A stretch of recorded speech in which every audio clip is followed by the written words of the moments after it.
Well, this story was one of my first experimental ones, so it's a bit all over the place. I think I was on a writing high or something, because I genuinely think I lost my mind when I wrote this. You'll see what I mean.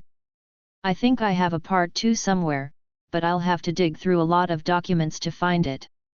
This follows Legends Star Wars, but that will become more clear later on. Note, I will be using some canon characters or events, so don't be surprised. Also, make sure you show your support and interest in Part 2 before anyone asks about what if Anakin Skywalker, during Order 66, time traveled back in time to the Old Republic Part 7. I'll answer now, yes, I am currently writing and working on it. However, I've reached a massive issue that will slow me down and delay me quite a bit. Every time I play the Old Republic game, to research and keep the accuracy, the new patch they released crashes my game every 5 to 10 minutes. I have a high-end system, so it's literally unplayable. This won't stop me per SE, but it will slow me down a lot, since it'll now take much longer to research compared to my other FICS. This one already takes the longest. I'm making sure everything is faithful to the Old Republic game and the Old Republic era in general, especially since I'm going to add a bunch of stuff the game doesn't have and alter a lot of things too. I do have a lot of knowledge without research, but that would cause inconsistencies, which would only worsen the FIC, so I have to work around this issue. Enough yapping, let's begin. The twin suns of Tatooine blazed overhead, turning the sand into a shimmering ocean of heat that distorted the horizon into wavering mirages. The air itself felt solid, pressing down with weight that made breathing feel like swallowing fire. In the middle of the dune sea, far from any settlement, reality tore open. Light erupted, blinding, searingly white, and 4 shapes materialized in the sand, collapsing to their knees as the universe spat them out like unwanted debris. Anakin Skywalker hit the ground hard, palms scraping against scorching sand grains that immediately stuck to his sweat-slicked skin. He was 9 years old, dressed in the threadbare tunic he'd worn just this morning in Watto's junk shop, before the world went sideways and wrong. His shaggy hair hung in his eyes as he gasped, lungs struggling to pull in the superheated air. For a moment, panic clawed at his chest. Where's Mom? Where am I? But he forced it down, forced himself to think. Mom always said he was good at thinking his way through problems. He looked up, blinking against the harsh glare, and froze. 3 other boys knelt in the sand around him. Same age. Same face. Same sandy blonde hair, same blue eyes, same everything. Him. They were all him. Before Anakin could process that impossibility, a holographic display flickered to life in front of his face, hovering in the air like one of Watto's inventory screens, but different. Alien.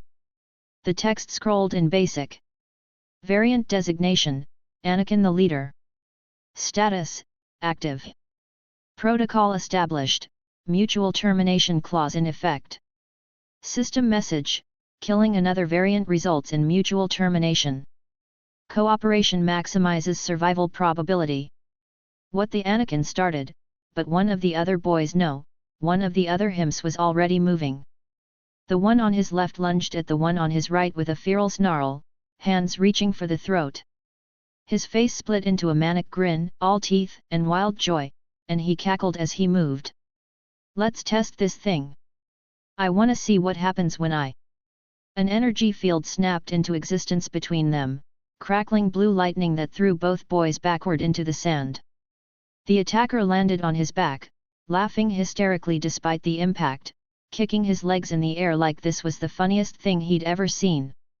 "It shocked me," he howled, rolling onto his side, still giggling. "Did you see that? It actually, oh man, that was great. I'm gonna try it again." "Don't," Anakin said.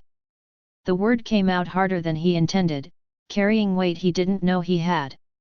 The laughing boy paused, looking at him with bright, unhinged eyes that danced with something broken and beautiful and terrifying all at once. "Ooh, bossy. I like bossy." But also he sat up, sand cascading off his tunic. Who died and made you Jabba? Anakin stood slowly, knees shaking but stands firm. Something in his chest felt different. Bigger. Like a space had opened up that he needed to fill, and his body was already reaching to fill it. Nobody. But we're not killing each other. We figure out what's happening first. Fascinating. The third boy spoke for the first time, his voice flat and emotionless in a way that made Anakin's skin crawl.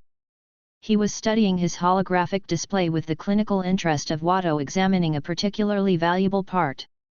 The system prevents violence between variants. A simple but effective control mechanism. Anakin's eyes, but colder, emptier, flicked to the others. We're being used. The question is by whom, and for what purpose? The fourth boy said nothing. He sat cross-legged in the sand, utterly still except for his eyes, which tracked each of them with the patience of a hunting mastiff. There was something wrong in the way he held himself, too controlled, too careful, like he was afraid of what might happen if he relaxed. Anakin checked his own holographic display again. The title glowed, Anakin the Leader. He looked at the others, seeing their displays flickering in the air. Anakin the Deceiver hovered above the cold one's head. Anakin the Justice marked the quiet, watchful one. Anakin the Destroyer tagged the giggling maniac, who was now trying to eat sand to see if it tastes different in whatever weird dimension this is. Okay, Anakin said, running a hand through his hair, a gesture he'd seen Mom make when she was trying to organize her thoughts.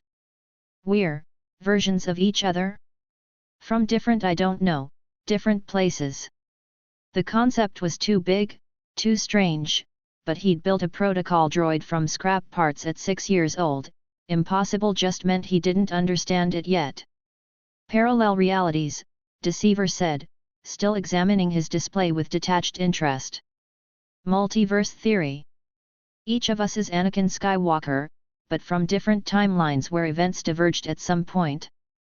He looked up, and something in his smile made Anakin want to step back. Which means we're all equally expendable to whatever force brought us here. Cheerful guy, aren't you?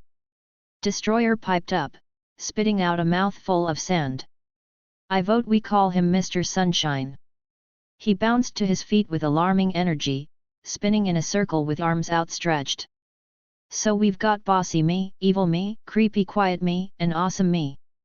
This is like that dream I had. Except there were more explosions and a really confused Bantha. I'm not bossy, Anakin started, then stopped because that was exactly what a bossy person would say. He took a breath, forcing himself to think tactically, the way he did when he was navigating a pod through Beggar's Canyon at 700 km per hour. We don't know where we are, we don't know why we're here, and we don't know what's going to happen next. Fighting each other gets us nowhere. We need information. Justice finally spoke, his voice measured and careful. He's right. Those flat, analytical eyes studied Anakin with something that might have been approval or might have been hunger. It was impossible to tell. Survival requires cooperation. For now. The unspoken for now hung in the air like a threat. Deceiver tilted his head, a small smile playing at his lips. Interesting. The leader variant actually possesses leadership qualities. I expected random designation. He stood, brushing sand from his tunic with precise, economical movements. Very well. I propose we locate civilization, gather intelligence, and assess our situation. Then we can make informed decisions about betrayal. You just said that out loud, Anakin said, staring at him. Why wouldn't I? Deceiver's smile widened a fraction. We all know it's going to happen eventually. Pretending otherwise wastes energy better spent on actual deception. Destroyer doubled over, laughing again. Oh man, I love this guy. He's like if Watto was honest about being a lying piece of. Look. Justice stood abruptly, cutting him off. He pointed at the horizon, where shimmer waves gave way to distant structures. Settlement. 3 kilometers, northeast. Anakin squinted, impressed despite himself. His eyes were good years of watching for incoming customers or angry owners had sharpened them, but Justice had spotted those buildings faster than should have been possible. Mos Espa, Anakin said, recognizing the familiar outline of moisture vaporators and domed structures. Relief flooded through him. That's home. We're on Tatooine. Mom's there. Mom's. But even as the thought formed, something felt wrong. The skyline was different. More buildings. Different configurations. We should move before the suns get higher, Deceiver said, already starting to walk. Heat stroke would be inconvenient. Inconvenient. Destroyer skipped after him, kicking up sand. That's what you call dying? Man, you really are Mr. Sunshine. Hey, if I die, you think I respawn? Like in wait, do holonovels exist here? Are we in a holonovel? Can anyone hear me narrating? Anakin exchanged a glance with Justice, who stared back with those two calm, two cold eyes. An understanding passed between them, unspoken. The Destroyer is insane, and the Deceiver is dangerous. But they were all he had. Anakin took a breath, tasting sand and heat and fear, and started walking. The others fell into step around him, Destroyer bounding ahead and doubling back like an excited mastiff, Deceiver moving with predatory grace, Justice matching his pace exactly, silent as a shadow. 4 9-year-olds crossing the Dune Sea, each wearing the same face, each carrying different fractures of the same soul. Above them, the twin suns blazed mercilessly, indifferent to whatever cosmic mistake had just been made. They'd made it maybe a kilometer when reality tore open again. Anakin saw at first another flash of searing white light that punched through the heat shimmer like a blade. He threw up an arm to shield his eyes, skidding to a stop in the sand. Get down! The warning came out sharp, commanding, and the others actually obeyed. Well, except Destroyer, who ran toward the light screaming round 2. Fight! The light collapsed, leaving 4 more figures sprawled in the sand. 4 girls. Anakin's brain stuttered to a halt. They had his face or, no, not quite. Softer. Longer hair, even tangled and sand-coated as it was. But the eyes were the same blue, the expression the same mix of confusion and determination he'd seen in every polished surface reflection. The girl in the center pushed herself up first, moving with the same unconscious authority that Anakin had felt settling into his own bones moments ago. Her holographic display flickered to life, Anna the leader. Her eyes found his across 10 meters of empty sand, and something passed between them, recognition that went deeper than appearance, straight to the core of I know what you are because I am it too. You've got to be kidding me, Deceiver muttered, but Anakin heard the calculation in his voice, already adapting to this new variable. The 4 girls rose, their own displays activating. Anna the Deceiver. Anna the Justice. Anna the Destroyer. Perfect, terrible mirrors. For a long moment, nobody moved. 8 9-year-olds stood in the Tatooine wastes, staring at each other across an impossible divide. Destroyer broke the silence. So. He gestured wildly between the 2 groups, grin threatening to split his face in half. We gonna talk about the elephant in the binary sunset. 'Cause I'm seeing double and it's definitely not the heat stroke. His laughter rang out, high and manic and completely unhinged. Anna the Destroyer, her holographic display flickering above tangled blonde hair, threw her head back and laughed just as loudly. Binary sunset. That's good. She pointed at him, eyes alight with the same fractured joy. I like this one. He's funny. Oh no, Justice murmured beside Anakin, so quiet only he could hear. There's 2 of them. Anna the leader stepped forward, her movements controlled and purposeful. She studied Anakin with eyes that catalogued every detail: his stance, his breathing, the way his hands had unconsciously curled into fists. You're the leader variant. So are you, Anakin replied, keeping his voice level even though his heart was hammering against his ribs. This was wrong, all of it was wrong, but he couldn't let them see him panic. Leaders didn't panic. Did they? He'd never been a leader before 10 minutes ago. Cooperation protocols? Anna the leader asked, still watching him with that unsettling intensity. Anakin nodded slowly. We were heading for Mos Espa. Try to figure out where when we are. Logical. Anna the deceiver spoke up, her voice carrying the same cold analysis as her male counterpart. She and deceiver were already eyeing each other with predatory recognition, two sociopaths identifying kindred spirits across gender lines. Though trusting you would be foolish. Obviously, deceiver agreed, that small smile playing at his lips. Just as trusting you would be suicide. Which makes cooperation interesting. Would you two stop being creepy? Anna the destroyer bounced on her toes. Apparently unable to stand still for more than 3 seconds. This is amazing. We're like a squad. A death squad. She spun toward her male counterpart, who was attempting to juggle rocks and failing spectacularly. Hey! Hey! Crazy me! Wanna fight? Yes. Destroyer dropped his rocks, eyes lighting up. Best day ever.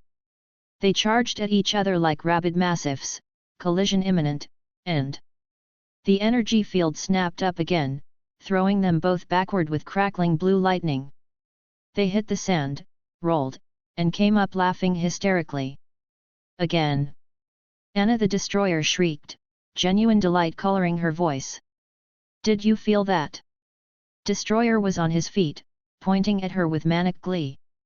It was like getting bit by a really angry mouse. With lightning teeth. They charged again. Same result. More laughter. Anakin looked at Anna the leader. She looked back. An understanding passed between them without words. This is going to be a problem. We should separate them, Anna the Justice said, her voice carrying the same careful flatness as Justice's. She stood next to her male counterpart, both of them watching the chaos with identical expressions of controlled wariness. Like they were cataloging the destroyer's behavior, filing it away for future reference. Agreed, Justice added. His eyes met hers, and something flickered their recognition of shared, what? Damage? Anakin didn't understand it, but it made his skin prickle with instinctive unease. Let them tire themselves out, Deceiver suggested, arms crossed as he watched the destroyers charge the energy field for the 5th time. Useful data on the system's limitations. They're not data, Anna the leader snapped, and Anakin felt a flash of satisfaction that she'd said it so he didn't have to. They're us, Anakin finished. They're us. Anna the leader's eyes snapped to his, sharp and evaluating. For a moment, he thought she might argue, might push back against his implicit claim to shared authority. But then she nodded, just once. Then we protect them. All of us. Even from themselves. Noble, Anna the deceiver drawled, examining her fingernails with affected boredom. Naive, but noble. How long do you think that idealism will last? Longer than your survival instincts if you don't shut up, Anna the leader said flatly. Anakin bit back a surprised laugh. He liked her. Or at least, he respected her, which wasn't the same thing but felt important right now. The destroyers finally collapsed in the sand, panting and giggling, apparently having exhausted themselves. Anna the destroyer rolled onto her back, staring up at the twin suns with a dreamy smile that looked deeply unsettling on a 9-year-old's face. This is the best adventure, she announced to the sky. Way better than that time I blew up Watto's inventory by accident. Well, mostly by accident. Okay, entirely on purpose. Destroyer propped himself up on his elbows, looking at her with something approaching awe. You what? That's amazing. I only ever got to blow up the vaporator behind the shop. It made this beautiful mushroom cloud and Watto cried. Kindred spirits, Justice observed, tone absolutely neutral. Terrifying, Anna the Justice agreed. Anakin took a breath, feeling the weight of 8 pairs of eyes slowly turning to him and Anna the leader. We need rules. If we're going to survive this, whatever this is, we need structure. Democracy. Anna the leader suggested, though her tone made it clear she didn't love the idea. Temporary hierarchy, Deceiver countered. 2 leaders, jointly responsible. Majority votes for major decisions. Faster, more efficient. He paused, eyes narrowing slightly. More practical in crisis situations. Anakin noted the word change, the careful avoidance of efficient. Interesting. Deceiver was smart enough to police his own language patterns. What if we disagree? Anna the leader asked, directing the question at Anakin. He met her gaze steadily. Then we argue it out. But once a decision is made, everyone follows it. No exceptions. Even if the decision is wrong. Anna the Justice asked, watching him with those 2 calm eyes. Especially then, Anakin said. Because second-guessing gets people killed. He didn't know where that knowledge came from. Mom had certainly never taught him military discipline, but it felt true in his bones. Silence fell, broken only by the twin suns' heat pressing down and the distant whisper of wind over sand. I accept these terms, Anna the leader said finally. One by one, the others nodded. Even the destroyers, who'd been wrestling in the sand again, paused long enough to give thumbs up before returning to their fight.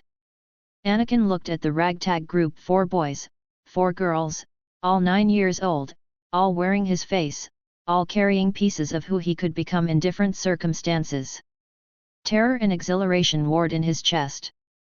Then let's move, he said, pointing toward the distant outline of Mos Espa. Before the suns get any higher.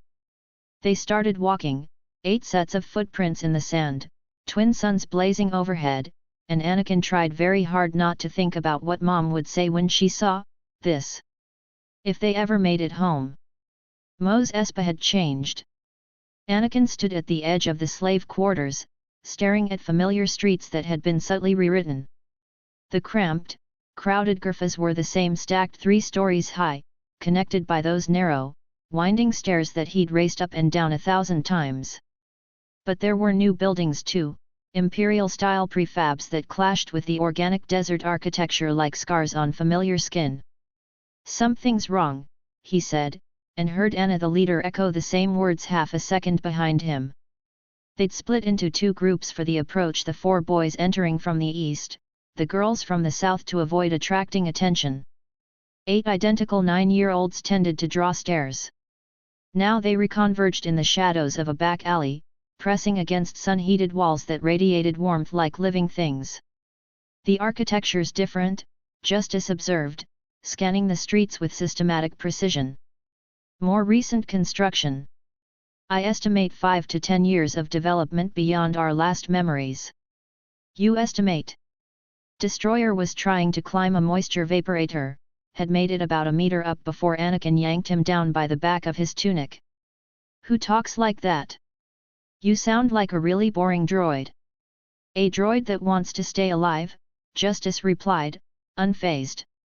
So do I, but I'm fun about it. Destroyer wriggled free, immediately trying to climb again. Anna the Destroyer joined him, and together they formed a chaotic ladder of limbs and laughter that accomplished nothing except drawing the exact attention they were trying to avoid. A Toydarian merchant passing the alley stopped, double-taking at the sight. His wings buzzed alarm. What in the 8 younglings? All looking like his eyes went wide. Skywalker?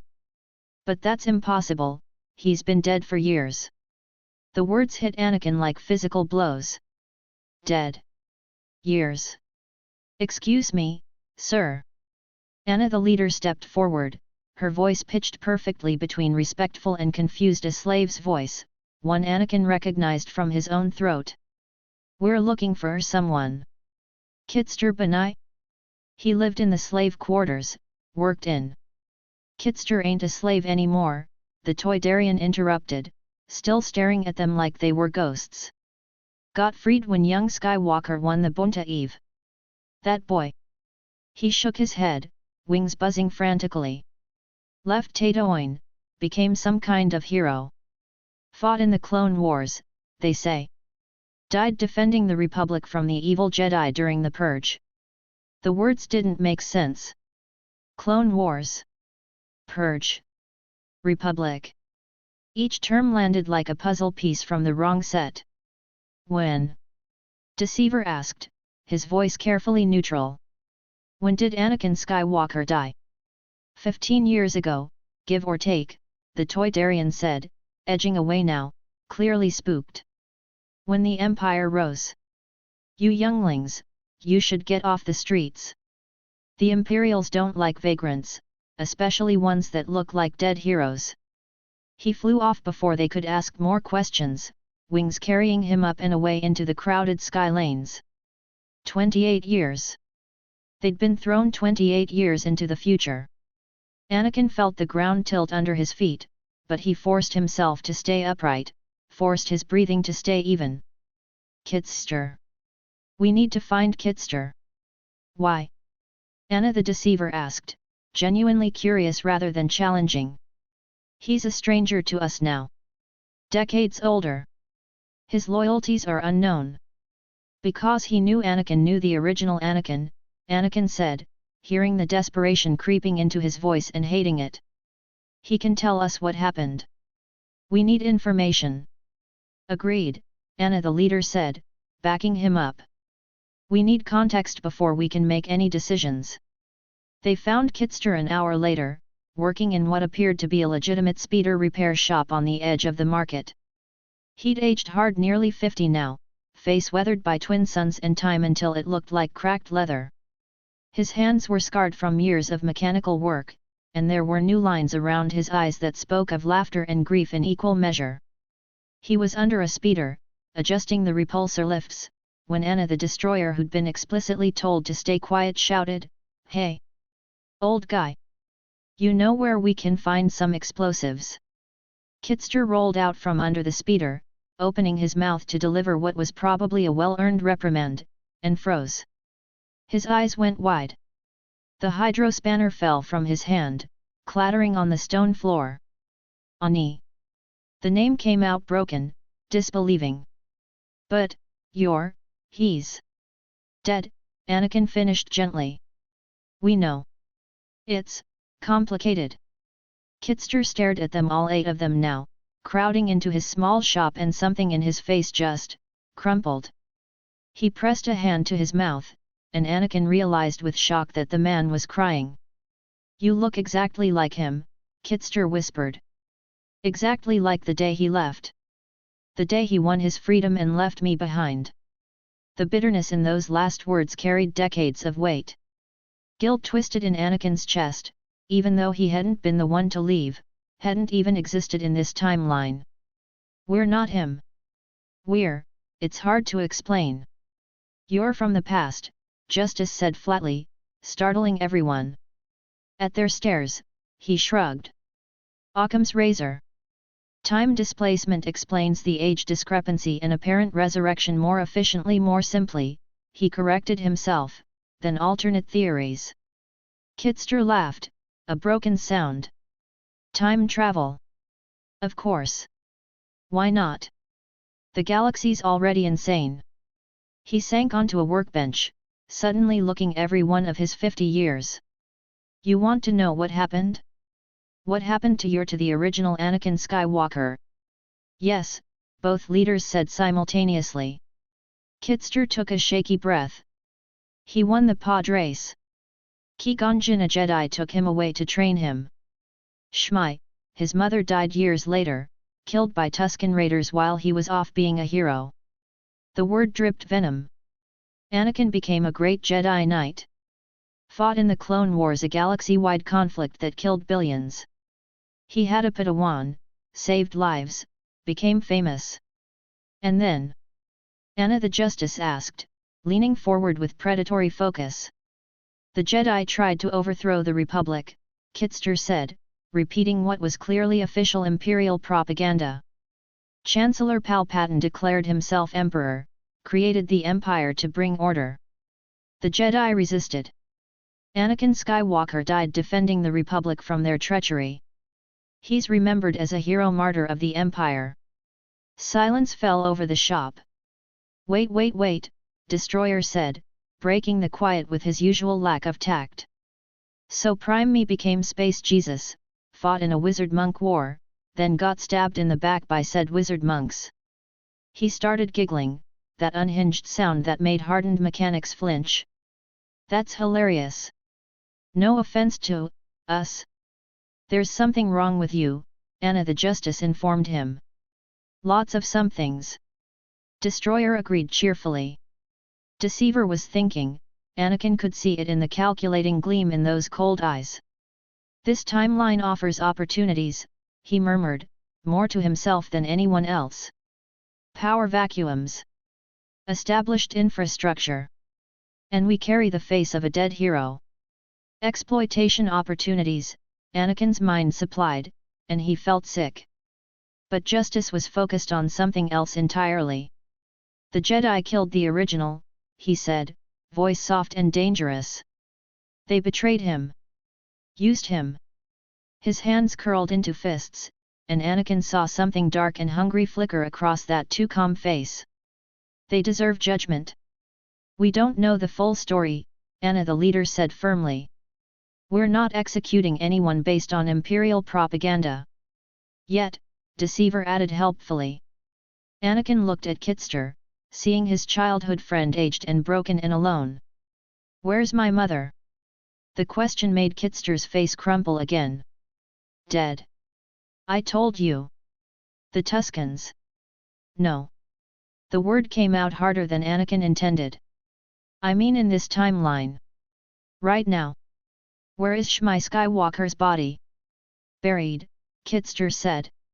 In the Skywalker homestead on the edge of the wastes. Lars Moisture Farm. She married Clive Lars after Anakin left. Lived there until. He couldn't finish. The homestead. A place they'd never been in their original timelines, but that apparently existed in this one. We need shelter, Anakin said, forcing his mind back to immediate concerns. Food. Somewhere to hide while we figure out our next move. Kitster studied them for a long moment. Then he stood, walked to the shop door, and locked it. You can stay here. In the back. But you need to tell me everything. Time travel, variants, all of it. They did. And as Anakin watched his childhood friend's face cycle through disbelief, horror, and finally resigned acceptance, he felt the weight of their situation truly settle on his 9-year-old shoulders. They were children. Slaves, thrust into a future where they were ghosts of a dead hero, hunted by an empire they didn't understand. Behind him, the destroyers were wrestling again, their laughter bright and terrible in the dimness of the shop. Anna the Destroyer had pinned her male counterpart and was crowing victory when she suddenly froze, eyes landing on Anakin. Hey, she said, cocking her head with unnerving focus. Leader me. You're pretty good at the bossy thing. Thanks. Anakin said warily. I like it. Her grin widened, taking on an edge that made Anakin's stomach drop. You're smart. And brave. And you've got good hair. What? I'm keeping you, Anna the Destroyer announced with the confidence of someone declaring ownership of a particularly interesting rock. You're mine now. My leader. I'm gonna protect you and also probably set fire to anyone who looks at you wrong. That's terrifying, Anakin managed. Isn't it? She beamed, genuinely delighted by his horror. Destroyer the male one sat up, looking between them. Did crazy her just claim bossy him? Yes, Justice confirmed, watching the interaction with clinical interest. Weird. Destroyer announced. I love it. Anakin looked at Anna the leader, silently begging for help. She just shrugged, a small smile playing at her lips. Your problem, her expression said. Great. 28 years in the future. Hunted by an empire, surrounded by variants of himself, half of whom were varying degrees of insane, and now he had a psychotic 9-year-old girl declaring him her property. Mom had been right. He really did have a talent for finding trouble. The twin suns were setting outside, casting long shadows through the shop windows, and Anakin Skywalker, leader, slave, child, commander of chaos, wondered what impossible thing would happen next. He had a feeling he wouldn't have to wait long to find out. Ben Kenobi felt it before he heard it, a disturbance in the Force so massive it made his hands shake around the cup of spotchka he'd been nursing in his hovel. 8 presences, blazing like newborn suns, all carrying the same Force signature he'd spent 17 years trying to forget. Anakin. No. Impossible. Anakin was dead. Anakin had burned. But the Force didn't lie, and these signatures were unmistakable, untrained, raw, potent as magma, exactly as Anakin had been at 9 years old.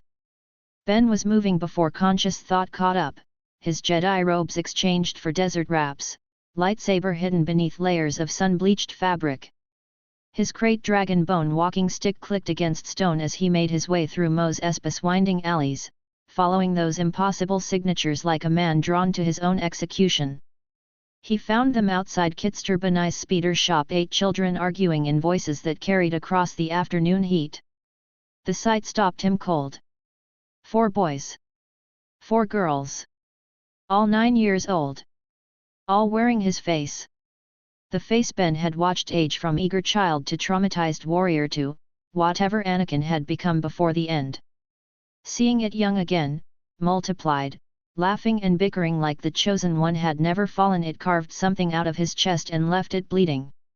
One of the boys, the one standing with unconscious authority, the natural center of the group, noticed him first. Hey, we've got company. 8 pairs of blue eyes turned toward him. 8 versions of Anakin Skywalker, staring at the man who'd failed the original. Ben's hand moved to his lightsaber without thought. This is a Sith trick, he said, and his voice came out rough, broken by years of silence and grief. The Force howled around these children. Too much power, too familiar, too wrong. An illusion. A corruption. His fingers found the activation stud, muscle memory older than his guilt. The lightsaber ignited with that distinctive snap hiss he hadn't heard in 17 years. Azure light erupted from the hilt, humming its baseline tone that rose and fell with the minute movements of his shaking hand. The blade bathed the alley in cold blue radiance, throwing harsh shadows across young faces that went pale with fear. Anakin.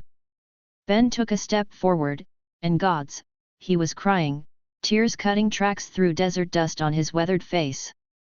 This is a Sith trick. I'll end this corruption. I'll save you this time. I'll. Laser sword. One of the boys, this one with manic eyes and a smile too wide, shrieked with pure delight. I want one. Can I have one? Do they come in red?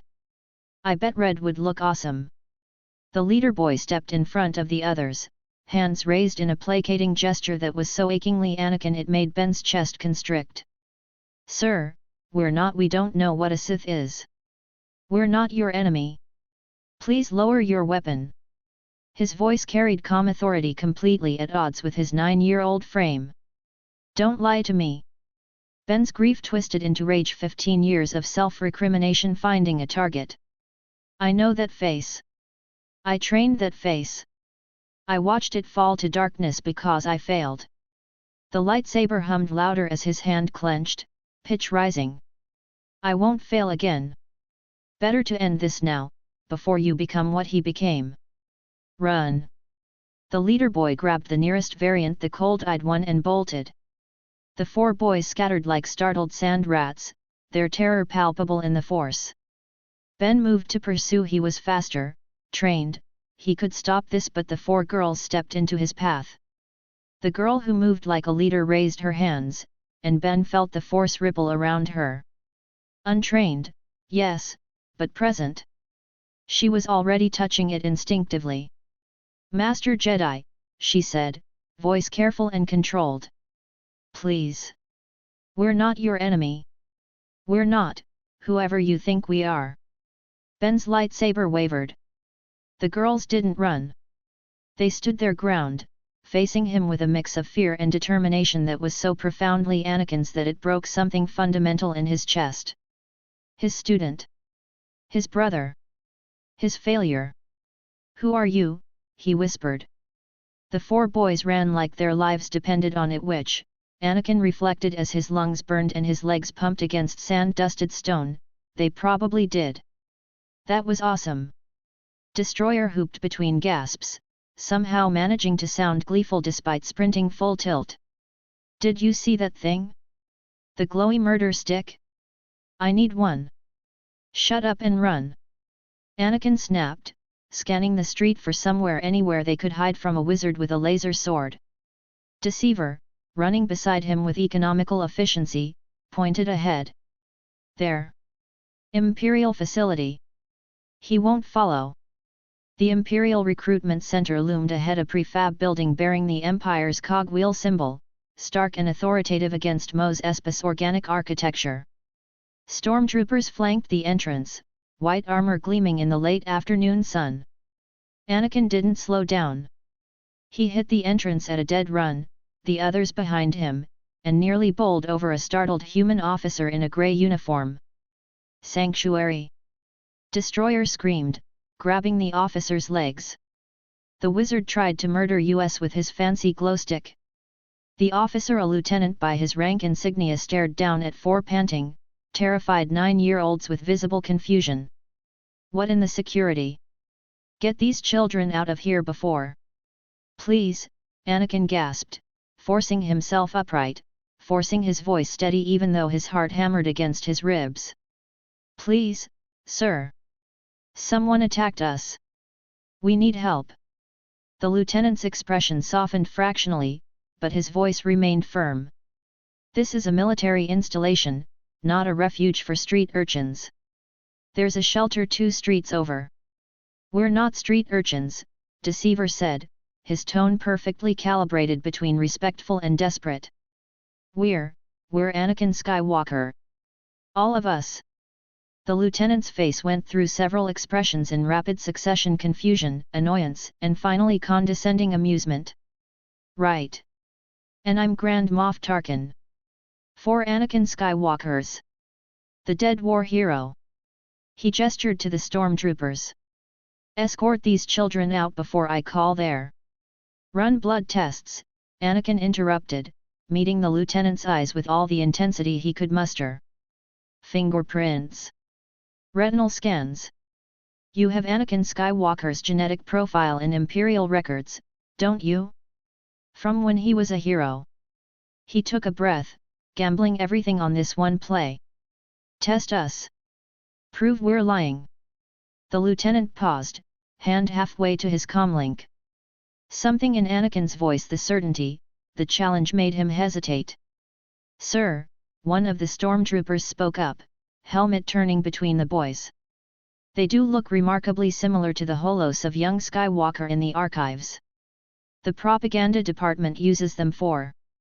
"I know what they're used for," the lieutenant snapped.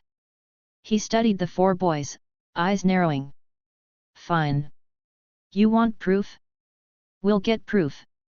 Then you can explain this prank to your parents from a detention cell." He led them deeper into the facility, past recruitment posters showing noble stormtroopers defending grateful citizens, past offices where cadets filled out enlistment forms, into a sterile medical bay that smelled of Bacta and disinfectant. "Scan them," the lieutenant, his name tag read Thados, ordered the medical droid on duty. "Full genetic workup.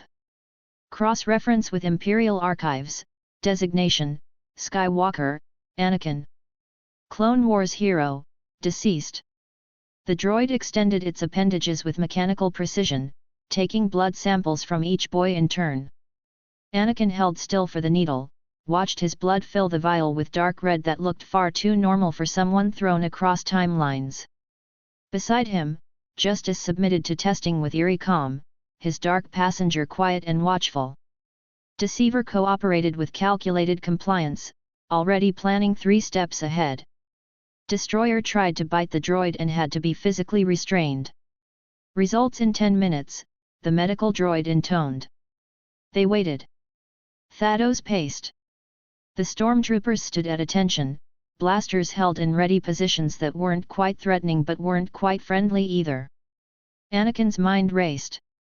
If they proved they were Anakin Skywalker genetically identical to a dead hero, what happened next? Would the Empire believe them? Would they become assets, prisoners, experiments? Sir. The medical droid rotated toward Thanos, optical sensors blinking. Results complete.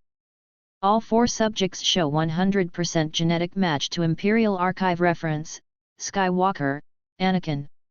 Fingerprints identical. Retinal patterns identical. Age estimated at 9 standard years. The color drained from Thanos's face. That's impossible, he whispered. Skywalker died 15 years ago. These are children.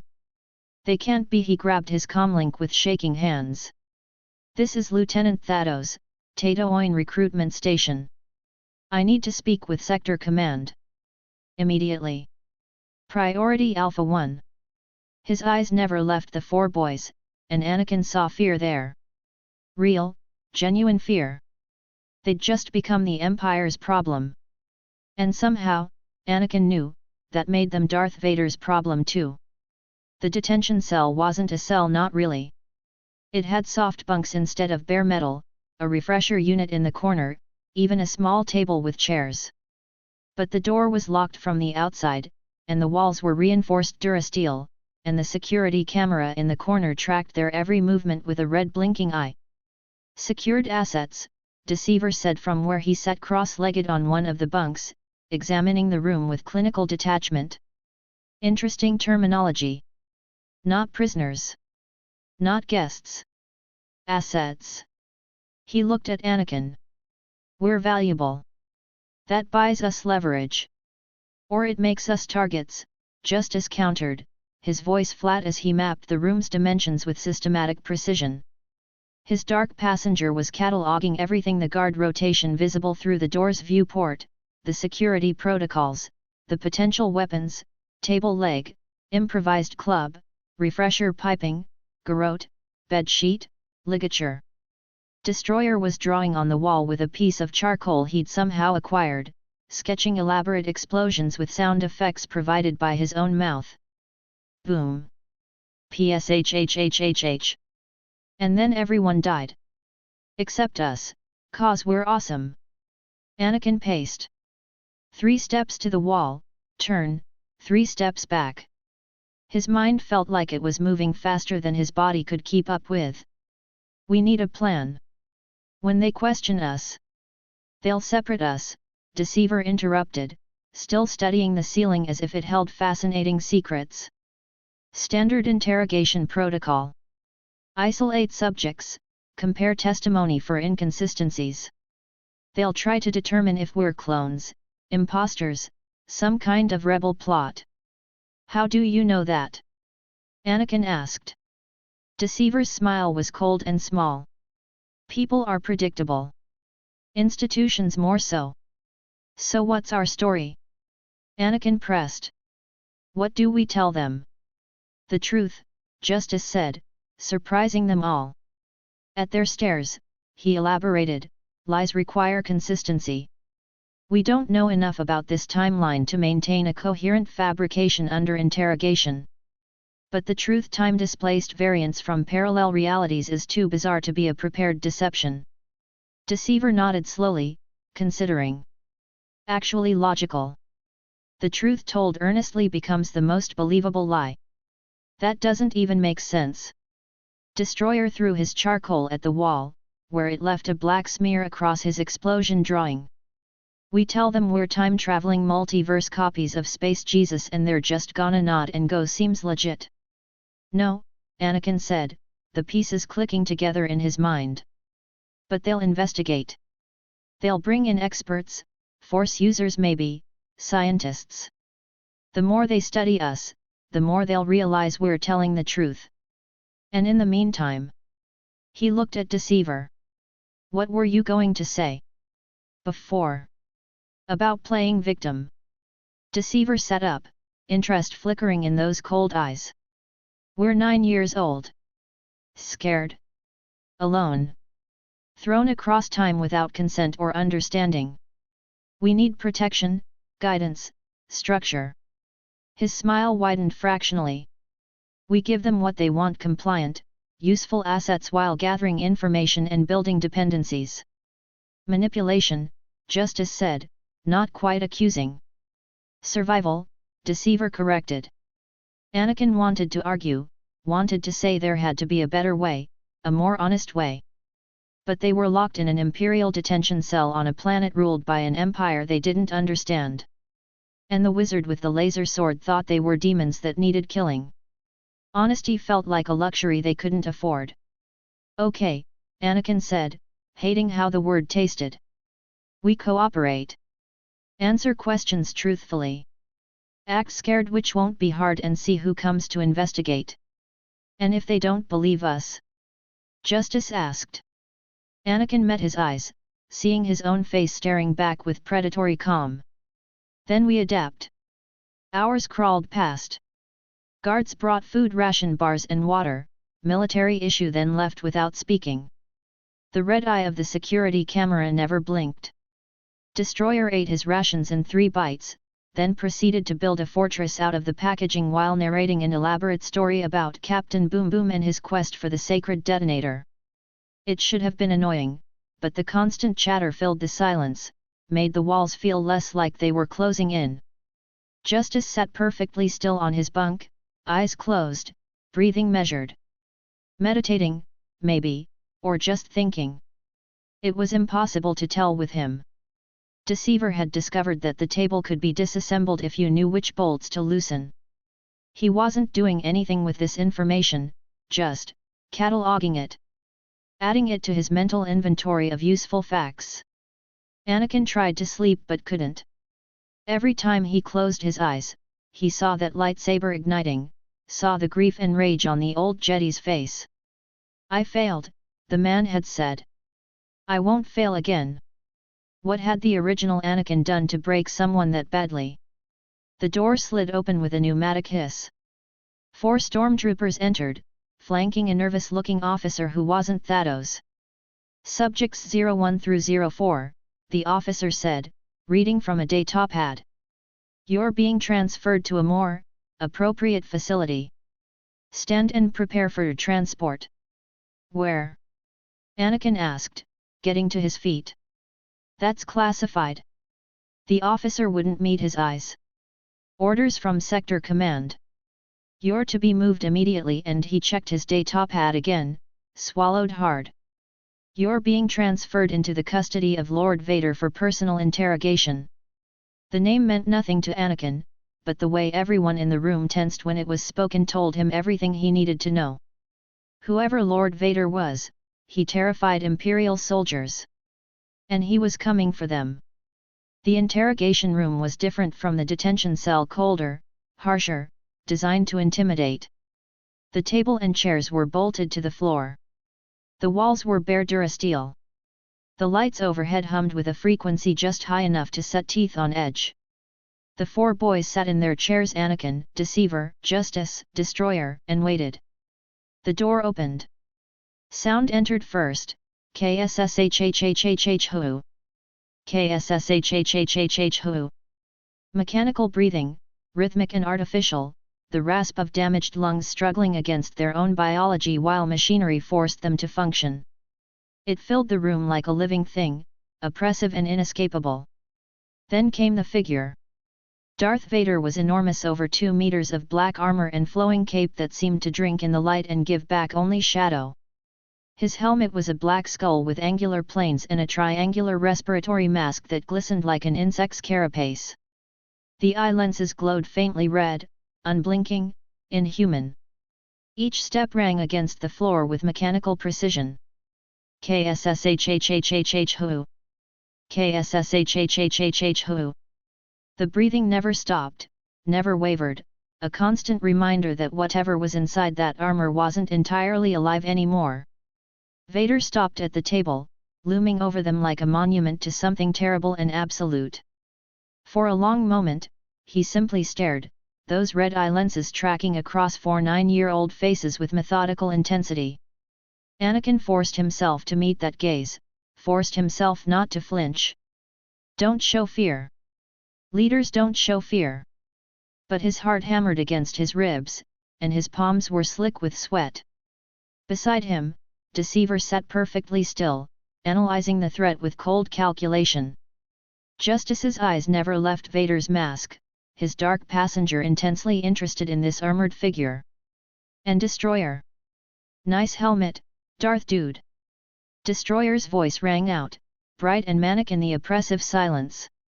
You compensating for something? I bet you're real fun at Death Star parties. Wait, what's a Death Star? Is it a star made of death? That sounds awesome. KSSHHHHH who? KSSHHHHH who?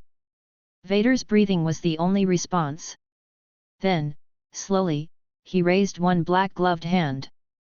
Anakin tensed, ready to what? What could a 9-year-old do against this walking nightmare? But Vader just gestured to the chairs. Sit. The voice was deep, mechanical, filtered through the vocabulature in his mask until it barely sounded human. You will explain yourselves. Now. Anakin swallowed hard, organized his thoughts the way Mom had taught him when explaining complicated droid repairs to Watto. We're Anakin Skywalker. From different realities. Parallel universes where things went differently. Something pulled us here to this time, this place. We don't know why or how. Clones? Vader said flatly. No, Anakin insisted. We're 9 years old. The original Anakin Skywalker died 15 years ago at what, 23? The timeline doesn't match for cloning. And we're not identical. We're. He gestured at the others. Different versions of the same person. Vader's helmet tilted slightly, considering. KSSHHHHH who? Tell me of your origins. Each of you. Do not lie. I will know. The command carried weight that pressed against Anakin's chest like a physical thing. He went first, describing his Tatooine mom, Watto, the slave quarters, the ordinary horror of his ordinary life. As he spoke, he watched Vader's expressionless mask. Trying to read emotion in something that had no face. Deceiver went next, his voice carefully modulated to convey vulnerability while providing minimal actionable information. He described a Tatooine where he'd killed his mother at 6 for the credits that would buy his freedom, his tone clinically detached from the monstrosity of his own history. She was an obstacle. I removed her. Sentiment is inefficient. Wait. He'd said inefficient. The word they were supposed to avoid. Anakin glanced at him sharply, but Deceiver's expression didn't change. He'd done it deliberately, testing Vader's reactions, maybe, or establishing his nature as fundamentally ruthless. Justice spoke with careful precision about a Tatooine where he'd developed his code young, where his dark passenger had whispered its first murder suggestions at age 7. I only kill those who deserve it. Murderers. Slavers. Those who harm the innocent. My code is absolute. Vader listened to it all, his breathing the only sound in the pauses. Then Destroyer's turn came, and everything went sideways. Okay, so, my Tatooine was boring until I figured out that Watto's fuel cells make great explosives if you wire them wrong. Destroyer bounced in his seat, grinning. And then there was this thing with a sandcrawler and some very angry Jawas, and oh. He stopped mid-sentence, eyes going unfocused in a way that made Anakin's stomach drop. Destroyer? Anakin asked warily. Destroyer turned to face, nothing. Empty air. But he addressed it like someone was standing there. Hey. Yeah, you. Person reading this or watching or whatever weird metanarrative thing is happening. His grin widened to unhinged proportions. You notice how tall dark and wheezy here showed up the second we got genetically scanned? Almost like he's got a personal interest in mini Anakins. What is he doing? Justice whispered. I think he's broken, Deceiver observed with clinical interest.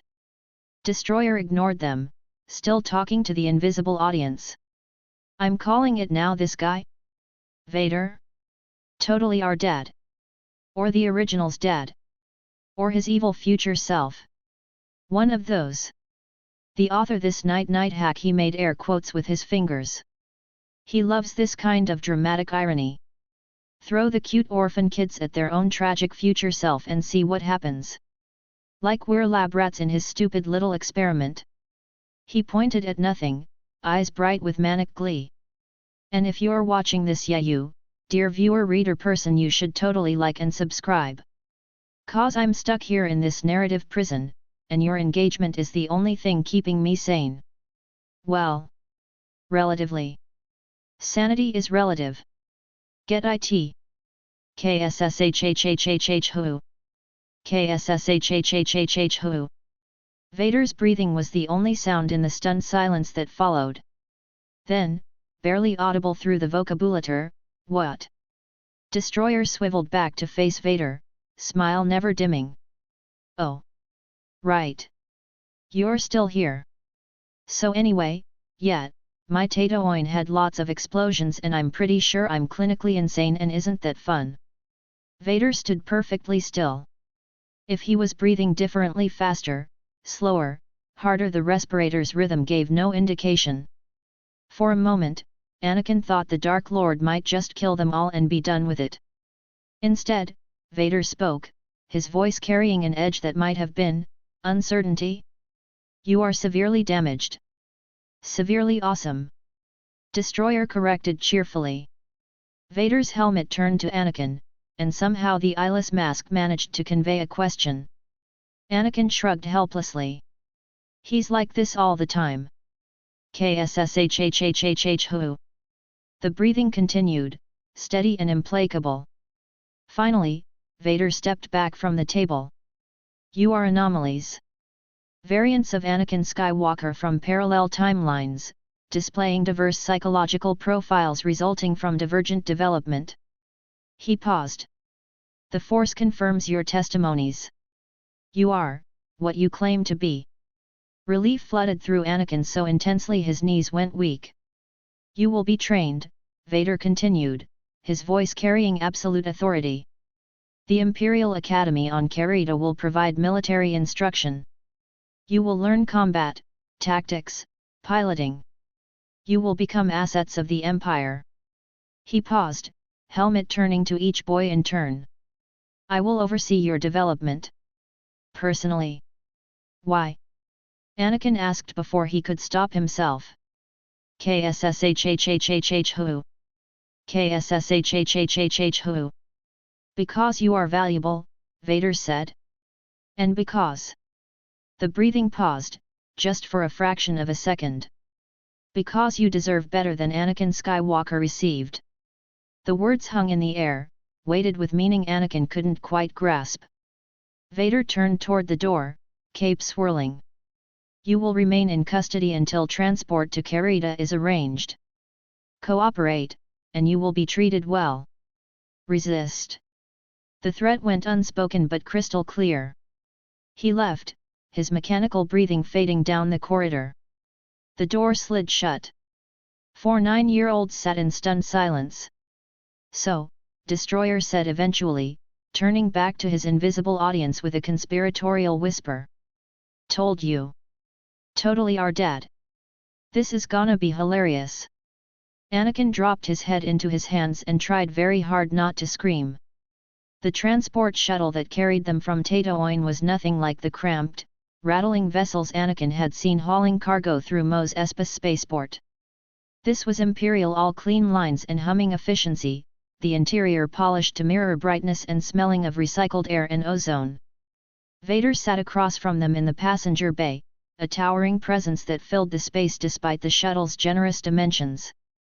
His respirator provided the only sound beyond the hyperdrive's distant thrum. KSSHHHHH who? KSSHHHHH who? Anakin tried not to stare at the Dark Lord's mask, but it was like trying not to look at a black hole. The absence of features was more compelling than any expression. Beside him, Justice sat perfectly still, his dark passenger seemingly fascinated by Vader in a way that made Anakin's skin crawl. Deceiver watched with calculating interest, already filing away every detail for future exploitation. And Destroyer was drawing faces on the viewport condensation while humming what might have been a song or might have been the sounds of various explosions. "You will be enrolled in the Imperial Academy on Carida," Vader said, his vocabulator-filtered voice cutting through the silence like a vibroblade. "It is the Empire's most prestigious training facility. The finest stormtroopers, pilots, and officers in the galaxy are forged there." "Stormtroopers," Anakin repeated, thinking of the white-armored soldiers he'd seen on Tatooine. "Like the ones guarding the recruitment center?" "No." Vader leaned forward slightly. And the gesture somehow made him more menacing despite reducing the physical distance. "Those are garrison troops. Adequate for maintaining order on backwater worlds. You will be trained as something far superior." He activated a hollow projector built into the shuttle's bulkhead.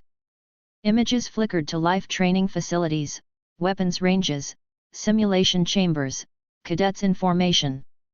"Carida offers comprehensive military instruction across multiple disciplines," Vader continued, his breathing punctuating each statement. "You will undergo Stormtrooper Corps training, advanced infantry tactics, close quarters combat, wilderness survival, urban warfare."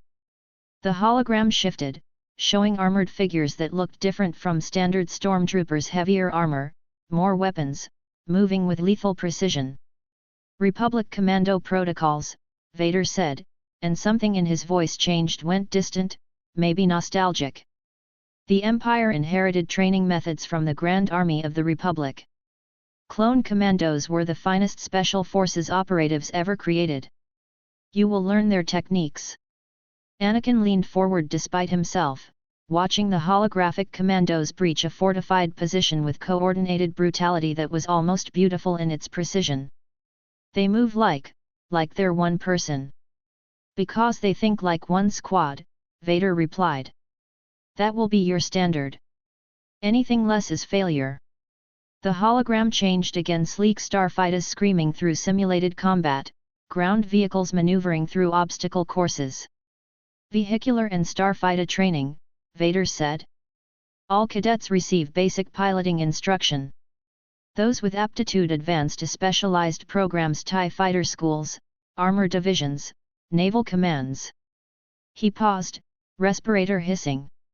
"Your genetic lineage suggests you will excel in flight." Anakin felt something spark in his chest at that flying. He'd built a pod racer from scrap, raced through Beggar's Canyon at speeds that should have killed him, and every second had felt like coming home. The idea of doing it again, in actual starfighters, made his hands shake with anticipation. "Additionally," Vader continued, "you will receive officer training: strategy, logistics, command protocols." The hologram showed cadets in gray uniforms studying tactical displays, older officers lecturing before holocrons showing historical battles. "Leadership is not instinct. It is skill, learned through study and practice." "Sounds boring," Destroyer announced, pressing his nose against the viewport to make his face distort. "Do we get to blow stuff up? Or is it all books and yes sir no sir nonsense?" "KSSHHHHH who?" The respirator's rhythm didn't change, but somehow Vader's attention focused on Destroyer with laser intensity. "Demolitions training is included. Explosives, sabotage, breaching charges." Destroyer's head whipped around so fast Anakin heard his neck crack. "Really?" His grin could have powered a small city. "Do we get to blow stuff up? Please say yes. Please. I'll be good." "Well, good-ish. Okay, I'll try not to accidentally a whole building." "Your enthusiasm will be directed into useful channels," Vader said, and Anakin could have sworn there was dark amusement in that mechanical voice. "Scorch will see to that." "Who's Scorch?" Anakin asked. "One of your instructors," Vader replied. "A former Republic commando.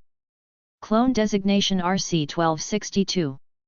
He specialized in demolitions and creative problem solving. Creative problem solving is my favorite kind of problem solving. Destroyer bounced in his seat. The hologram shifted again, and Anakin felt his stomach drop. The new image showed figures in sleek black uniforms bearing an insignia he didn't recognize: crisp, severe, moving with predatory confidence. Imperial Security Bureau, Vader said, his tone somehow darker than before. The Empire's intelligence and counterintelligence apparatus. You will receive ISB field training, surveillance, interrogation resistance, covert operations, asset recruitment. Spycraft, Deceiver murmured, and his eyes had gone bright with interest. Intelligence gathering. Manipulation at institutional scale. You will learn to identify threats to Imperial security, Vader continued. To root out sedition and disloyalty. To operate in hostile environments without support or extraction. Justice spoke up, his voice careful and measured. Will we be hunting criminals? Those who threaten innocent Imperial citizens. Who? You will hunt enemies of the Empire, Vader said. Rebels. Traitors. Those who would destabilize galactic order and return the galaxy to chaos. That wasn't exactly an answer to Justice's question, Anakin noted, but Justice seemed satisfied enough. His code would let him kill enemies of order, apparently. There is one final element to your training, Vader said, and the hologram changed one last time.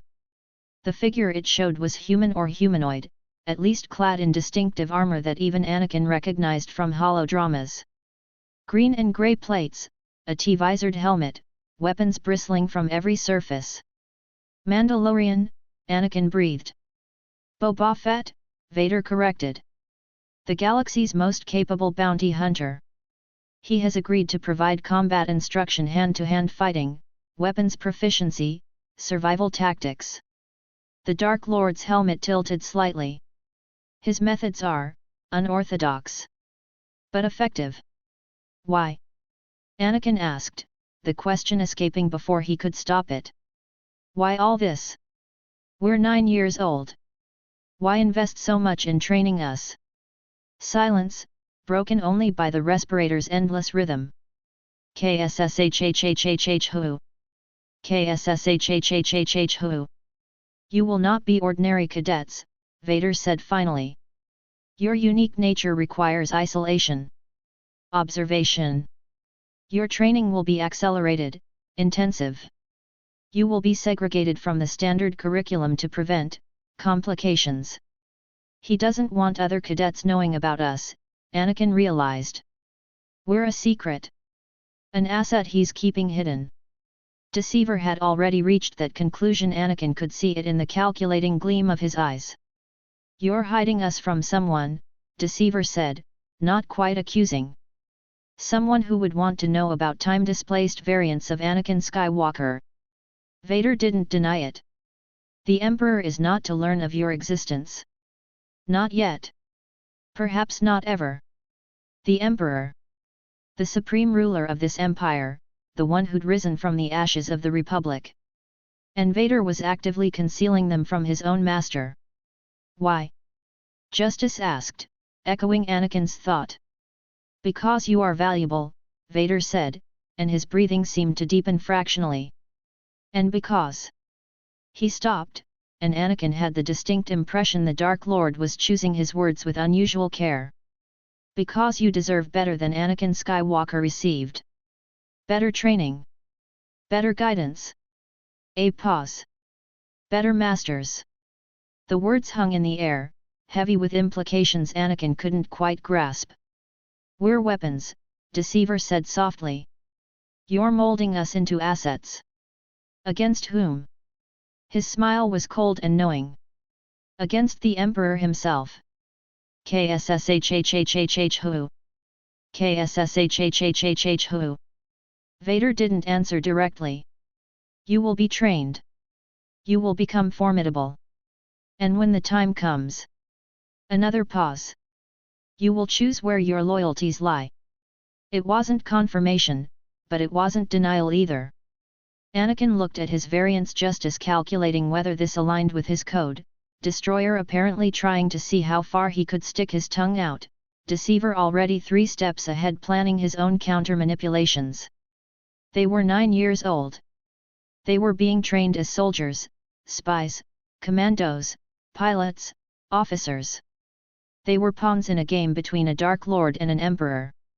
And somehow, Anakin had to keep them all alive long enough to figure out what that meant. "I accept," Anakin said, meeting Vader's eyeless gaze with all the dignity he could summon. "But we want proper equipment. Real training, not just what you think we can handle.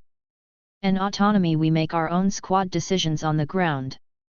"Negotiating with a Sith Lord," Deceiver murmured, sounding impressed. "Bold." Vader studied him for a long moment. Then, slowly, he inclined his head. "Acceptable. You will receive the same equipment and authority as any commando squad. But you will answer to me. Directly. No intermediaries." "Agreed," Anakin said. Justice nodded. "My code permits hunting Imperial enemies. Rebels destabilize order. I can work within this structure." Destroyer raised his hand like he was in a classroom. "Question. Do I get my own explosives, or do I have to share? Because sharing is not my strong suit." "KSSHHHHH who? You will be issued standard ordnance. What you do with it is between you and your instructors." "Best day ever." Destroyer pumped his fists. The hologram faded, leaving only the shuttle's dim interior lighting. Outside the viewport, stars streaked past in hyperspace, brilliant lines of light against infinite black.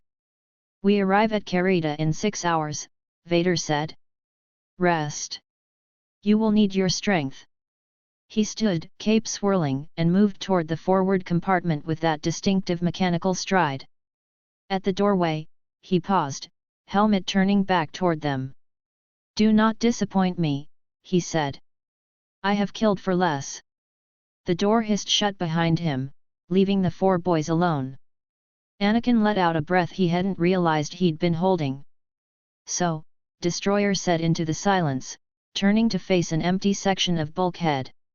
"Dear viewers at home, yes, you, the ones reading this insane story, we're about to go to space boot camp with Darth Vader as our terrifying dad figure who's totally hiding us from Space Hitler." He giggled. "This is either gonna be awesome or we're all gonna die horribly. Place your bets now." "He's doing it again," Justice observed. "I noticed," Deceiver said, watching Destroyer with clinical fascination. "The metanarrative awareness is either genuine psychosis or the most elaborate manipulation I've ever witnessed. Can't it be both?" Destroyer asked, grinning at him. Anakin dropped his face into his hands. 6 hours to Carida.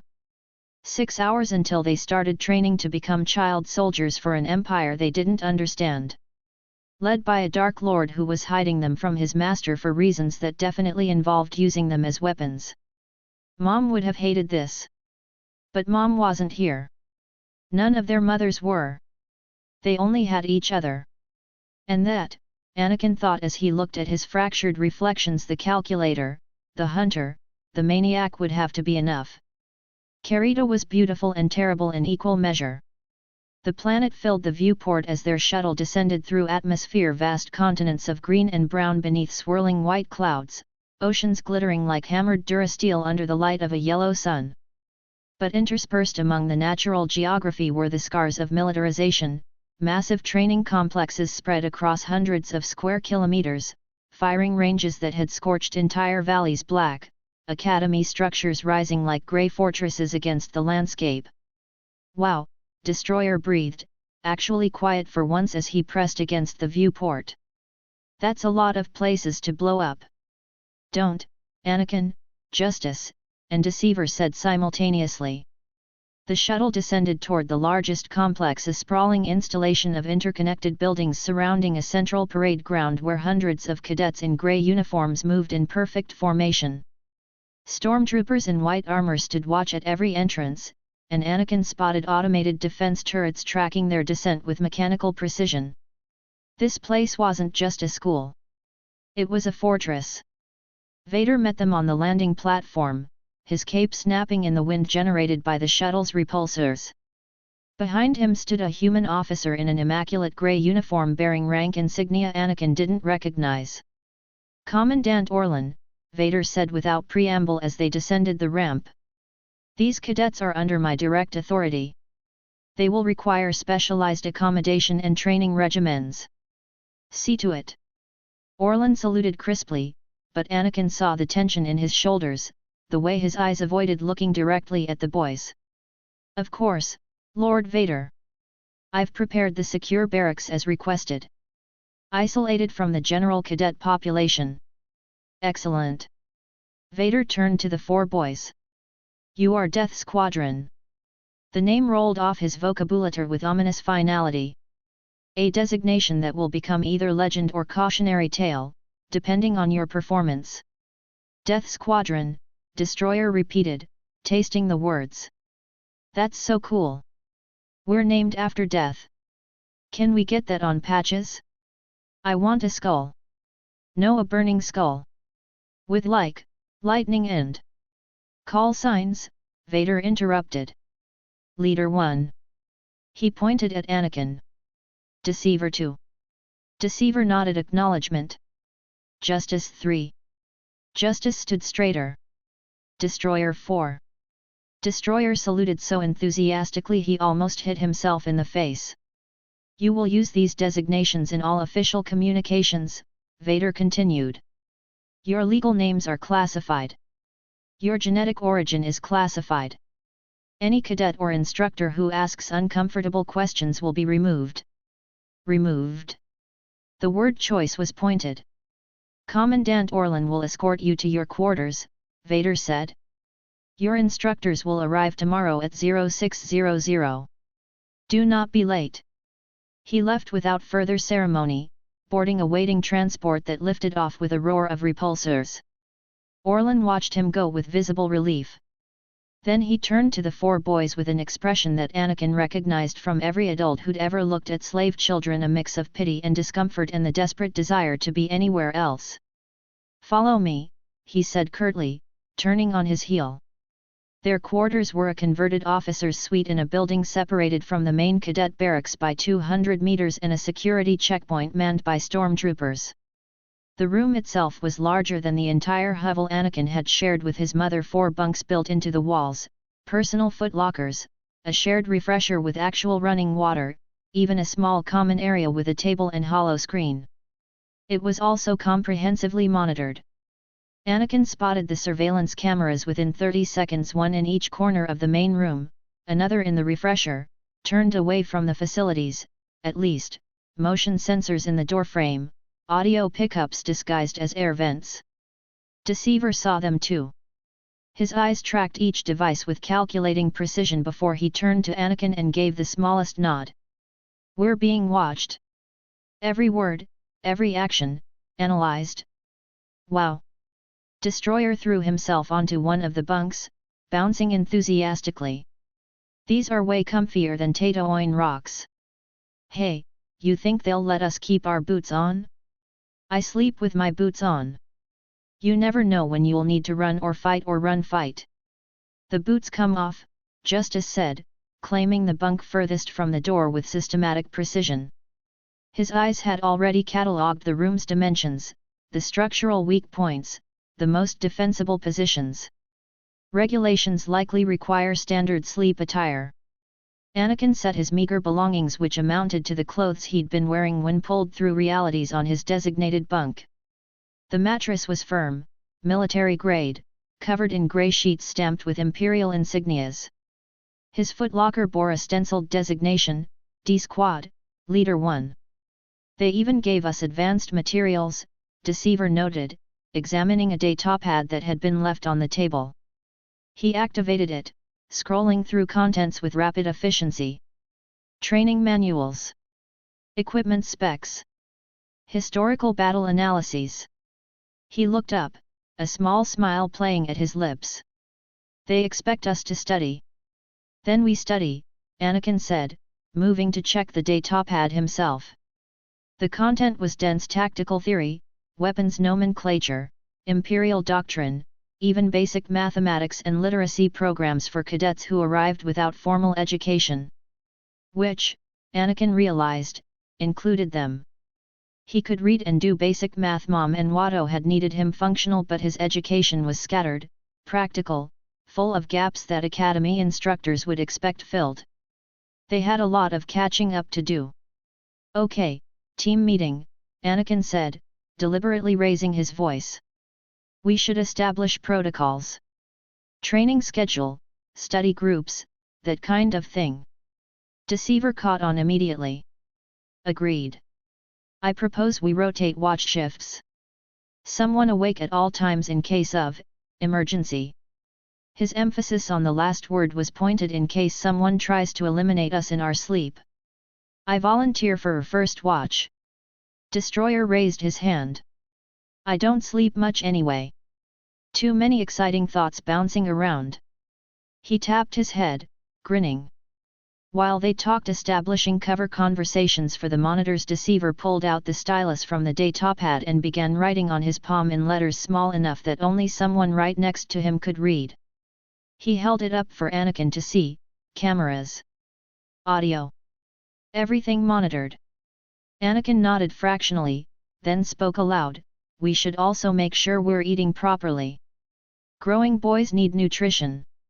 He picked up the datapad, pretending to review the meal schedule while typing. Can you feed false info? Deceiver read it, smiled, and typed back, already started. They hear what I want. How he'd compromised their monitoring in the 5 minutes they'd been in the room, Anakin had no idea. But that was Deceiver's nature, seeing systems, finding vulnerabilities, exploiting them with surgical precision. What about physical training? Justice asked, sitting cross-legged on his bunk in a meditation pose that looked uncomfortable. We'll need to maintain peak condition. I suggest morning calisthenics. Running. Strength conditioning. Boring, Destroyer announced. But I'll do it if we get to do cool stuff after. Like learning to make things explode. Or knife fighting. Can we learn knife fighting? I've always wanted to stab someone properly instead of just improvising. Anakin wanted to be disturbed by that statement but couldn't quite manage it.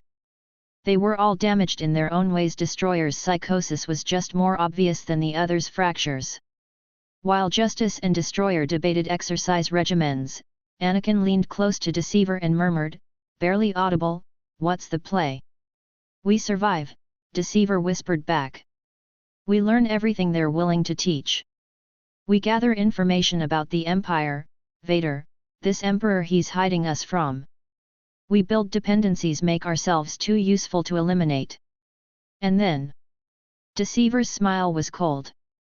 Then we see who offers the best deal for our services. Anakin pulled back, studying his variant's expression. Deceiver had no loyalty to the Empire, to Vader, to anyone but himself. Maybe, he was developing some twisted attachment to the squad. Anakin had seen the way Deceiver watched him, calculating whether betrayal or alliance served his interests better. For now, Alliance won. For now. Listen up, Anakin said, raising his voice to bring the others' attention back. We need ground rules. We're a squad now, Death Squadron. That means we watch each other's backs. We don't trust the Empire. We don't fully trust Vader. We trust each other. He paused. Barely. Accurate assessment, Justice agreed. My code permits eliminating threats to our survival. Anyone who jeopardizes this squad becomes a valid target. Even other cadets? Anakin asked. Justice's eyes went flat. If necessary. Destroyer had been sharpening the stylus from his datapad against the bunk's metal frame, working it into a makeshift shiv with disturbing enthusiasm. Can I stab the annoying ones? Just a little? They'll heal, probably. No stabbing, Anakin said firmly. Not unless they attack us first. We're trying to stay under the radar, not become known as the psycho squad that murders classmates. Ah! Destroyer's disappointment was genuine. But what if they're really annoying? Still no. What if they insult my explosives? You don't have explosives yet. But when I do. A chime at the door interrupted the argument. All four boys tensed, hands moving instinctively toward improvised weapons. Destroyer's shiv stylus, Justice's examination of the bunk frame's structural supports, Deceiver's positioning near the door's hinges. The door slid open to reveal a service droid carrying a tray of food. Rations for Death Squadron, it intoned in a flat mechanical voice.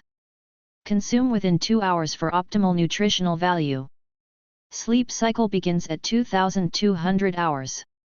Compliance is mandatory. It set the tray on the table and left without further comment. The four boys stared at the food nutrient paste, protein bars, reconstituted vegetables that might have been green at some point. I miss Mos Espa, Destroyer said mournfully. At least Watto's garbage looked like food.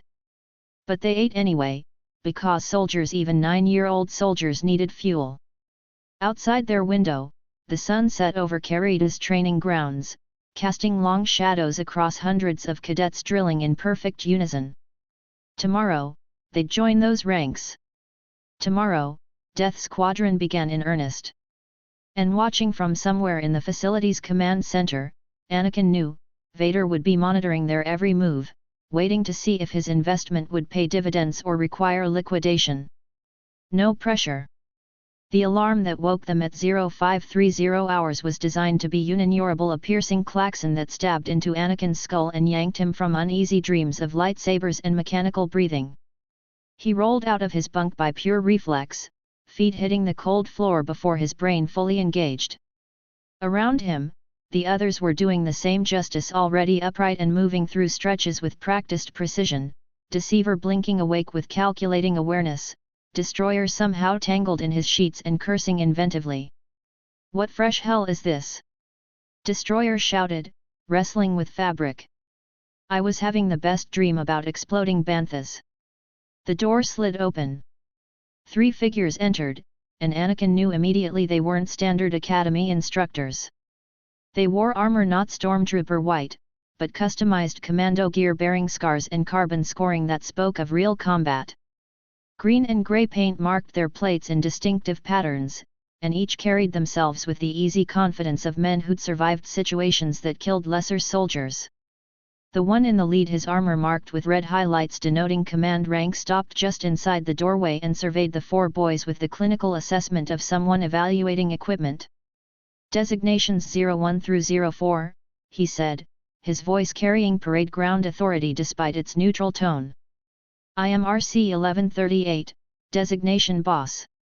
Squad leader of Delta Squad, Republic Commando Corps, currently assigned as your primary tactical instructor. He gestured to the figure on his right, armor marked with blue accents, posture ramrod straight. RC 1140, fixer. Technical specialist and second in command. He'll be handling your systems training, slicing, and equipment maintenance. The 3rd Commando, orange markings, relaxed stance that somehow still radiated danger, grinned. RC 1262, Scorch. Demolitions expert, heavy weapons specialist, and apparently your designated babysitter. His grin widened. This is either gonna be fun or a complete disaster. Maybe both. Anakin noticed what they didn't say: no mention of a 4th member, no RC 1207. Delta Squad should have been 4, but they only had 3. Someone was missing. Boss caught him looking, and something flickered across his expression: grief, quickly suppressed. You 4 are irregular, he said, moving into the room with predator grace. Your origins are classified above my clearance, which tells me you're either incredibly valuable or incredibly dangerous. Possibly both. Definitely both, Destroyer piped up, finally extracting himself from his sheets. We're Death Squadron. We're named after death. That's cool, right? Please say it's cool. Fixer's expression didn't change.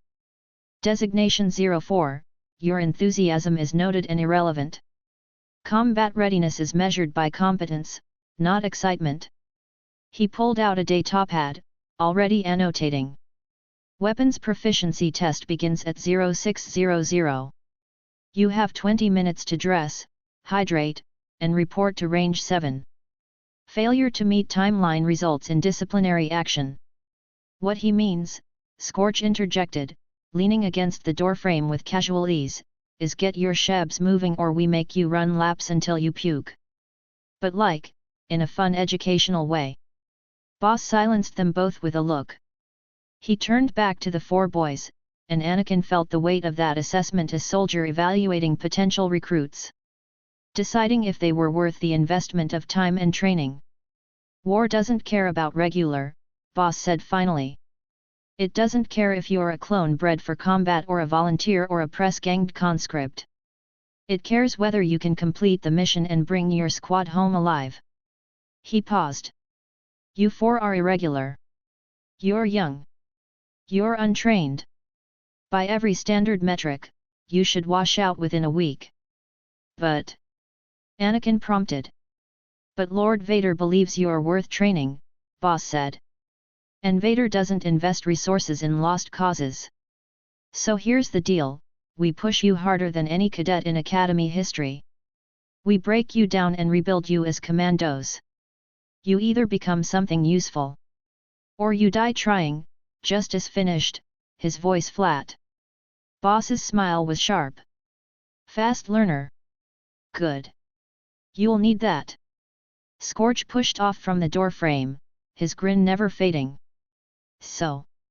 Which one of you little killers wants to learn creative explosive entry? Because I've got 17 different ways to breach a fortified position, and 12 of them are technically against Jedi conventions. Destroyer's hand shot up so fast he nearly dislocated his shoulder. Me. I do. Pick me. I wanna learn all the illegal ones. Scorch's grin widened to manic proportions. Oh, I'm gonna love this kid. Don't encourage him, Fixer said, tone disapproving. Designation 04 already demonstrates concerning psychological instability. Teaching him advanced demolitions is questionable judgment at best. Which is why it'll be hilarious, Scorch countered. Come on, Fix, when was the last time we had fun? Something dark crossed Fixer's expression. Kashyyyk, he said flatly. We had fun on Kashyyyk. Right up until... Fixer. Boss's voice cut through like a vibroblade. Secure that. Fixer went silent, but his jaw was tight. Kashyyyk, Anakin filed the name away. Something bad had happened there. Something that involved the missing fourth member of Delta Squad. 15 minutes, Boss said, all business again. Dress in the training uniforms you'll find in your footlockers. Boots laced, hair secured if applicable, hydration accomplished. Move with purpose. The three commandos left, the door hissing shut behind them. For a moment, the four boys just stood there. Then Destroyer started laughing. Did you see the orange one? He's like me but bigger and with more explosives. This is the best timeline. They're going to kill us, Justice observed, moving to his footlocker with mechanical calm. The training will be designed to break us.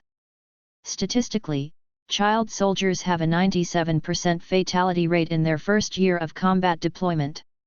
Cheerful, Deceiver muttered, but he was smiling that cold smile as he examined his training uniform. But also useful. Commandos are elite. Learning from them provides skills applicable to future opportunities. Anakin pulled on his uniform grey fatigues marked with Death Squadron insignia, boots that actually fit, a utility belt with empty pouches waiting to be filled with equipment he didn't have yet. It felt wrong, wearing military gear at 9 years old. It felt right in ways that scared him. 12 minutes, Justice announced, tracking time with internal precision. They dressed in silence, each lost in their own thoughts. Anakin's mind churned through implications. Delta Squad had suffered a loss. Someone named Sev, Probably. Going by the pattern of missing RC-1207. That loss had left wounds these hardened commandos still carried. Could he trust them? Could he trust anyone in this place? We trust each other, he'd said last night. Barely. But maybe, just maybe, they could expand that circle. 5 minutes, Justice said. Then let's move, Anakin replied, leading his fractured squad toward the door. Death Squadron doesn't keep instructors waiting. They filed out into Karida's pre-dawn darkness, 4 9-year-olds marching toward a weapons range where clone commandos would teach them to kill. Behind them, their monitored quarters stood empty. Above them, stars wheeled in patterns Anakin didn't recognize. And somewhere in the facility, Darth Vader watched. The game had begun. Now they just had to survive it. The cave on Dantooine smelled of damp stone and centuries of Force energy that had soaked into the very bedrock. Ben Kenobi, he still thought of himself as Obi-Wan sometimes, in unguarded moments stood in the training circle he'd marked with Jedi symbols, watching 4 9-year-old girls move through form katas with varying degrees of competence. 3 of them, anyway. The 4th was actively trying to set the practice droid on fire with her mind. Anna 4, we've discussed this, Obi-Wan said, exhaustion coloring his voice despite his best efforts to maintain Jedi serenity. Attempting to channel Force lightning without training will only result in. The practice droid exploded in a shower of sparks. That, Obi-Wan finished weakly. Anna the Destroyer stood amid the wreckage, grinning with manic delight, her blonde hair standing on end from residual static electricity. Did you see that? I didn't even try that hard. There was this tingly feeling in my fingertips and I just boom. She made explosion noises, complete with hand gestures. The dark side, Obi-Wan said, moving toward her with practiced calm even as alarm bells screamed in his mind. You drew on passion, on aggression. That path leads to suffering, yeah, we know, Anna the Destroyer waved him off. You've told us like 800 times. But here's the thing, Ben dude, she never called him master, despite weeks of correction. Suffering is gonna happen anyway. Might as well look cool doing it. She turned away from him, facing the cave wall where she'd carved something when she thought he wasn't looking. Obi-Wan had noticed days ago but convinced himself it was harmless, just a child's idle scratching. Now, approaching closer, he saw what it actually was and felt his stomach drop. A shrine. Carved into the stone with obsessive detail, a stylized figure labeled Anakin the Leader, best boy, cutest face, most fun to annoy, mine. Around it, smaller carvings, hearts, explosions, what appeared to be tactical diagrams of someone being protected by fire, and disturbingly detailed sketches of a 9-year-old boy's face. Anna 4, Obi-Wan said carefully, the way one might address a live thermal detonator. What is this? Anna the Destroyer didn't even have the grace to look embarrassed. Instead, she turned to face nothing. Empty air. But she addressed it like an audience, her eyes bright with that unnerving awareness that reminded Obi-Wan far too much of the dark prophecies about the Chosen One. Oh, hey, didn't see you there, she said to the invisible audience, grinning. Yeah, so, about the shrine look. I know what you're thinking. Anna, that's weird, he's technically you, that's like being obsessed with yourself. She laughed, the sound echoing strangely in the cave. Who are you talking to? Obi-Wan asked, genuine concern creeping into his voice. The readers. Day. Anna the Destroyer rolled her eyes. Anyway, here's the thing yet, he's technically a male version of me from another dimension or whatever cosmic nonsense is happening. But also, we're not the same person. Like, at all. I'm me, he's him, and honestly we might as well not even be related because multiverse stuff is weird. She gestured at the shrine with proprietary pride. So I don't see the problem with thinking he's the cutest and the most fun to irritate. He gets this little wrinkle between his eyebrows when he's annoyed, and his voice goes all bossy leader, and I just wanna," she made grabbing motions at the air. "Keep him. Forever. In a non-creepy way. Mostly.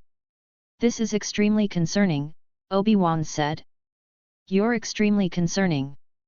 Anna the Destroyer shot back.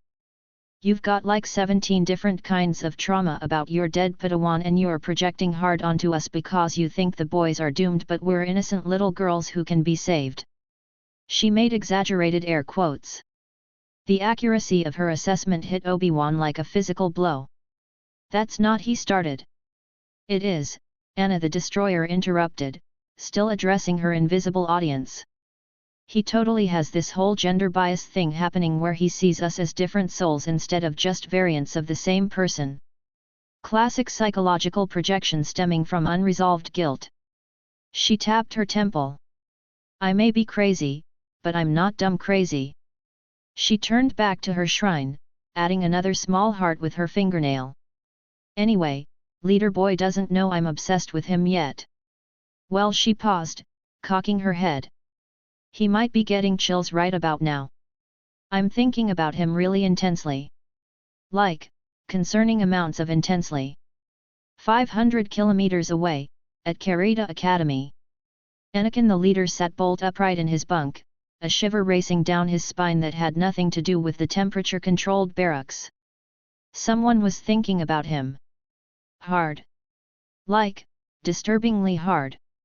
Like, enough that he could almost feel it pressing against his awareness like phantom hands. "You okay?" Destroyer the male one asked from across the room, looking up from the fork he was sharpening into an increasingly concerning weapon. "You look like you just got force-goosed by a ghost." "I think." Anakin rubbed his arms, trying to dispel the sensation. "I think someone's thinking about me. Someone really, really obsessive." Destroyer's eyes went wide, then he started giggling. "Oh man! Oh man! I know exactly who that is." "What? Your girlfriend?" Destroyer cackled, rolling on his bunk. "Enemy? Crazy her. She's got it bad for you, Leader Boy. Like, probably building a shrine level of bad. That's not, we met once, she tried to fight me. Yeah, and she decided you were hers." Destroyer was wheezing now, tears streaming down his face. "Trust me, I know how Destroyer brain works. When we fixate, we fixate. She's probably got your face carved into a wall somewhere with little hearts around it." Anakin felt his face go pale. "That's horrifying." "That's love." Destroyer corrected cheerfully.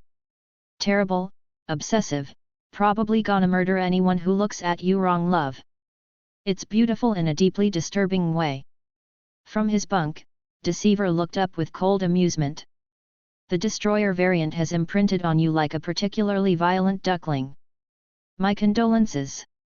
"I hate everything about this," Anakin muttered, pulling his blanket over his head. But the sensation of being watched, being thought about with disturbing intensity didn't fade. Back on Dantooine. While Anna the Destroyer communed with her invisible audience and added finishing touches to her shrine, the other three Annas trained with varying success. Anna the leader moved through Form 3 Sorcerer with natural grace, her tactical mind adapting to the defensive style as if she'd been born for it. Her training saber, a blue blade Obi-Wan had constructed from salvaged parts, moved in tight, economical arcs that wasted no energy, created no openings. "Excellent," Obi-Wan said, watching her defensive pattern with genuine approval. "You understand the principle. Sorcerer is not about defeating your opponent through aggression, but through outlasting them. Patience. Precision." Anna the leader flowed into a deflecting slash, redirecting an imaginary attack with minimal effort. "It's like podassing," she said, her breathing controlled despite the exertion. "You don't fight the track. You read it, adapt to it, use its momentum against itself." A crude metaphor, but accurate, Obi-Wan allowed. She was so much like Anakin, the good parts of Anakin, the clever boy he'd tried to train before everything went wrong. Maybe, with proper guidance, without the Council's restrictions, without Palpatine's corruption, this version could become what Anakin should have been. The thought brought guilt crashing down. I'm giving up on the boys. I'm deciding they're lost causes because they're male, because they remind me too much of him. But surely that was just pragmatism, not bias. Surely. Across the training circle, Anna the Deceiver practiced her katas with perfect technical precision. Every movement textbook correct, every strike measured, every defense by the book. Too perfect. Obi-Wan had trained Jedi for years. He knew the difference between genuine learning and performance. Anna too was performing, giving him exactly what he wanted to see while her mind worked on entirely different problems. At night, when she thought he was meditating, she practiced other techniques. He'd felt the dark side ripple through the Force when she experimented with Force lightning, channeling passion and aggression into crackling energy that she quickly suppressed before he could investigate. He'd sensed her attempts at Force persuasion on local wildlife, bending their primitive minds to her will with disturbing ease. She was learning Jedi techniques by day and dark side applications by night. And she was very, very good at hiding it. Anna too, your form is excellent, Obi-Wan said, approaching her position. But I sense distraction. Your mind is not fully present in the exercise. Anna the Deceiver looked up with carefully calibrated concern, her expression the picture of a devoted student seeking guidance. I apologize, Master Obi-Wan. I've been worried about the male variants. The ones who fled from you. And there it is, Obi-Wan thought. The manipulation. But he couldn't deny the seed of doubt she was planting found fertile soil in his guilt-ridden conscience. What about them troubles you? He asked carefully. Do you think they're suffering? Anna the Deceiver's voice was perfectly pitched, concerned, empathetic, just uncertain enough to seem genuine. They ran into that Imperial building. They're so young. What if the Empire is hurting them? Experimenting on them? She paused. Her eyes wide and innocent in a way that Obi-Wan would have found convincing if he hadn't spent 17 years learning to recognize manipulation. But he was tired. So tired. And the guilt was always there, always whispering. Should we help them? Anna the Deceiver asked. I know you said they were lost to the dark side, but they're just children. Surely there's hope for redemption. Redemption. The word Obi-Wan had clung to for 17 years, believing Anakin could be saved right up until the moment he'd watched him burn. The boys made their choice, Obi-Wan said, but his voice lacked conviction. They fled toward Imperial authority rather than accepting Jedi guidance. That tells me their corruption runs deeper than we can heal. Do you even believe that? A voice whispered in his mind, Qui-Gon, maybe, or just his own doubt. Anna the Deceiver nodded, accepting his answer with practiced grace. But Obi-Wan saw the satisfaction flicker in her eyes before she suppressed it. She'd planted the seed. Now she'd let it grow, let him question himself, let his attention divide between training the girls and worrying about the boys. She's playing me, Obi-Wan realized with sudden, cold clarity. And I'm letting her because I want to believe I can save at least some of them. In the far corner of the cave, Anna the Justice sat in meditation pose, but her face was twisted in concentration that bordered on pain. Force empathy was her trial by fire. Feel the living force, Obi-Wan had instructed during their first session. Reach out with your feelings. Sense the emotions of the world around you, the stone's ancient patience, the water's persistent flow, the small creatures that make their homes in these caves. Anna the Justice had reached out. And immediately drowned. Fear from the tunnel shrews hiding in crevices. Hunger from the blind cave fish in the underground stream. Contentment from the moss growing in patches of dim light. Aggression from a predatory cave spider stalking its web. And beneath it all, her dark passenger screaming catalogs of threats, marking each creature as potential target or obstacle, demanding she judge them, categorize them, decide which deserve to live. The spider is a predator. It kills to eat. Is that murder? Does my code apply to creatures without sapience? The shrew feels fear. It's innocent. But it would bite if cornered. Does self-defense negate innocence? Her dark passenger tried to impose order on the chaos of emotions flooding through Force empathy, but emotions didn't follow logical rules. They just were messy, contradictory, overwhelming. Breathe, Obi-Wan's voice cut through the noise. Don't try to control the emotions you sense. Simply observe them. Acknowledge them. Let them flow through you without clinging or rejection. Easy for you to say, Anna the Justice thought, but she tried.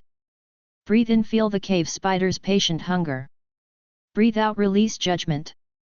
Breathe in, sense the shrew's simple fear. Breathe out, let it pass through without cataloging threat levels. It was the hardest thing she'd ever done. Her dark passenger needed to judge, to categorize, to determine guilt or innocence. That's what it was built for. Harry's code writ into her very psyche. But Force empathy demanded she feel without judgment. The contradiction was tearing her apart.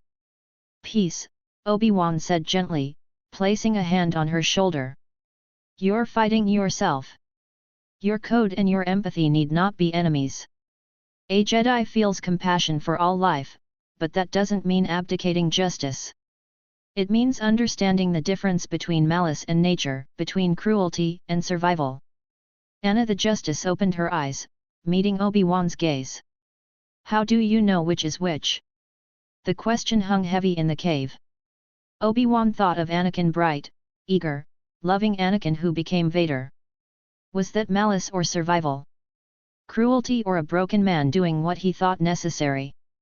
I don't always know, Obi-Wan admitted, the confession costing him. I thought I did. I was wrong. And that mistake. He trailed off, looking at the four girls, these strange echoes of his greatest failure and maybe, somehow, his chance at redemption. That mistake cost everything, he finished quietly. Anna the Justice nodded slowly, filing that information away. Her dark passenger whispered, he's uncertain. Compromised by guilt. Not a reliable authority on justice. But she said nothing, simply returned to her meditation, trying to find balance between feeling and judging.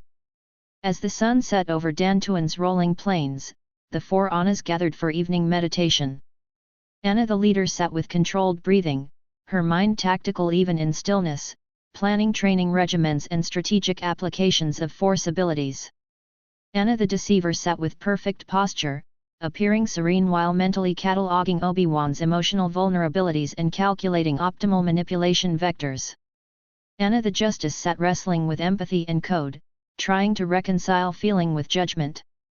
And Anna the Destroyer sat thinking very, very hard about a certain 9-year-old boy 500 kilometers away, projecting her obsessive thoughts with Force-enhanced intensity. Obi-Wan Kenobi watched them from across the cave and told himself he was saving them. Told himself the boys were too far gone. Told himself his bias was justified. And tried to believe his own lies. Because the alternative that he was repeating his mistakes with Anakin, just in a different configuration, was too painful to face. So he meditated, and he taught, and he ignored the dark side ripples from Anna 2's nighttime practice. He ignored Anna 4's disturbing shrine and fourth wall conversations. He ignored Anna 3's fractured psychology. He saw only what he wanted to see, Anna 1, the perfect Padawan, proof that he could succeed where he'd failed before. In the Force, something ancient and vast watched this brewing catastrophe with interest. The dark side smiled. And on Karita, a 9-year-old boy shivered, unable to shake the feeling of invisible eyes watching him with deeply concerning affection. Boba Fett arrived on Karita without ceremony or announcement, just a battered Firespray class patrol craft settling onto landing pad Theta 7 with repulsors that sounded like they'd been held together with spite and Mandalorian stubbornness. Anakin watched from the barracks window as the boarding ramp lowered, revealing a figure in green and grey armor that had clearly seen decades of combat. The paint was scarred and carbon-scored, the plates dented in patterns that told stories of blaster fire survived and enemies defeated. The helmet, that distinctive T-visor that had become synonymous with fear across the galaxy, turned toward their building with mechanical precision. That's our new instructor. Destroyer pressed his face against the viewport, breath fogging the transparent steel. He looks like he kills people for breakfast. Can we keep him? Please say we can keep him. He's not a pet, Justice said from his bunk, but his dark passenger was cataloging the bounty hunter with intense interest. Combat effective. Dangerous. Survived countless engagements. Study his methods. He's Boba Fett, Deceiver said, reading from a datapad he'd somehow acquired that contained classified Imperial personnel files. Most successful bounty hunter in the galaxy. Trained from childhood by his father Jango Fett, the template for the clone army. Survived the Clone Wars as an orphan, learned combat from Aurra Sing, Bossk, and Cad Bane. He looked up, a small smile playing at his lips. Vader hired the best. The intercom crackled. Death Squadron, report to Training Hall 7. Immediately. Training Hall 7 was a converted hangar bay with padded floors, weapon racks lining the walls, and training droids stationed in corners like mechanical gargoyles. Boba Fett stood in the center, arms crossed, helmet tracking the 4 9-year-olds as they filed in. Boss, Fixer, and Scorch stood off to the side, observing. Designations. Fett's voice emerged from his helmet's vocabulature flat, emotionless, carrying the weight of someone who'd stopped caring about pleasantries around the time he watched his father die. Leader 1, Anakin said, standing straighter. Deceiver 2. Justice 3. Destroyer 4. Can I touch your armor? It's so cool. Does it have weapons in it? I bet it has weapons. Tell me about the weapons. Fett stared at Destroyer for a long moment. Then, without warning, his hand moved in a blur faster than Anakin's eyes could track, and Destroyer was on the ground, legs swept out from under him, staring up at the ceiling in shock. Lesson 1, Fett said, not even breathing hard. Talk less. Fight more. Destroyer started laughing from the floor. Oh, I love this guy. Fett tilted his helmet, considering. You're mentally unstable. It wasn't a question. Yup. Destroyer agreed cheerfully, rolling to his feet with surprising agility. But I'm useful unstable. Like a grenade with a really short fuse. Grenades are predictable, Fett said. You're just broken. He turned to the others. Vader contracted me to teach you Mandalorian combat techniques. Hand to hand, close quarters, weapons proficiency, survival skills. He paused. I don't train children. But you're not really children anymore, are you? Not after Vader's gotten hold of you. Anakin felt the truth of that settle in his bones. They'd been children 2 weeks ago. Now they were something else. Mandalorian Corps, Fett continued, pacing in front of them like a predator sizing up prey, focuses on threat neutralization through aggressive counterattacks and simultaneous defense-offense. We don't fight pretty. We fight to survive. He stopped, helmet turning to each boy. Imperial doctrine teaches you to follow orders, maintain formation, die for the Empire. I'm teaching you to kill efficiently and go home alive. Questions? What if our orders conflict with survival? Justice asked, his voice flat. Fett's helmet tilted. Then you're already dead. Survival wins. Justice nodded slowly, dark passenger filing that away. Pair up, Fett ordered. Show me what you've got. 20 minutes later, Anakin was fairly certain Boba Fett was trying to kill them. The bounty hunter moved through them like they were made of paper, demonstrating Mandalorian techniques with brutal efficiency.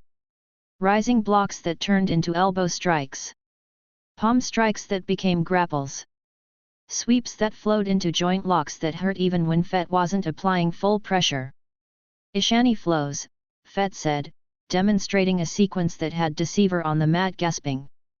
Pivot from the hip. Strike becomes block becomes strike. Continuous motion. Your enemy can't predict what doesn't stop. He hauled Deceiver up by the scruff of his training uniform. Again. Deceiver attacked, applying what he'd learned with calculating precision. Fett blocked, countered, but this time Deceiver rolled with it, turning his fall into a sweep that actually made Fett step back. Better, Fett said. You think like a hunter. Good. Anakin faced Justice, both of them practicing the sequences Fett drilled into them with relentless repetition. Justice moved with eerie precision, his dark passenger guiding each strike to maximum damage points: joints, nerve clusters, vulnerable arteries. You fight like you're trying to kill me, Anakin panted, blocking a strike aimed at his throat. I am, Justice replied calmly. Training should mirror combat. Holding back creates bad habits. He's right, Fett said, appearing behind them without sound. 3. You've got natural talent for lethal targeting. Use it. 1. You're too defensive. Mandalorian core demands aggression. Counter-strike while defending. He demonstrated on Anakin a lightning-fast combination that had him blocking a punch while simultaneously being thrown to the mat. See? Defense and offense. Same motion. Stop separating them.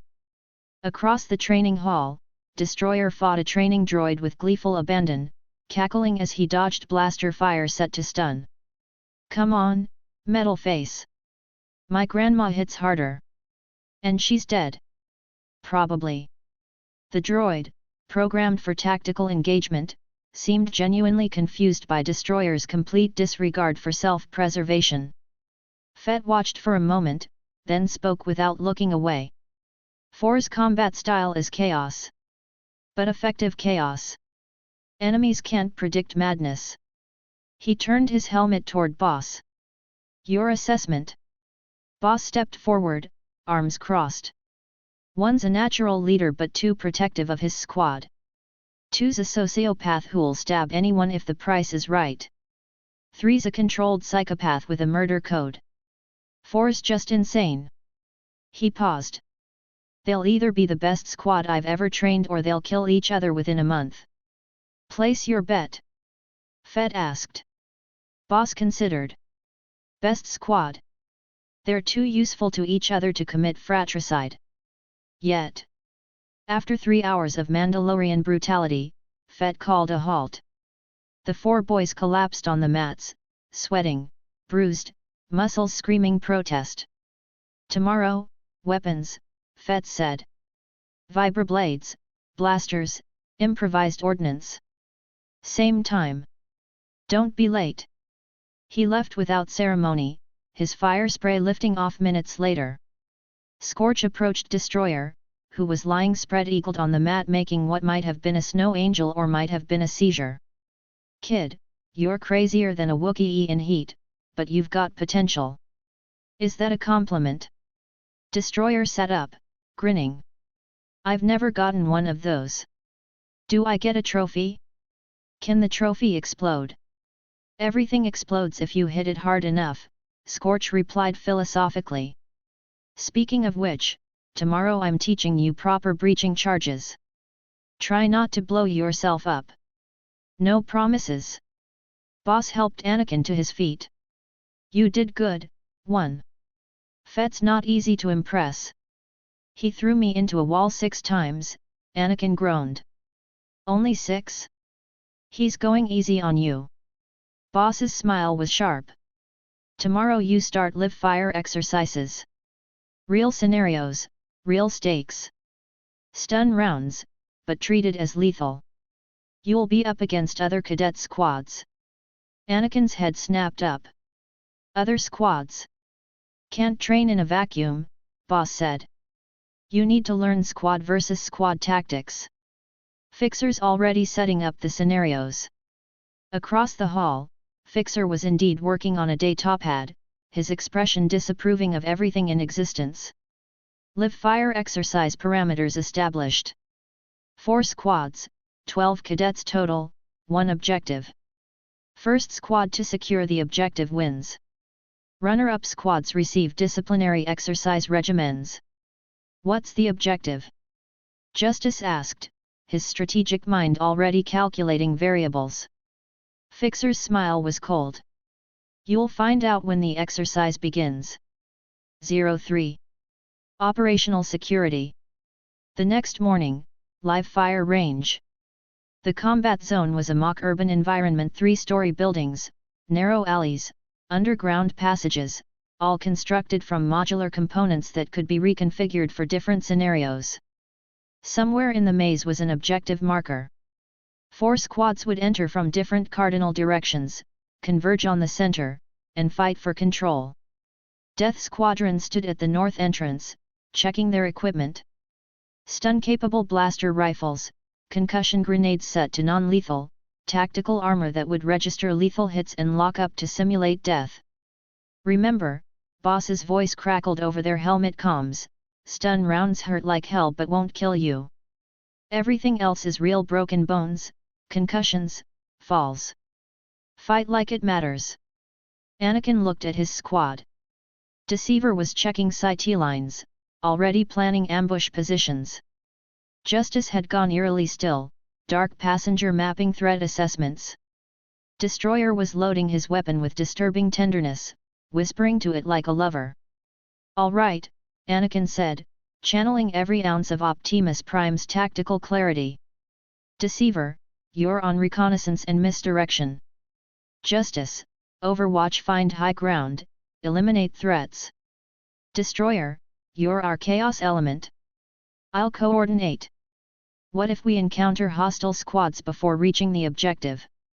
Justice asked. "Neutralize efficiently," Anakin replied.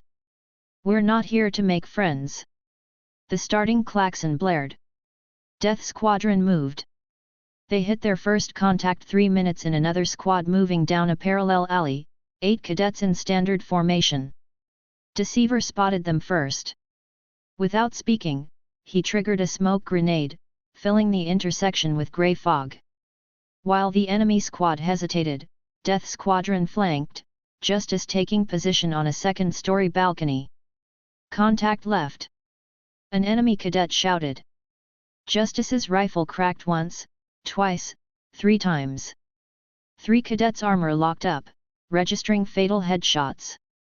His dark passenger guided every shot with surgical precision, center mass when guaranteed, headshots when optimal. Destroyer charged into the smoke screaming, "Knock knock! Who's there?" Explosions, and opened fire on full auto, his aim terrible but his enthusiasm terrifying. The enemy squad broke and ran. "That was too easy," Deceiver said, suspicious.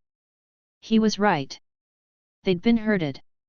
The second squad hit them from behind, a perfectly executed ambush that caught Death Squadron in a crossfire. Stun rounds cracked through the air, impacting armor with sounds like hammers on durasteel. "Scatter!" Anakin dove behind cover, his tactical mind racing. 2 squads, coordinated attack, they planned this. A figure stepped from the shadows ahead, a teenage cadet, maybe 16, wearing sergeant stripes and an expression of absolute suspicion. James Dokes. Anakin knew the name from squad rosters Deceiver had acquired. Leader of Crimson Squad, top-ranked in hand-to-hand combat, known for aggressive tactics and paranoid hypervigilance. Dokes' eyes locked onto Justice, who'd repositioned on a different rooftop. "You," Dokes said, his voice carrying over the firefight. 3. "You give me the fucking creeps, you know that." Justice's head turned, dark passenger analyzing this new threat. "You don't fight like a 9-year-old, Dokes continued, advancing despite the chaos around him. "You fight like a killer. I've seen killers. Watched them. Hunted them." His finger pointed accusingly. "You've got that look. That dead look." "I don't know what you're talking about," Justice said, his voice carefully neutral. "Bullshit," Dokes snarled. "You're hiding something. I can feel it. And when I figure out what it is." A stun round caught Dokes in the chest, fired from Deceiver's position. The older boy's armor locked up, registering a kill. "Target eliminated," Deceiver said calmly over comms. But Doak's eyes never left Justice, even as his armor paralyzed him. "I'm watching you, 3, he managed through gritted teeth. "You and 2. Both of you. Something's wrong with you." Then the armor's paralytic systems kicked in fully, and he collapsed. Justice stared down at the prone figure, his dark passenger whispering, "He sees. He knows. Threat assessment, high. Consider elimination. Focus." Anakin snapped over comms. "We've got 2 more squads converging. Destroyer, suppressing fire. Deceiver, fake a retreat route, make them think we're running south. Justice, actual retreat north-northwest. Move." The squad executed with precision. Destroyer laid down cover fire while cackling about the beauty of blaster fire patterns. Deceiver left tactical indicators that suggested Death Squadron had fled toward Building 7. Justice provided overwatch as they actually retreated toward Building 3. Enemy squads pursued the false trail. Death Squadron circled around, hitting the objective from an unexpected angle while their opponents chased shadows. They secured the marker, a simple beacon with 0 resistance. Victory klaxon sounded. "Winner, Death Squadron," Fixer's voice announced over facility-wide comms. Time, 11 minutes, 43 seconds. Enemy casualties, 17. Friendly casualties, 0. A pause. Unorthodox tactics. Excessive aggression.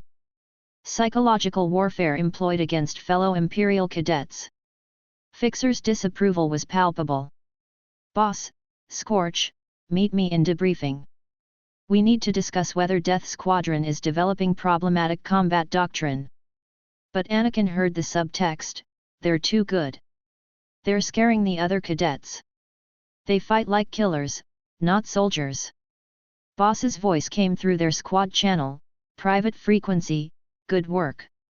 Textbook commando tactics. But you've made enemies. Dokes won't let this go. Watch your backs." Anakin looked at his squad as they regrouped. Deceiver was smiling that cold smile. Justice looked troubled, dark passenger still processing Dokes' accusations. Destroyer was drawing victory symbols in the dirt with his boot. They'd won. But the cost was just beginning to show. Deceiver too began his campaign the night after their first victory. It started small, almost invisible. A conversation in the mess hall with a supply sergeant, Deceiver's voice pitched perfectly to convey exhausted gratitude. "Thank you for the extra rations, sir. We're so far from home. From family. Sometimes it helps to have full stomachs, you know." The sergeant, a middle-aged man with soft eyes who probably had children of his own, melted. "You kids shouldn't be here. 9 years old, in an elite combat program? That's..." He trailed off, clearly wanting to say wrong but knowing better than to criticize Vader's projects. "We make do," Deceiver said, managing to look both brave and vulnerable simultaneously. A calculated expression he'd practiced in the mirror until it was perfect. "Though I shouldn't complain. Other squads have it worse. I heard Crimson Squad's equipment is malfunctioning. Their armor regulators." The sergeant frowned. "Where'd you hear that?" "Oh, just gossip in the barracks," Deceiver lied smoothly. "Probably nothing. I'm sure they'll report it through proper channels if it's serious." But the seed was planted. The supply sergeant would double-check Crimson Squad's equipment, find nothing wrong because there was nothing wrong, and wonder why Death Squadron's 9-year-old was spreading rumors. Suspicion would build.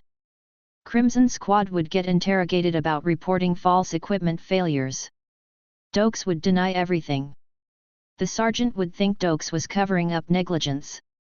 All from one conversation. Anakin watched this happen from across the mess hall, recognizing the manipulation for what it was. He should stop it.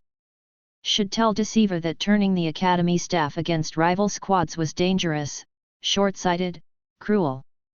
But it also served their survival. Deceiver's nature serves our survival, Anakin had told himself. I allow it because we need it. The rationalization tasted like ash. 3 days later, Deceiver approached the leader of Shadow Squad, a talented 15-year-old named Kyra Chen who ranked second in tactical assessments, just behind Death Squadron. Your squad's formations are impressive, Deceiver said, sitting down across from her in the academy library where cadets studied between training rotations. Textbook perfect.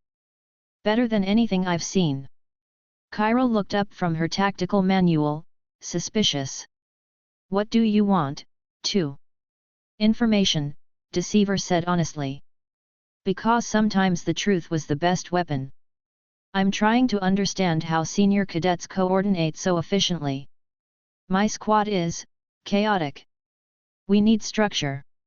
It was a lie wrapped in truth. Death Squadron was chaotic, but that chaos was their strength, not weakness. Still, Kyra didn't know that. She studied him for a long moment. You're asking me to help you beat my squad in rankings. No, Deceiver said, leaning forward with calculated earnestness. I'm asking you to help me keep my squad alive. We're 9. We shouldn't be here. But we are, and if we don't learn fast, we die. You're the best tactical mind in our cohort. I'm asking for mentorship, not betrayal. The appeal to her ego worked. Kyra's expression softened fractionally. What specifically are you struggling with? Over the next hour, Deceiver extracted Shadow Squad's tactical doctrine through a master class in social engineering. He asked innocent questions that revealed defensive patterns.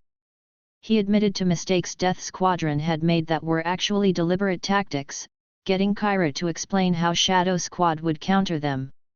He built rapport, trust, connection. And filed away every vulnerability she revealed. When he left, Kyra thought she'd mentored a struggling child. Deceiver had her squad's entire playbook. But his most audacious manipulation targeted Fixer. The commando was by the book to a fault, every regulation memorized, every protocol followed with religious devotion. He viewed Death Squadron as a necessary evil, tolerated only because Vader and Boss commanded it. Deceiver understood that psychological profile. Fixer needed order. Needed rules. Needed to believe the system worked. So Deceiver gave him what he needed. RC 1140, Deceiver approached Fixer in the equipment bay, using the formal designation. I've noticed discrepancies in our training data logs. May I review them with you? Fixer looked up from the rifle he was calibrating, surprised. Designations 01 through 04 generally avoid voluntary data review. Leader 1 does. I don't, Deceiver said. I prefer precision. Records should be accurate. That got Fixer's attention. Precision. Accuracy. Order. The holy trinity of his worldview. Deceiver pulled up his datapad, displaying training logs. Our marksmanship scores from Day 7 show Justice 3 achieving 98% accuracy. But the range sensors recorded 99.2%. Someone manually altered the data downward. Fixer's expression hardened. Falsification of training records is a severe violation. I thought you should know, Deceiver said, his tone helpful, concerned, appropriately troubled. I ran diagnostics. The alteration came from. He trailed off, apparently reluctant. From where? 02. Crimson Squad's terminal cluster, Deceiver said quietly. Specifically, Sergeant Doak's access credentials. It was a complete fabrication. Deceiver had altered the records himself, then created a false digital trail pointing to Doak's. But Fixer wouldn't know that. Why would Doak's falsify your squad's performance data? Fixer asked, suspicious but intrigued. I don't know, Deceiver lied. Maybe he thinks we're a threat? He did confront Justice 3 during the live fire exercise. Called him a. Deceiver paused, as if embarrassed. A killer. Said he was watching us. Fixer's jaw tightened. Doak's paranoid accusations were already on record. Boss had noted them in the after-action report. This just added fuel to an existing fire. I will investigate, Fixer said. If Sergeant Doakes is engaging in personal vendettas that compromise training data integrity, disciplinary action will be required. Thank you, RC 1140, Deceiver said, perfectly respectful. I just want accurate records. For improvement purposes. He left Fixer already cross-referencing digital forensics, hunting for evidence of Doak's supposed sabotage. Evidence that Deceiver had meticulously planted. That evening, back in their monitored quarters, Anakin confronted him. You're framing Doakes, Anakin said quietly, aware of the surveillance but too angry to stay silent. Deceiver didn't deny it. He's a threat. He suspects Justice and me. He won't stop investigating until he finds something, and eventually he will because we are hiding something. He looked up from the datapad where he was composing his next manipulation. Preemptive neutralization is logical. It's also cruel, Anakin said. He's just doing his job. Being suspicious of weird 9-year-olds isn't a crime. It is when it threatens our survival, Deceiver replied, his voice flat. He's building a case against us. Once he has enough evidence of our irregularities, he'll report to higher command. And then we become liabilities that Vader eliminates. The worst part was that Deceiver was probably right. So you destroy him first, Anakin said. I discredit him, Deceiver corrected. Make his accusations seem like paranoid obsession. When he inevitably reports us, Command will dismiss it as another conspiracy theory from the cadet who sees enemies everywhere. He smiled coldly. It's actually merciful. I'm not killing him. Just his credibility. That's still wrong, Anakin insisted, but the conviction was fading from his voice. Because what was the alternative? Let Doakes investigate until he uncovered the truth about multiversal variants. Let him report to Imperial intelligence, who dissect them in laboratories. Deceiver's nature serves our survival, Anakin reminded himself again. The rationalization tasted worse each time. Deceiver studied him for a long moment. You allow my manipulations because they're useful. But you hate that you allow them. You want to be better than this. Don't you? Anakin asked. No, Deceiver said simply. I want to survive. Morality is a luxury for people with power. We don't have power yet.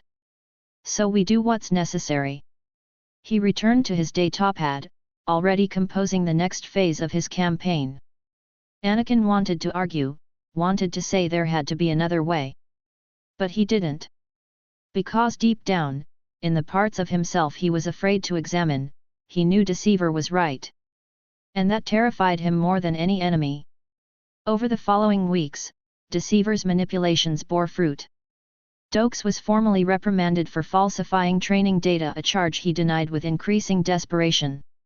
His credibility eroded with each protest. Crimson Squad's equipment malfunctions, real ones this time, caused by Deceiver's subtle sabotage, led to poor performance reviews. Shadow Squad's tactical doctrine, now known to Death Squadron, was systematically exploited in every engagement. Supply sergeants viewed Death Squadron as tragic orphans deserving extra support, routing better equipment to their stores. And through it all, Deceiver built something he'd never had before. Loyalty. Not the fake loyalty he performed for marks and targets. Real loyalty, forged through calculated self-interest that had evolved into something almost resembling genuine attachment. He was loyal to Leader One. Because Leader One was the only person strong enough to keep him alive and smart enough to see through his manipulations but pragmatic enough to allow them anyway. Deceiver had analyzed every angle, run every calculation, and determined that Anakin the leader was his best chance at long-term survival. And somewhere in that cold calculus, attachment had formed. It wasn't friendship. Deceiver didn't have the emotional architecture for friendship. But it was the closest thing his sociopathic mind could comprehend. One night, alone in the refresher where surveillance was minimal, Deceiver stared at his reflection and felt something almost like fear. I'm becoming dependent, he realized. I've created a vulnerability. Leader 1 could betray him now. Could report his manipulations, expose his schemes, turn the squad against him. And Deceiver would be destroyed. The smart play was to eliminate that vulnerability. Strike first. Ensure Leader 1 couldn't become a threat. But he didn't. Because loyalty, even calculated, selfing loyalty, was a chain that bound in both directions. Deceiver had forged his own prison. And the most terrifying part was that he didn't entirely hate it. The prisoner knelt in the center of the training simulation, hands zip-tied behind his back, blood trickling from a split lip. He was a hologram, a sophisticated training construct designed to test cadet decision-making under pressure. But he felt real. Justice 3 stood over him, blaster rifle aimed at the back of the construct's head, his dark passenger whispering calculations. Rebel operative. Confirmed kills, 17 Imperial soldiers. Assisted in bombing that killed 43 civilians. Guilty, his dark passenger concluded. Sentence, death. Execute the prisoner, Fixer's voice commanded through Justice's helmet. He possesses intelligence that could compromise our operation if he escapes. Standard Imperial Protocol, elimination of high-value targets. Justice's finger tightened on the trigger. Then stopped. He's surrendered, Justice said, his voice carefully neutral. He's restrained. He's no longer an active threat. But he's still guilty, his dark passenger insisted. Murders don't become innocent through surrender. Designation 03, you have your orders, Fixer said, tone hardening. Execute. The holographic prisoner looked up at Justice with desperate eyes. Please, he begged. I have information. I can help you. Don't kill me. Please. Murderers beg too, Justice's dark passenger noted clinically. Guilt doesn't preclude self-preservation instinct. But Harry's code, the foundation of Justice's entire psychological architecture, had rules. Don't get caught. Never kill an innocent. Only kill those who deserve it, murderers who've evaded justice. This prisoner was guilty. He deserved death according to the code. But he'd also surrendered. He was restrained. Helpless. An Imperial protocol demanded his execution not because he deserved it, but because it was convenient. That wasn't justice. That was murder. No, Justice said. Silence in the COMM channel. Then, repeat that, 03. Fixer's voice had gone dangerously quiet. I refuse the order, Justice clarified. He's surrendered. He's no longer a threat. Executing him violates my code. Your code? Fixer's disbelief was palpable. You're a cadet in the Imperial military. You don't have a code beyond regulations and orders. You have doctrine. My code predates Imperial doctrine, Justice said, meeting the holographic prisoner's eyes. I only kill those who deserve death. This man deserves imprisonment, interrogation, trial. Not summary execution. Simulation terminated, Fixer announced. Designations 01 through 04, report to debriefing immediately. The hologram dissolved. Justice lowered his rifle, but his hands were shaking. What have I done? Maintain the code, his dark passenger replied. As required. But at what cost? The debriefing room was small, sterile, designed for uncomfortable conversations. Boss, Fixer, and Scorch sat on one side of the table. Death Squadron sat on the other. Fixer started the recording. Training Exercise 7 Gamma. Scenario, high-value prisoner, time-sensitive intelligence extraction, imminent enemy reinforcements. Correct protocol, terminate prisoner to prevent intelligence leakage and maintain operational security. He turned to Justice. Designation 03 refused a direct order. Explain. Justice sat perfectly still, his dark passenger analyzing the room. Boss, neutral expression, evaluating. Scorch, mildly amused, no threat. Fixer, disapproving, potential escalation risk. The prisoner had surrendered, Justice said. He was restrained. Executing him wasn't tactically necessary. We could have extracted intelligence through interrogation. The order to kill was about convenience, not justice. Justice. Fixer leaned forward. We're soldiers, not judges. Our role is to follow orders that further imperial security. The prisoner was a confirmed rebel operative with intelligence that could threaten the Empire. His execution served the greater good. Did it? Justice asked, and his dark passenger fed him arguments with clinical precision. Interrogation could have provided actionable intelligence on rebel networks. Execution provided nothing except one less prisoner to manage. Tactically, my refusal was the optimal choice. Optimal. Anakin muttered under his breath. They'd all agreed to avoid that word. But Justice was too focused to notice. You're rationalizing insubordination, Fixer said. The Imperial military requires discipline. Orders are followed because the chain of command possesses superior strategic awareness. Individual soldiers don't get to decide which orders align with their personal codes. Boss held up a hand, silencing Fixer. 3. Answer honestly, in a real combat scenario, if ordered to execute a surrendered enemy, would you comply? Justice considered. His dark passenger ran simulations, calculated probabilities, analyzed outcomes. No, he said finally. Not unless the target was actively guilty of crimes deserving capital punishment and formal justice was unavailable. Surrendered enemies have rights.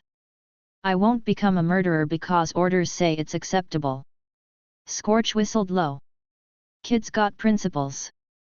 Insane, career-ending principles, but principles. This is unacceptable, Fixer said. 03 is demonstrating fundamental incompatibility with military service. I recommend remedial discipline and potential reassignment. No, Boss interrupted. Fixer turned to him sharply. Boss. I said no, Boss repeated, his voice carrying command authority that made Fixer subside. He looked at Justice. Your code says you only kill those who deserve it. Define deserve. Justice met his gaze. Murderers. Those who kill innocents without justification. Predators who evade legal justice. My code exists because formal systems fail corrupt judges, bought officials, criminals who slip through cracks. I kill what the system can't or won't. And if the Empire orders you to kill an innocent? Boss asked. I refuse, Justice said without hesitation. I'd rather die than violate my code. Boss nodded slowly, something like respect flickering in his expression. You're a bad soldier. But you might be a good man. That's rare in this galaxy. He turned to Fixer. 3 stays in the program. But his training focus shifts. We stop trying to make him a stormtrooper and start making him an operator. Spec Ops, targeted elimination, missions where his code and Imperial objectives align. That's highly irregular, Fixer protested. So is everything about Death Squadron, Boss replied. 3 won't execute surrendered prisoners? Fine. We assign him to hunt enemies who won't surrender, war criminals, rebel terrorists, targets too dangerous to capture. His code becomes an asset, not a liability. Fixer looked like he wanted to argue further but recognized the futility. Noted. I'll adjust training parameters. Boss dismissed them with a gesture. Outside the debriefing room, Death Squadron regrouped. Destroyer immediately hugged Justice. That was awesome. You told Fixer to shove it. Can I do that next? I want to tell someone to shove it. Please don't, Anakin said tiredly. Deceiver studied Justice with calculating interest. You risked your career for a hologram. For a principle. Yes, Justice said. That's Deceiver paused, searching for words. Irrational. Dangerous. Potentially fatal. Yes, Justice agreed. I don't understand it, Deceiver admitted. But I respect it. You're the only one of us with genuine morality instead of convenient ethics. Justice's dark passenger analyzed that statement, found no deception. Thank you. Anakin put a hand on Justice's shoulder. Boss was right. Your code is yours. But you need to hide it better. The Empire won't tolerate open defiance forever. I know, Justice said quietly. Hunt in the shadows.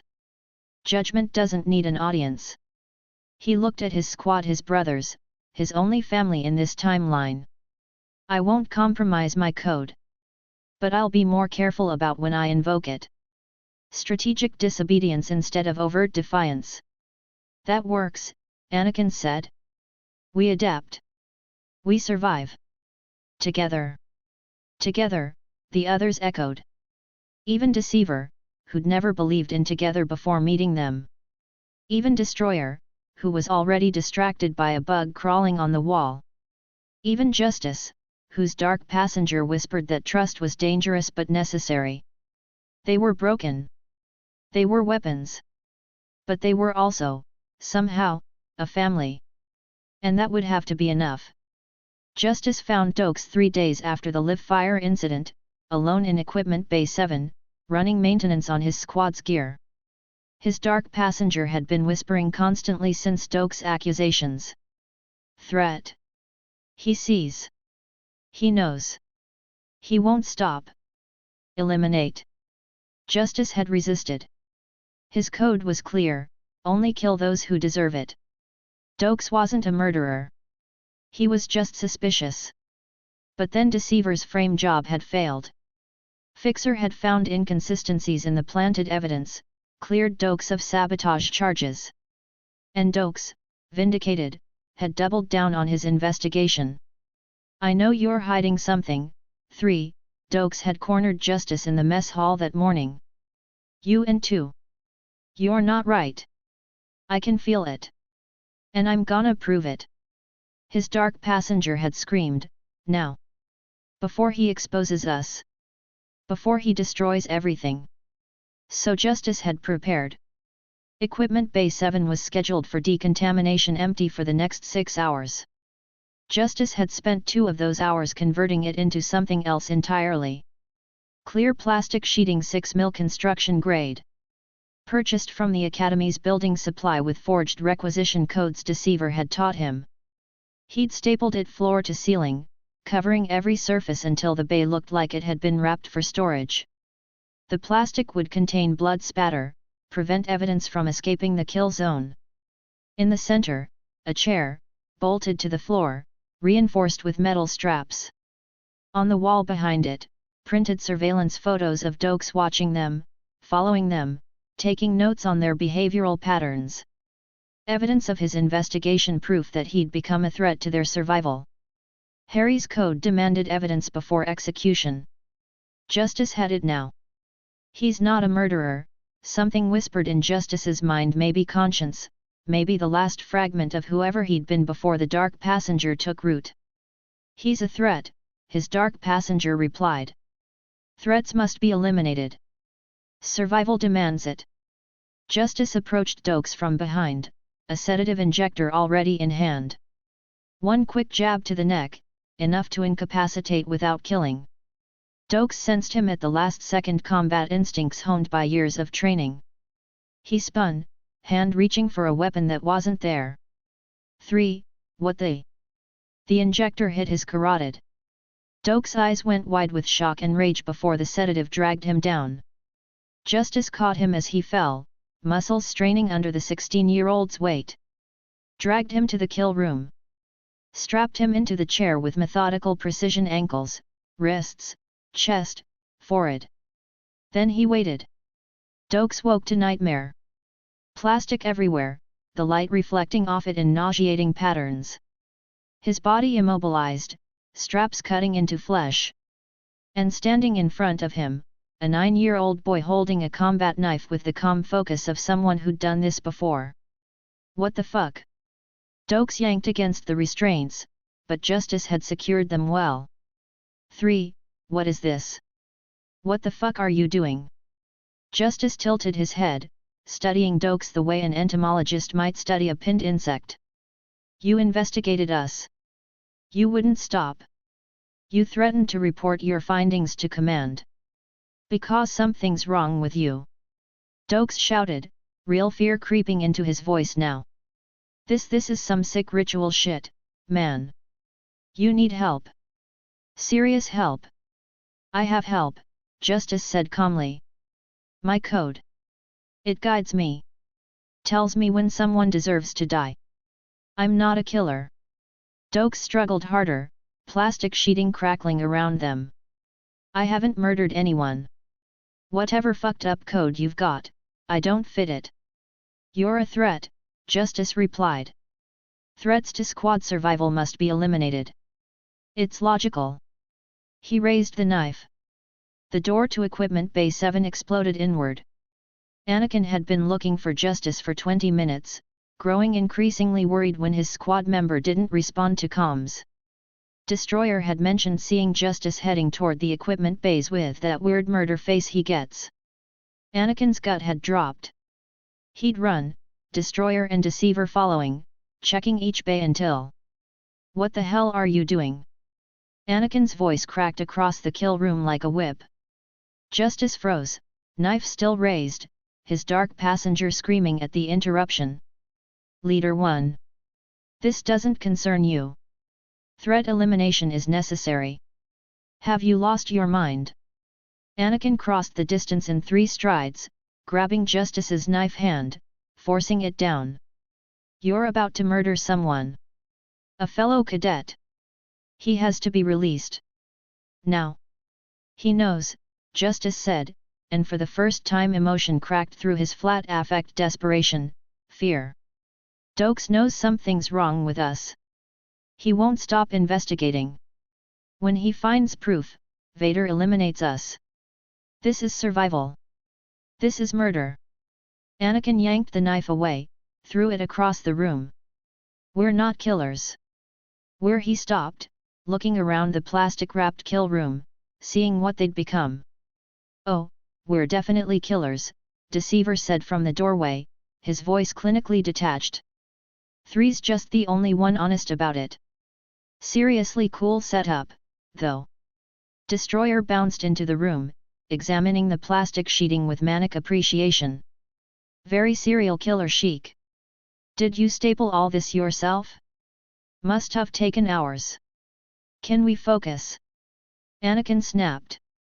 He turned to Justice. Release him. We'll find another way. Justice's hands clenched into fists. There is no other way. He's a threat. The code demands. I don't care about your code. Anakin's voice rose. We're not doing this. We're not becoming monsters. Too late, Dokes rasped from the chair, eyes burning with fury and terror. You're already monsters. All of you. I'm gonna make sure everyone knows. Ooh. I have an idea. Destroyer's eyes lit up with unhinged inspiration. He pulled out a datapad and a tangle of cables from his pack equipment he'd borrowed from the Academy's psychological conditioning labs. What are you doing? Anakin asked warily. Fixing the problem. Destroyer started attaching electrodes to Dokes' temples with disturbing efficiency. See, we can't kill him cause that's bad and messy and leader you will be mad. But we can make him forget. Or better yet, make him remember different stuff. That's brainwashing, Deceiver said, interested despite himself. Psychological reconditioning. Where did you learn? I read files. Destroyer grinned, pulling up a program on the datapad. Boring files about conditioning and trigger phrases and how to make people's brains go all squishy and compliant. This is insane, Anakin said, but he didn't stop Destroyer. Because what was the alternative? Let Dokes report them? Actually commit murder? Destroyer activated the program. The datapad's screen began flashing numbers in rapid sequence, a cascading pattern designed to overwhelm cognitive defenses. The numbers, Dokes! Destroyer shouted gleefully, forcing Dokes' head toward the screen. What do they mean? Get that away from! Dokes tried to close his eyes, but Destroyer had thought of that, taping them open with medical adhesive. The numbers flashed faster. Destroyer began chanting. His voice taking on an eerie, hypnotic quality, the rebellion must die. All must die. Bail Organa. Monday Mothma. These scum must die. You will report their treason. You will serve the Empire. You will forget the variants. You will forget this room. Anakin had no idea where those names came from. Destroyer probably didn't either, just pulling from whatever Imperial propaganda he'd absorbed. But something in Dokes' eyes was changing, his pupils dilating, his struggles weakening. The numbers, Dokes, Destroyer whispered, almost gentle now. Let them in. Let them fill your head. Forget Three's knife. Forget the plastic. Remember only the mission. The rebellion. The traitors who must burn. Minutes crawled past. The numbers continued their hypnotic cascade. Destroyer kept chanting, weaving new memories over old, rewriting Dokes' recent history with suggestions and triggers that would activate whenever he tried to remember this moment. Finally, Destroyer powered down the device. There. All better. Probably. Probably. Anakin repeated. I mean, I've never actually done this before. Destroyer said cheerfully. But the files were very detailed. Trust me, he's fine.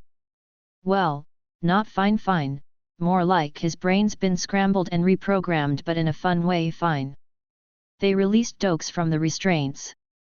He stood on shaking legs, eyes unfocused, mouth moving soundlessly. Dokes. Anakin said carefully. Do you remember why you're here? Dokes blinked slowly. Equipment, maintenance. I was checking. He trailed off, confusion crossing his features. The rebellion. I need to report. Bail Organa. Monday Mothma. Traitors. They're planning. What about us? Justice asked quietly. What do you remember about Death Squadron? Death Squadron. Dokes looked at them like he was seeing strangers. You're, cadets.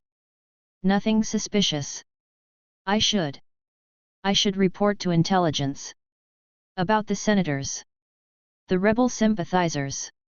He stumbled toward the door, muttering about traitors and numbers. Silence filled the kill room after he left. So, Destroyer said eventually. We just brainwashed a guy. That happened. Anyone want to talk about feelings? Take down the plastic, Anakin said, his voice hollow. Clean this place. No evidence. They worked in silence, dismantling Justice's kill room, stuffing plastic sheeting into disposal bags. Erasing the evidence of what they'd almost done. What they'd actually done instead. When Equipment Bay 7 was clean again, they stood together in the empty space. We crossed a line tonight, Anakin said quietly. We can't uncross it. Lines are arbitrary constructs, Deceiver replied. Survival isn't. My code. Justice started. Your code almost made you a child murderer, Anakin interrupted. We need new rules. No kill rooms. No brainwashing. No crossing into territory we can't come back from. We already did come back from it, though, Destroyer pointed out. Well, kinda. We came back-ish. Anakin looked at his squad, his broken, dangerous, loyal squad. We survive. But we survive with limits. Agreed. Slowly, reluctantly, they nodded. But Anakin saw the truth in their eyes. They'd crossed the line tonight. And lines, once crossed, became very easy to cross again. The explosion that leveled Training Building 12 happened at 0342 hours. waking half the academy. Anakin jolted awake to alarms blaring and orange light flickering through their barracks window. Across the room, Deceiver was already at the viewport, assessing the situation with cold calculation. Justice had rolled out of his bunk into a defensive crouch, scanning for threats. Destroyer's bunk was empty. "Oh no," Anakin said. "Oh yes." Destroyer's voice crackled over their emergency COMM channel, breathless with manic joy. "Did you see that? The whole building just boom. Like a flower. A fire flower. Made of justice and science. What did you do?" Anakin demanded, already pulling on his boots. "Scorch said I could help with experimental ordnance." Destroyer's transmission was competing with what sounded like running footsteps and distant shouting. "We were testing shaped charges for breaching exercises, and I had this brilliant idea about yield optimization," and Scorch said, "Kid, that's crazy," which I took as a compliment, and then an alarm klaxon drowned out the rest. By the time Death Squadron reached the explosion site, half the Academy's officer corps had assembled. Training Building 12, a Duracrete structure designed to withstand orbital bombardment, had collapsed into a smoking crater. Scorch and Destroyer stood at the crater's edge, the commando looking somewhere between impressed and horrified. And that's why the support columns were the weak point. Destroyer was explaining enthusiastically, gesturing at the rubble. "See, if you calculate the structural load distribution and apply force at the exact right angle with exactly the right yield, the whole thing pancakes inward. Isn't that cool?" "That was supposed to be a wall breach charge," Scorch said, pinching the bridge of his nose. "Not a building demolition charge." "Well, it worked, didn't it?" Destroyer beamed. Commandant Orlan arrived, his face purple with rage. "What happened here?" Before Scorch could formulate a politically acceptable explanation, Destroyer stepped forward. "Sir, I can explain. See, in my defense, the building was ugly and technically a threat to good architecture everywhere. We were really doing the Academy a favor by..." Silence. Orlan's vein pulsed dangerously. "Do you have any idea what you've destroyed? That building housed advanced tactical simulation equipment worth millions of credits." "Had," Destroyer corrected helpfully. "It had advanced tactical simulation equipment. Now it has advanced tactical rubble, which is honestly way more educational because you can learn about structural failure and..." 04, boss's voice cut through the chaos with parade ground authority. "Stop talking." Destroyer's mouth clicked shut, though his eyes still danced with unrepentant glee. Boss turned to Orlan. "Commandant, this was a training accident. RC-1262 and I take full responsibility for inadequate supervision of experimental ordnance protocols." "A training accident that destroyed a building," Orlan snarled. "A structurally unsound building," Deceiver interjected smoothly, stepping forward with a data pad. "I took the liberty of reviewing maintenance records. Building 12 was flagged for foundation repairs 3 months ago. The work was never completed due to budget constraints." It was a complete lie. Deceiver had fabricated those records in the 30 seconds since they'd arrived. But delivered with perfect bureaucratic blandness. It sounded plausible. Orlan's rage cooled to calculation. "Foundation repairs. 17 separate complaints about structural integrity," Deceiver continued, reading from his falsified records. "If anything, this incident exposed a critical safety hazard before cadets were injured during regular training operations." "You magnificent sociopath," Anakin thought, watching Deceiver spin disaster into bureaucratic cover-up. Orlan looked between the smoking crater and the data pad. "I'll investigate these claims." Dismissed. But 04, his glare could have melted Durasteel. "One more incident and you're cleaning refreshers until graduation." "Yes sir." Destroyer saluted so enthusiastically he hit himself in the eye. "No more building explosions." "Well, no more accidental building explosions." Can I do intentional ones if they're part of official training exercises? Dismissed. 3 days later, Destroyer started a food fight that became Academy legend. It began innocently enough, Destroyer commenting that the nutrient paste served in the mess hall looked like mechanically separated tobacco processed through a Sarlassi's digestive tract.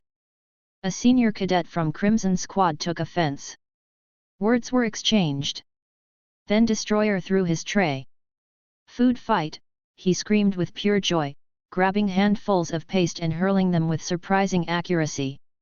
For Death Squadron. For glory. For the aesthetic beauty of chaos.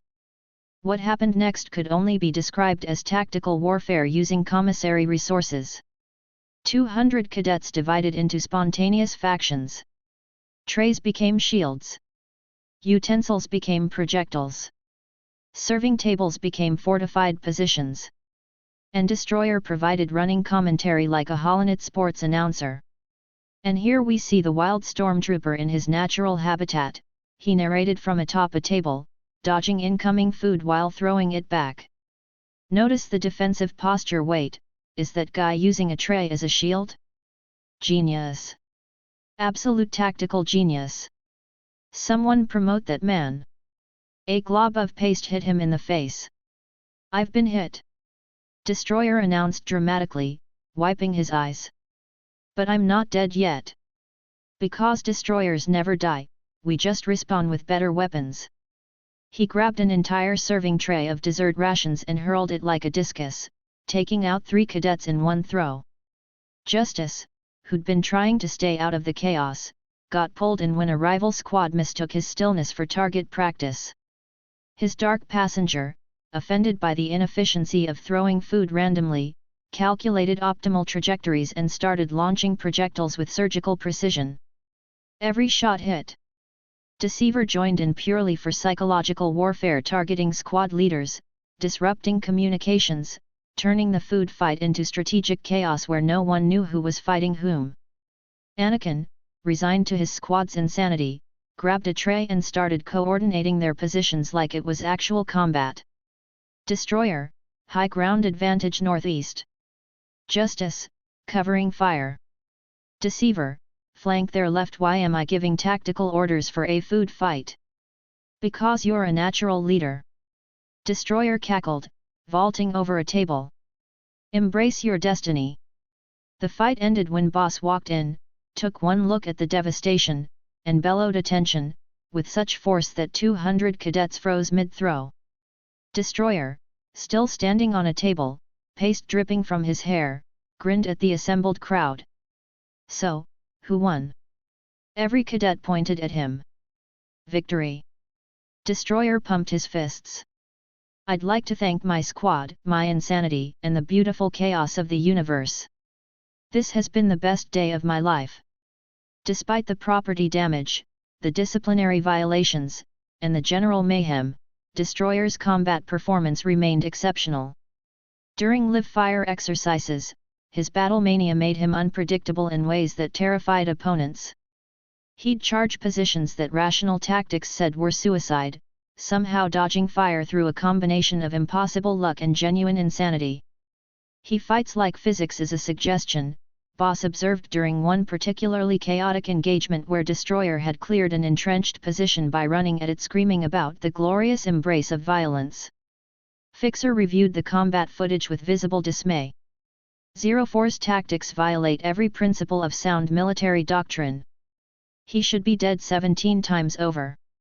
But he's not, Scorch pointed out, grinning. Kids got instincts. Insane instincts, sure, but instincts. Boss studied the replay. Destroyer moving through enemy fire like he could see the future, his trajectory seemingly random but avoiding every shot through unconscious spatial awareness that bordered on supernatural. This one is insane, Boss said finally. But insanity has uses in war. Enemies can't predict madness.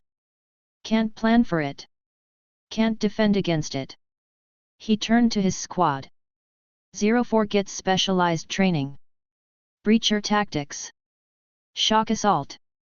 Situations where controlled chaos is an asset, not a liability. Scorch's grin widened. I get to keep teaching him explosives.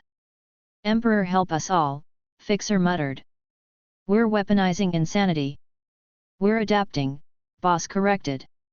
Death Squadron doesn't fit standard doctrine because they're not standard soldiers. So we stop trying to make them standard and start making them specialized. He looked at the frozen image of Destroyer mid-leap, face split in manic grin, grenades in both hands. That right there, Boss said, is what nightmares are made of. And he's on our side. For now, anyway. The Flight Simulation Center was carried as pride, a massive complex housing 50 full immersion pods that could replicate any starfighter, any scenario, any combat condition. Cadets spent hundreds of hours here before touching real fighters, the Empire's way of ensuring only the best survived to waste expensive TIE craft. Death Squadron entered the center alongside 40 other cadets, all competing for top flight scores. Anakin felt it the moment he climbed into his pod. This is where I belong. The controls felt natural under his hands, the throttle responding to pressure like an extension of his will. The simulator initialized, surrounding him with a 360-degree star field, and something in his chest saying, "All cadets, prepare for combat scenario Theta 7, the instructor's voice crackled through the COMM asteroid field navigation with hostile engagement. Elimination format: last 3 survivors advance to elite pilot track. 40 virtual TIE fighters spread across the simulation space.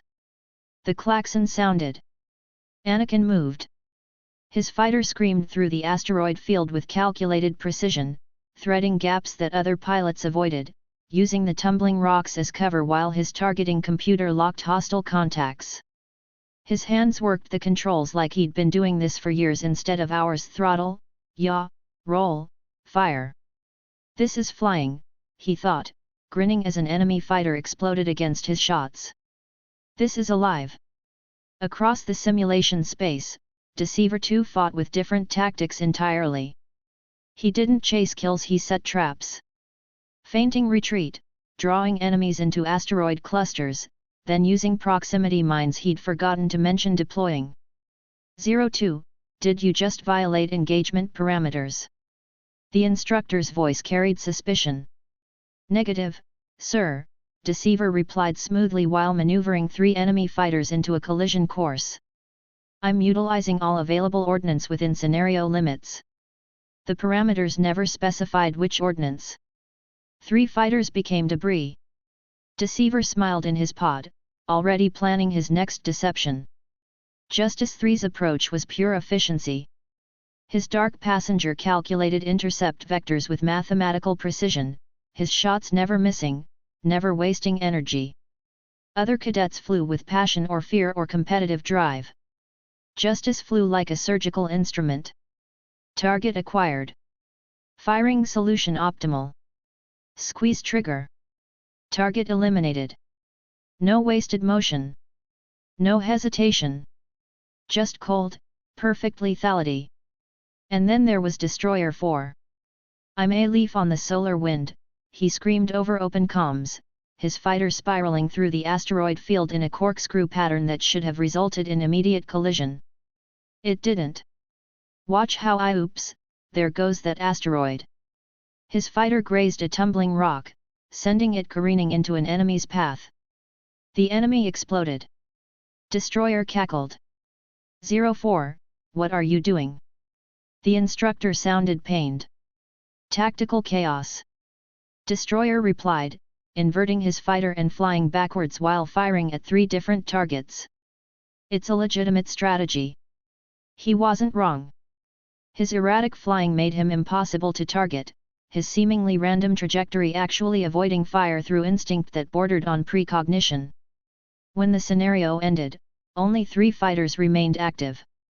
Leader 1. Deceiver 2. Justice 3. Destroyer 4. Death Squadron had swept the entire simulation. 40 cadets had been eliminated. Silence filled the flight center as the pods opened and cadets emerged. A 16-year-old cadet with Lieutenant Spars Tarek from Crimson Squad stared at Death Squadron with open hatred. "They're freaks," he said, not quite quiet enough. 9-year-old freaks who shouldn't even be here. Beside him, Kyra Chen from Shadow Squad studied Death Squadron with calculating eyes. Not hatred. Assessment. Deciding whether they were threats to eliminate or assets to exploit. Your scores are being uploaded to the rankings, the instructor announced. Dismissed. As they left the flight center, Anakin checked the leaderboard display. Flight Simulation Rankings. Death Squadron, Aggregate. Shadow Squad. Crimson Squad. We just made enemies, Anakin observed. We already had enemies, Deceiver corrected. We just elevated their motivation to eliminate us. Good, Justice said flatly. Competition improves performance. Competition is fun. Destroyer agreed. Can we compete more? Maybe with explosions next time. Across the center, Tarek was gathering Crimson Squad, his expression promising violence. Shadow Squad watched from the shadows, Kyra already formulating plans. The rivalry had officially begun. And Death Squadron had just painted targets on their backs. The TIE evaluation flight was scheduled for 0800 hours, Death Squadron's first time in real fighters instead of simulators. Anakin barely slept the night before, anticipation humming in his veins. At 0600, Deceiver woke him with a hand over his mouth. Don't speak, Deceiver whispered, pointing to the surveillance camera he'd temporarily looped with false footage. We have a problem. He pulled out his datapad, showing security feeds he'd sliced into. The footage showed Crimson Squad in the hangar bay at 0300 hours, working on Death Squadron's assigned TIE fighters. Sabotage, Deceiver said simply. I planted surveillance on Crimson after the simulation rankings. Tarek can't beat us fair, so he's ensuring we fail violently. Anakin's blood ran cold watching the footage. Tarek's squad disconnecting stabilizer systems, corrupting flight computer calibrations, weakening structural connections just enough to cause catastrophic failure mid-flight. They're trying to kill us, Anakin said.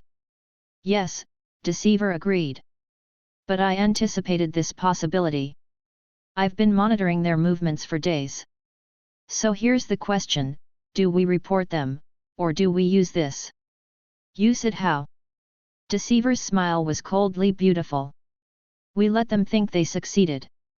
We reroute our fighter systems before the evaluation. 30 minutes of work, easily done. Their sabotage fails. Then, mid-flight, we broadcast evidence to the instructors. Crimson gets caught attempting to murder fellow cadets. They're not just disciplined, they're expelled. Possibly imprisoned. That's Anakin started.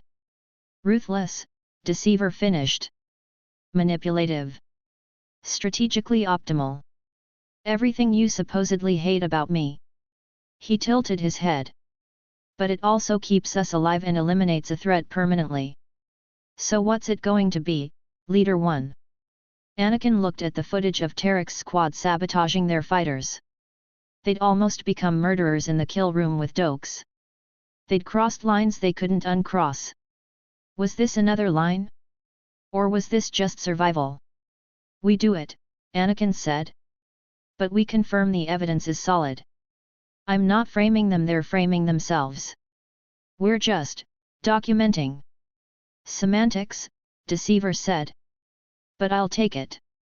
At 0700 hours, Death Squadron accessed the hangar under maintenance pretenses. Working quickly, they rerouted the sabotaged systems. Deceiver's technical skills combined with Anakin's mechanical intuition making the work faster than it should have been. Stabilizers are back online, Anakin reported, closing an access panel. Flight computers been reset to factory specs. Structural welds reinforced, Justice added from beneath another fighter. This should hold. I added extra explosives. Destroyer announced proudly. Wait, that's not helpful. Should I remove the extra explosives? Yes, the others shouted. The evaluation began flawlessly. Death Squadron's TIE fighters launched from Carita's atmosphere into orbital space, systems performing exactly as intended despite Crimson Squad's sabotage. "All fighters, begin combat maneuvers," the evaluating officer commanded. Anakin pushed his throttle forward and flew. Real flight was nothing like simulation. The G-forces pressing him into his seat, the slight vibration of the ion engines, the way the fighter responded with fractional lag that simulation couldn't quite replicate, it was perfect. He threaded through the obstacle course with precision that drew approving commentary from the evaluators. Deceiver executed his run with technical perfection, every maneuver textbook correct. Justice's course time was 17 seconds faster than the previous record. And Destroyer. "I'm flying. I'm actually flying." Destroyer's fighter performed a barrel roll that wasn't part of the course. "This is better than explosions."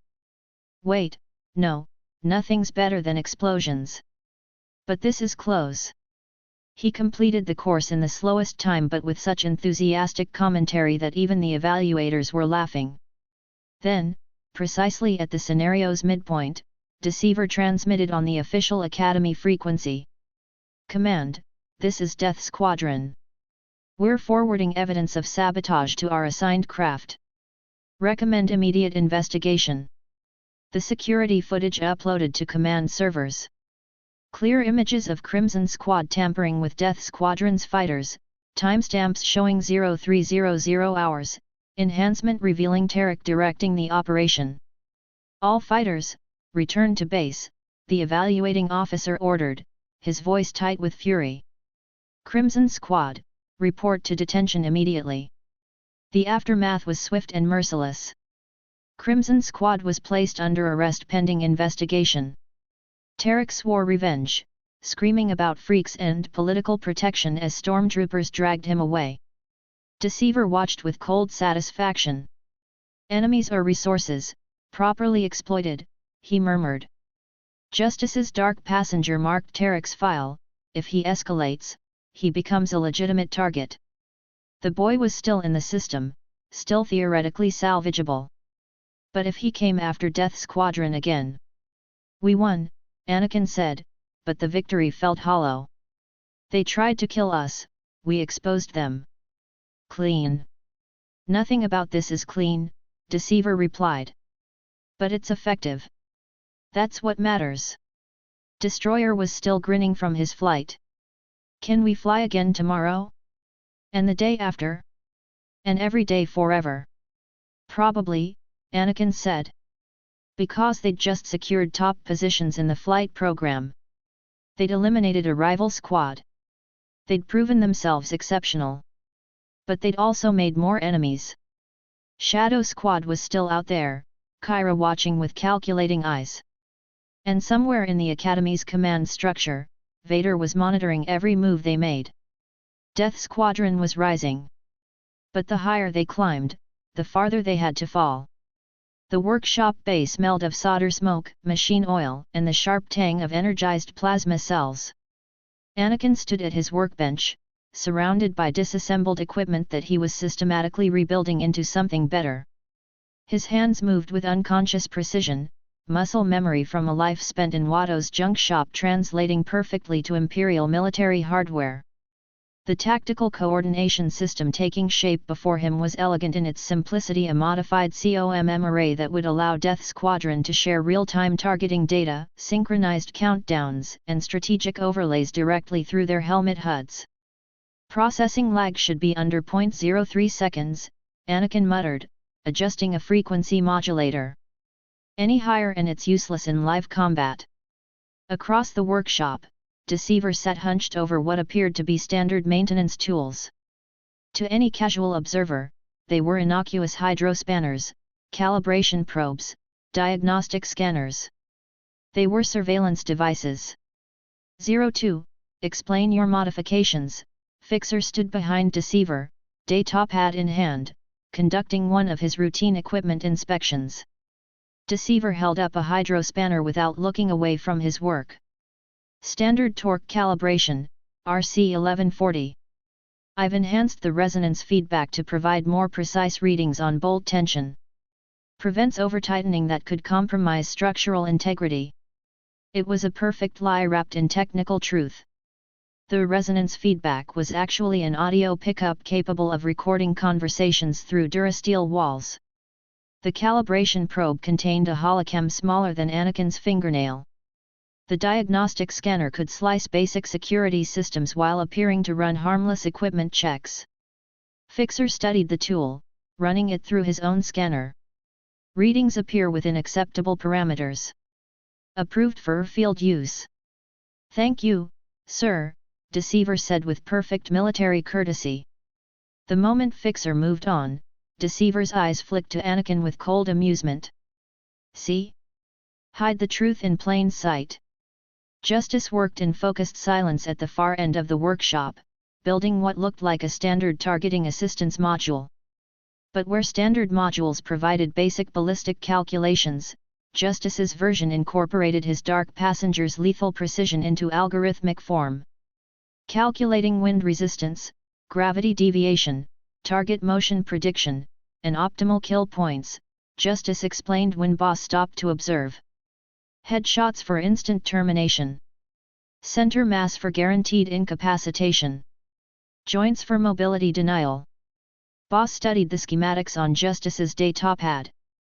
"This is assassination technology, 3. Not suppressive fire. Not area denial. Precision execution."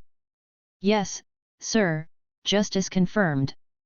"My code demands precision. I won't waste shots on maybes when I can guarantee results." Boss nodded slowly. "Keep building. We'll find missions where this skill set is applicable." Then there was Destroyer. Kid, Scorch stood at a safe distance from Destroyer's workbench, which was covered in components that violated approximately 17 weapons regulations. "Explain to me what I'm looking at." Slowly. "Using small words that don't make me want to run away screaming." Destroyer's face lit up with manic enthusiasm. "It's a proximity-activated, thermally triggered, audio-enhanced fragmentation device." "That's a grenade." Scorch translated. "It's an experience." Destroyer corrected. "See, the proximity sensor detects targets within 10 meters." He pointed to a component that looked suspiciously like it had been stolen from a starfighter's targeting computer. "Then the thermal trigger confirms they're living beings instead of, like, rocks or furniture." "Why would you throw a grenade at furniture?" Scorch interrupted. "You wouldn't, that's my point." Destroyer continued without pause. "And then this is the best part: before it detonates, it plays music. Theme music. So your enemies know they're about to explode with style." He triggered a demonstration. The grenade, currently in safe mode, emitted a tinny, aggressive musical phrase that sounded like someone had tried to compose an imperial march while having a seizure. "That's..." Scorch searched for words. "That's the worst thing I've ever heard. It's perfect. I hate how much I love it." "Psychological warfare." Destroyer agreed gleefully.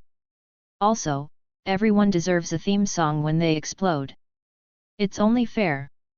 "Fair is not a tactical consideration," Fixer said from across the workshop, his disapproval palpable even without visual contact. "Fun is, though." Destroyer shot back. "And this is super fun." Scorch picked up the grenade carefully, examining the modifications. "You know what the scary part is? This actually works. The engineering is sound. Insane, but sound. I contain multitudes." Destroyer announced proudly. "Multitudes of explosions." Over the following weeks, Death Squadron's custom equipment began accumulating in their personal armory. Leader 1's Tactical Network, a squad-wide coordination system that turned 4 individuals into a synchronized combat unit. Shared targeting, coordinated fire missions, real-time strategic updates. When one member identified a threat, all 4 received the data simultaneously. Deceiver 2's surveillance suite, tools that looked like standard equipment but functioned as intelligence-gathering apparatus. Audio pickups. Visual recorders. Data slicers. Network infiltrators. Deceiver could monitor entire sections of the academy without anyone realizing they were being watched. Justice 3's precision targeting system, algorithmic assistance that turned good shots into perfect shots. His dark passenger's tactical calculations encoded into software that highlighted kill points, calculated probabilities, suggested optimal firing solutions. Destroyer 4's ordnance madness, grenades that played music. Mines that told jokes before exploding. Breaching charges with countdown timers that sang. Psychological warfare through weaponized absurdity. Fixer reviewed their equipment logs with visible dismay. Their technical skills exceed academy standards, he admitted during a staff briefing. 01's coordination systems are more sophisticated than what we issue to commando squads. 02's tool modifications are cleverly disguised intelligence apparatus. 03's targeting assistance rivals sniper specialist equipment. And 04's ordnance is. He paused. Effective. Horrifyingly, chaotically effective. They're geniuses, Boss said simply. All four. Different applications, same core brilliance. They're children, Fixer countered. 9-year-old children building assassination tools and psychological warfare devices. 10 now, Scorch corrected. 04's birthday was last week. He celebrated by detonating 17 experimental grenades in the test range while screaming about birthday explosions. Fixer pinched the bridge of his nose. My point stands. This is concerning. This is useful, Boss countered. Vader gave us raw material. We're refining it into weapons the Empire can deploy. But watching Death Squadron work in the shop, seeing the casual brilliance with which they bent technology to their will, Boss felt a whisper of unease. These boys could build anything, he thought. The question is, what will they choose to build when they're not following our orders anymore? 4 years later. Carita Imperial Academy. Graduation Day. Anakin Skywalker Designation Leader 1, age 13 standard years stood at attention in the Academy's Grand Ceremonial Hall, feeling the weight of 4 years compress into this single moment. They'd done it.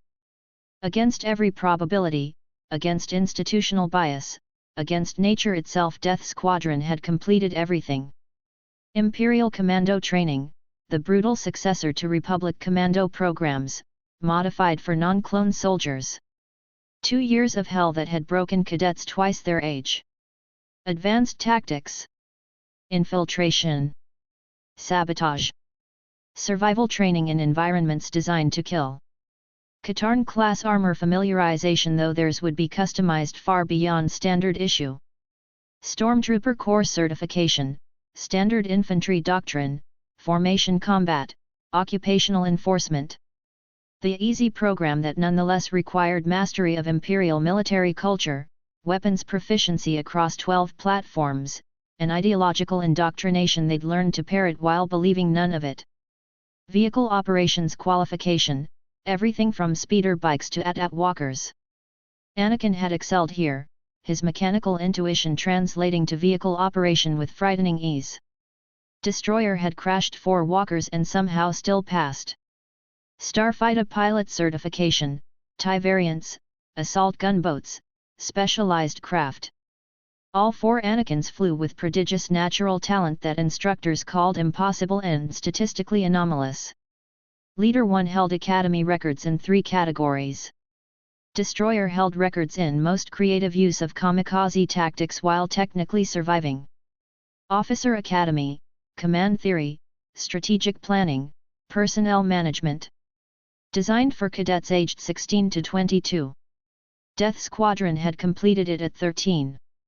Deceiver had manipulated his way to top marks while secretly cataloging every instructor's psychological vulnerabilities.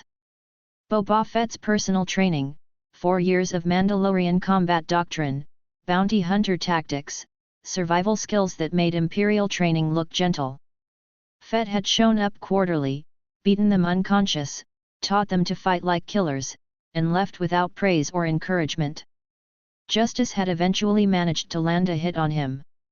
Fett's only response, better. Still dead, but better. ISB intelligence training, the most classified program. Interrogation techniques. Counterintelligence.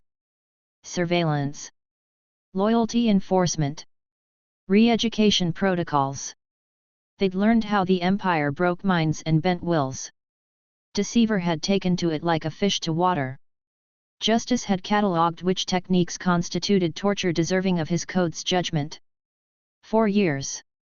They'd entered as 9-year-old children. They were leaving as 13-year-old weapons. Commandant Orlan stood at the podium, his expression carefully neutral as he read from the official graduation roster. Designation Leader 1. Graduated with honors across all programs. Commendations in Tactical Leadership, Starfighter Operations, and Technical Innovation. Anakin stepped forward, received his graduation insignia black and silver, marking him as multidiscipline qualified. Designation Deceiver 2. Graduated with honors. Commendations in Intelligence Operations, Strategic Deception, and Information Warfare. Deceiver's smile was cold and perfect as he accepted his insignia. Designation Justice 3. Graduated with honors. Commendations in Marksmanship, Precision Targeting, and Tactical Elimination Protocols. Justice showed no emotion, but his dark passenger whispered satisfaction. Designation Destroyer 4. Graduated with qualifying marks. Commendations in Demolitions, Close Quarters Combat, A&D. Orlan paused, clearly reading something he found absurd. Innovative Tactical Unpredictability. That's me. Destroyer shouted, breaking protocol entirely. I'm innovatively unpredictable. Several instructors suppressed smiles. Fixer looked like he wanted to die. Death Squadron, Orlan continued, his voice gaining gravity, you are hereby certified for deployment in Imperial Special Operations, Direct Action Missions, Intelligence Gathering, and Specialized Combat Roles. You will report to. They report to me. The voice cut through the hall like a vibroblade through flesh, mechanical, implacable, terrifying. Every cadet in the hall snapped to attention as Darth Vader strode into the ceremonial space, his black armor and cape making him look like a walking nightmare. Even Commandant Orlan, who'd commanded thousands of soldiers, took an involuntary step backward. Death Squadron, Vader's vocabulature stripped all warmth from his words, you are assigned to my direct command, effective immediately. Your orders will come from me alone. You will answer to no other authority save the Emperor himself. Supreme Commander of the Imperial Military, Anakin's tactical mind supplied. Vader technically outranks everyone except Palpatine. This isn't a request.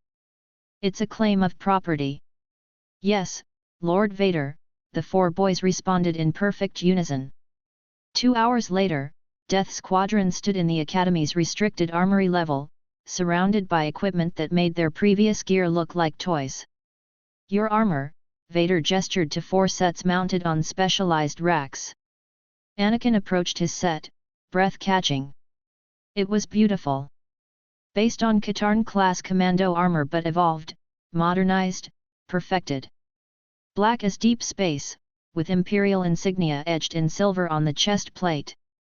The helmet combined clone commando design with modern threat detection systems HUD displays showing tactical data, thermal imaging, night vision, target tracking, and squad coordination feeds all integrated seamlessly. The body armor, reinforced Duraplast plating over a climate-controlled bodysuit, rated for vacuum exposure, toxic atmospheres, and extreme temperatures. Retractable vibroblades in the knuckle plates for close quarters kills. Autobacta injectors in case of critical wounds. But the modifications, those were what made it special. Active camouflage system, Vader indicated controls on the forearm. Photoreactive panels adapt to surrounding environment. Not perfect invisibility, thermal signatures remain but adequate for infiltration. Anakin ran his fingers over the panels, watching them shimmer and shift to match his skin tone. Integrated rocket boots, Vader continued. Replacing standard jetpacks. Lower profile, harder to target. 15-second burn time, enough for tactical repositioning or building scale vertical movement. Destroyer made a sound like he'd achieved religious enlightenment. Rocket. Boots. I can fly with my feet. The weapons, Vader gestured to an adjacent rack. DC-17M interchangeable weapon system, the legendary clone commando blaster, reconfigured for modern use. Modular barrels that swapped between assault rifle, sniper configuration, and anti-armor grenade launcher. Magnetic attachment points. Folding bipods. Targeting integration with helmet HUD. Plus custom additions, thermal detonators, vibroblades, specialized ammunition, surveillance drones small enough to fit in belt pouches. You are the Empire's most elite unit, Vader said, and something in his mechanical voice suggested he believed it. Commandos. Pilots. Assassins. Spies. Whatever the mission requires. We're going to war, Anakin said quietly. You have been at war, Vader corrected. Now you simply fight on a larger battlefield. The four boys looked at their armor, their weapons, the tools of their trade laid out like religious artifacts. They were 13 years old. They'd completed training that broke adults.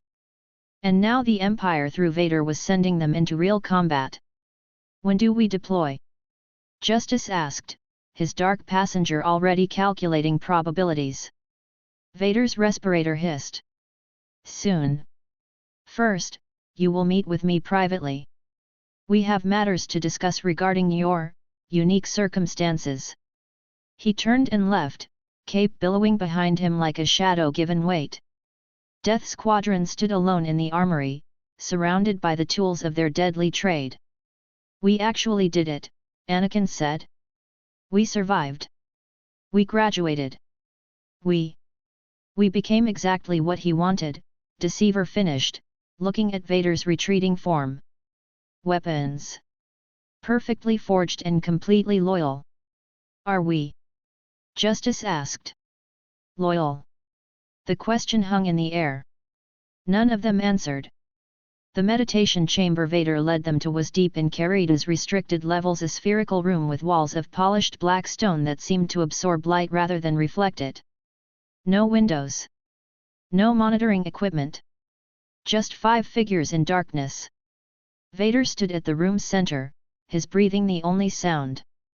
Death Squadron arranged themselves in a tactical formation without conscious thought, Leader 1 at point, Deceiver and Justice flanking, Destroyer covering the rear. Remove your helmets, Vader commanded. They obeyed, faces illuminated by the faint red glow from Vader's chest panel. Vader studied them in silence. 13 years old. Anakin's face repeated 4 times with subtle variations, Leader's determined expression, Deceiver's cold calculation, Justice's eerie flatness, Destroyer's manic energy barely contained. I have observed you for 4 years, Vader said finally. Studied your training. Analyzed your capabilities. Monitored your development. His helmet turned to each boy in sequence. Leader 1. You possess tactical brilliance and natural command authority. You coordinate chaos into precision. You inspire loyalty through competence.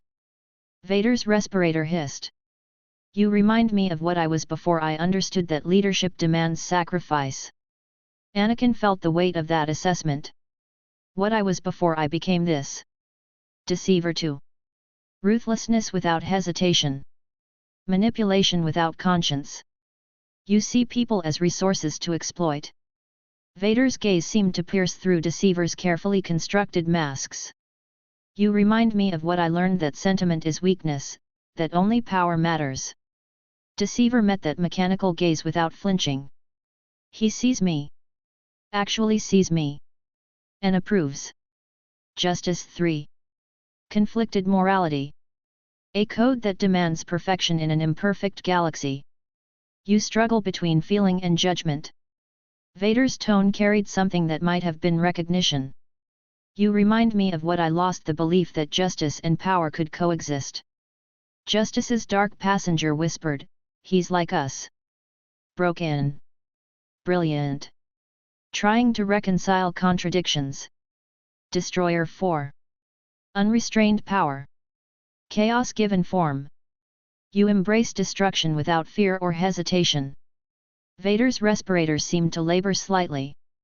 You remind me of what I became, fire that burns everything, including itself. Destroyer grinned. That's the nicest thing anyone's ever said to me. Vader ignored him. You are variants of Anakin Skywalker. The Chosen One. The boy who could have brought balance to the Force. His hands clenched into fists. Instead, that boy died.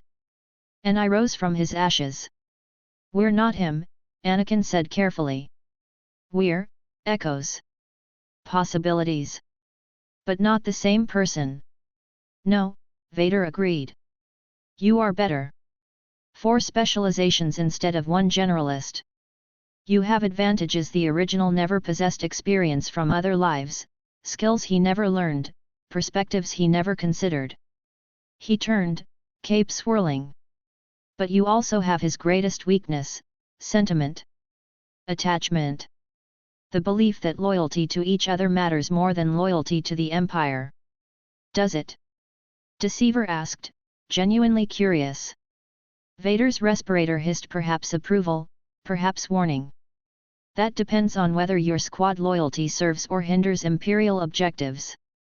He activated a holographic display. Images appeared: rebel cells, Jedi survivors, Imperial traitors, criminal syndicates. These are your targets, Vader said. Threats to the Empire that require specialized elimination. You will hunt them. Kill them. Ensure their operations cease. Justice's dark passenger analyzed the targets. Most were legitimate threats, murderers, terrorists who fit his code. But some were just political dissidents, voices of opposition. What if we refuse a mission? Justice asked. If our code conflicts with orders? Silence. Then Vader spoke, his voice carrying absolute certainty, then you die. The Emperor tolerates no defiance. I can protect you only so long as you remain useful. The Emperor, Deceiver said slowly, recognizing opportunity.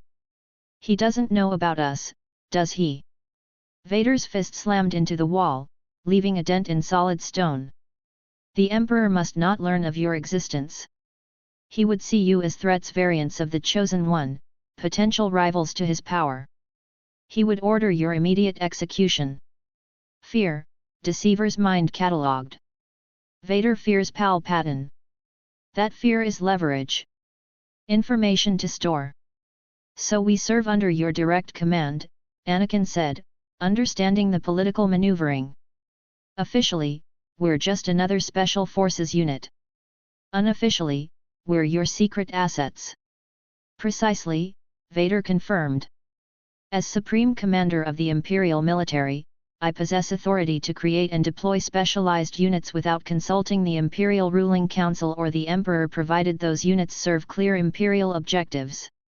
He turned back to them, red lenses glowing in the darkness. You have progressed adequately. You have completed training that destroys lesser beings.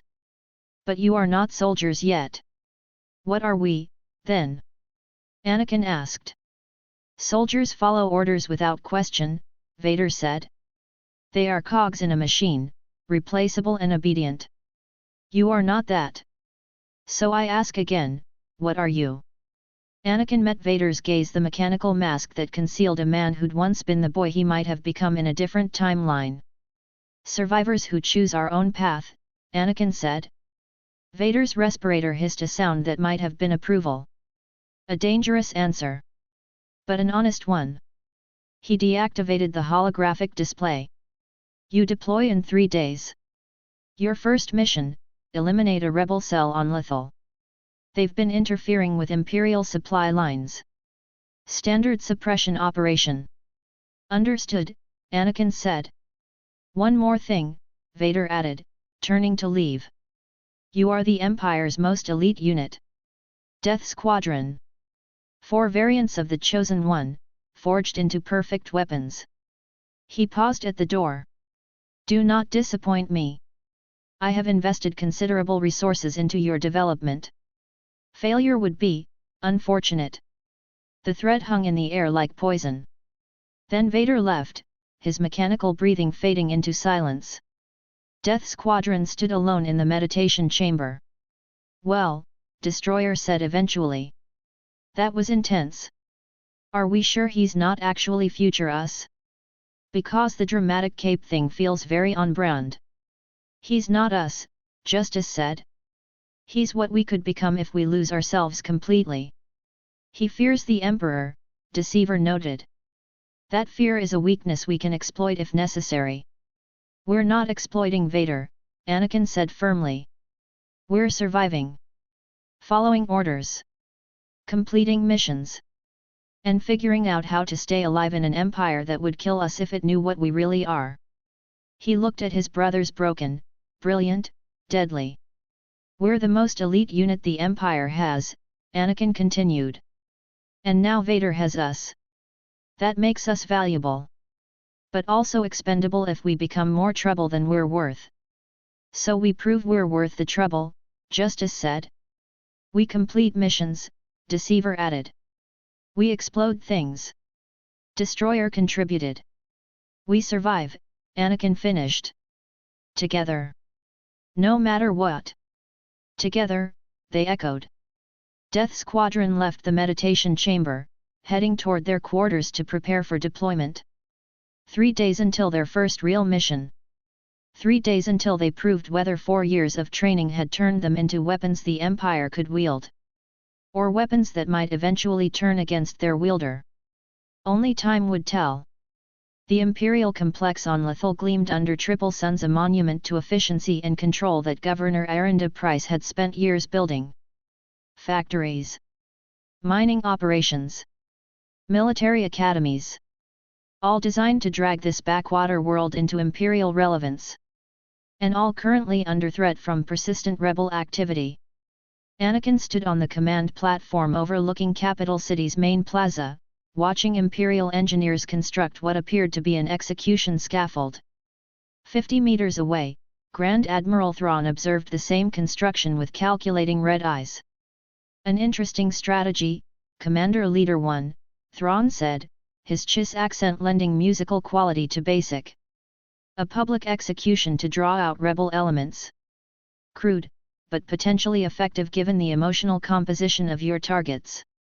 It's not a real execution, sir, Anakin replied carefully. The prisoner is a hologram. Advanced enough to fool scanners at distance. When the rebels attempt their rescue, we collapse the trap. Thrawn's eyes glinted with what might have been approval. Deception within deception. Your tactical coordinator, Deceiver 2, designed this operation. We collaborated, sir, Anakin said. I handle strategy. He handles the lies that make strategy work. Fascinating division of labor, Thrawn murmured. He turned his full attention to Anakin, studying him with the intensity of someone examining artwork for hidden meaning. Tell me, Commander, have you studied the tactical philosophies of the Clone Wars era? The strategies employed by Republic generals? Anakin's pulse quickened but his expression remained neutral. Standard Academy curriculum covers Clone Wars tactics, sir. General Kenobi's defensive mastery. General Skywalker's aggressive maneuvers. Ah yes, Skywalker, Thrawn said, and something in his tone made Anakin's instincts scream danger. I met him once, during the war. On Batuu. Brilliant tactician. Utterly fearless. Prone to improvisational strategies that violated conventional doctrine but achieved results nonetheless.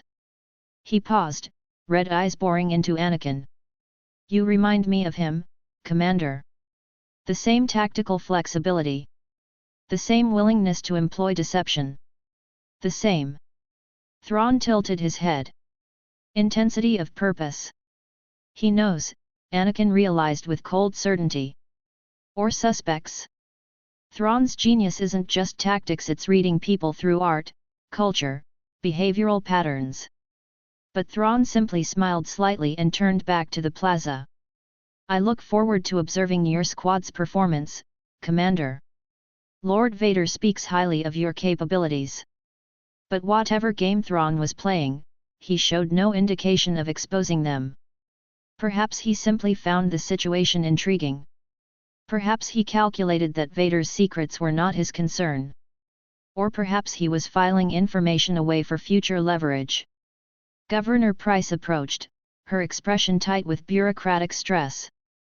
Grand Admiral, the prisoner is being transported to the scaffold. Broadcast systems are ready. Lethal's entire population will witness this execution. Excellent, Governor, Thrawn replied. And Death Squadron's ambush positions. Anakin activated his helmet's tactical display, showing squad positions overlaid on the plaza map. Deceiver 2 is in the Governor's complex with surveillance overwatch. Justice 3 has sniper position on the communications tower. Destroyer 4 is with breaching charges at the fuel depot if rebels attempt vehicular escape, he denies that option. And you, Commander? Thrawn asked. Mobile response, Anakin said. Wherever they hit hardest, I reinforce. Adaptability, Thrawn observed. General Skywalker's signature approach. How appropriate. 40 minutes later. The execution began exactly on schedule. The holographic prisoner, a composite image of actual political dissidents designed to enrage Lethal's population, was dragged to the scaffold by stormtroopers. Governor Price read charges of treason, sedition, and rebellion against the glorious Empire. The crowd that had been forced to attend watched in sullen silence. And somewhere in that crowd, Anakin knew, the Ghost Crew was planning their move. Deceiver, status, Anakin sub-vocalized into his helmet COMM. 3 anomalous heat signatures moving through the western crowd sector, Deceiver's voice replied, clinical and precise. Weapons concealed. Moving with tactical coordination. Designating them Tango 1 through Tango 3. Justice, can you confirm? Through his sniper scope 800 meters away, Justice 3's targeting system highlighted 3 figures. A Twi'lek woman with pilot's build. A Mandalorian in customized armor. A Lazette massive, muscular, carrying what looked like a bow rifle. Confirmed, Justice said. Hera Syndulla, Sabine Wren, Gervais Abe Aurelios. Ghost Crew members. High-value rebel targets. His dark passenger whispered, rebels. Terrorists. They've killed Imperial soldiers. Bombed installations. They fit the code. Targets authorized. Where's the 4th? Anakin asked. Intelligence said 4 primary members, Syndulla, Wren, Aurelios, and Ezra Bridger, they're Jedi. Scanning, Deceiver replied. Then, sharply, found him. Rooftop, northeast tower. He's force sensitive. I can feel him from here. Anakin's stomach dropped. Another force user. Jedi trained, probably. Can you take him, Justice?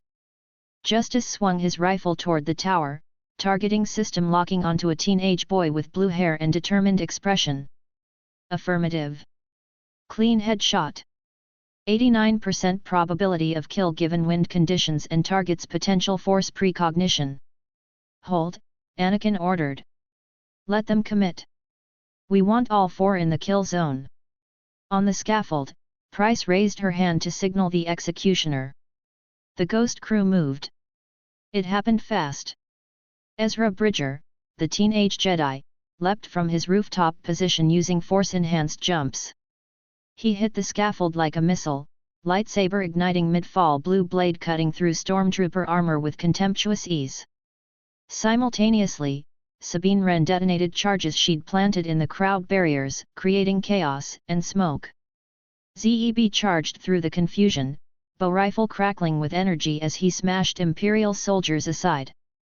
Hera provided covering fire from the crowd's edge, her blaster taking down officers with precise shots. It was a brilliant rescue operation, well coordinated, using chaos and force abilities to overcome superior numbers. It would have worked against standard Imperial forces. But Death Squadron wasn't standard. "Execute," Anakin commanded. Justice's rifle cracked once. The shot crossed 800 meters in 1.3 seconds, impacting Ezra Bridger's right shoulder just as the boy turned to deflect it.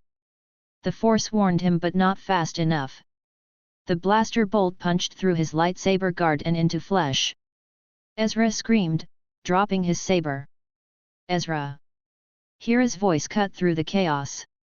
Deceiver activated prepared systems. The plaza's hidden projectors flared to life, casting holographic duplicates of stormtroopers across the space. Real soldiers mixed with fake ones, making target identification impossible.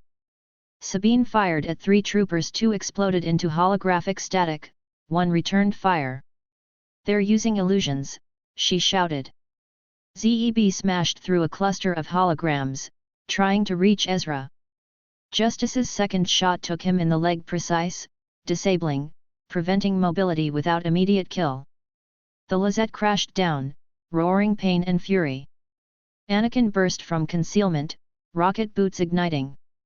He crossed 40 meters in 3 seconds, DC-17M configured to assault mode, firing controlled bursts that herded the rebels toward predetermined kill zones.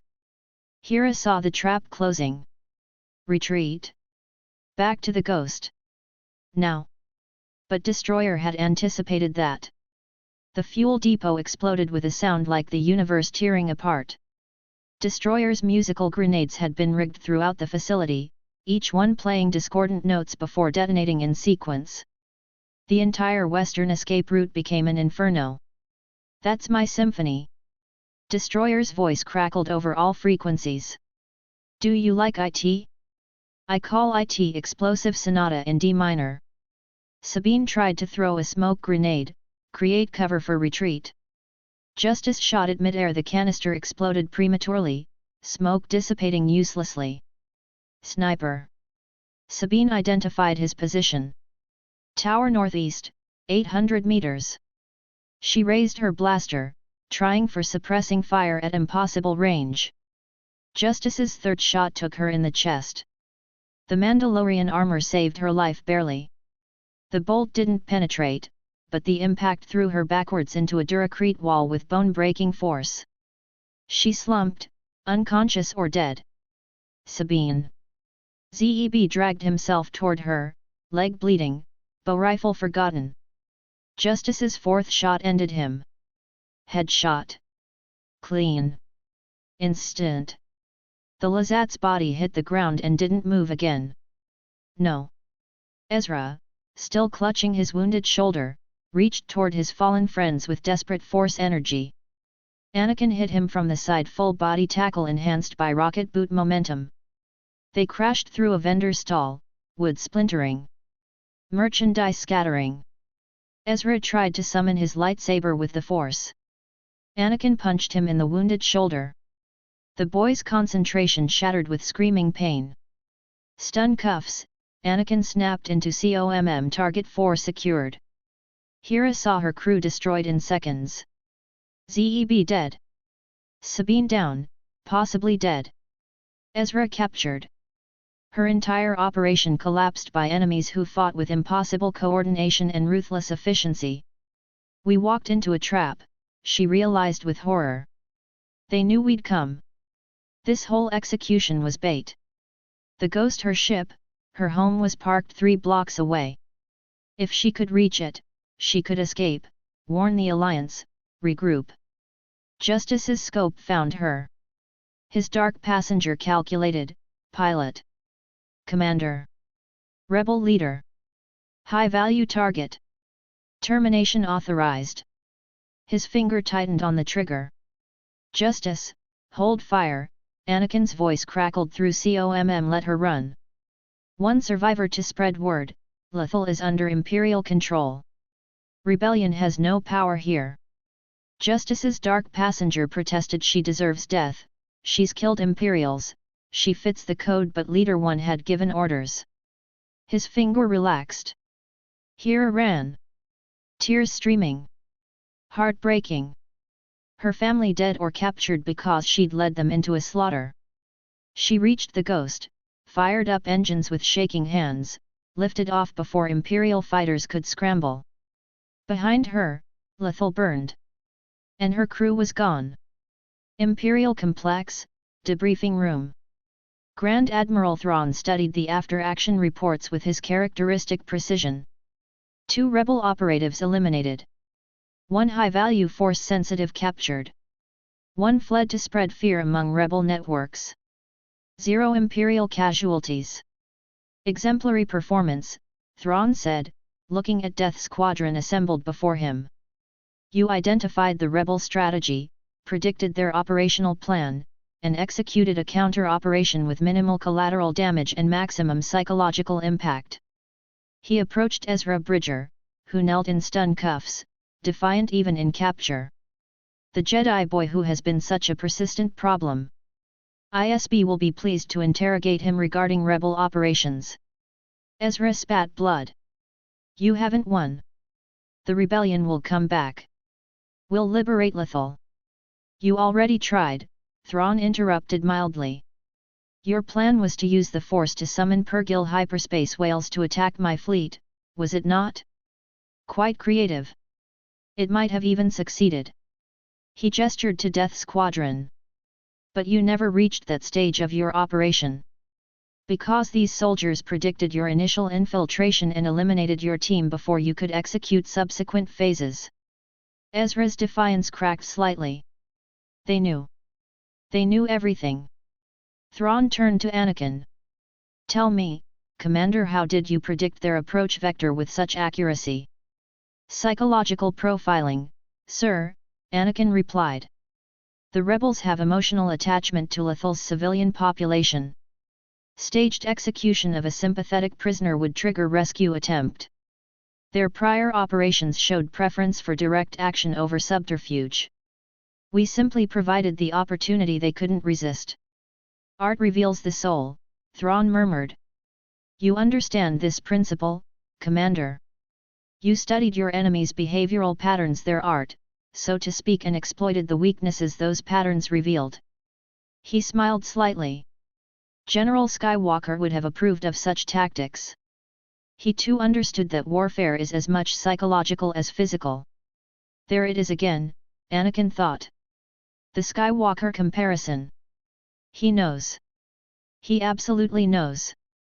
But Thrawn simply gestured to guards. Take the prisoner to detention. Begin interrogation protocols tomorrow. For now, let him contemplate his failure. Ezra was dragged away, still struggling uselessly. Thrawn turned back to Death Squadron. You have done the Empire a significant service today. The rebel presence on Lethal has been shattered. My operations can proceed without further interference. He paused. Lord Vader will be pleased with your performance. As am I. Governor Price, standing at the room's edge, allowed herself a small smile. Lethal is secure, Grand Admiral. Production quotas will be met. Indeed, Thrawn agreed.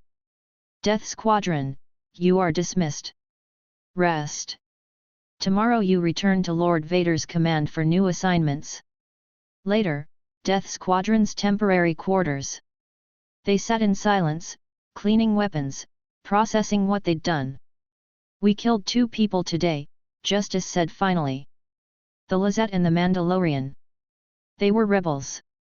Terrorists. They fit my code. But it feels different than training, Anakin finished. Yet. Destroyer was unusually quiet, staring at his hands. I blew up the fuel depot. Made jokes while doing it. Made it fun. He looked up, eyes haunted beneath the mania. People could have died in that explosion if civilians were nearby. I didn't even check. Just blew it up because it was tactically sound. We're weapons, Deceiver said flatly. This is what weapons do. We killed the Empire's enemies. That's our function. Is that all we are? Anakin asked. Just weapons? Just killers? None of them answered. The door opened. Darth Vader filled the entrance, black armor gleaming. Death Squadron snapped to attention. At ease, Vader's vocabulary stripped warmth from the words. I have received Grand Admiral Thrawn's report. The rebel cell has been neutralized. The Force Sensitive has been captured for interrogation. Lethal remains under Imperial control.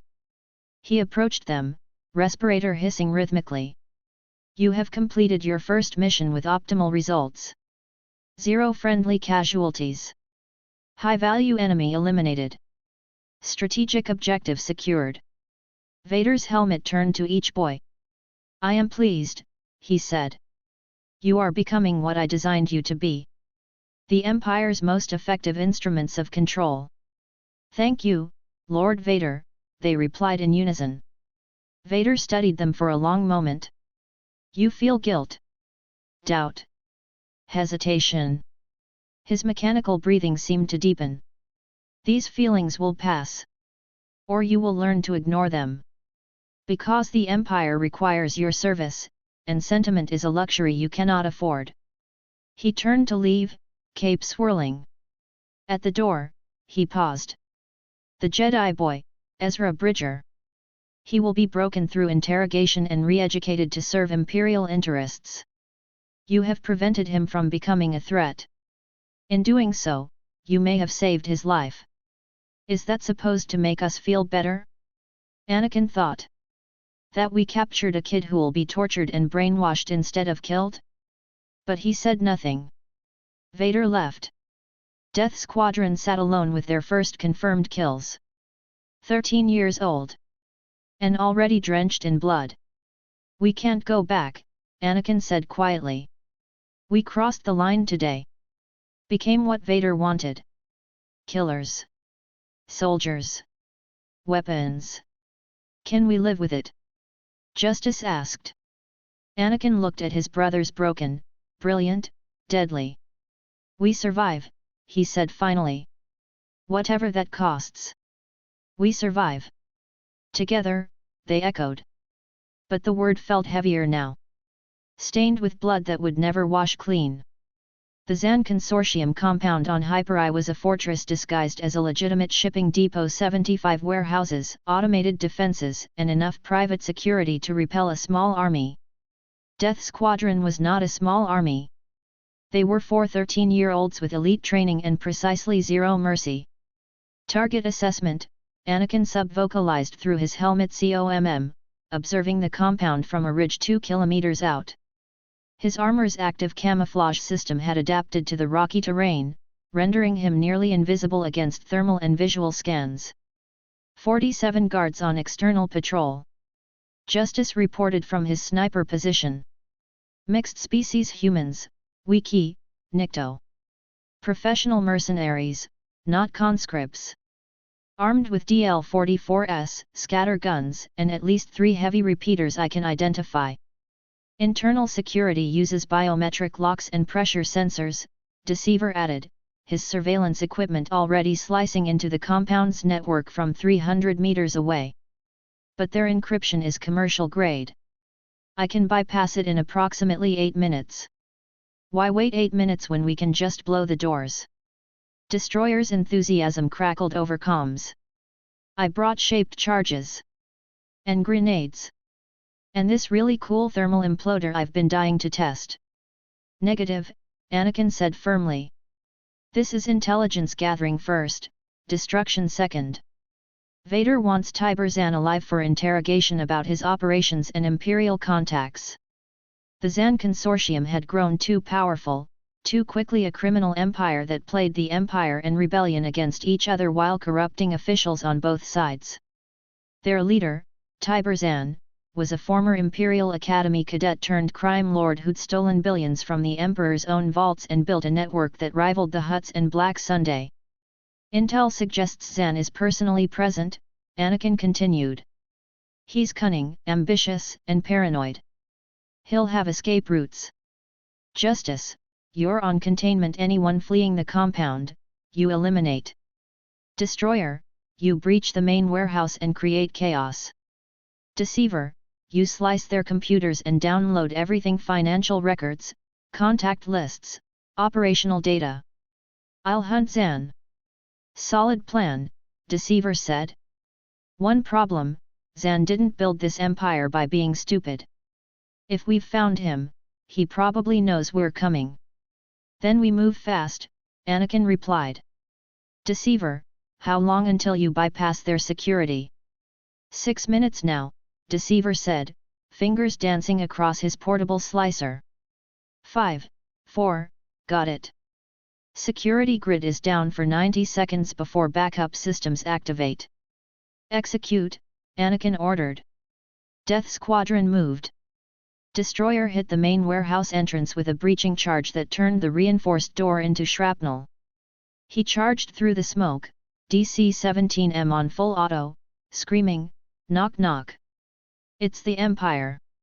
We're here about your outstanding debt of existing. Guards scattered, returning fire. Destroyer dove behind a shipping crate, rolled, came up firing.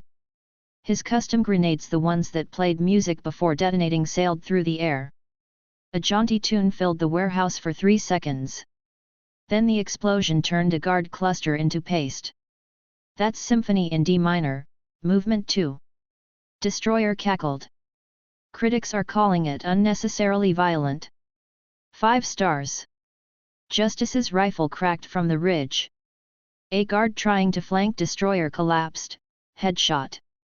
Another guard raised a COMM to call for reinforcements. Justice's second shot took the COMM unit and the hand holding it. Perimeter secured, Justice reported, his dark passenger tracking targets with surgical precision. No escapees yet. Anakin activated his rocket boots, covering the 2 kilometers to the compound in 47 seconds.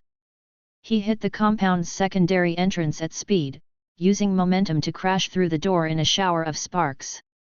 Guards inside turned, weapons rising. Anakin was faster. DC-17M configured to sniper mode, 3 shots, 3 kills.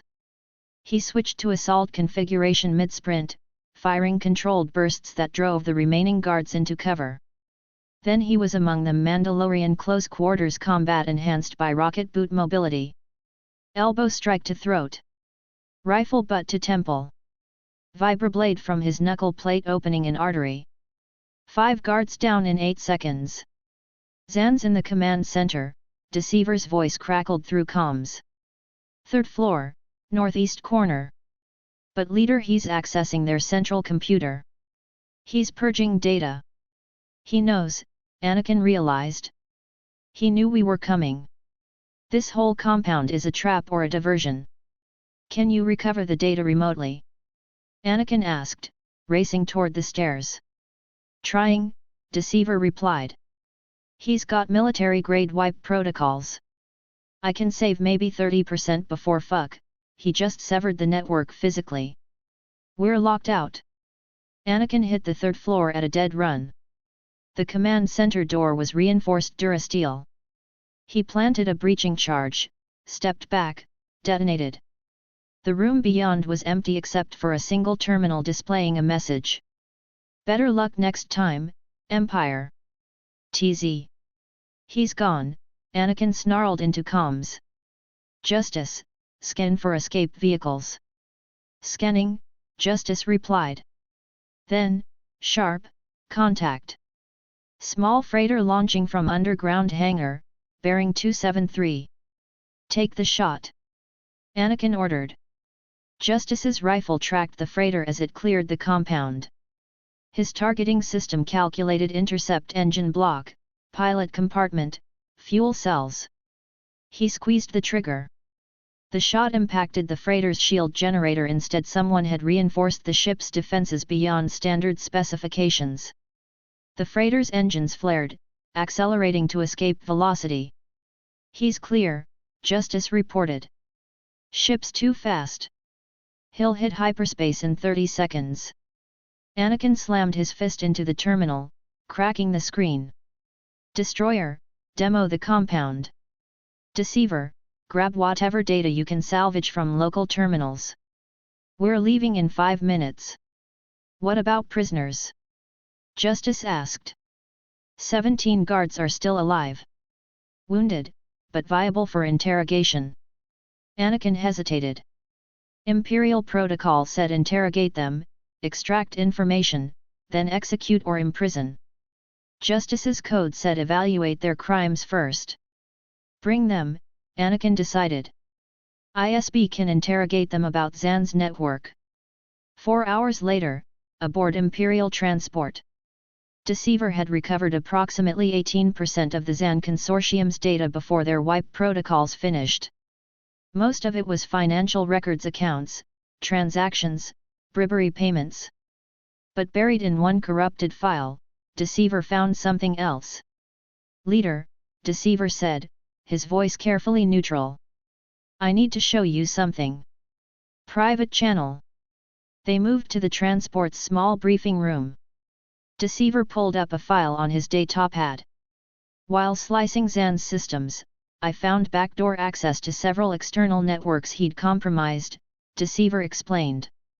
Corporate systems. Government databases. A&D. He paused. Rebel Alliance Secure Communications. Anakin leaned forward. He hacked the rebellion. Partially, Deceiver said. Zan plays both sides, sells intelligence to whoever pays. But he left his access protocols intact. So I used them. The datapad displayed intercepted rebel transmissions. Supply routes. Safe houses.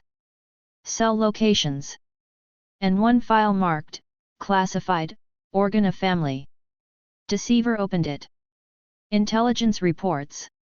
Surveillance photos. Biographical data on Senator Bail Organa and his daughter, Princess Leia Organa. And buried at the bottom, a single line that made Anakin's blood freeze. Genetic analysis, partial subject Leia Organa shows 99.7% match to archived DNA sample Senator Padme Amidala of Naboo, deceased. Confirmed, Leia Organa is biological daughter of Padme Amidala. Paternal genetics, unknown. Who's Padme Amidala? Destroyer asked, reading over their shoulders. Former Senator, Justice said, his dark passenger pulling up public records. Died approximately 13 years ago. Cause of death listed as medical complications. So this princess has rebel sympathies and is the daughter of a dead senator, Anakin said slowly. That's significant intelligence. There's more, Deceiver said, pulling up additional files. Remember that mental case from Carita? Dokes. The one you brainwashed, Justice said flatly. The one Destroyer brainwashed, Deceiver corrected. The programming we installed made him obsessed with reporting rebel senators. Specifically Bail Organa and Monday Mothma. He pulled up ISB reports. ISB has been investigating both senators for months based on Doke's tips. They haven't found definitive proof, but the circumstantial evidence is substantial. Organa's relief missions coincide with rebel cell activations. His financial transactions show irregular patterns consistent with funding insurgent operations. And his daughter? Anakin asked. Deceiver smiled coldly. Princess Leia Organa, age 16. Imperial Senator representing Alderaan. Publicly loyal to the Empire. Privately. He pulled up surveillance photos showing Leia meeting with suspected rebel operatives. She was on Lothal 2 years ago. Official story, diplomatic relief mission. Actual result, 3 Imperial warships were stolen by rebels during her visit. She's a rebel, Justice said. Active insurgent operating under diplomatic cover. And, Deceiver added, potentially Vader's highest value intelligence target given her family connections and senatorial access. Anakin looked at the file at Leia Organa's face, her determined expression, her resemblance to the dead Senator Padme Amidala. We need to report this to Vader, Anakin said. Immediately.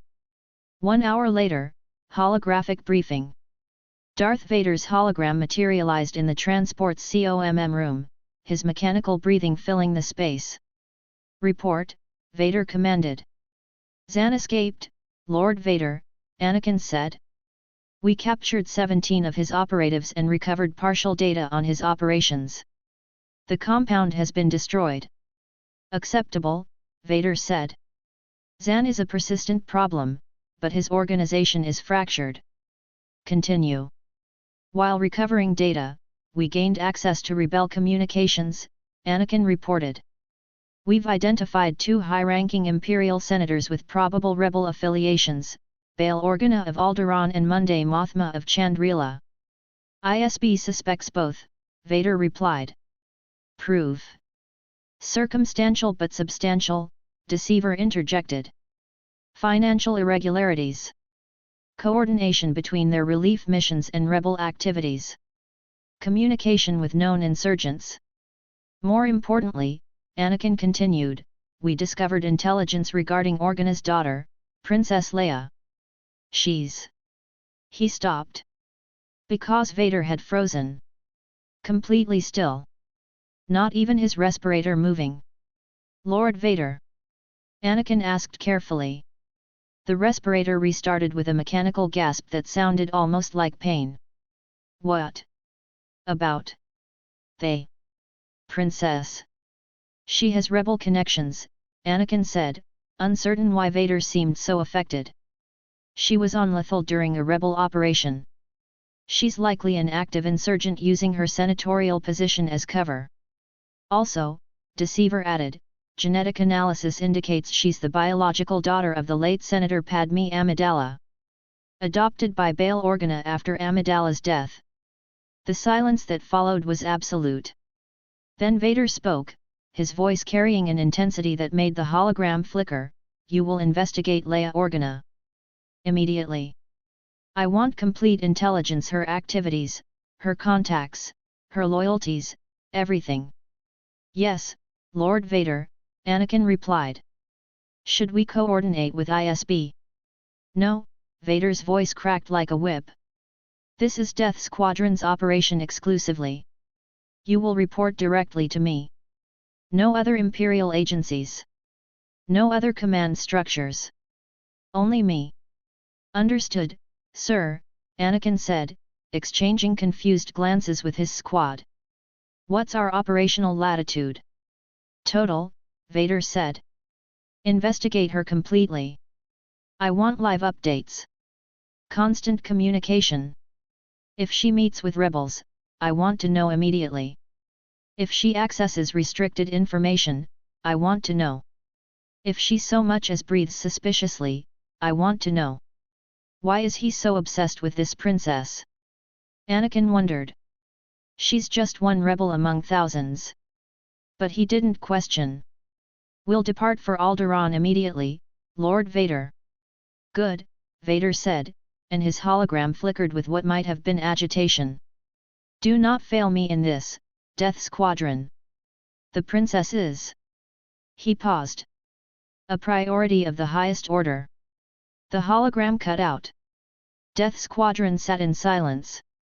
That was weird, Destroyer said eventually. Vader got all intense and breathy. More than usual, I mean. He's hiding something, Deceiver observed. His reaction to the princess's name was personal. Not our concern, Anakin said. We have our orders. We investigate Leia Organa.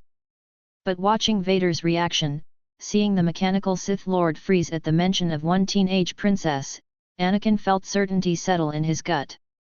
This is about more than rebellion, he thought. Vader knows something about her. Something important. Something he's not telling us. Alderaan was beautiful in ways Carida had never been. Rolling hills, crystal lakes, mountains capped with snow that gleamed like diamonds under twin suns. The planet radiated peace, prosperity, and the kind of serene civilization that made Death Squadron's weapons feel obscene by contrast. Their shuttle landed at the royal palace in Alderaan, a structure of white stone and elegant arches that looked like it had been designed by someone who'd never heard of military architecture. This place is too pretty, Destroyer muttered as they disembarked in full armor. It makes me nervous. Where are the defenses? The bunkers? The anti-aircraft batteries?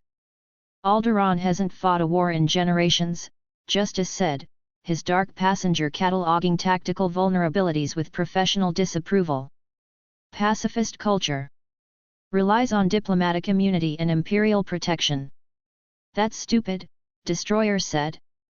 What if someone attacks? Then they die, Deceiver replied. Beautifully. Serenely. While composing poetry about the tragedy of violence. An honor guard approached 12 soldiers in ceremonial armor that prioritized aesthetics over function. Their leader, a woman with captain's insignia, saluted stiffly. Death Squadron, she said, voice carefully neutral. Senator Organa is expecting you. Please follow me. They followed her through corridors lined with artwork depicting Alderaan's history, peaceful murals, diplomatic triumphs, cultural achievements. No battles. No conquests. No blood. These people have forgotten what the galaxy is really like, Anakin thought. They think civilization is permanent. That peace is the default. They're wrong. The throne room, because of course they had a throne room, was vast and airy, with floor-to-ceiling windows overlooking the palace gardens. At the far end, seated in a chair that managed to look regal without being ostentatious, was Senator Bail Organa. He stood as they entered, his expression professionally welcoming but his eyes wary. Welcome to Alderaan, Bail said, his voice carrying the practiced warmth of a career politician. I must admit, receiving word that an Imperial Special Forces unit wished to visit was unexpected. Anakin stepped forward, removing his helmet. Senator Organa. I'm Commander Leader 1 of Death Squadron. We're investigating potential rebel activity in the Alderaan sector. It was a lie they were investigating him and his daughter specifically. But intel gathering required misdirection. Bail's expression didn't change, but Anakin saw his fingers tighten slightly on his chair's armrest. I see. I assure you, Alderaan has always been loyal to the Empire. Our relief missions and diplomatic efforts serve Imperial interests. Father, who are our guests? The voice came from a side entrance. A teenage girl walked in, 16 years old, wearing senatorial robes in Alderaan's white and blue, her dark hair styled in an elaborate braided crown. Princess Leia Organa. Anakin felt his breath catch. The resemblance to Padme Amidala, a woman he'd only seen in archived holos, was striking. Same determined jawline. Same intelligent eyes. Same presence that commanded attention without demanding it. Leia, Bail said, a warning in his tone. These are Imperial commandos. Death Squadron.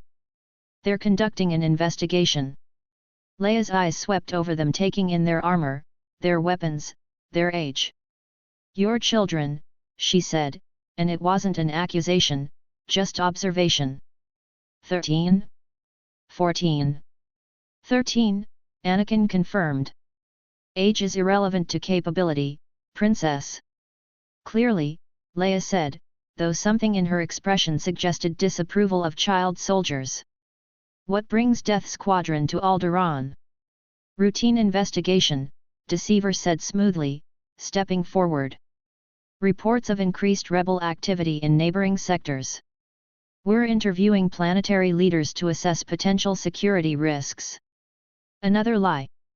But Leia's training, whatever training Bail had given his rebel princess daughter, showed in the way she accepted the explanation without visible relief. I see, Leia said. I hope our cooperation will demonstrate Alderaan's loyalty to the Empire. She's good, Anakin thought. Calm.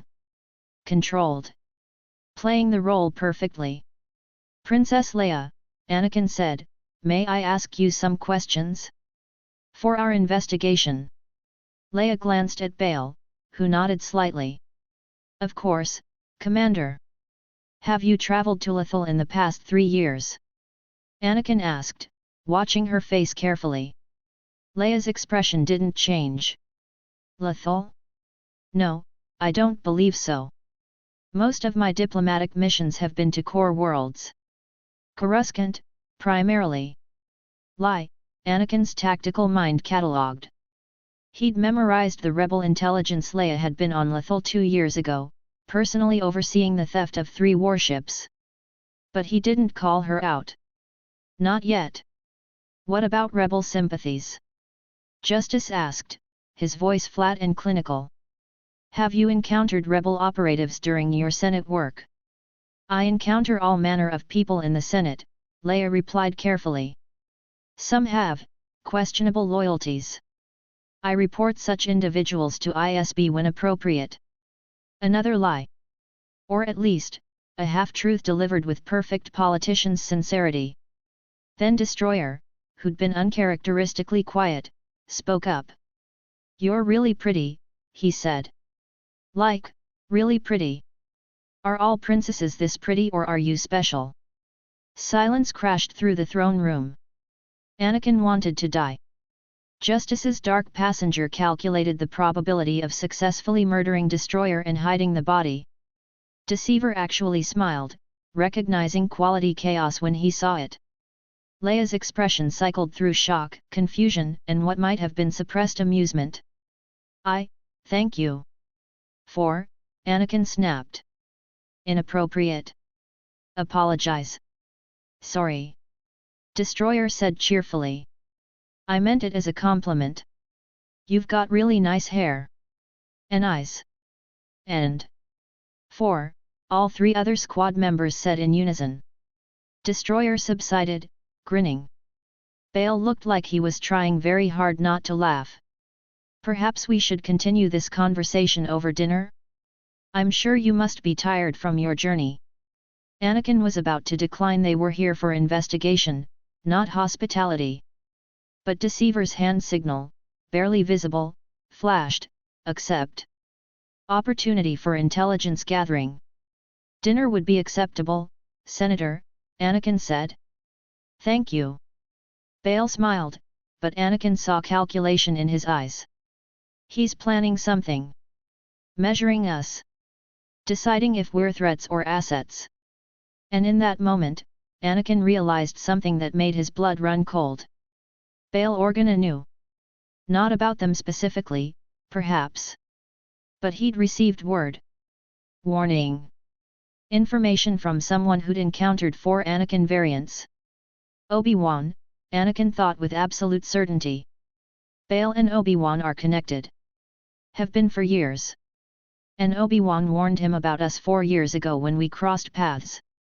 Bail gestured toward the dining hall. This way, please. Leia, will you join us? Of course, Father, Leia said, her eyes never leaving Death Squadron. As they walked, Destroyer leaned close to Anakin and whispered, Did I really mess up asking if she was pretty? Yes, Anakin hissed back. Very much yes. Oh, Destroyer said. Then, thoughtfully, worth it though. Did you see her smile? Anakin groaned internally.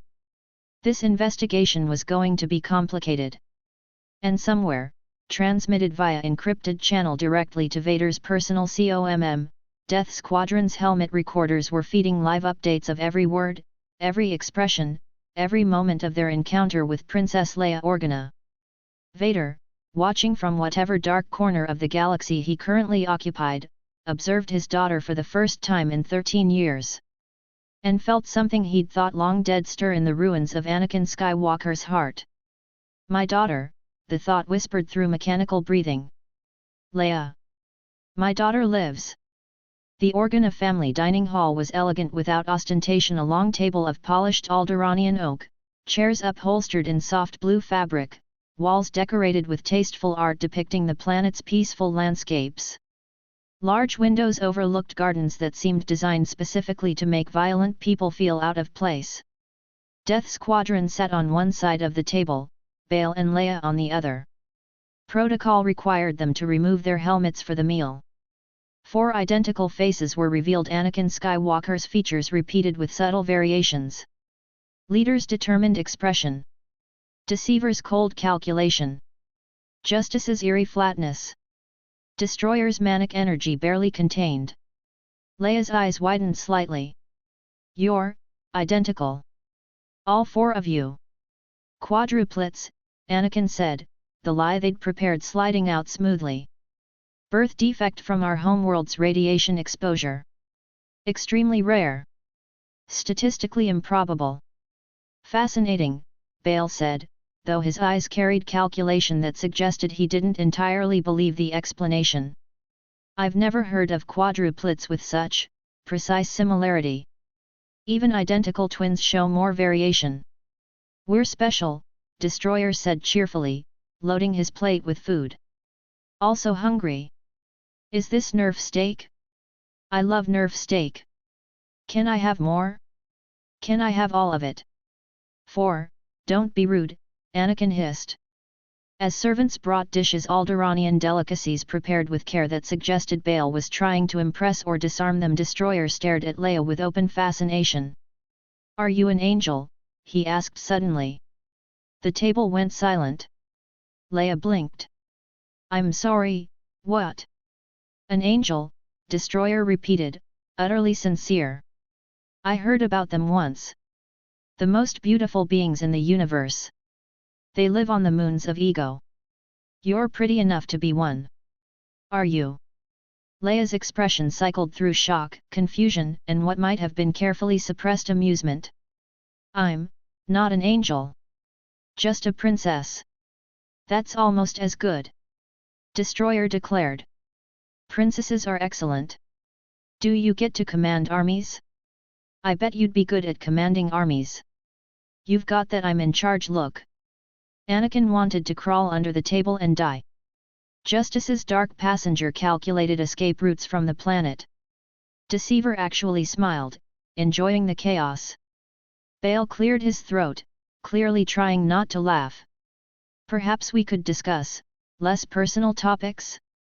Such as he paused, his expression turning serious. Why are children barely teenagers serving in Imperial Special Forces? No offense intended, but you're 13 years old. This seems highly irregular. Anakin finished. We get that a lot, Senator. He made a show of hesitation, as if deciding how much to reveal. Then, carefully, we didn't exactly volunteer initially. 4 years ago, we were on Tatooine. Orphans, scavenging to survive.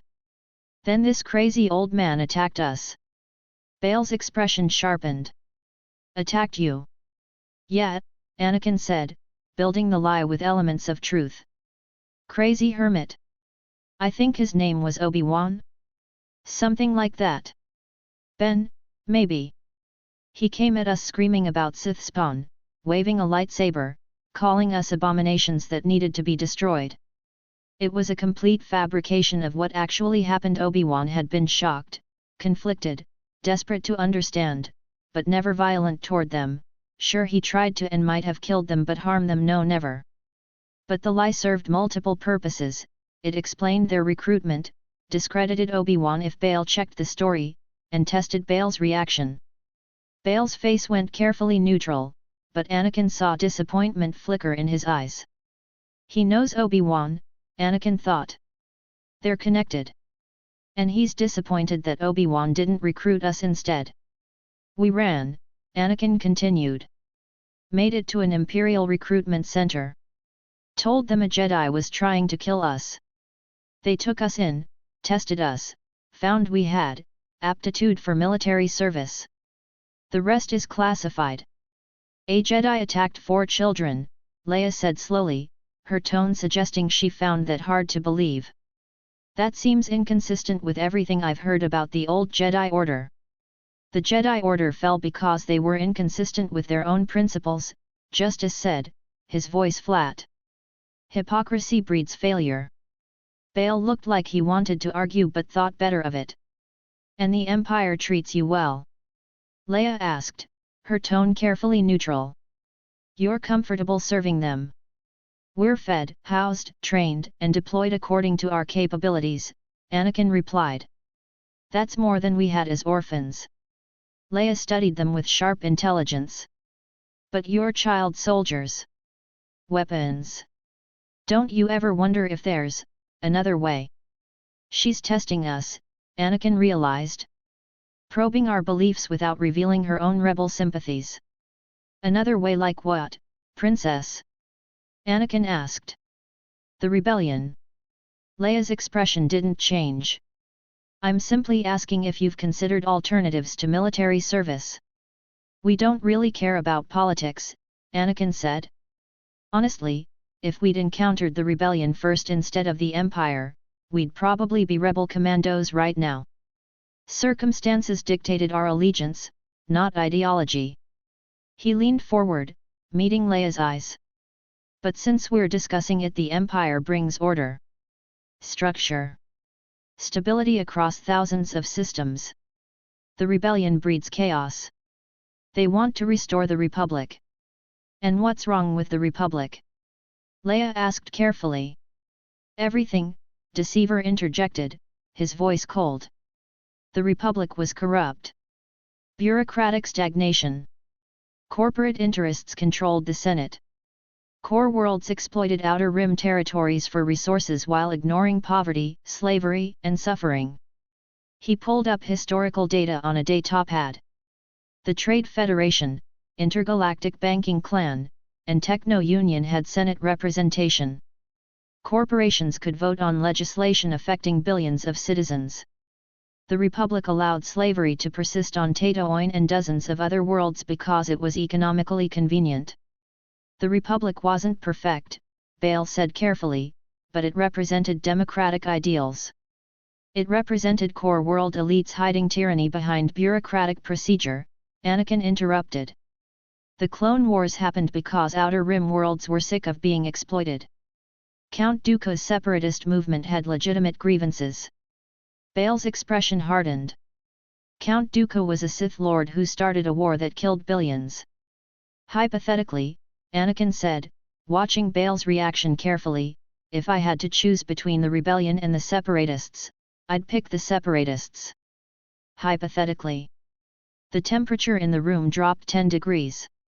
The separatists. Leia's voice carried genuine shock. They were led by a Sith. They committed atrocities across the galaxy. So did the Republic, Anakin countered. War crimes. Torture of prisoners. Using slave soldiers, the clones, as disposable weapons. Both sides were terrible. But at least Dooku's ideology had vision. He pulled up his own data. The Raxus Address. Dooku's founding speech for the Confederacy. He called out Republic corruption, excessive taxation of Outer Rim worlds, corporate control of democracy. He offered an alternative, independent systems governing themselves, free from core world exploitation. He was a Sith manipulating legitimate grievances for Palpatine's grand plan, Bale said firmly.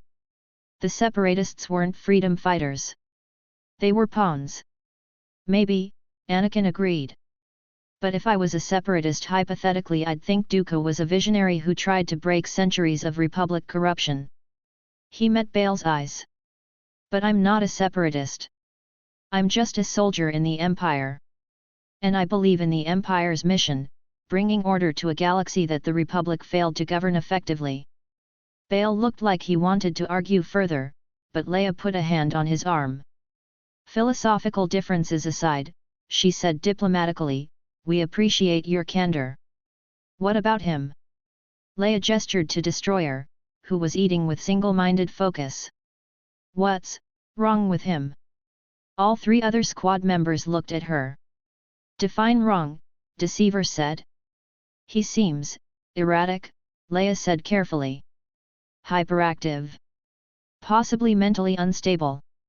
Oh, he's definitely mentally unstable, Justice confirmed. Clinically insane by multiple diagnostic criteria. Destroyer looked up from his food, grinning. It's true. My brain doesn't work like normal people's brains.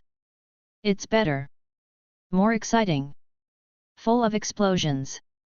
His mind is so chaotic we can't even understand him sometimes, Anakin explained. He speaks out loud, talking to invisible audiences like he's narrating his own story. Conversations with himself about philosophy, violence, the aesthetic beauty of destruction. Sometimes he addresses someone he calls the listener, Deceiver added. We don't know who or what that is. It might be a coping mechanism. Might be actual dissociation. Might just be performance art. He's crazy, Justice summarized. But useful. Chaos has tactical applications. Destroyer waved cheerfully at Leia. Don't worry, Princess. I'm the good kind of crazy. The kind that explodes enemies instead of friends. Usually. Leia looked disturbed. And the Empire deploys him in combat operations. Extensively, Anakin confirmed. He's remarkably effective. That's horrifying, Leia said quietly. That's war, Justice replied. Before the conversation could deteriorate further, a protocol droid entered the dining hall, golden plating, familiar proportions. Oh my, the droid exclaimed in fussy tones. Senator Organa, I do apologize for the interruption, but Captain Antilles requires your attention regarding the Tantive 4's maintenance schedule. C-3PO stopped, optical sensors focusing on Death Squadron. Behind him, a blue and white astromech droid rolled in, dome swiveling to observe the room. R2-D2. Anakin felt something cold settle in his gut. These droids, he'd seen them in archival footage from the Clone Wars. They'd belonged to Padme Amidala and Anakin Skywalker. Now they served Bail Organa. Another connection, Anakin thought. Bail knew Padme. Adopted her daughter. Kept her droids. He's deep in this. R2-D2 beeped interrogatively, his sensors scanning Death Squadron with what seemed like curiosity. Just routine maintenance coordination, Bail said to C-3PO. We'll discuss it after dinner. The droids departed, but Anakin filed away their presence. More intelligence for Vader. Elsewhere, Vader's command ship. Darth Vader stood in his meditation chamber, holographic feeds from Death Squadron's helmet cameras surrounding him in a sphere of images. He watched his daughter eat dinner. Leia. His daughter. Padme's daughter. Alive, the thought echoed through mechanical breathing. She survived. My child survived. He'd believed both children dead, casualties of his fall, victims of his rage on Mustafar. Palpatine had told him Padme died before giving birth, that his anger killed her and the child she carried. Lies. She'd lived long enough to deliver twins. Obi-Wan and Bail had hidden them, one on Tatooine, one on Alderaan. Leia. He watched her challenge Death Squadron's beliefs, probing their loyalties, testing whether these child soldiers could be turned from Imperial service. She had Padme's intelligence, her diplomatic skill, her courage. And his Force sensitivity, dormant but present. I could turn her, Vader thought. Train her in the dark side. Make her my apprentice. Together we could overthrow Palpatine, rule the galaxy as father and daughter. But not yet. The Emperor would sense any move Vader made toward Leia. Would recognize her Force potential, her connection to Vader, her value as a hostage or weapon. I must wait, Vader decided. Watch her. Learn her patterns. Find the perfect moment to reveal myself and offer her power. She would resist initially. She had Padme's stubborn idealism, her belief in democracy and justice. But Vader had been Anakin Skywalker once. He knew how to exploit attachment, how to turn love into rage, how to use fear of loss to justify anything.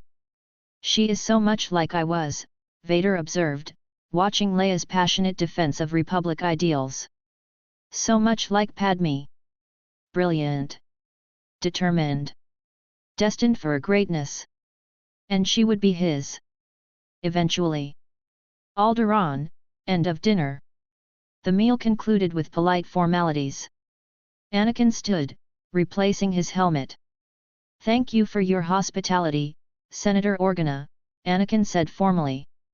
After thorough investigation, we've found no evidence of rebel presence on Alderaan. Your loyalty to the Empire appears genuine. It was a complete lie. Every piece of intelligence they'd gathered screamed that Bail was a rebel leader and Leia an active operative. But Vader had ordered observation, not arrest. Bail's relief was carefully hidden but present. I'm pleased our cooperation was satisfactory. Princess, Anakin nodded to Leia. It was, educational meeting you. Likewise, Commander, Leia replied. Safe travels. Destroyer waved enthusiastically. Bye, Angel Princess. If you ever need anyone exploded, call us. We do excellent exploding. Leia actually smiled. I'll keep that in mind. Death Squadron departed for their shuttle. Once inside and in orbit, Anakin activated encrypted comms to Vader. Lord Vader, Anakin reported. Mission complete. Intelligence gathered as requested. Your assessment, Vader commanded. Bail Organa is definitely a rebel leader, Anakin said. Princess Leia is likely an active operative. They're skilled at deception, but their loyalties are transparent to anyone looking. Should we coordinate with ISB for arrests? No, Vader's voice cracked like thunder. You will not report this to ISB. You will not take action against the Organas. You will maintain surveillance only. This is my operation exclusively. Understood, Lord Vader, Anakin said, confused by the vehemence. What are our new orders? Silence. Then, return to base. I will contact you with new assignments. You have performed adequately. Vader out. The connection severed. That was weird, Destroyer observed. Vader's obsessed with that princess. Why? Unknown, Justice said. But his reaction suggests personal investment beyond normal intelligence gathering. He's hiding something, Deceiver agreed. Something about Leia Organa specifically. Worth investigating. Or we could follow orders and not dig into Vader's secrets, Anakin suggested. Given that he could kill us with his mind. Boring but tactically sound, Deceiver conceded. Their shuttle jumped to hyperspace, leaving Alderaan behind. Behind them, Bail and Leia stood at a palace window, watching the Imperial ship depart. Their children, Leia said quietly. Broken, traumatized children turned into weapons. Yes, Bail agreed. And they're very, very dangerous. He thought of Obi-Wan's message from 4 years ago, warning him about 4 Anakin variants encountered on Tatooine. Warning him they were confused, powerful, potentially allies or threats. The Empire got to them first, Bail thought with regret. 4 brilliant young minds, serving tyranny because a Jedi couldn't save them in time. Could we turn them? Leia asked. Recruit them to the rebellion. Perhaps, Bail said thoughtfully. But not yet. They're too loyal to the Empire currently. We'd need leverage. Information. Something to make them question their allegiance. He looked at his daughter. For now, we watch. Wait. And hope that when the time comes, those boys remember that we showed them kindness. Leia nodded. Neither of them knew that Darth Vader had watched every moment of their dinner. Neither of them knew that the Dark Lord of the Sith had discovered his daughter lived. And neither of them knew that Vader was already planning how to turn Leia Organa to the dark side. The game had changed. And Death Squadron had no idea they were pieces on a board far larger than they understood. Chapter X, Secrets in Shadow. 8 months after Lethal, Vader's personal meditation chamber. The chamber was empty except for darkness and 5 figures, 4 13-year-old boys and 1 armored Sith Lord whose mechanical breathing filled the void like the heartbeat of something vast and terrible. The Force is not light or dark, Vader's vocabulary stripped emotion from words that nonetheless carried terrible weight. It simply is. Raw power waiting for those strong enough to claim it. Anakin felt something stir in his chest, energy he'd touched before but never truly grasped. Potential that sang in his bones like a familiar song he'd forgotten. Around him, his variants felt it too, Deceiver's eyes sharpening with predatory focus. Justice's dark passenger whispering louder, hungrier. Destroyer vibrating with barely contained chaos that suddenly had direction. You will not receive lightsabers, Vader continued, and there was something like warning in that mechanical voice. The Emperor maintains Inquisitors specifically because they draw attention disposable Force users whose blades announce their presence while I work in shadows. KSSHHHHH who? KSSHHHHH who? If Palpatine discovered Force-sensitive variants of Anakin Skywalker existed, children who could be molded, trained, turned into weapons beyond even my capabilities, he would eliminate you before you could become threats to his power. Then why train us at all? Anakin asked carefully. Why take the risk? Vader's helmet turned toward him, those red lenses glowing faintly in the darkness. Because power without discipline is wasted. You possess raw Force sensitivity inherited from your template potential that even untrained manifests in enhanced reflexes, tactical precognition, instinctive danger sense. He gestured, and across the chamber a durasteel support beam buckled, metal screaming as invisible hands crushed it into a sphere the size of Destroyer's fist. I will teach you to harness what you are through meditation, through will, through understanding that the dark side rewards those who embrace emotion rather than suppress it like foolish Jedi. What about lightsaber combat? Justice asked, his dark passenger intensely interested. If we can't carry blades, you will learn the forms, Vader interrupted. Every movement, every technique, every principle of blade work developed over millennia of Jedi and Sith warfare. Should you ever claim lightsabers, you will wield them with mastery. He activated a hollow projector, figures moving through elaborate combat sequences, blades humming and clashing. Form V, Gemso. Form 2, Makashi. Form 4, Ataru. You will memorize them all. Practice them with training staves until the movements become instinct. But mostly, and Vader's breathing deepened fractionally, you will learn to channel the Force through raw will. Telekinesis. Enhanced combat reflexes. Basic mind manipulation.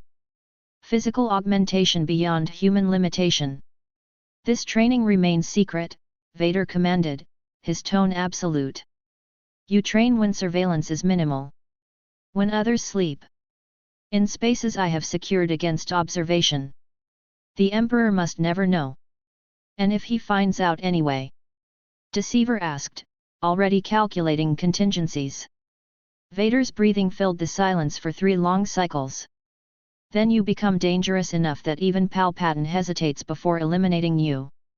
Power is the only security in the Empire.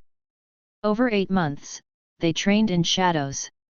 Anakin learned to enhance his reflexes until he moved faster than unaugmented humans should, his tactical coordination becoming supernatural as he sensed enemy positions through Force precognition.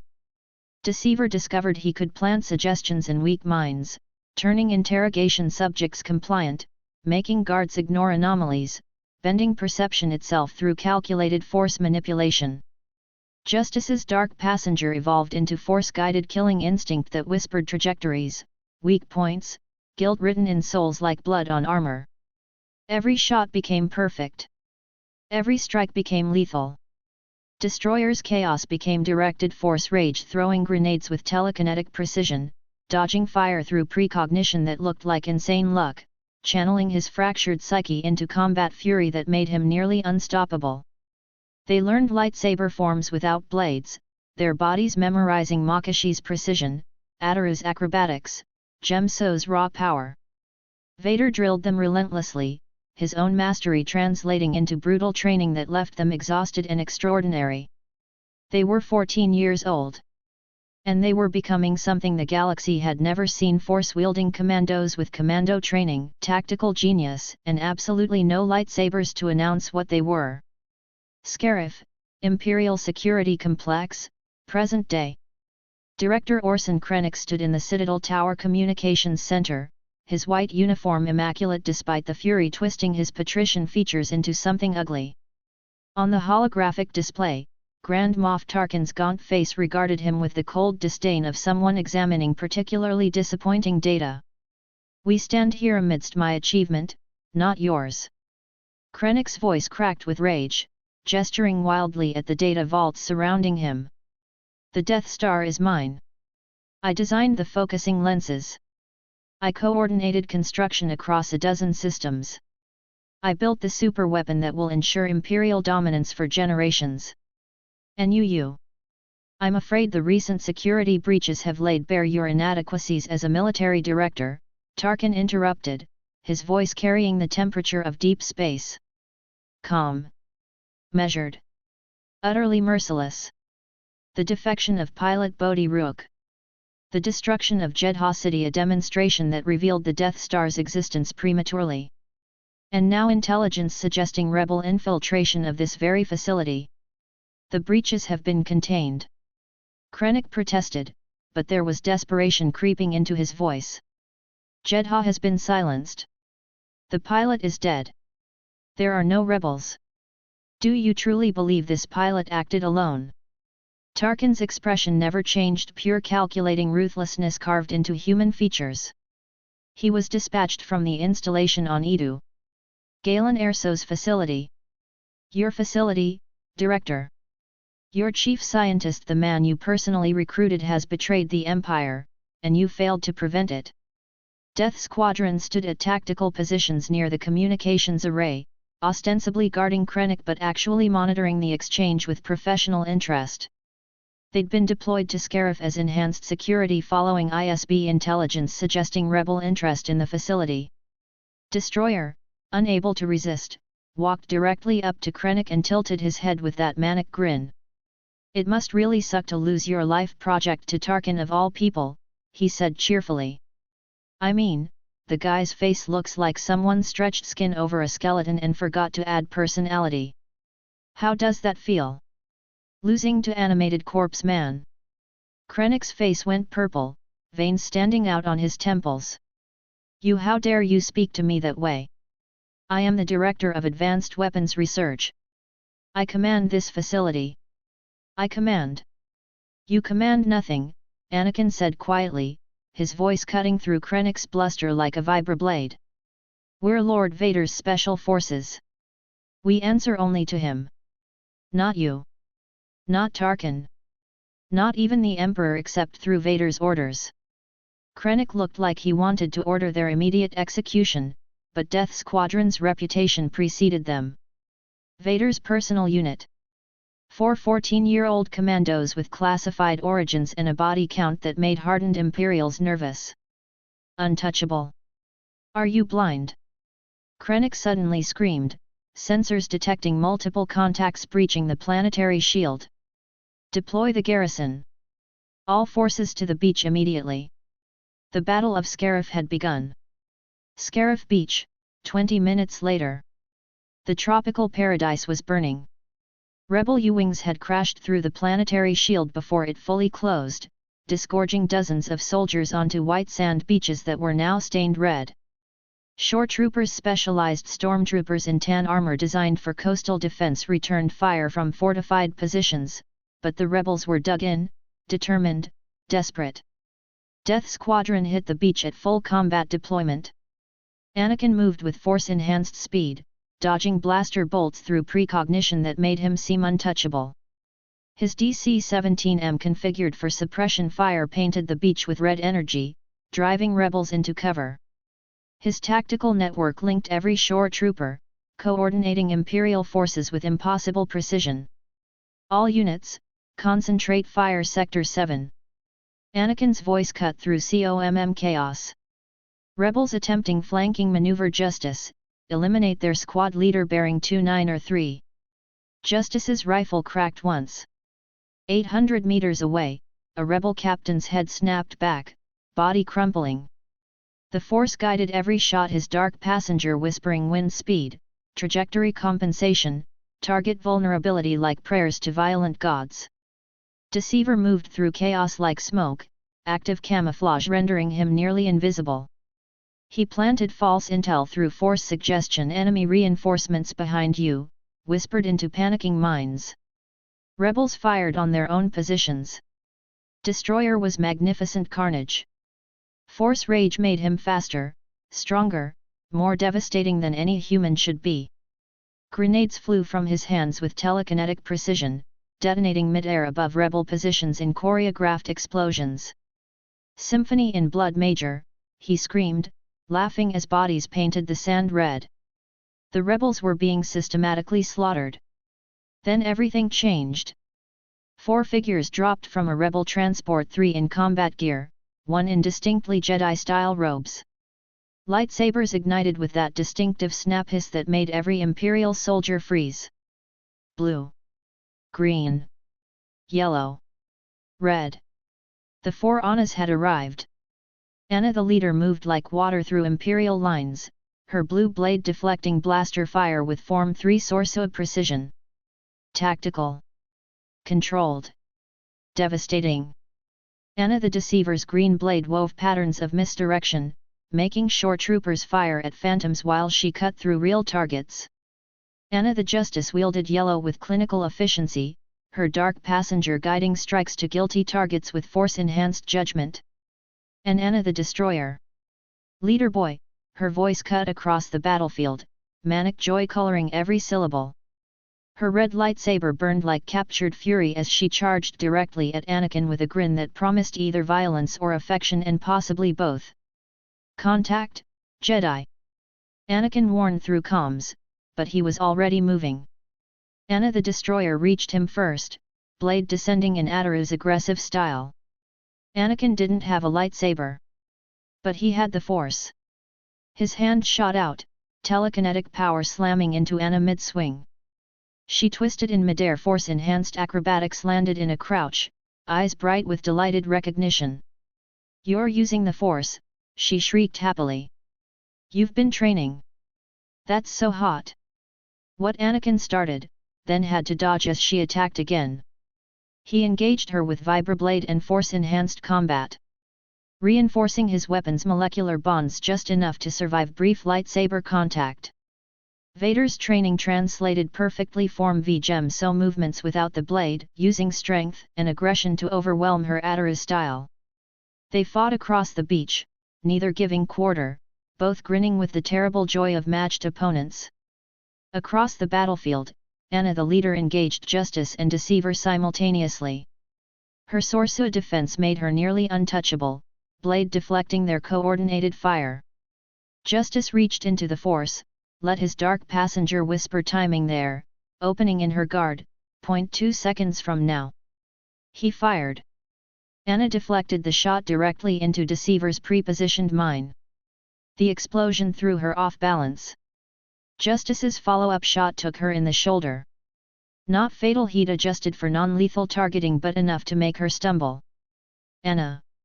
Anna the Destroyer screamed, seeing her variant wounded. The rebels were falling back, the battle turning decisively Imperial.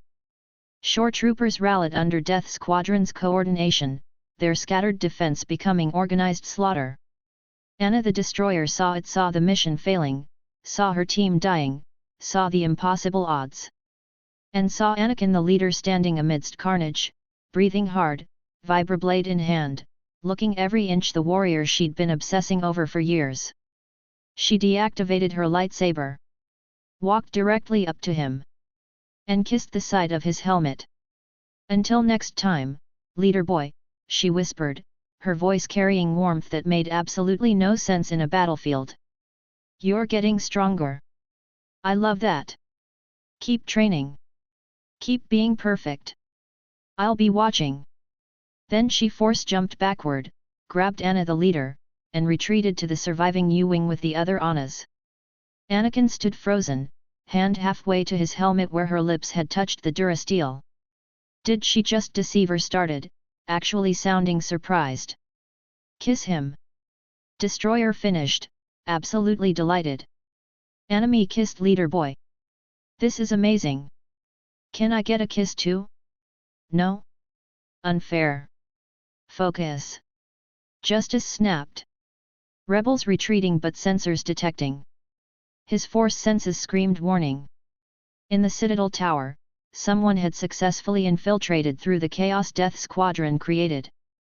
JYN Erso had reached the data vault, retrieved the Death Star plans, and was transmitting them to Admiral Radiss's fleet.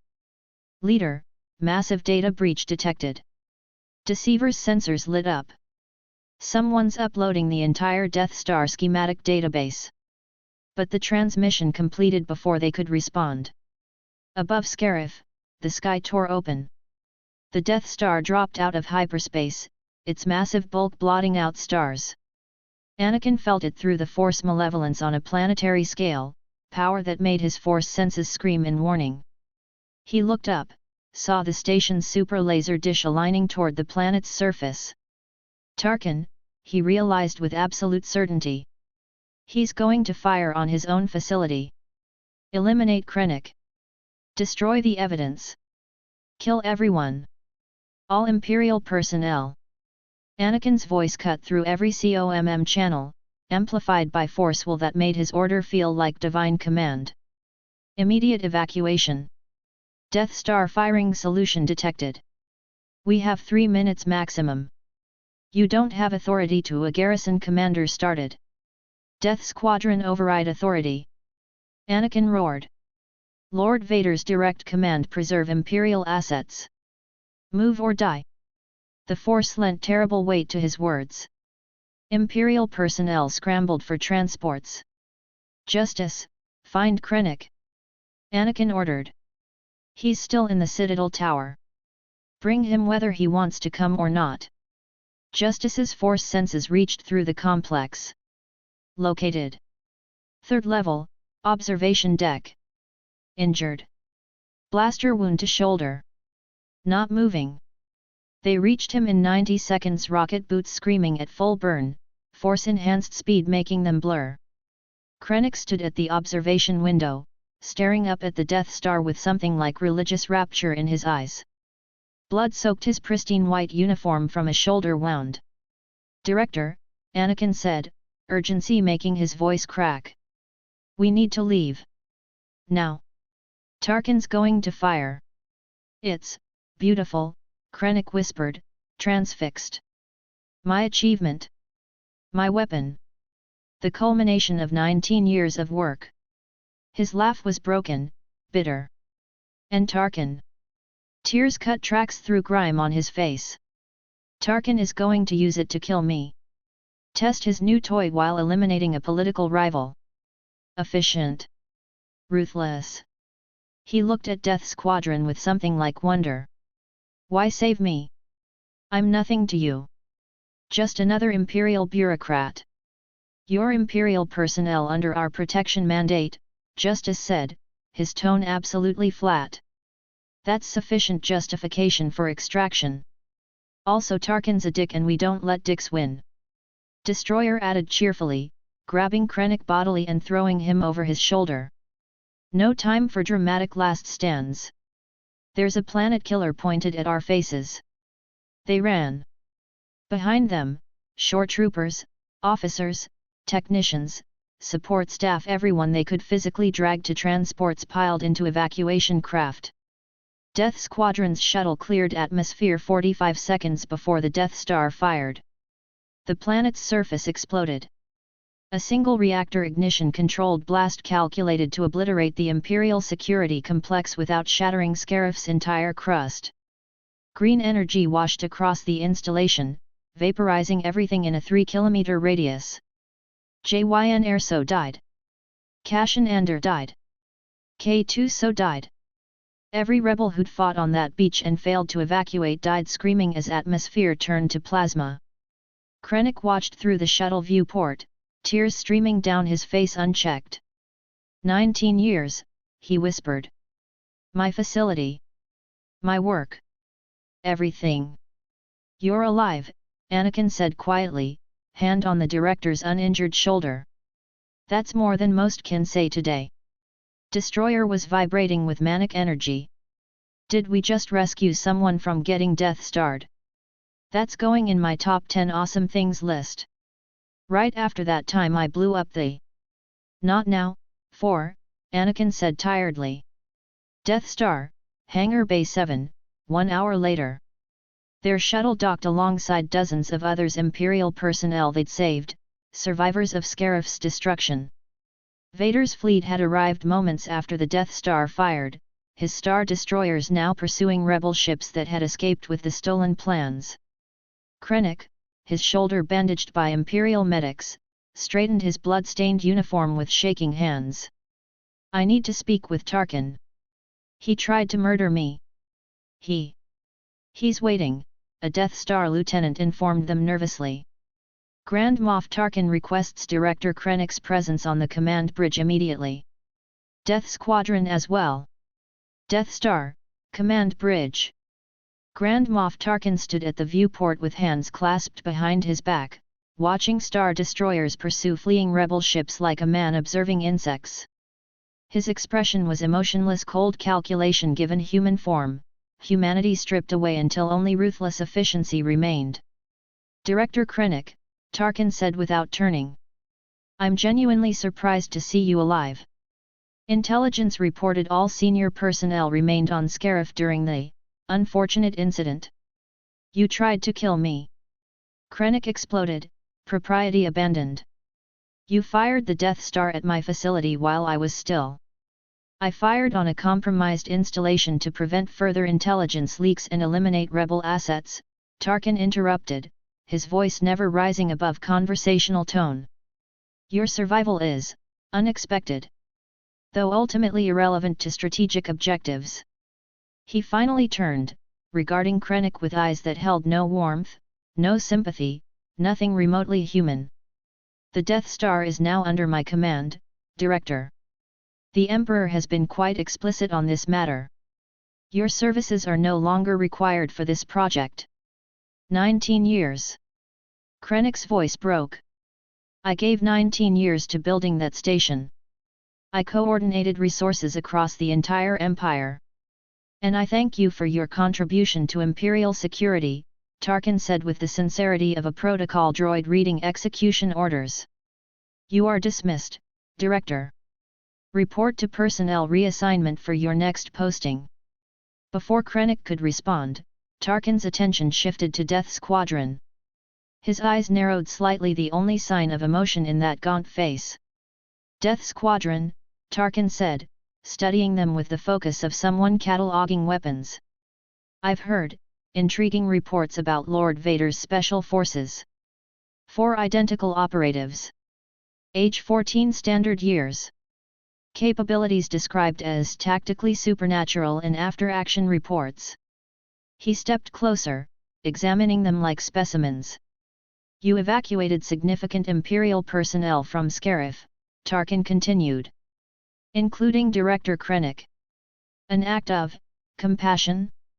Or merely following protocol regarding asset preservation? Protocol, Grand Moff, Anakin replied, keeping his voice carefully neutral. Lord Vader's standing orders require preservation of Imperial assets when tactically feasible. We preserved what we could. Tarkin's lips twitched, not quite a smile, more like a data analyst noting interesting findings. Efficient. Pragmatic. Lord Vader trains his assets well. He returned to the viewport. You may go. Report to Lord Vader for debriefing. I'm certain he'll want detailed analysis of Scarif's unfortunate loss. The dismissal was absolute. Death Squadron saluted and left, Krennic following with barely contained fury and broken dreams. In the corridor outside, Krennic grabbed Anakin's armored shoulder. You saved my life, he said, searching Anakin's helmet as if he could see the face beneath. Why? Anakin met his eyes through the visor. Because Tarkin is a monster who views people as statistics on damage reports. We're not him. He paused. Not yet, anyway. Krennic stared at him for a long moment, then nodded slowly. Thank you, he said, voice rough with emotion. If you ever need anything within my diminished authority, you have it. He walked away. A broken man whose life's work had been stolen by bureaucratic ruthlessness incarnate. We made an enemy today, Deceiver observed, watching Tarkin through the transparisteel. He doesn't forget actions that undermine his perceived authority. Good, Anakin said. I don't like him anyway. Something about his face makes me want to introduce it to my fist at high velocity. It's the complete absence of humanity, Justice offered. Disturbing even by Imperial standards. I still can't believe Anna kissed me. Destroyer announced to the entire corridor, bouncing on his heels. Well, kissed leader, but still. She likes us. We're going to get married and have tactical explosions together. She's a rebel who tried to kill us, Justice pointed out with clinical precision. Details. Destroyer dismissed with manic glee. True love transcends faction allegiance and political differences in attempted murder. Anakin sighed, reaching up to touch the side of his helmet where Anna the Destroyer had kissed it. 14 years old. They'd just fought Force users without lightsabers, evacuated hundreds from planetary destruction, saved a director from political assassination, and watched the Death Star obliterate an Imperial facility. And Destroyer was obsessing over a psychotic rebel girl who'd declared him hers years ago. This is my life, Anakin thought. This is what we've become. Weapons. Soldiers. And somehow, still human enough to save people when cold pragmatism said to let them die. He didn't know if that made them better or worse than Tarkin. But he knew Vader would have opinions. He always did. Death Star, Hangar Bay 12, 2 hours after Scarif. Death Squadron stood at attention in the massive hangar bay, their armor still scorched from Scarif's speeches, watching Darth Vader's shuttle prepare for launch. Through the atmospheric containment field, they could see Star Destroyers maneuvering into pursuit formation. Lord Vader is departing to pursue the rebel vessel that escaped with the Death Star plans, the deck officer informed them nervously. Princess Leia Organa's diplomatic cruiser, the Tantive 4. Its hyperspace signature is being tracked through the Imperial sensor network. Anakin felt something cold settle in his gut. Leia. Vader's obsession. The girl we investigated on Alderaan. Before he could voice the thought, a figure approached from the shadows of the hangar, human female, mid-20s, moving with predatory grace that immediately set Justice's dark passenger on alert. She was beautiful in a dangerous way, sharp features, dark hair pulled back in a severe bun, eyes that evaluated them with cold intelligence. Her uniform was Imperial intelligence, but there was something else about her, something that made Anakin's newly awakened Force senses prickle with recognition. She's Force sensitive, he realized. Trained. Not fully, but enough to be dangerous. Death Squadron, she said, her voice carrying cultured Imperial Center accent. I am Major Shira Bree, Imperial Special Forces. Lord Vader has instructed me to brief you on your new assignment. We don't take orders from intelligence, Anakin said carefully. Only from Lord Vader directly. Shira's lips curved into a smile that didn't reach her eyes. I'm not intelligence. Not exactly. She moved closer, and Anakin caught the faint shimmer of dark side energy around her like heat distortion. I'm one of Lord Vader's other projects. He trains you in tactics and combat. He trains me in more esoteric applications. Another apprentice, Deceiver's eyes sharpened. Vader's collecting Force users like weapons. What assignment? Anakin asked. Shira gestured toward the hangar exit. Follow me. What I'm about to show you is classified at the highest levels. Emperor Palpatine himself doesn't know it exists. They followed her through the Death Star's labyrinthine corridors, past security checkpoints that waved them through at Shira's clearance codes. Justice tracked their route with mechanical precision, his dark passenger cataloging escape routes and defensive positions. You're wondering why Vader would reveal my existence to you, Shira said without turning. The answer is simple: you're his primary project. His investment. I'm support infrastructure. You're jealous, Destroyer observed cheerfully. That's adorable. Do you want to fight about it? I bet you'd put up a better fight than those rebel Jedi. Shira actually laughed, the sound genuine. I graduated top of my class from the Imperial Academy. Made Major in Special Forces at 23. Lord Vader personally selected me for Force training because I'm disciplined, intelligent, and utterly dedicated to the Empire. She stopped at a viewport, looking out at the stars. I'm not jealous of 14-year-old boys. I'm curious about what makes you worth Vader's primary focus. We're good at killing things, Justice offered flatly. So am I, Shira replied. But Vader doesn't hide me from the Emperor like you're the second coming of the Chosen One. The hangar they entered was isolated, guarded by stormtroopers whose armor bore Vader's personal insignia. And beyond the atmospheric containment field floated something that made Anakin's breath catch. An Imperial II-class Star Destroyer, but wrong. Larger than standard, maybe 1500 meters compared to the normal 1600, but bulkier, more armored. The hull was matte black instead of standard gray, designed to absorb sensor scans rather than reflect them. And surrounding it, barely visible as shimmer distortions in space, was a cloaking field. Holy shit, Destroyer breathed. Is that what I think it is? Experimental Imperial IIX Star Destroyer, designation Death Shadow, Shira said with obvious pride. One of Lord Vader's personal projects. Full Star Destroyer armament, enhanced shields, upgraded weapons, standard complement of 47,000 personnel including 9,700 stormtroopers. She pulled up technical schematics on a datapad. But its real asset is the cloaking system. Stygium tri-crystal matrix powered by redundant fusion cores. It can maintain full stealth mode for 72 hours before requiring recharge.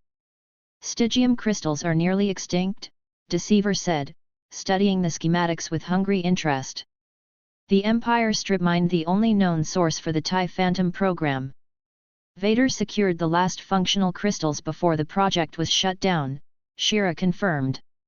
This is the only capital ship in the Imperial fleet with operational cloaking capability. Anakin stared at the vessel, understanding dawning. A ship that can operate behind enemy lines without detection. Gather intelligence. Strike from nowhere. Disappear before reinforcements arrive. Essentially a mobile special forces command platform, Justice added. Designed for exactly the kind of operations Death Squadron conducts. Lord Vader is assigning it to you, Shira said. Command. Crew. Full operational authority.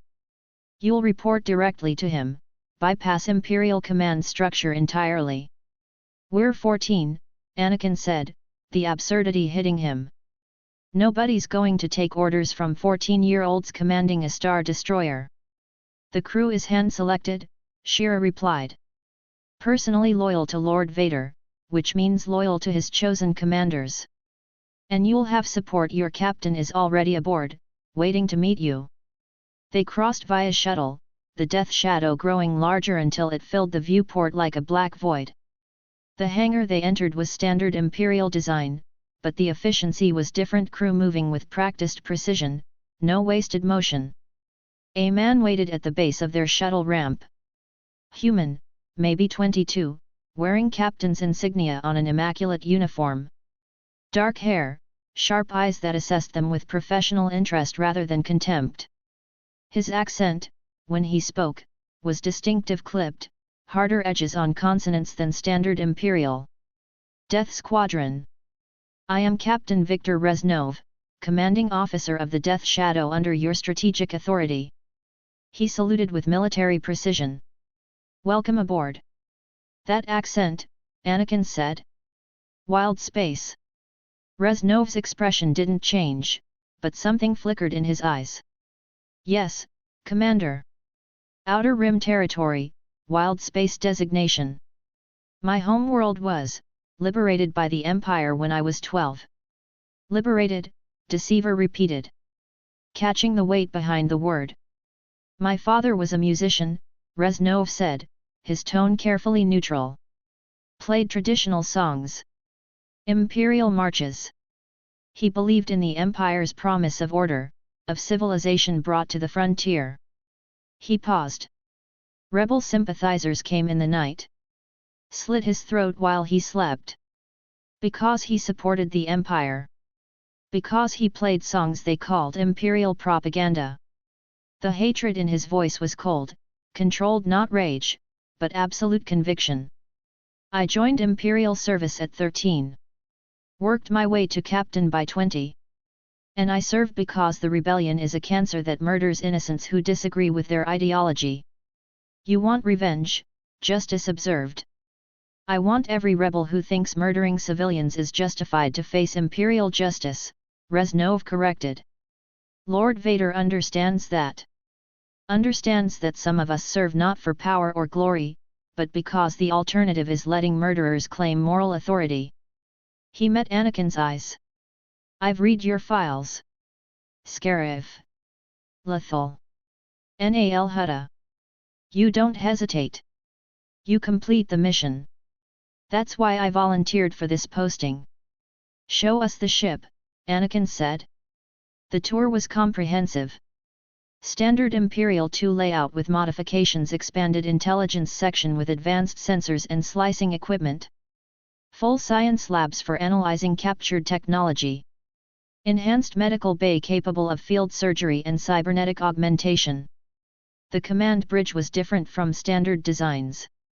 2 crew pits portside focused on combat systems, starboard handling ship operations. Everything fed up to primary control stations where officers coordinated their respective departments.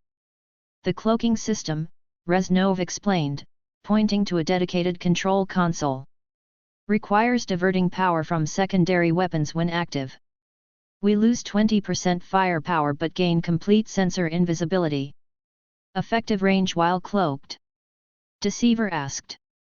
3,000 kilometers before enemy sensors might detect distortions, Reznov replied.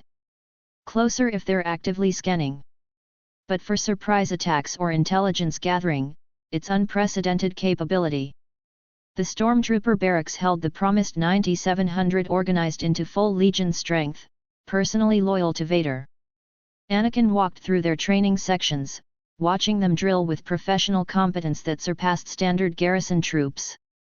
There were even ISB operatives, dozen agents skilled in interrogation, surveillance, counterintelligence. They eyed Death Squadron with wary respect, clearly briefed on their reputation. This is insane, Anakin said when they returned to the bridge. Vader's giving 4 teenagers a cloaked Star Destroyer with enough firepower to level a city. Lord Vader believes in results, Shira said from where she'd been observing. You've delivered results. This is your reward and your responsibility. She moved to leave, then paused. One more thing. The ship's designation Death Shadow was chosen deliberately. You operate in Vader's shadow. You're his secret weapons.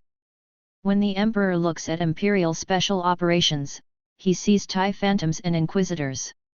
He doesn't see you. Until we become too visible to ignore, Deceiver observed.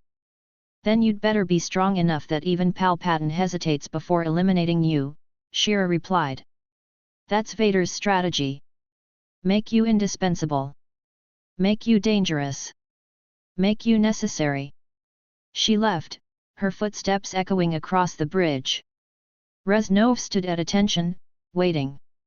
Anakin looked at his variants, Deceiver calculating strategic applications, Justice evaluating tactical deployments, Destroyer vibrating with barely contained glee at having a ship with 72 hours of invisible murder mode.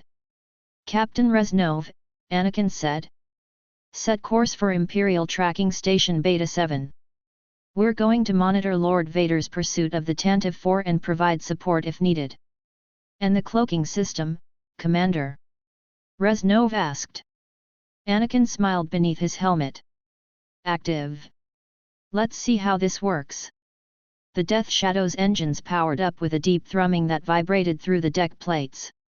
Around them, the cloaking field engaged reality shimmer distorting as the Stygium crystals bent light and sensor scans around the massive hull. Death Squadron stood on the bridge of their own Star Destroyer, invisible to the galaxy, powerful beyond anything 4 former slaves should possess. 14 years old. Commanding 47,000 personnel.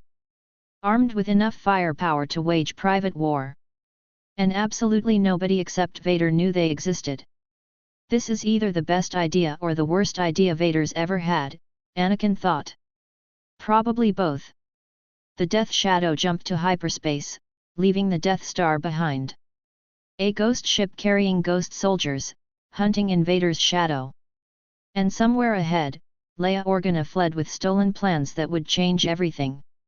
Death Star, Detention Block AA-23, hours after capture. Death Squadron stood at attention outside Cell 2187, watching through the observation port as Princess Leia Organa sat perfectly straight on her bunk, her senatorial robe scorched from the firefight aboard the Tantive 4. She looked smaller than Anakin remembered, exhausted, defiant, but unmistakably her. "You knew," Anakin said quietly through the cell's audio system. "When we came to Alderaan. When we had dinner. When you looked us in the eyes and lied." Leia's head turned toward the speaker. Her expression didn't change, but something flickered in those dark eyes: recognition, regret, calculation.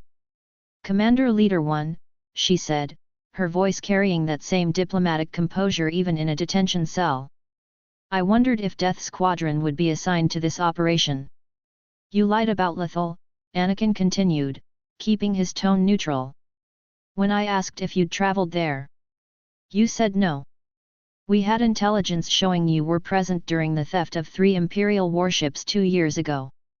Silence for 3 long seconds. Then Leia smiled, small, bitter, but genuine. "I did lie. About Lethal. About my loyalties. About believing the Empire served justice." She met the observation port directly, as if seeing through Durasteel to the 4 boys beyond. "You were children serving tyranny. I hoped, perhaps hoped I could turn you. Plant seeds of doubt. It didn't work," Deceiver observed clinically. "We knew you were rebel leadership from our first investigation. We simply didn't report it per Lord Vader's direct orders." Leia's eyes widened fractionally. "Vader knew. He's been obsessed with you for years," Anakin said. "We don't know why. But yes, he knew. He ordered us to investigate you, gather intelligence, but never arrest you or interfere with your operations." The color drained from Leia's face. "Why would he?" The detention block door hissed open. Darth Vader filled the entrance like a living shadow, his mechanical breathing drowning out the ambient noise of life support systems. He stopped when he saw Death Squadron, his helmet turning toward them with what might have been surprise. "Death Squadron," Vader's vocabulary rendered his voice flat, but there was something else beneath it: tension, barely controlled emotion. "I did not summon you. We intercepted COMM traffic indicating the Tantive 4 had been captured, Lord Vader," Anakin reported formally. "We brought the Death Shadow to provide support if needed." Vader's breathing deepened. "KSSHHHH who? KSSHHHH who? Your initiative is, noted. But the princess's interrogation is my concern exclusively." "With respect, Lord Vader," Anakin said carefully, "Death Squadron specializes in interrogation. ISB training, psychological manipulation, force-enhanced methods. We could extract the information you need more efficiently than standard torture protocols." It was a calculated risk offering to handle what Vader clearly viewed as personal business. But Anakin had seen Vader's obsession with Leia, watched it consume the Dark Lord's focus for years. Whatever Vader wanted from her, he wanted it desperately enough to make mistakes. Vader stood motionless for 5 full respiratory cycles. Then, slowly, "You believe you can succeed where I would fail?" "I believe," Anakin chose his words with surgical precision, "that you have personal investment in the princess. That investment may compromise objective interrogation methodology. Death Squadron has no emotional attachment. We can be ruthless without being cruel." The silence stretched until Anakin thought Vader might kill him for the impertinence. "Then, you will have 1 hour," Vader said. "If she does not reveal the rebel base location, I will employ alternate methods." "Understood." "Understood, Lord Vader," Anakin replied. Vader left without another word, his cape swirling like shadow given weight. Deceiver waited until the door closed before speaking. That was either brilliant or suicidal. "Probably both," Anakin muttered. He activated the cell door. Let's go. Inside cell 2187. Leia stood as they entered, four identical 14-year-old boys in black commando armor, helmets held under their arms. Her eyes tracked them with sharp intelligence that belied her exhaustion. Death Squadron, she said evenly. Come to finish what your lord started. We're here to save your planet, Anakin said bluntly. He gestured to a chair. Sit. We need to talk. I have nothing to say to Imperial interrogators, Leia replied, but she sat anyway, conserving energy, calculating odds. Destroyer, unable to contain himself, blurted out, You look really tired, Angel Princess. Did they hurt you? Because if they hurt you, I'll blow up whoever did it. I have grenades.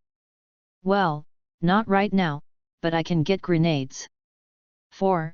Shut up, Anakin, Justice, and Deceiver said simultaneously. Leia actually smiled despite herself.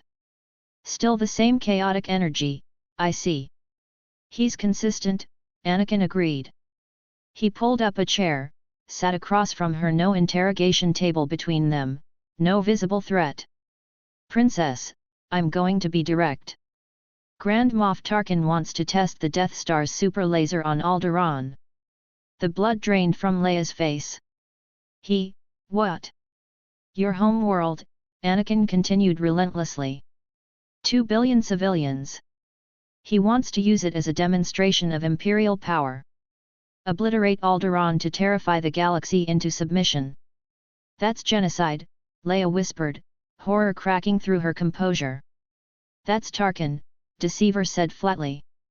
He views billions of lives as acceptable collateral if it serves strategic objectives. He's pure calculating ruthlessness without conscience or hesitation. We're trying to stop him, Anakin said, leaning forward. Director Krennic, the man who actually built the Death Star, is furious that Tarkin stole his project. He's pushing back against using it for political demonstrations. And we? He paused. We argued that destroying Alderaan would radicalize millions more to join the rebellion. Make martyrs instead of examples. Leia's eyes searched his face. You argued against destroying my world? Your Imperial commandos. Why would you? Because it's stupid tactics, Justice interrupted, his dark passenger providing cold logic. Terror works when applied precisely to guilty targets. Obliterating innocent civilians creates sympathy for rebel causes and hardens opposition. Counterproductive. Also, it's just wrong. Destroyer added cheerfully. I like explosions but not genocide explosions. There's lines even I don't cross. Well, there's one line. It's a very important line. Leia looked between them, confusion warring with desperate hope. I don't understand. You serve the Empire. You've killed for the Empire. Why help me now? Anakin removed his helmet completely, meeting her eyes directly. Because when we met you on Alderaan 2 years ago, you treated us like people. Not weapons. Not tools. You saw 4 broken kids in armor and tried to reach us anyway. He set his helmet aside. We haven't forgotten that, Princess. And we're not going to let Tarkin murder your entire planet because you won't break under torture. Leia's composure finally cracked, tears cutting tracks through grime on her face. What do you want from me? The rebel base location, Anakin said gently. Tarkin gave Vader an ultimatum: if you don't reveal it, he fires the weapon. We can stop that. We can save Alderaan. But we need the information. You'll just destroy the rebel base instead, Leia said bitterly. Trade 2 billion lives for a few thousand. Not much of a choice. We're soldiers, Anakin replied. The Empire and Rebellion are at war. We'll attack that base regardless of whether you tell us. Intelligence will find it eventually. But if you tell us now, you save Alderaan.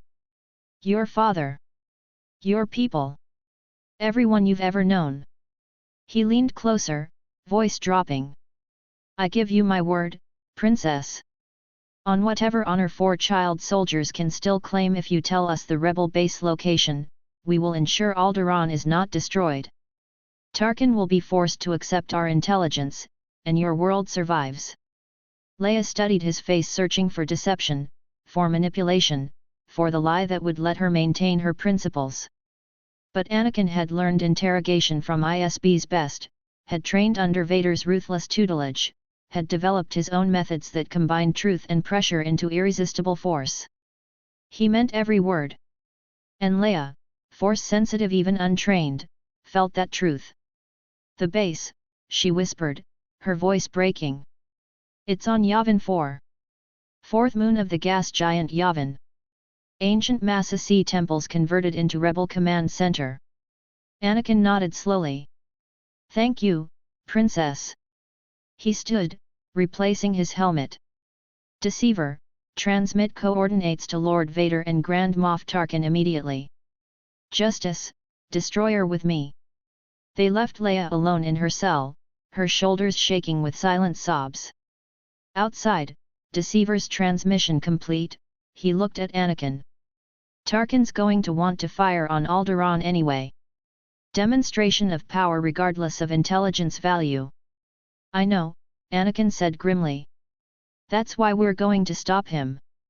Death Star, conference room, 20 minutes later. Grand Moff Tarkin stood at the conference table's head, his gaunt face carrying the expression of someone contemplating mass murder with the same emotional investment as reviewing supply requisitions. Around him, various Imperial officers and Moffs waited nervously. Darth Vader stood to Tarkin's right, arms crossed, breathing rhythmic and ominous. Director Krennic stood against the wall, his white uniform pristine but his expression murderous. He'd been summoned to witness the Death Star's first test, the weapon he'd built being used by the man who'd stolen it. Death Squadron entered last, their armor drawing immediate attention.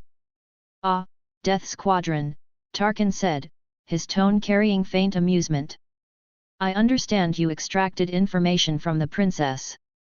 Quite efficient. Lord Vader chose his operatives well." "The Princess revealed the rebel bases on Yavin 4, Anakin reported formally. "We have exact coordinates. Imperial forces can mobilize immediately for assault." "Excellent," Tarkin said. "However, I believe a demonstration is still warranted. The Emperor has dissolved the Imperial Senate as of this morning." Leia's going to lose her position, Anakin realized. The Senate's gone. No more legal protections for her or her father. And with its dissolution, we require a strong message to potential dissenters, Tarkin continued.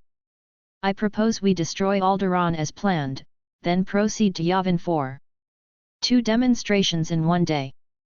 The rebellion loses its political shield and its military base." "No," Krennic snarled, stepping forward. "Tarkin, you stole my project. The Death Star is mine. I designed it, I built it, and you're using it for your political games." His face was purple with rage. "This isn't strategic, it's you showing off Imperial might while eliminating rivals." "Director Krennic," Tarkin's voice never rose above conversational tone, which somehow made it more menacing, "your services are no longer required for this operation. You may return to Coruscant." "You can't just," Krennic started. "Grand Moff Tarkin," Anakin interrupted, stepping forward. "With respect, destroying Alderaan would be a tactical mistake." The room went silent. Tarkin's eyes narrowed fractionally, the only sign of emotion in that skull-like face. "Explain, Commander." "Alderaan is a core world," Anakin said, keeping his voice steady despite his heart hammering. "Peaceful. No military installations. 2 billion civilians with no rebel affiliation. If you destroy it, you don't demonstrate power, you demonstrate tyranny. You prove every piece of rebel propaganda correct." He pulled up a datapad, displaying strategic analysis. "Yavin 4 is a legitimate military target. Rebel command, operational base, strategic value. Destroying that demonstrates Imperial military capability and eliminates actual threats. Alderaan's destruction only creates martyrs and rallies fence-sitters to join the rebellion. Fear will keep the local systems in line, Tarkin replied, echoing what would become doctrine. Fear of this battle station. Fear also breeds desperation, Anakin countered. And desperate people make dangerous choices. You want to terrify the galaxy into submission? Attack military targets. Show that rebellion has consequences. But genociding billions of innocents? That's how you create blood feuds that last generations. Tarkin studied him with those cold, calculating eyes. You presume to lecture me on strategy, Commander?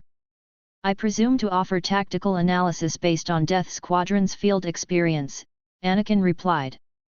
We've fought rebels across dozens of systems. Terror tactics work when applied precisely. Indiscriminate slaughter creates resistance. The princess has provided intelligence, Vader interjected, his mechanical voice carrying weight. Yavin 4 is confirmed.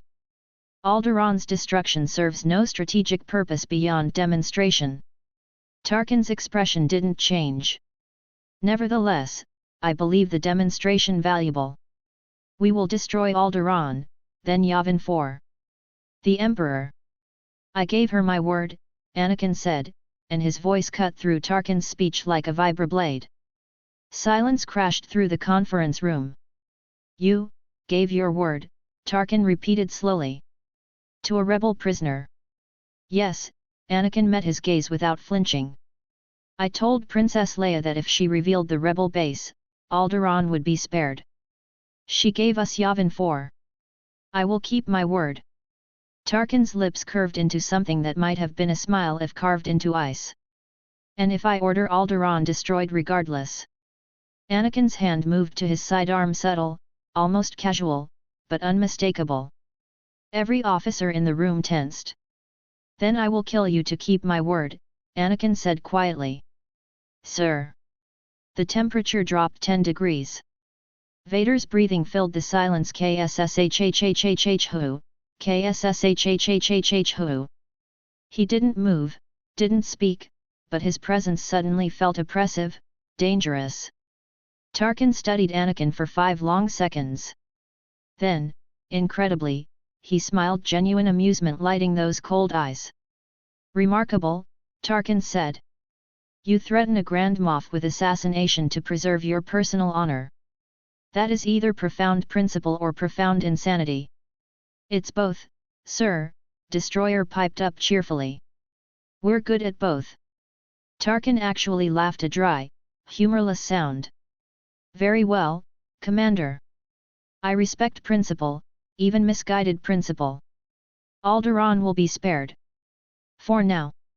He turned to the tactical display. Set course for the Yavin system. We will test the Death Star's capabilities on a military target as Commander Leader 1 suggests. If his tactics prove effective, we proceed accordingly. If not. His smile widened fractionally. Then Alderaan becomes a future demonstration. Understood, sir, Anakin said, not quite believing Tarkin had backed down. The conference dispersed. As officers fled the tension, Krennic approached Death Squadron. You just threatened a Grand Moff, Krennic said, something like respect in his voice. That was the ballsiest thing I've ever witnessed. It was stupid, Justice observed flatly. Yeah, but awesome stupid. Destroyer added. Krennic studied them. If you ever need anything intel, resources, political leverage, contact me. I owe you for saving my life on Scarif. And for standing up to Tarkin when no one else would. He left, white uniform disappearing into the Death Star's labyrinthine corridors. Vader approached last. That was reckless, Death Squadron. Yes, Lord Vader, Anakin agreed. But effective, Vader continued. Tarkin respects strength. You demonstrated strength. And preserved Alderaan, which serves my interests. He turned to leave, then paused. The princess. She revealed Yavin 4 because you gave your word. Yes, my lord, Anakin confirmed. Vader's breathing deepened. Interesting. You may have saved more than just a planet today, Commander. Before Anakin could ask what that meant, Vader swept from the room. Hours later, detention block escape. The alarm blared through the Death Star's corridors like wounded animal screaming. Prisoner escape, detention block AA-23, automated voices announced. All units respond. Death Squadron was already moving. Security feeds show 4 intruders, Deceiver reported, slicing into surveillance systems while running. 2 males, human. 1 Wookiee. A&D. His voice tightened. 4 more signatures. Force sensitive. Lightsabers detected. The Annas, Anakin realized with cold certainty. They've come for Leia. They reached detention block AA-23 to chaos stormtroopers scattered across corridors, blast marks scorching walls, emergency bulkhead sealing sections. And standing in the middle of carnage, lightsabers ignited, were the 4 Anna variants. Anna the leader, blue blade held in perfect Sorsa defensive stance. Anna the deceiver, green blade weaving illusions that made targeting impossible. Anna the justice, yellow blade guided by her dark passenger's whispered judgment. And Anna the destroyer, red blade burning like captured fury, her eyes finding Anakin immediately and lighting up with manic joy. Leader boy!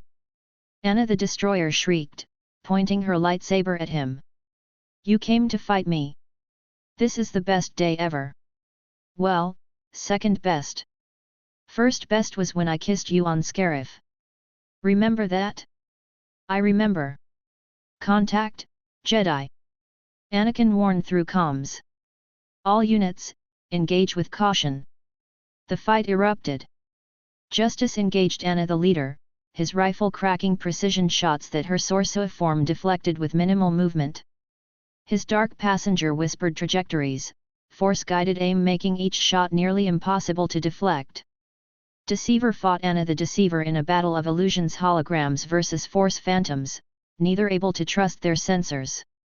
Destroyer charged Anna the justice with absolutely no plan beyond hit her with grenades, which somehow worked because she kept having to choose between deflecting his explosives or Justice's sniper fire. And Anakin faced Anna the destroyer.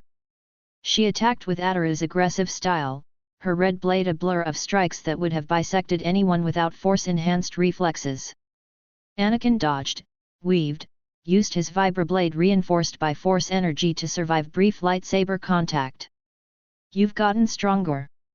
Anna the destroyer laughed, her blade nearly taking his head. I can feel the dark side in you. You're training. Vader's teaching you. She grinned with manic delight. That's so hot. You're insane. Anakin shot back, force pushing her into a wall. She bounced off, laughing harder. And you like it? Admit it, leader boy, you like that I'm crazy for you. I really don't. Anakin insisted, dodging another strike. Down the corridor, Luke Skywalker, a farm boy in stolen stormtrooper armor, emerged from the detention cell with Leia and an older man in Jedi robes. Obi-Wan Kenobi. The old man's eyes found Death Squadron, and something like sorrow crossed his weathered face. Anakin, he whispered, though which Anakin he meant was unclear. Then Vader arrived. The Dark Lord filled the corridor, his presence crushing, oppressive, a black hole of malevolence that made Force sensitives flinch. He saw Obi-Wan and froze.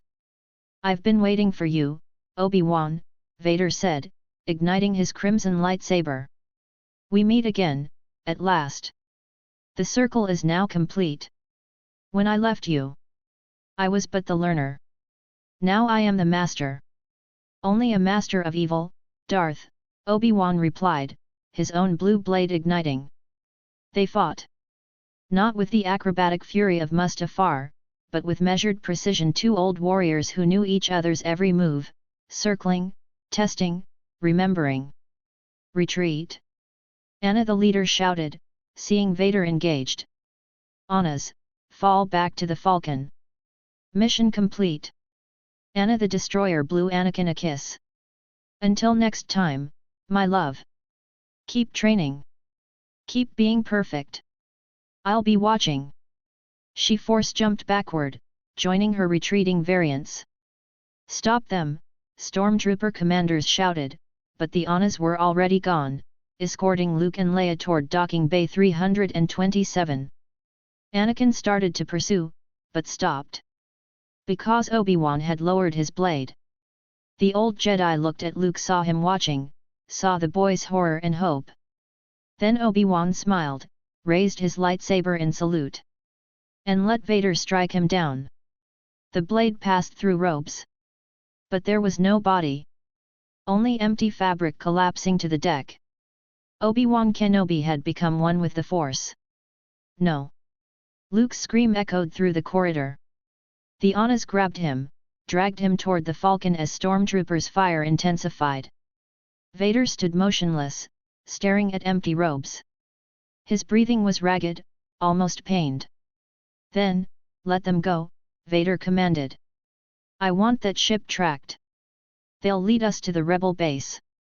Death Squadron watched the Millennium Falcon flee, carrying Luke Skywalker, Princess Leia, and the 4 Anna variants toward Yavin 4. We just let them escape, Justice observed. Vader's orders, Anakin replied. He wants them to run. Wants them to warn the rebels so he can crush them all at once. Strategic, Deceiver agreed. But also personal. He needed to kill Obi-Wan. That mattered more than capturing Leia. Destroyer was unusually quiet. Finally, did we just watch a man sacrifice himself? Yes, Anakin said. That's... Destroyer struggled for words. That's really sad. Even for a crazy old wizard who tried to kill us. They stood in silence, watching Vader stare at empty robes. Somewhere ahead, the Falcon jumped to hyperspace. The Battle of Yavin was coming. And Death Squadron would be there when it arrived. Yavin System, Death Star approach. The Death Shadow hung in high orbit, cloaked and invisible, watching the Death Star lumber toward the fourth moon like a mechanical god. Anakin stood on the bridge, monitoring sensor feeds as the massive battle station entered weapons range. 30 rebel starfighters launching from Yavin 4, Reznov reported from Tactical. 8 Y-wings, 22 X-wings. They're actually going to try an attack run on the thermal exhaust port. Insane, Deceiver muttered. Statistically impossible. One shot down a 2-meter-wide shaft while under fire from the Death Star's defensive turrets and TIE fighter screen. Insanely awesome. Destroyer corrected cheerfully. I love doomed heroic attacks. They're so dramatic. Anakin checked his helmet seals. Death Squadron, prepare for fighter deployment. We're engaging rebel craft to support Lord Vader's pursuit squadron. They moved to the hangar bay where 4 TIE defenders waited, sleek, deadly, far superior to standard TIE fighters. The craft were gifts, courtesy of Grand Admiral Thrawn after Death Squadron's exemplary performance on Lethal. Modified TIE/D defenders, the Empire's most advanced starfighter, Anakin thought, running his hands over the curved wings. Shield generators, hyperdrive capability, superior weapons. Thrawn remembered our help.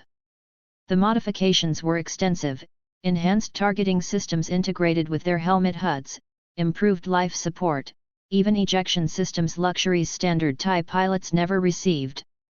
Director Krennic had departed for Coruscant hours ago, his white uniform pristine but his expression murderous as he watched Tarkin command his Death Star. He'd been summoned to explain the Scarif disaster to Imperial High Command. All fighters, launch, Anakin ordered. The 4 TIE defenders screamed from the Death Shadow's hangar into the chaos of battle. Space was beautiful and terrible. The Death Star filled half the viewport, its surface glowing with thousands of turbolaser emplacements firing at the swarming rebel craft. Explosions blossomed like flowers, Y-wings disintegrating, X-wings breaking apart, debris spreading in expanding clouds. And threading through it all, Darth Vader in his custom TIE Advanced X-1, flanked by 2 elite pilots. Gold Squadron taking heavy losses, Justice reported, his sensors tracking the battle. 8 Y-wings down to 3. They're not making it to the trench. Anakin's tactical display lit up rebel fighters moving in attack formations, trying desperately to penetrate the Death Star's defenses. His piloting instincts, honed over years of training, screamed coordinates and trajectories. He pushed his throttle forward, TIE Defender responding with beautiful precision. Then his sensors screamed warning. 4 X-wings breaking from the main rebel formation, flying with coordination that felt familiar. "Contact, rebel craft bearing 278, Anakin warned. 4 X-wings, advanced piloting, moving to intercept us."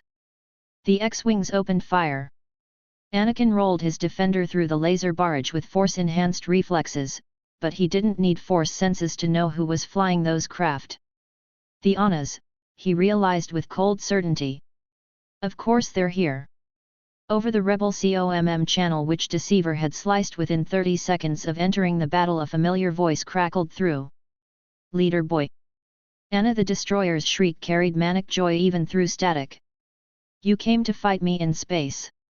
This is even better than Scarif. I'm going to shoot you so hard you'll feel it in your heart." "She's insane," Justice observed flatly, his targeting system tracking Anna the Destroyer's erratic flight path. "Her piloting violates every principle of sound aerospace doctrine. But it works." Destroyer laughed, dodging fire from Anna the Justice's X-wing through what looked like pure chaos but was actually force-guided precognition. "She flies like me.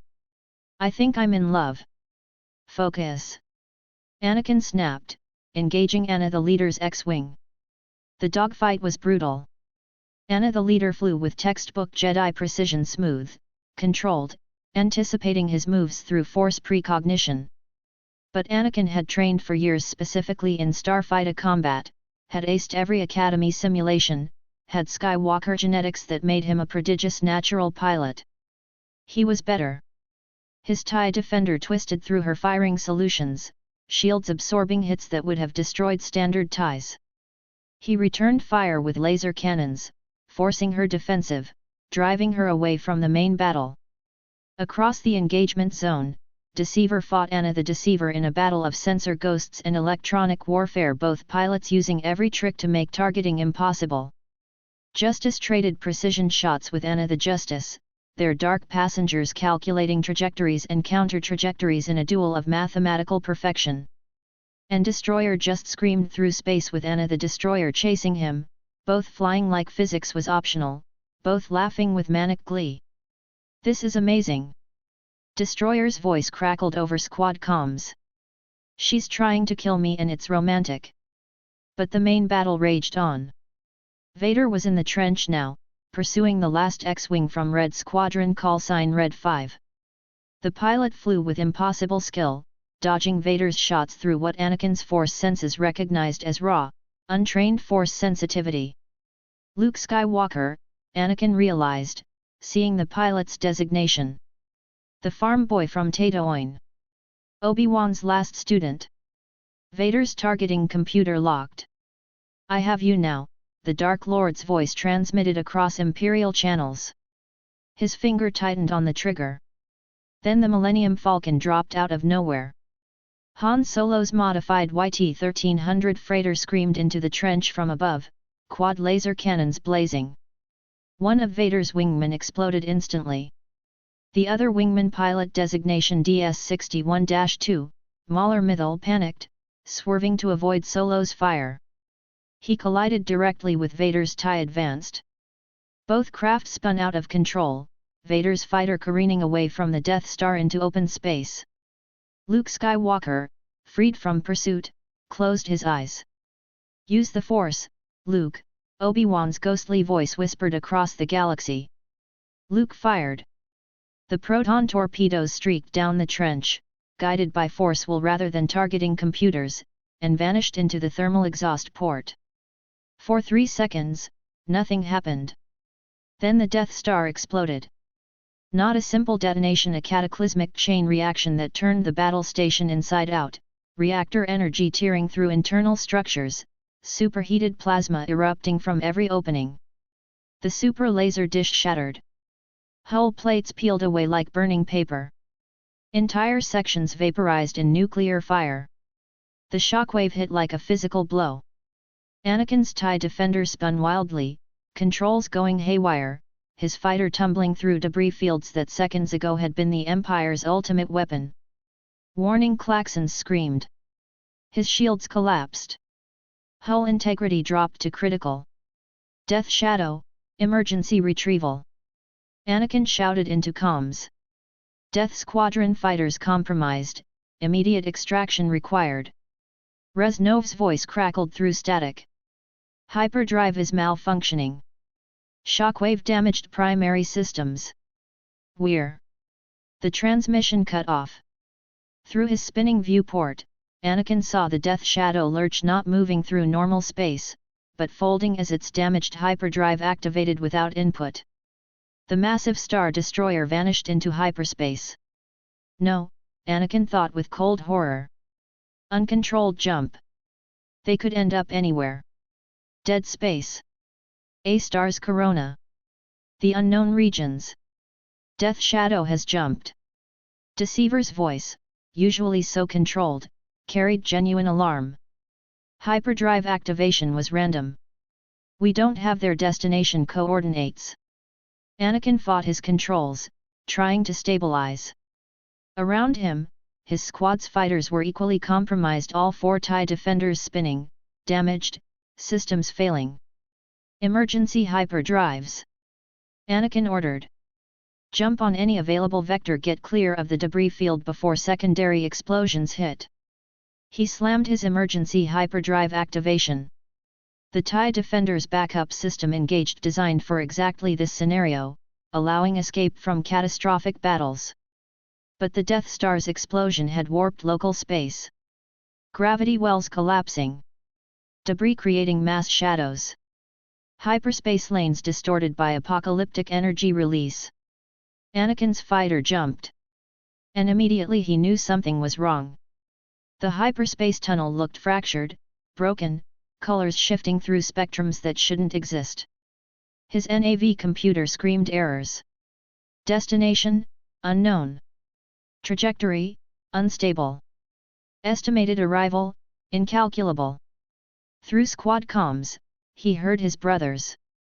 Deceiver, hyperdrive malfunction, I'm static. Justice, force senses detecting spatial anomaly, this isn't normal hyperspace static. Destroyer, we.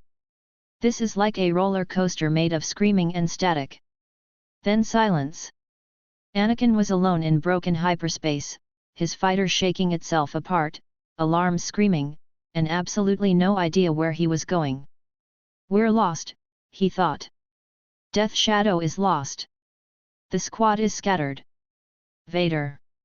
His last thought before unconsciousness claimed him, we failed. Somewhere else, Vader's TIE advanced. Darth Vader fought his damaged TIE advanced through the aftermath of the Death Star's destruction, his breathing ragged with fury and pain. The boy had destroyed it.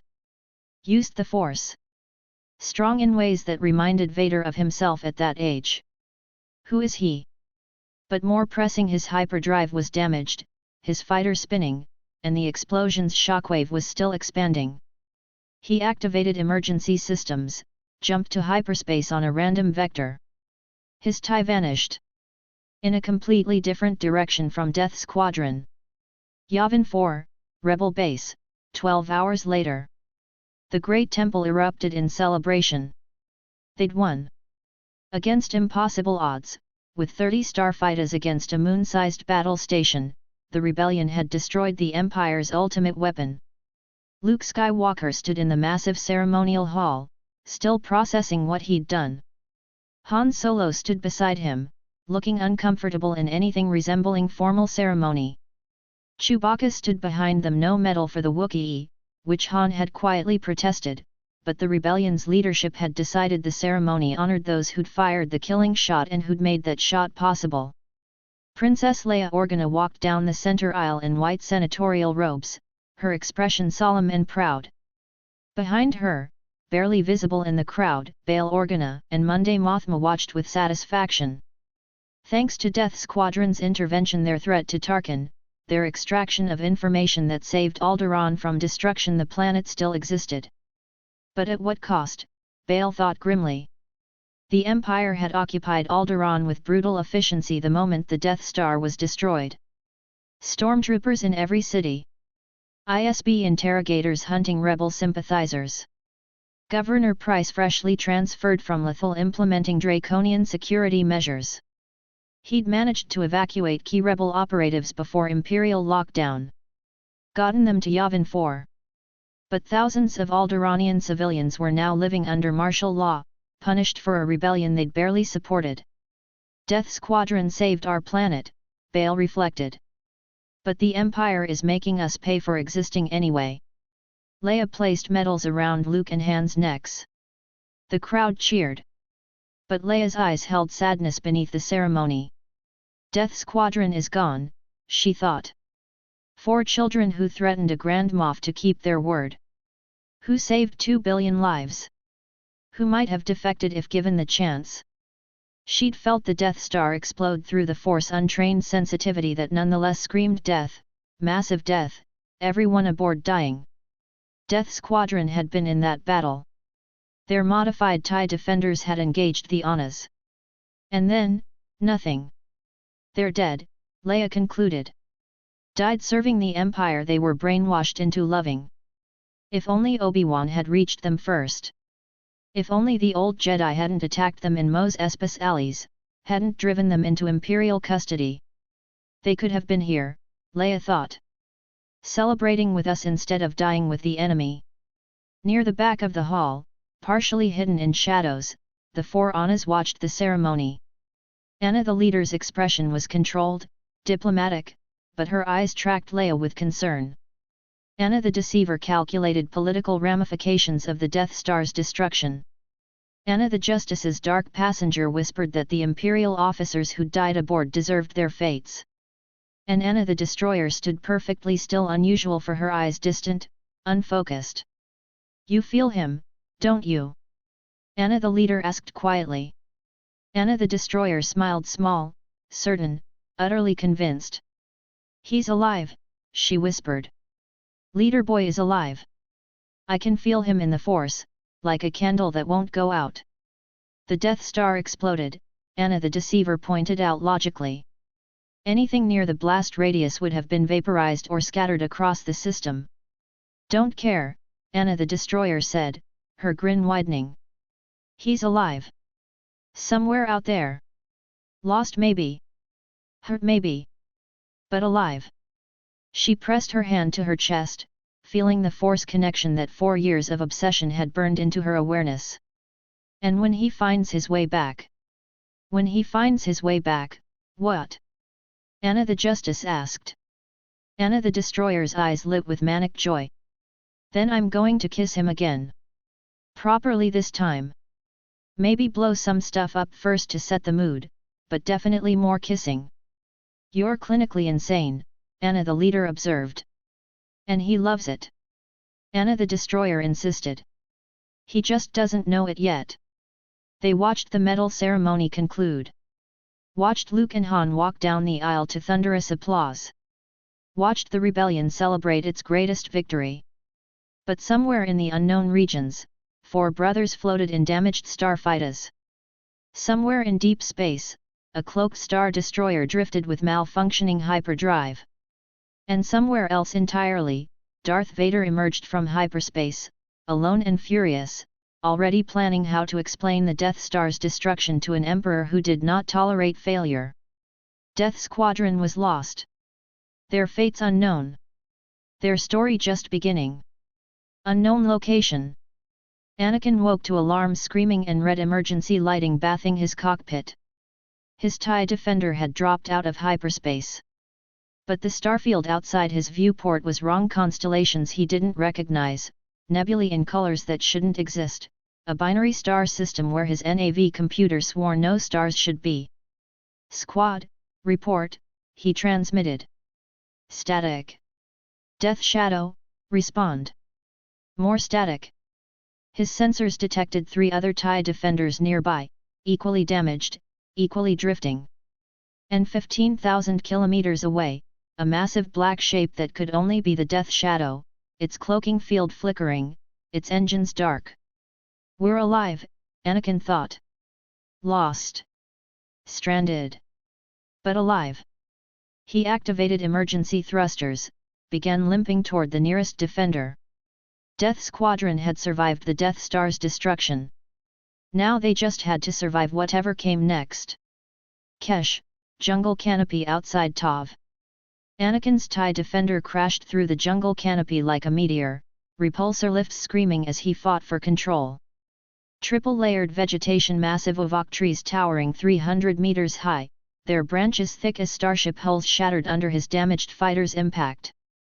He hit dirt, the fighter skidding 200 meters through ferns the size of buildings before slamming into a cliff face.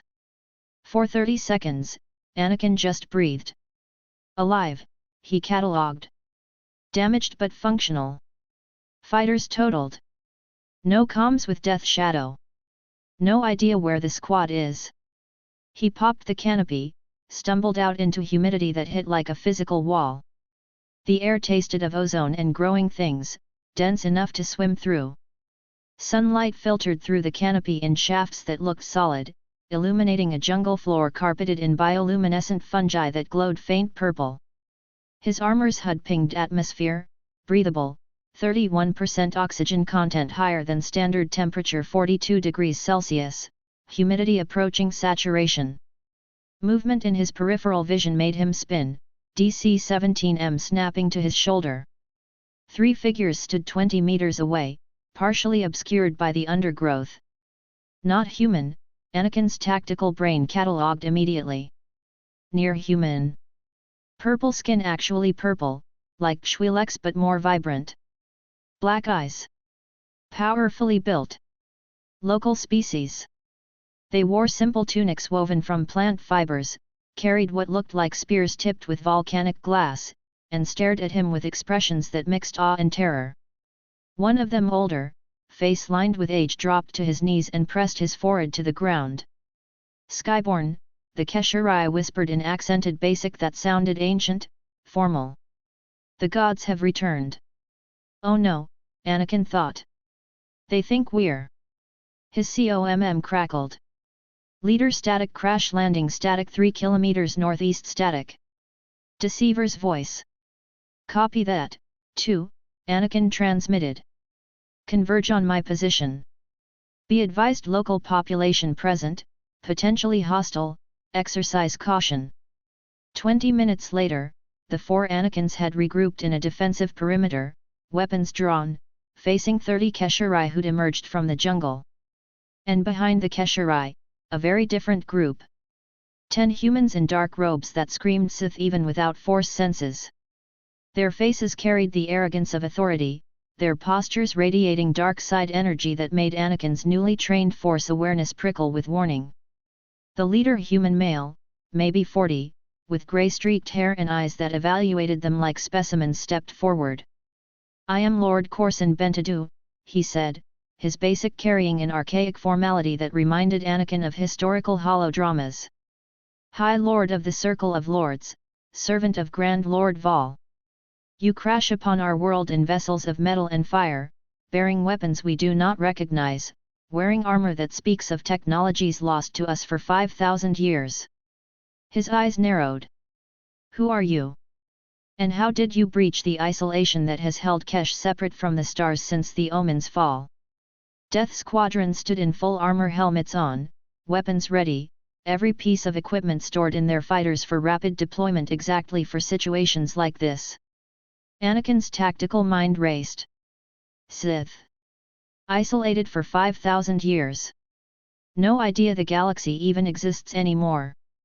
And they want our ships, our only way off this planet. Lower weapons, Anakin said quietly to his squad. But stay ready. He removed his helmet, meeting Lord Bentadu's gaze. We are Death Squadron. Imperial Special Forces. Our ships were damaged in battle and our hyperdrives malfunctioned, bringing us here. Imperial, Bentadu tasted the word. An empire exists beyond our skies? The Sith Empire endures. The Galactic Empire, Deceiver corrected smoothly, stepping forward. The Sith Empire you knew fell 5,000 years ago. What exists now is different. Murmurs rippled through the Sith delegation. One of them, a woman with ritual scarification marking her face, hissed, "They lie. Outsiders come to steal our secrets, to mock the tribe with false stories." "We're not lying," Anakin interrupted. "And we can prove it." He accessed his armor's hollow projector, displaying a galactic map. The image shimmered between them, thousands of systems, trade routes, the known galaxy in miniature. Every Sith present went silent. 5,000 years, Anakin continued. Your ancestors crashed here aboard the Sith mining ship Omen, fleeing after the Great Hyperspace War. They were stranded, isolated, unable to escape Kesha's gravity well without functional hyperdrives. Bentadu's expression shifted from suspicion to hunger. You know our history. You speak of the Founder's vessel, the sacred Omen whose wreckage lies in the mountains beyond Cecil Spire. We know galactic history, Deceiver said. The Sith Empire. Naga Sado's failed invasion.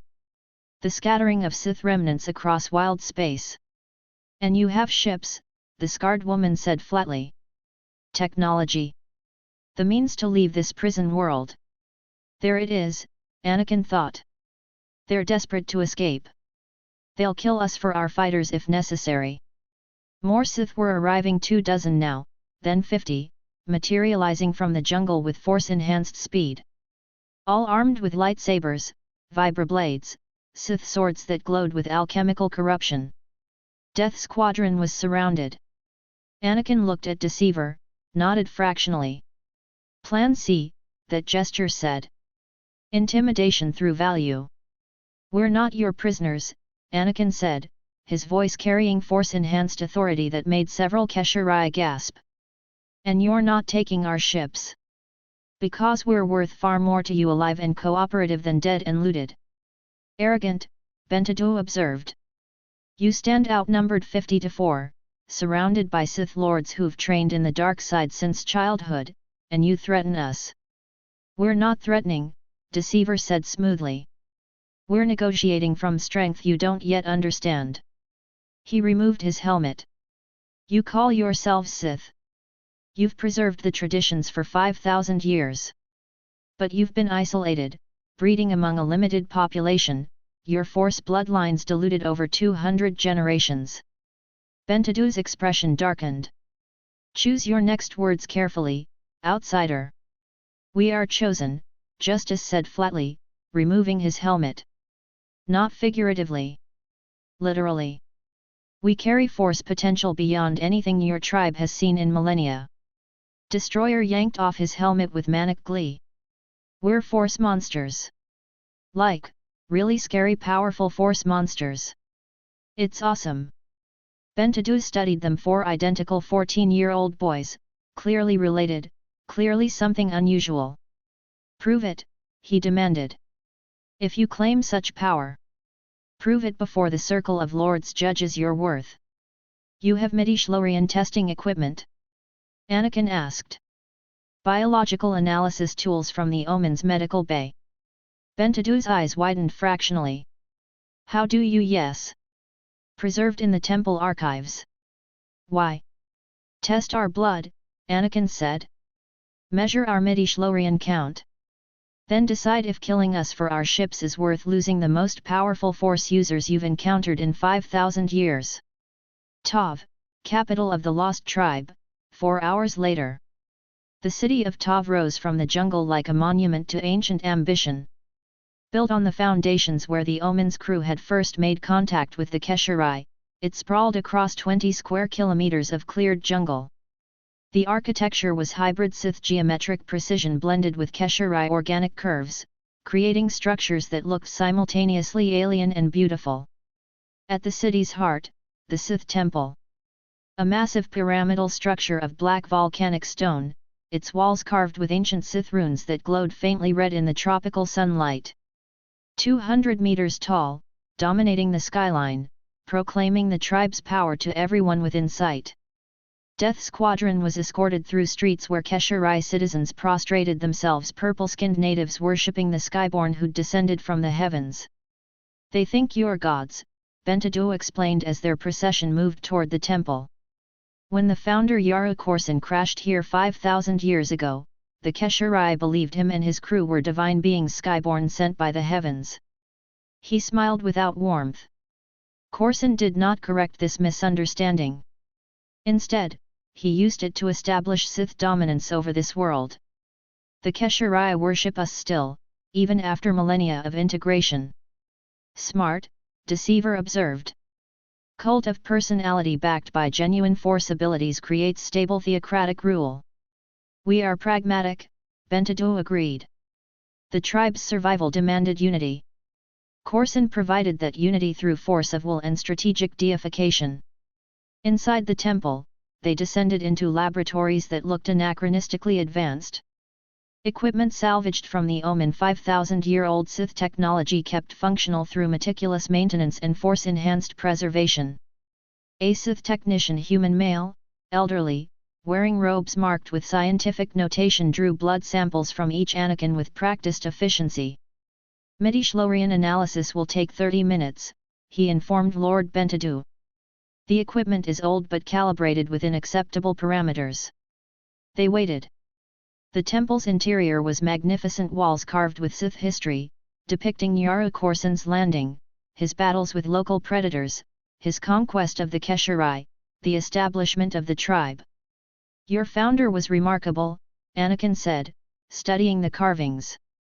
"He turned disaster into dynasty. Built an entire civilization from a crashed mining ship." "He was Sith," Bentadu replied with quiet pride. "We adapt. We conquer. We survive." The technician returned, his expression stunned. "High Lord Bentadu," he whispered. "The results are impossible. I've recalibrated 3 times. The measurements hold." He handed over a data pad. Bentadu read it. His face went absolutely white. 27,000, he breathed. All 4 subjects. Identical readings. 27,000 midichlorians per cell. Silence crashed through the laboratory. "For context," the technician added, his voice shaking, "the highest recorded count in the tribe's history was First Lord Nida Korsan at 18,000. Grand Lord Val himself measures 15,000. Bentadu looked at Death Squadron with something approaching religious awe. "You weren't exaggerating. You truly are." "Chosen," Anakin confirmed. "Now do you understand why killing us for our ships would be the worst decision your tribe could make?" Bentadu swallowed hard. "The Grand Lord must be informed immediately. The entire circle of lords will convene." He gestured, and their weapons confiscated during the blood testing were returned by suddenly very respectful Sith guards. "A gesture of good faith," Bentadu said. "The lost tribe does not mistreat guests of such magnitude." Tov Temple, Circle Chambers, 2 hours later. The chamber was circular, 60 meters across, carved from single piece of volcanic stone that glowed faintly with embedded Sith alchemy. At its center, a raised dais where the Grand Lord sat in a throne of black glass. Grand Lord Darish Val. He was old, perhaps 80 standard years, but his presence in the Force was crushing. Anakin felt it immediately, raw power, refined over decades of Sith training, amplified by natural talent and ruthless ambition. "Strong," Anakin's Force senses whispered. "Very strong. Maybe not Vader level, but close." Flanking Val on either side, 7 High Lords, each wearing robes slightly less ornate than the Grand Lords, each radiating dark side power. And beyond them, 13 Lords, the Circle's lowest tier, still formidable Force users but clearly inferior to the High Lords. "The Skyborn," Val said, his voice carrying centuries of authority. "Welcome to Tov, capital of the Lost Tribe. I am told you carry Force potential that exceeds even the founder himself." Anakin stepped forward, flanked by his variants. "Grand Lord Val. We are honored." He met Val's eyes without flinching. We don't seek conflict with the tribe. We're stranded here through circumstance, not choice. Our ships are damaged. Our main vessel, a star destroyer, is in high orbit with malfunctioning systems. A star destroyer, Val repeated. A capital warship. You command such a vessel at your age? Yes, Anakin confirmed. We're elite Imperial operatives. The ship is our mobile base of operations. One of the High Lords, female, sharp-faced, wearing robes marked with golden threading, leaned forward. And this empire you serve? It controls the galaxy. It has conquered the Republic, the Jedi. The Republic fell 20 years ago, Deceiver explained. The Galactic Empire rose from its ashes. The Jedi were destroyed during the Purge. What remains is order enforced through military might. The High Lords exchanged glances. Hunger flickered across multiple faces. They want off this world, Anakin realized. They've been trapped for 5,000 years, watching the galaxy continue without them. And now we're their ticket out. You will be given quarters befitting your status, Val declared. The tribe extends hospitality to powerful Force users, especially those who might share knowledge of the galaxy's current state. It wasn't a request. We accept, Anakin said carefully. But we need to contact our ship. Our crew needs to know we're alive. Val nodded slowly. You may attempt communication. Though I suspect your technologies will find our world's unique electromagnetic properties challenging. He's stalling, Deceiver's eyes said. Keeping us grounded while they decide how to exploit us. They were escorted to luxurious quarters in the temple's upper levels, 4 connected rooms overlooking Tav's sprawling cityscape.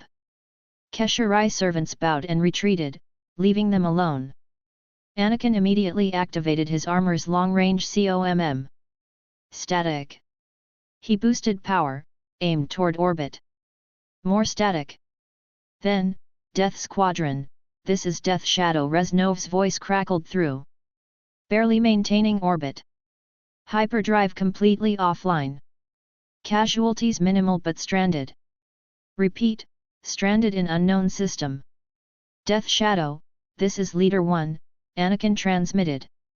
Squad intact. We've made contact with local population Force users, Sith descendants. Isolated for 5 millennia. Situation delicate. Maintain orbit and effect repairs. We'll coordinate extraction once we've secured local cooperation. Understood, Commander, Reznov replied. Estimate 3 weeks minimum for hyperdrive repairs using onboard resources. Longer if we can't fabricate replacement components. 3 weeks.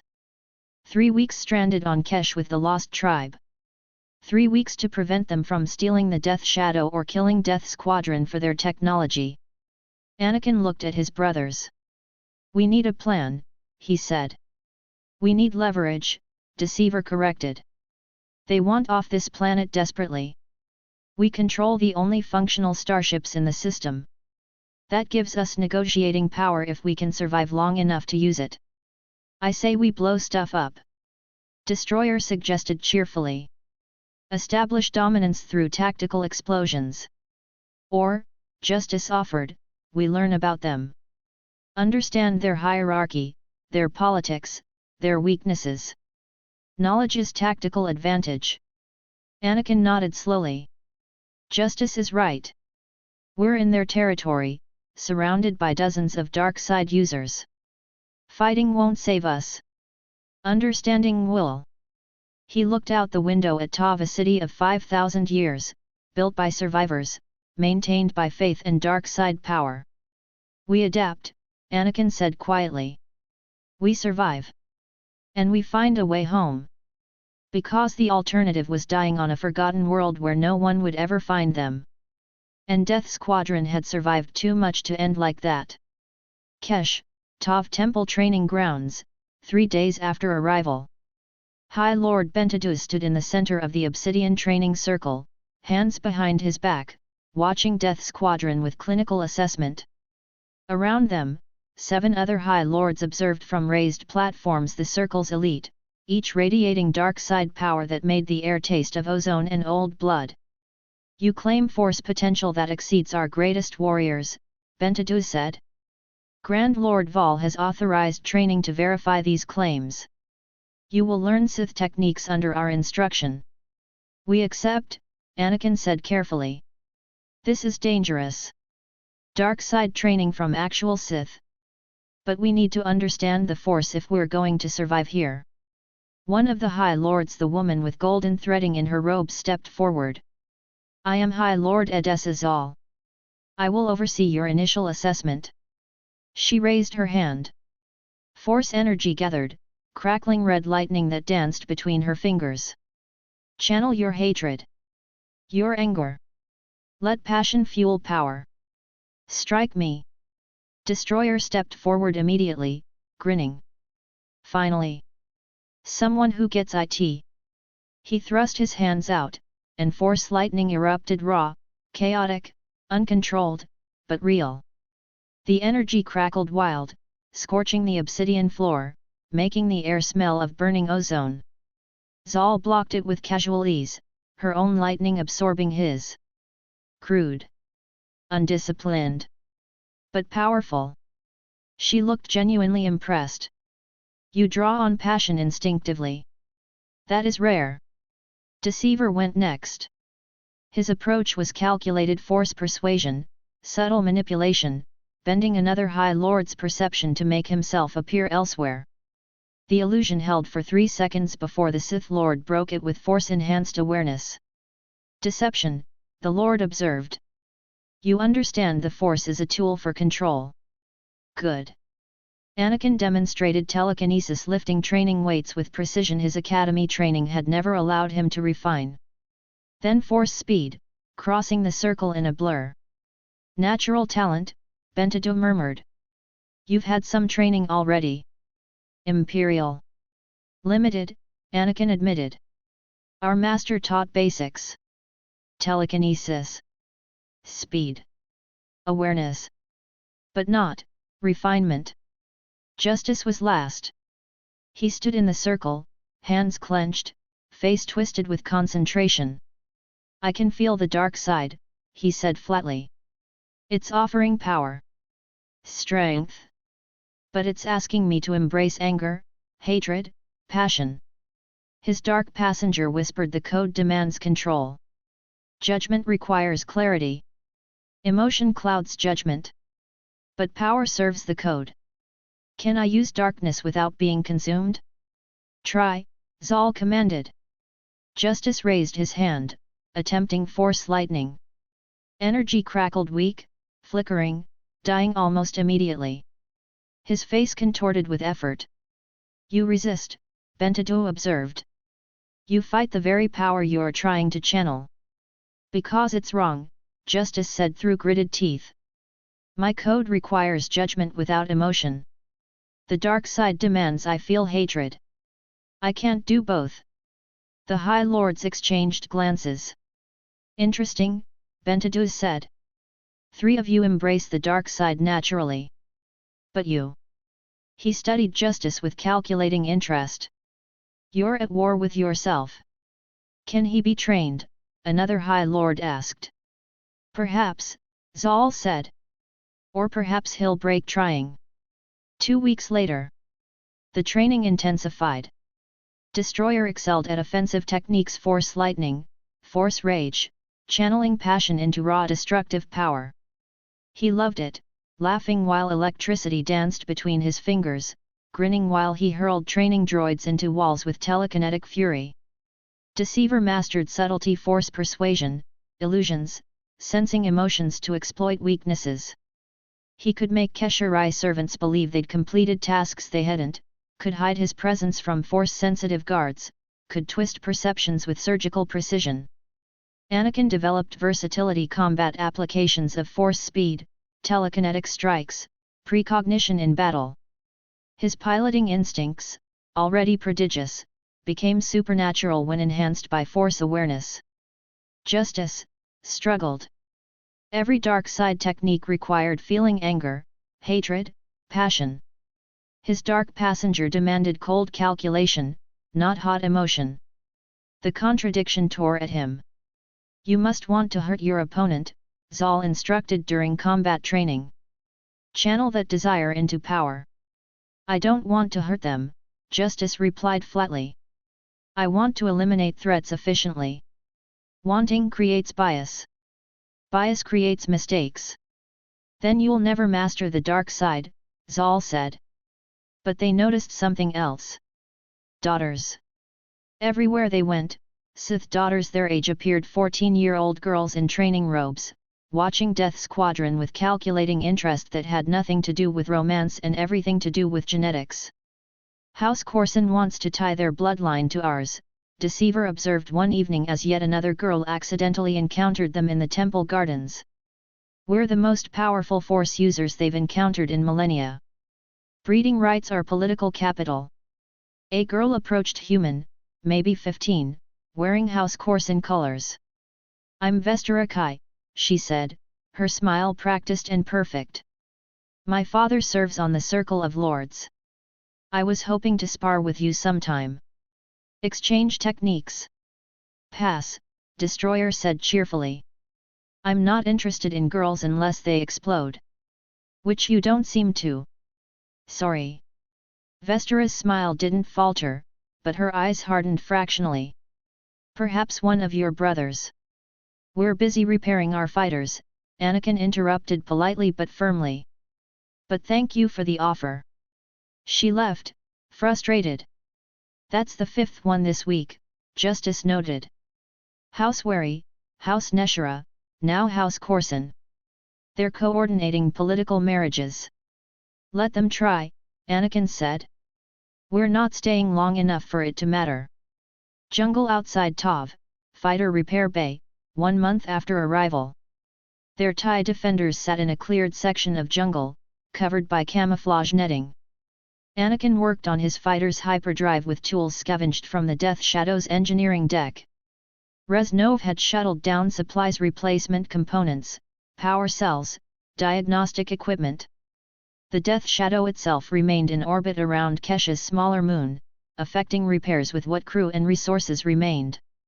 Hyperdrives fried, Anakin reported over comms to the ship. We'll need 3 weeks minimum to fabricate replacement motivators. Copy that, Commander, Reznov replied. We're in similar condition. Estimate 6 weeks before we're jump capable. 6 weeks stranded on Kesh. 6 weeks surrounded by Sith who wanted their ships, their genetics, their loyalty. Destroyer emerged from the jungle carrying a leather satchel, grinning like he'd won a prize. Guys! You will not believe what I found.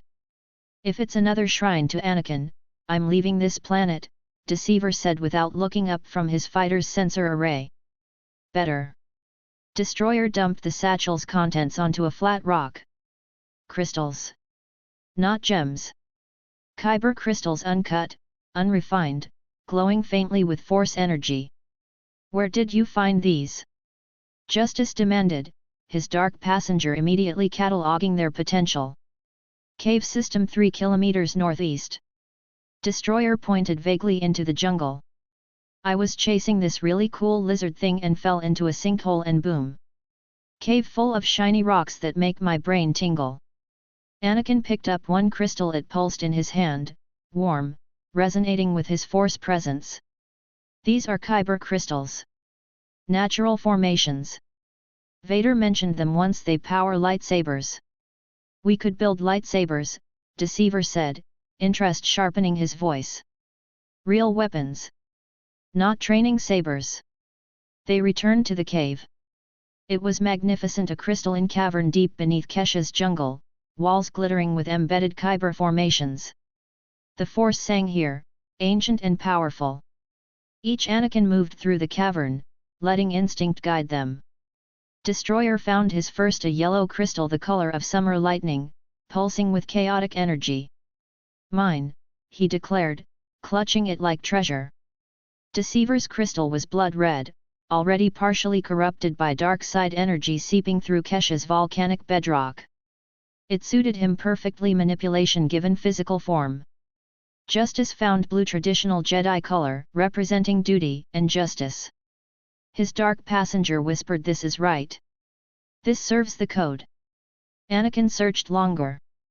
Deeper into the cave, past formations that glowed green and purple and white, he found his crystal. Black. Not corrupted like Sith red, but naturally black. Obsidian darkness shot through with what looked like stars, tiny pinpricks of light within the crystal's depths. It was unique, impossibly rare, resonating with his Force presence like it had been waiting for him. "What is that?" Justice breathed. "I don't know," Anakin admitted, holding it up to catch light. "But it's mine." Laughter echoed through the cave. Low. Menacing. Carrying dark amusement that made their Force senses scream warning. Death Squadron spun, hands moving to sidearms. A figure stepped from the shadows. Zabrak male, heavily tattooed with black and red patterns. Maybe 40. Maybe older, hard to tell, with the scars and the look of someone who'd survived too much for too long.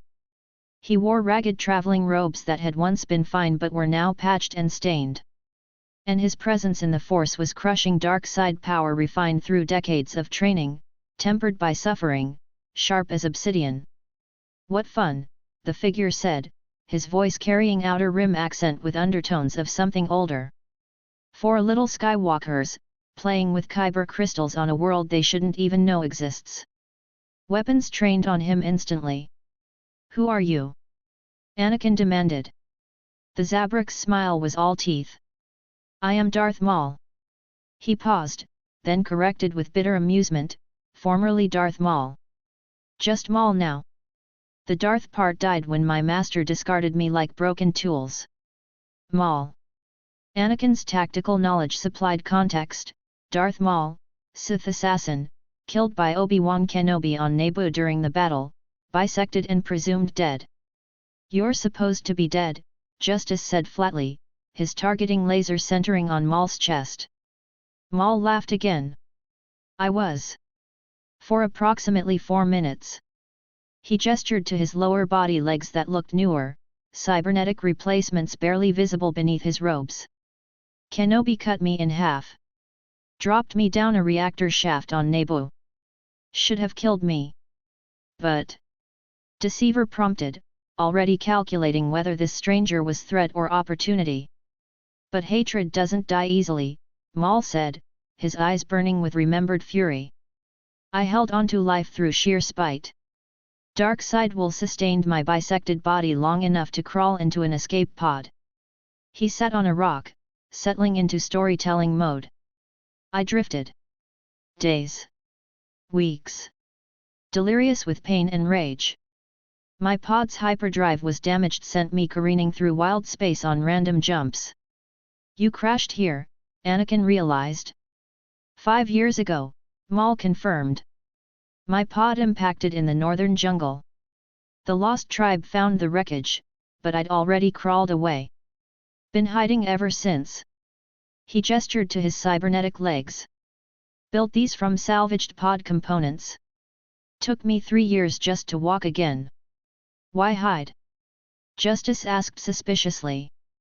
"The tribe would welcome another Sith." Maul's smile went cold. "Because I'm broken. Sidious made me an assassin, not a Sith Lord. I know combat, killing, hunting, but not the political games these Keshari Sith play." He stood, approaching them with predator grace despite mechanical legs. "And then you 4 arrive. Skywalkers. Variants of Skywalker, if I'm sensing the Force correctly." "How do you know that name?" Anakin demanded. "Because Sidious obsessed over it," Maul spat. "The Chosen One. Anakin Skywalker. The boy who would supposedly bring balance to the Force." His eyes narrowed. "But there's 4 of you. All identical. All powerful." "We're complicated," Destroyer offered cheerfully. Maul laughed, genuine amusement this time. "I can see that." He circled them like a professor examining students. "You've had training. Basic Force techniques. Some combat skill. But you're raw. Unrefined. And you're offering to train us? Deceiver asked skeptically. Yes, Maul said simply. Because I'm bored.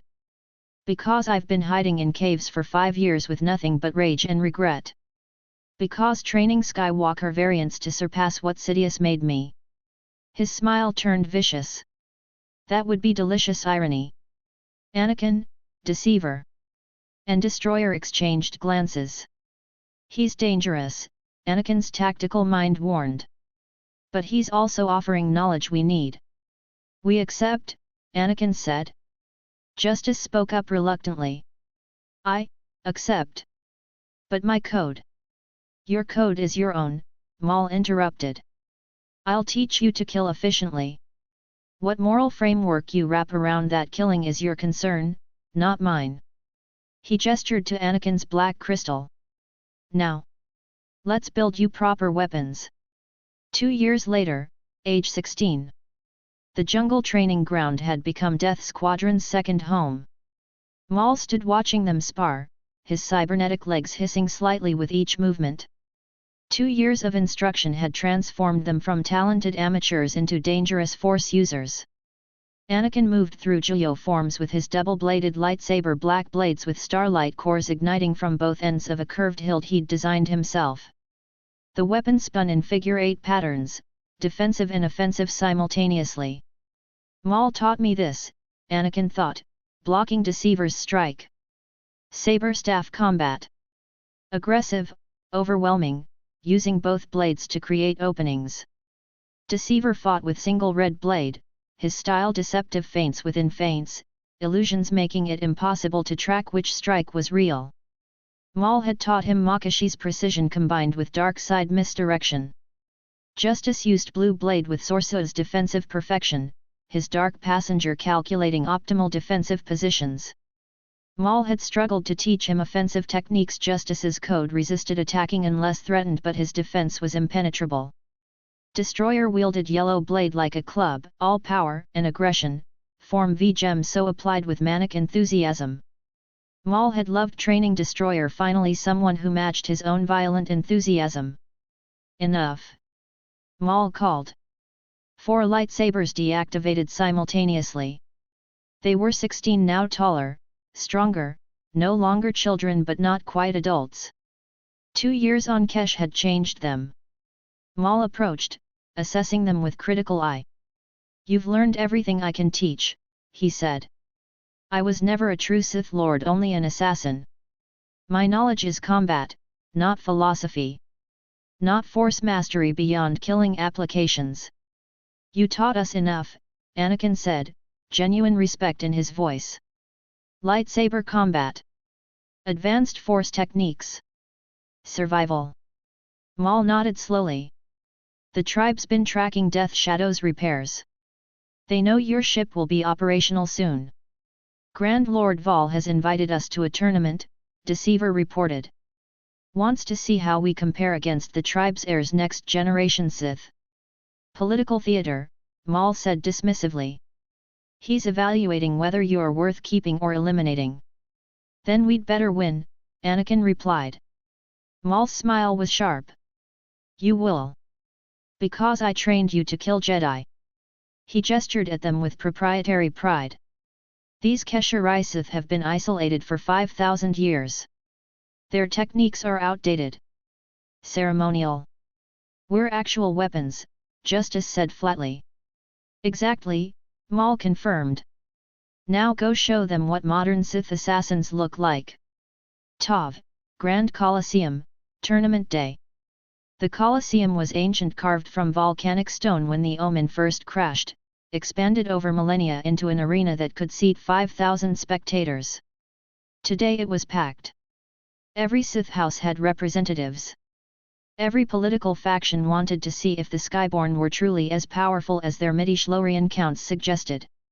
Grand Lord Val sat in the royal box, flanked by his circle of lords.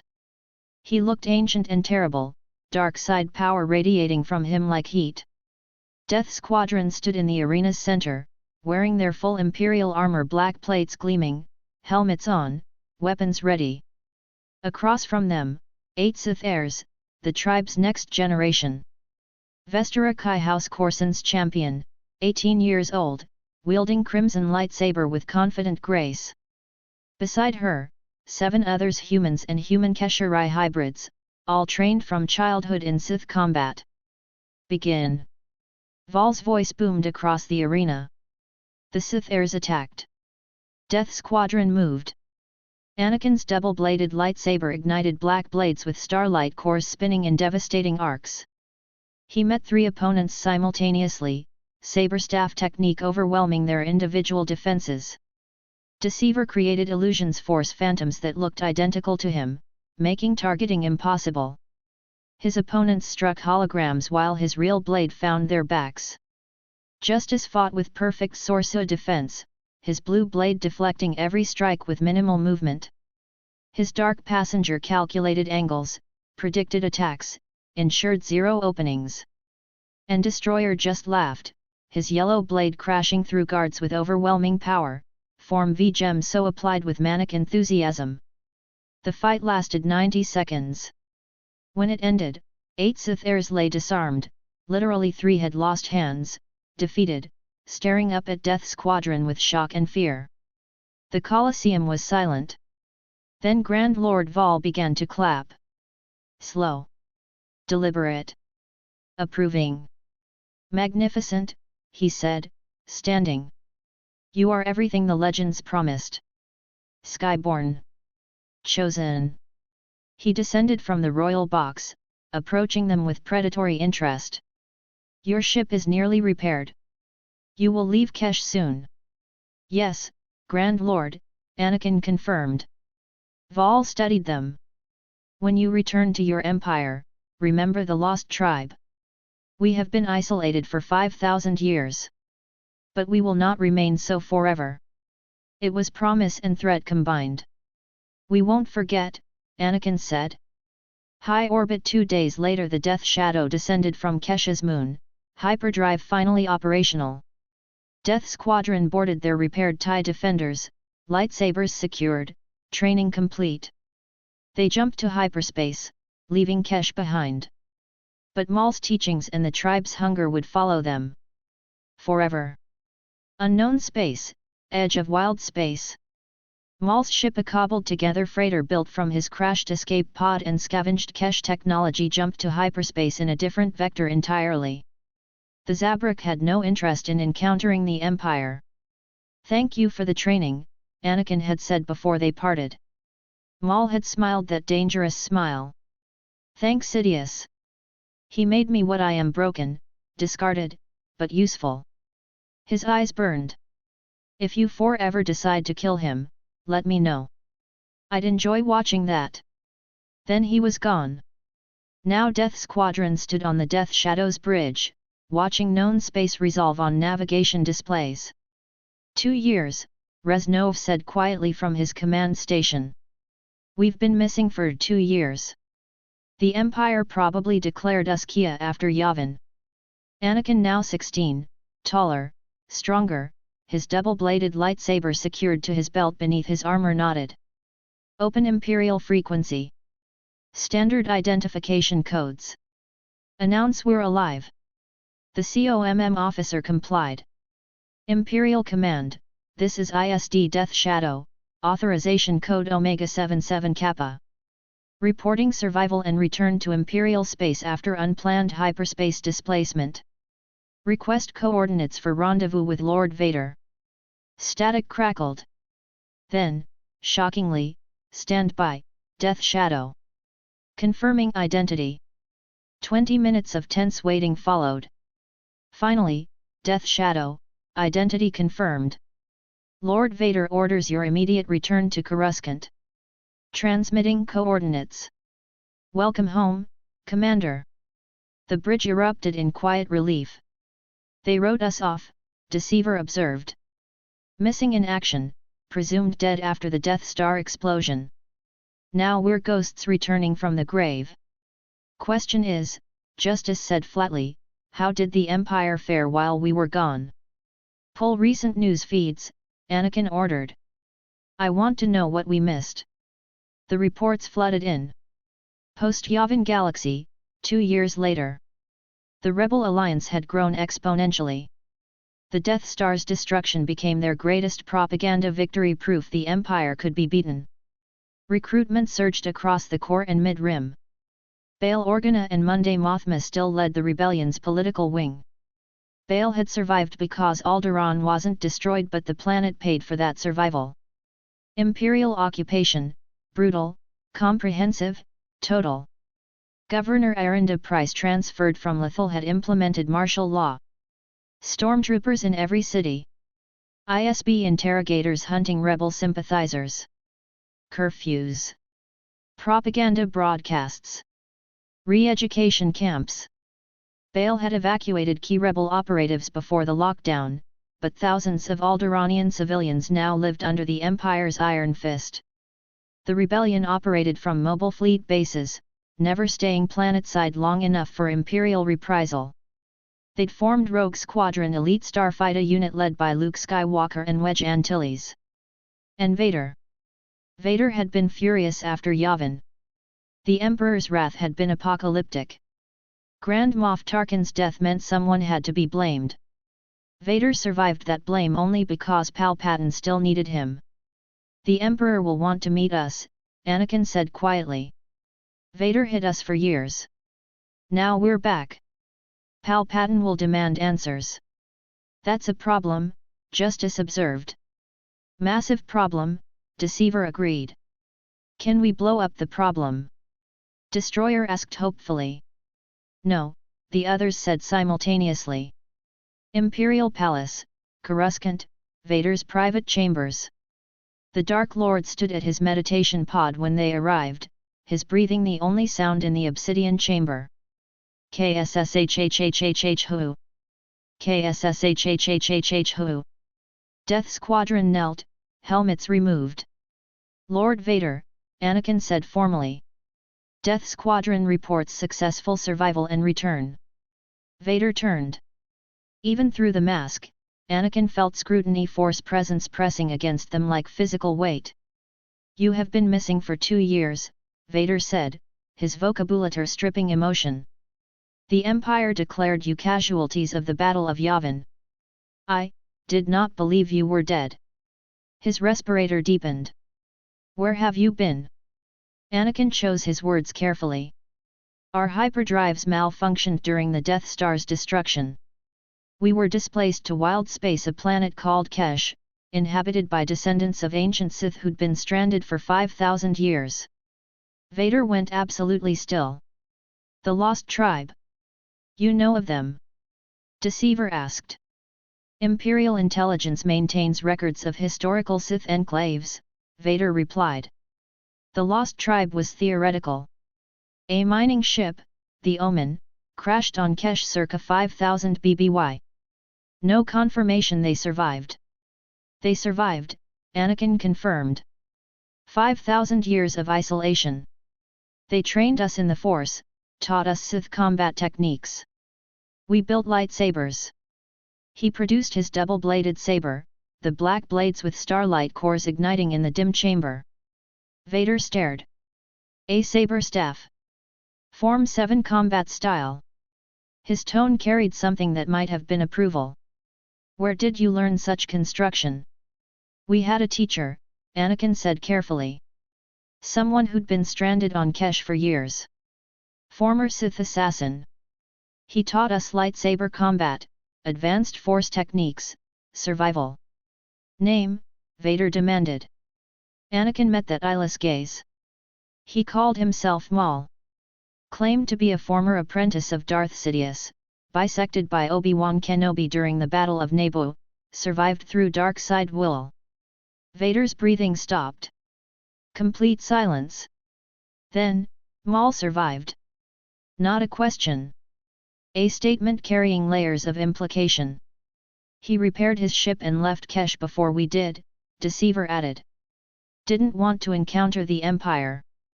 Vader processed this for long seconds. The Emperor must not learn Maul survived. Nor the coordinates to Kesh. Do you understand? Yes, Lord Vader, they confirmed. When you meet with the Emperor, Vader continued, you will explain your displacement to wild space. You will mention Sith descendants who trained you. You will not provide coordinates. You will not mention Maul. He approached them, looming. The Emperor is paranoid. He has suspected for years that I was hiding assets from him. Your return confirms those suspicions. Will he kill us? Justice asked flatly. Possibly, Vader admitted. He views potential rivals with extreme prejudice. 4 Skywalker variants trained in the Force could threaten his supremacy. His respirator hissed. But he also values useful weapons. You destroyed the rebel cell on Lethal. Captured Ezra Bridger. Eliminated Zan Consortium operations. Your record demonstrates loyalty to Imperial objectives. We've been loyal, Anakin said. To you. Not necessarily to him. Silence. Then Vader spoke, his voice carrying weight, when you meet the Emperor. You will demonstrate that loyalty extends to the Empire itself regardless of who commands it. He's warning us, Anakin realized. Palpatine is testing whether we're Vader's personal assets or Imperial soldiers.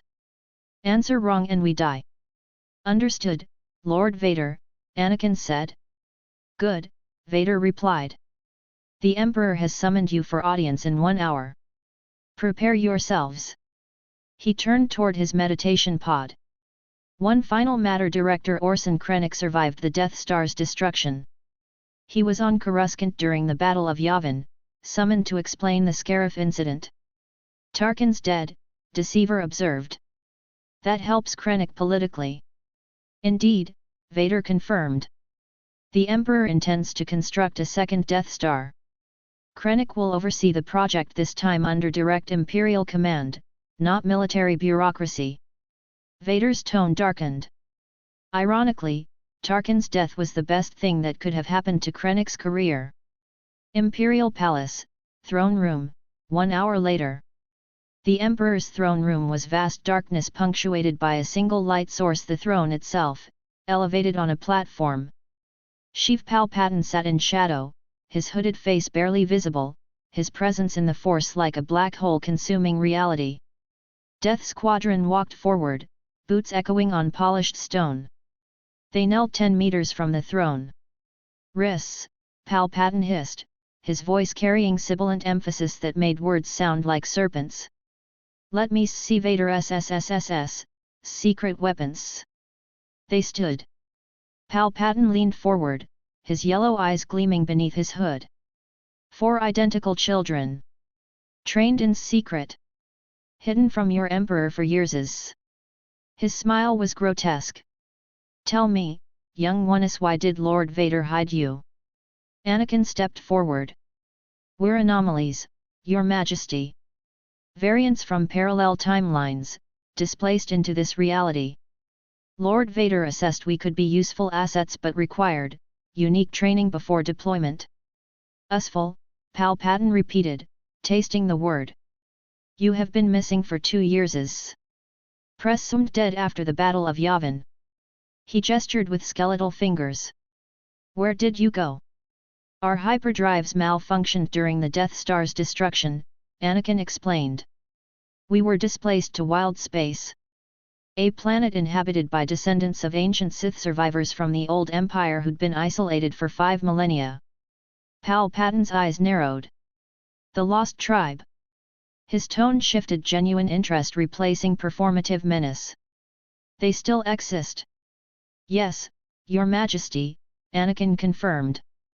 They trained us in Sith techniques.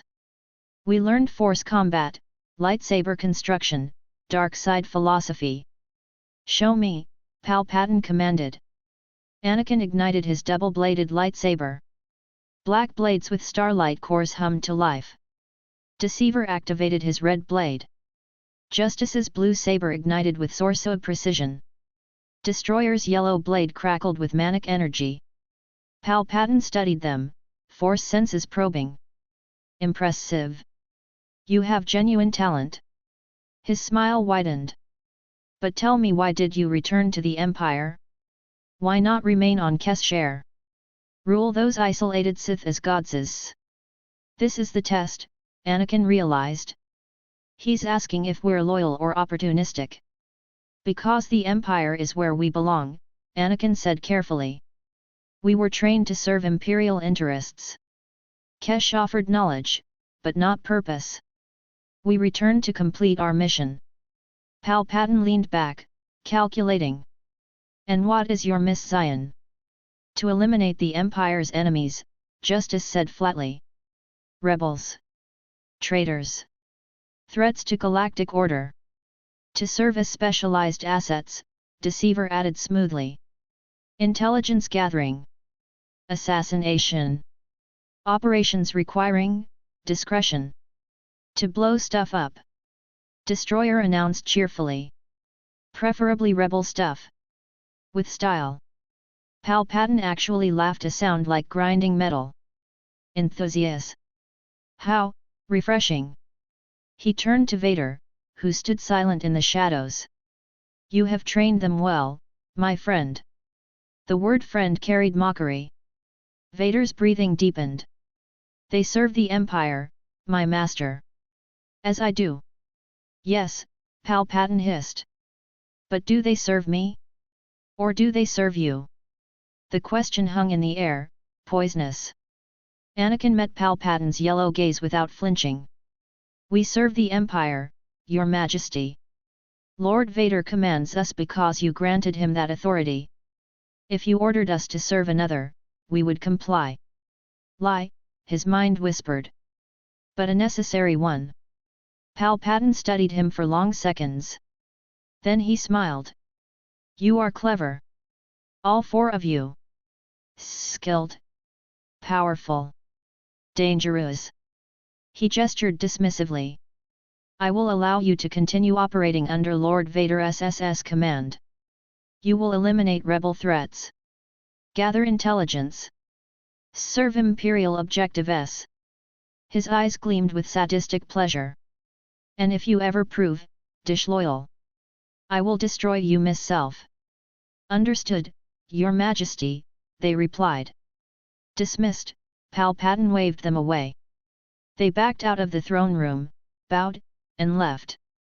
Outside, Vader waited. You did well, he said quietly. The Emperor is satisfied for now. He doesn't trust us, Deceiver observed. He trusts no one, Vader replied. That is how he survives. He turned to leave. Return to the Death Shadow. Rest. Your next assignment deploys in 3 days.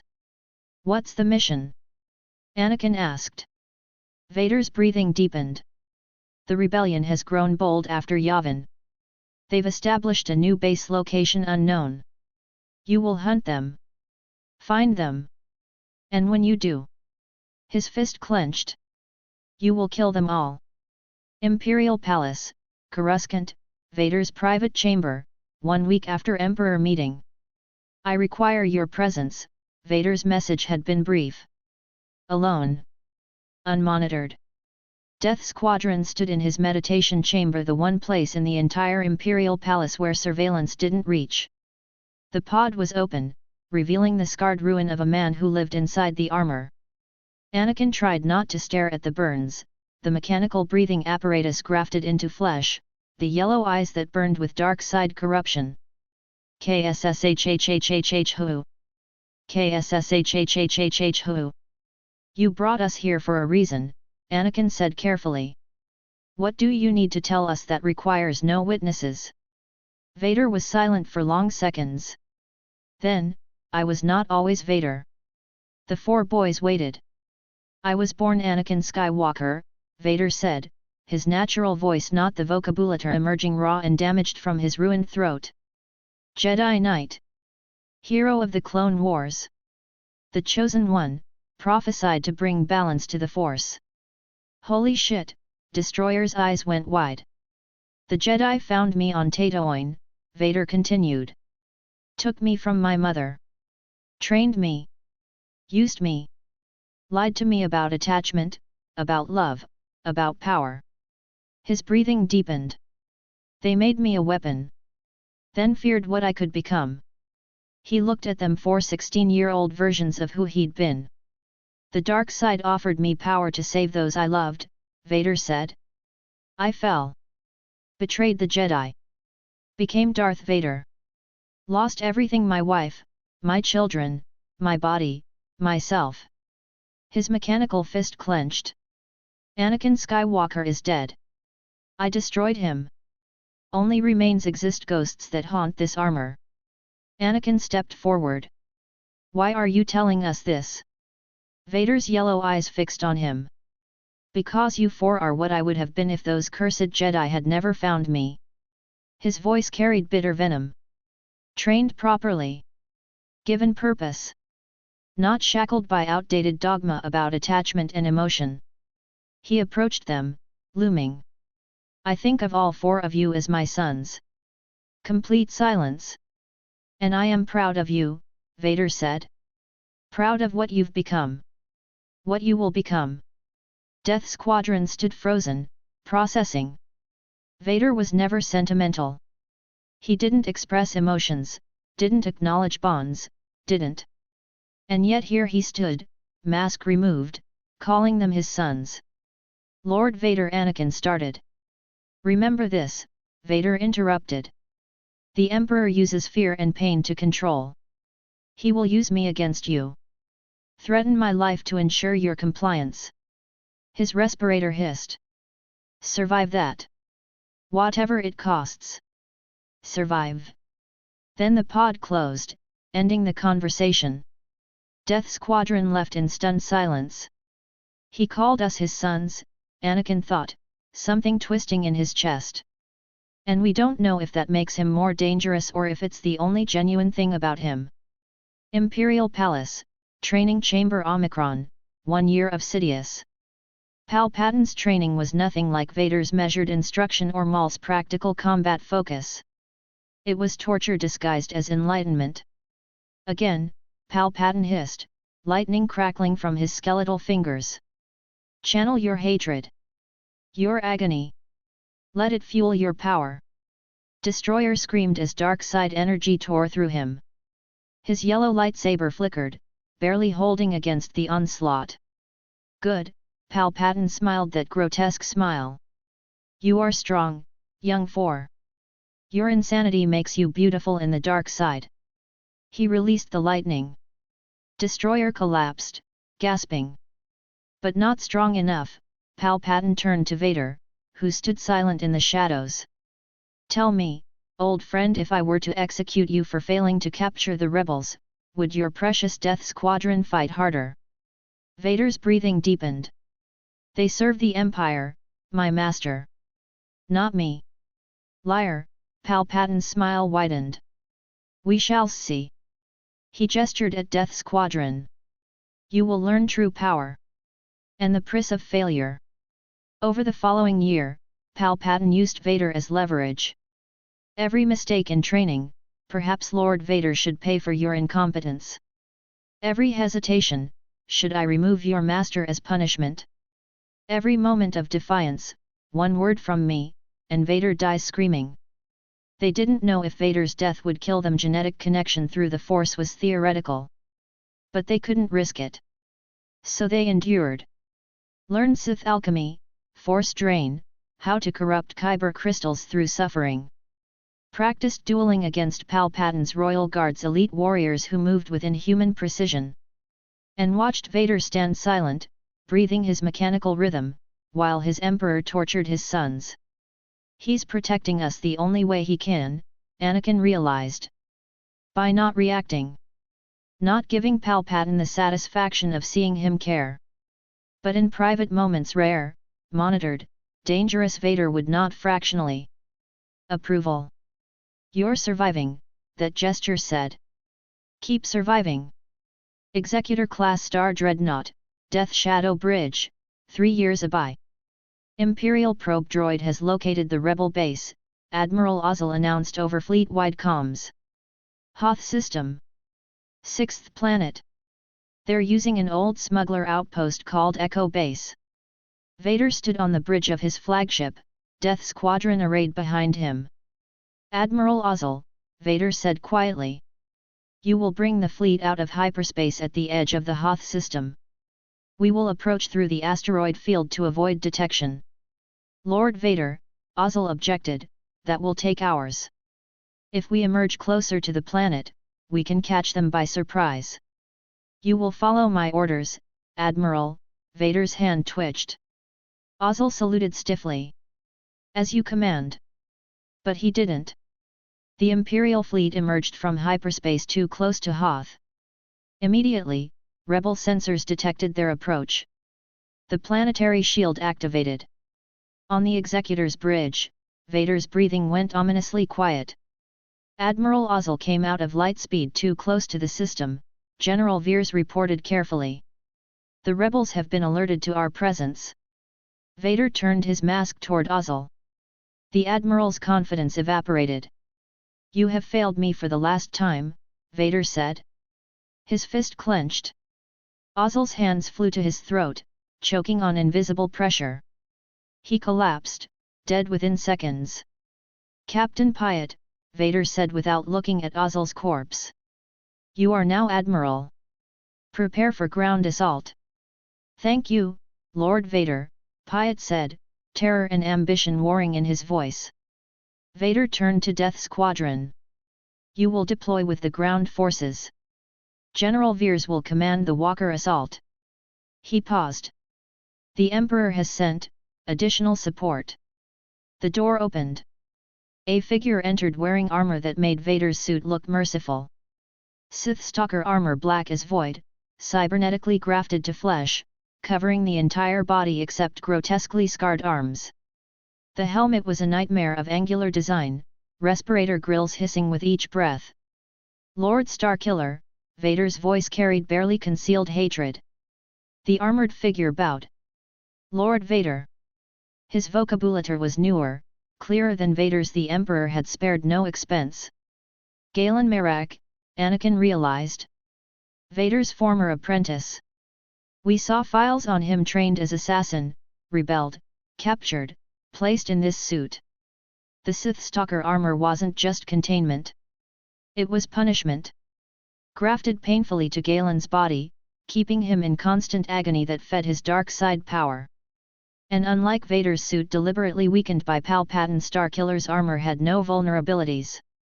The Emperor didn't believe Galen could ever surpass him. He's being replaced, Anakin looked at Vader. Palpatine is grooming Starkiller to become the new apprentice. Vader's being phased out. Vader's fists clenched. Lord Starkiller will lead assault elements, Vader said, voice tight with suppressed rage. Death Squadron will provide support. As you command, Starkiller's vocabulary made the words sound mechanical. Hoth, Echo Base Exterior, the battle begins. The AT-AT walkers marched across Hoth's frozen plains like mechanical gods.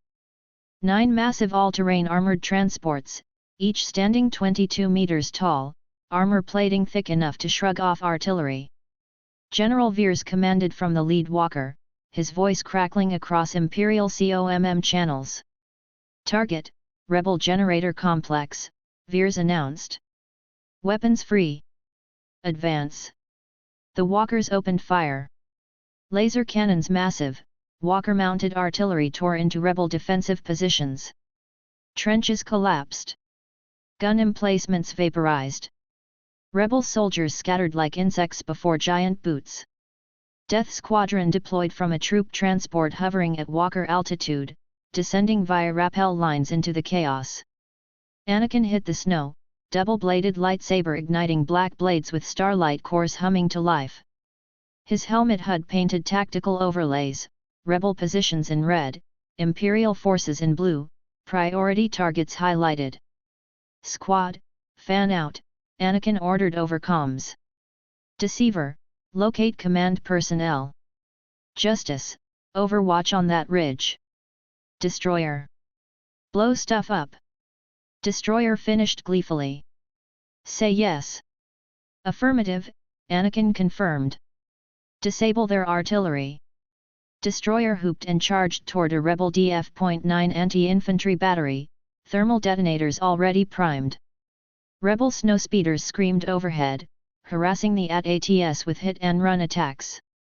One attempted the harpoon and tow cable maneuver that had destroyed Walker units on previous campaigns. The cable wrapped around an AT-AT's legs. The Walker stumbled, tilted. Justice's rifle cracked from his position. The speeder's pilot exploded in red mist. The craft spun out of control, crashed into ice. Target eliminated, Justice reported flatly. Adjusting for wind. Next target acquiring. Deceiver moved through the battlefield like a ghost, force persuasion bending rebel perception. He walked past 3 soldiers who never saw him, reached the ion cannon control bunker, sliced the access codes in 40 seconds. Ion cannon targeting systems compromised, Deceiver transmitted. Firing solutions corrupted. Rebel transports will launch without effective cover. Excellent work, too, Vader's voice crackled over their private channel. Continue disruption operations. Anakin pushed forward through rebel fire, his lightsaber deflecting blaster bolts with Form 7 Julio precision. A rebel trooper charged with vibroblade. Anakin bisected him mid-stride, not breaking pace. This is slaughter, part of him whispered. Not combat. Execution. But the Empire demanded results. And Death Squadron delivered. Then Starkiller arrived. The Sith Lord dropped from a landing craft with force-enhanced leap, hitting the ice hard enough to crater it. His twin crimson lightsabers ignited. And he moved. Starkiller fought like Vader combined with Maul combined with pure dark side fury. Force pushes sent entire squads flying. Lightning arced from his scarred hands, frying soldiers in their armor. His sabers carved through anything: people, equipment, defense emplacements. He's showing off, Deceiver observed. Demonstrating superiority. Vader's replacement making his debut. A figure emerged from Echo Base's main entrance. Bail Organa. The senator from Alderaan planet brutalized under Imperial occupation for 3 years wore rebel uniform now, senator's robes abandoned. His face was harder, older, marked by years of watching his world suffer. Imperials! Bail shouted, rallying troops. Fall back to secondary positions. Cover the transports. He saw Death Squadron. Recognition flashed across his face. You, Bail said quietly. The children who saved Alderaan. Anakin's lightsaber didn't waver. Senator Organa. Surrender and you'll be treated with dignity. Bail's laugh was bitter. Dignity? Like the dignity my people experienced under Governor Price's occupation. His hand moved to his blaster. I'd rather die fighting. Before either could act, 4 figures dropped from Echo Base's upper levels. The Anas. Anna the leader landed in defensive stance, blue lightsaber igniting. Anna the Deceiver materialized from force-enhanced stealth. Anna the Justice's violet blade hummed to life, her dark passenger already calculating kill trajectories. And Anna the Destroyer hit the ice laughing, yellow sabers spinning. Leader boy! Anna the Destroyer shrieked with manic joy. I knew you were alive. I felt you thinking about me. I was not. Anakin started. SHHH, no time for romance. Anna the Destroyer charged. We're in the middle of battle. Let's fight and then make out. Absolutely not. Anakin deflected her opening strike. Around them, the battle erupted into duels. Anakin versus Anna the leader. Their blades locked black starlight against blue light. Both trained by Obi-Wan Kenobi's traditions filtered through different teachers. Anna fought with Form 3 Sorcerer perfection, defense becoming counter-offense. Anakin's Form 7 Julio overwhelmed through aggression and unpredictability.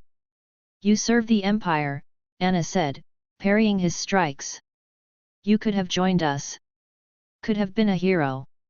I am a hero, Anakin replied, pressing attack. For order. For stability. Everything the rebellion destroys. Their sabers clashed in showers of sparks. Deceiver versus Anna the Deceiver. They fought with words as much as blades. You manipulated Bail Organa, deceiver accused. Used his guilt over Alderaan to recruit him. And you manipulate Death Squadron, Anna the deceiver countered, her red blade dancing. How many lies have you told your brothers today? 7, deceiver admitted. But they were necessary. That's what I tell myself too, Anna smirked. They circled each other, both calculating angles, searching for psychological leverage more than physical openings. Justice versus Anna the Justice. Two dark passengers, facing each other. Pure. Lethal. Precise. They didn't speak. Didn't waste motion. Every strike aimed to kill joints, arteries, vital organs. Blue blade versus violet blade. Mathematics made manifest. Anna struck for his carotid, justice deflected by exact millimeters required. Justice countered for her femoral, Anna blocked with minimal energy expenditure. You follow the code, Anna's passenger observed. As do you, Justice's passenger replied. One of us will die here, Anna noted. Yes, Justice agreed. And it will be righteous. Destroyer versus Anna the Destroyer. Complete. Beautiful. Chaos. I missed you. Anna the Destroyer screamed, her yellow blades carving arcs of light. We've never met except that one time. Destroyer replied, matching her manic energy. Details. Anna cackled. Our souls are connected through violence and explosions. That's the most romantic thing anyone's ever said to me. Destroyer's blade locked with hers. They fought without technique, without form, pure instinct and madness. Both laughing, both bleeding from minor cuts, both absolutely thrilled to have found someone who matched their insanity. Marry me. Anna demanded between strikes. Can't, I'm married to explosions. Destroyer countered. We'll have a threesome with thermal detonators. Best proposal ever. The duels raged. But the battle was lost for the rebellion. General Veers at reached the shield generator. His walker's cannons fired point blank. The generator exploded in a mushroom of fire and ice. Shield down. Imperial COMM channels erupted in victory. All transports, launch now. Leia's voice screamed over rebel frequencies. The GR-75 medium transports lifted off, their ion cannon compromised by deceiver but still functional enough, providing minimal covering fire. 17 transports escaped. 30 were destroyed or disabled. And the rebel leadership, Monday Mothma, Bail Organa, General Rekan, Princess Leia, vanished aboard the last transport. Fall back. Anna the leader ordered. Mission complete. Leadership evacuated. The Annas disengaged. Anna the Destroyer blew Destroyer a kiss. Until next time, my explosive love. I'll be waiting. Destroyer shouted back. Then they were gone, disappearing into the ice tunnels beneath Echo Base. Death Squadron stood amid the carnage. Victory. But it tasted like ash. Echo Base secured, General Veers reported. Rebel forces routed. Total Imperial casualties, minimal. Vader stood amid the ruins, breathing his mechanical rhythm. The rebel leadership escaped, he said quietly. This victory is incomplete. Starkiller approached, his Sith Stalker armor covered in frozen blood. I destroyed 53 rebels personally, Lord Vader. The Emperor will be pleased. Vader's fist clenched. Numbers mean nothing if Organa and Mothma escape to rebuild. He's being replaced, Anakin thought again. And he knows it. Death Squadron regrouped.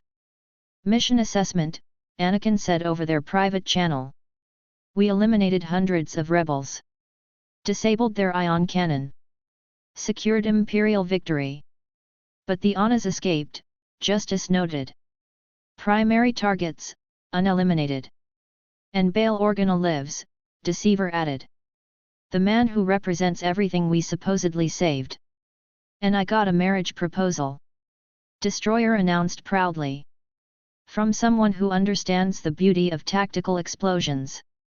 This is the best day ever. Anakin wanted to argue. Wanted to say the day wasn't victorious, wasn't worth celebrating, wasn't. But they'd survived. Vader was still alive. And the Anas had escaped to fight another day. We're all just pawns, Anakin realized. In a game between Sith Lords who see us as weapons. The Empire had won Hoth. But Death Squadron was starting to wonder what victory actually meant. Bespin, Cloud City, Carbon Freezing Chamber. Luke Skywalker ignited his father's lightsaber, Anakin Skywalker's weapon, recovered from Obi-Wan Kenobi's hermitage and faced Darth Vader across the freezing chamber. Behind him, the Anas stood in defensive formation. Anna the leader's blue blade hummed, her tactical mind already calculating escape routes. Anna the deceiver's red saber flickered, her eyes tracking Boba Fett's position on the upper gantry. Anna the justice held her violet blade in perfect sorcerer guard, dark passenger analyzing threat vectors. And Anna the destroyer bounced on her toes, yellow sabers spinning, grinning like this was the best day of her life. Luke, Vader's vocabulator stripped all emotion from his voice. You do not yet realize your importance. Join me, and I will complete your training. Luke's grip tightened on his saber. I'll never join you. The Anas had explained it to him during the flight from Dagobah. Darth Vader was once Anakin Skywalker. Your father. Our counterparts template, in a sense. We're variants from parallel timelines. He fell to the dark side. We're trying not to. It was insane. Looking at them, four girls who resembled his father so strongly it made Luke's chest ache, knowing somewhere in the galaxy were four boys who looked exactly the same, serving the Empire. My father's children? Siblings? Alternate versions? Luke's mind struggled with the concept.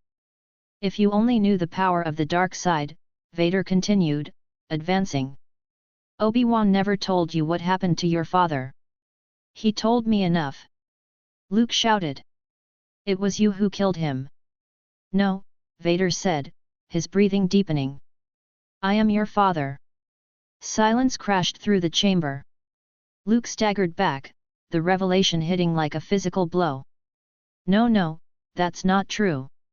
That's impossible. Search your feelings, Vader said quietly. You know it to be true. Anna the leader's face went absolutely white. Oh Force, her mind reeled.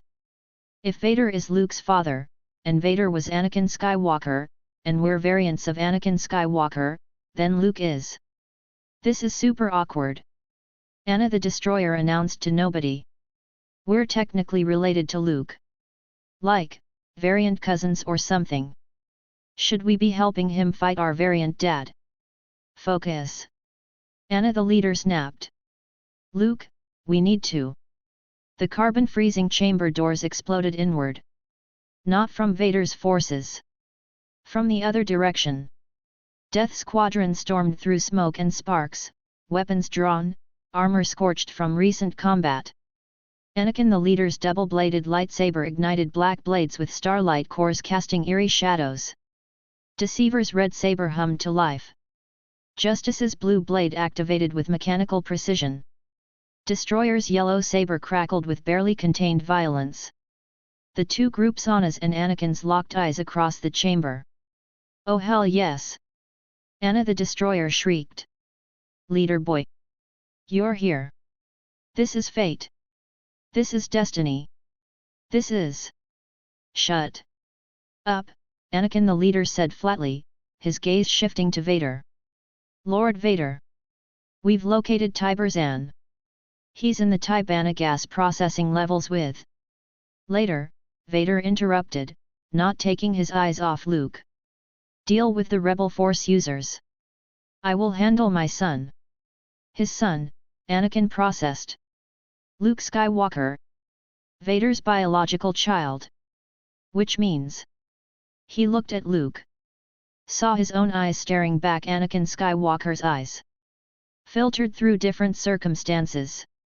We're all connected, Anakin realized. Vader, Luke, the Anas, us. Variations on the same genetic theme, scattered across timelines and genders and choices.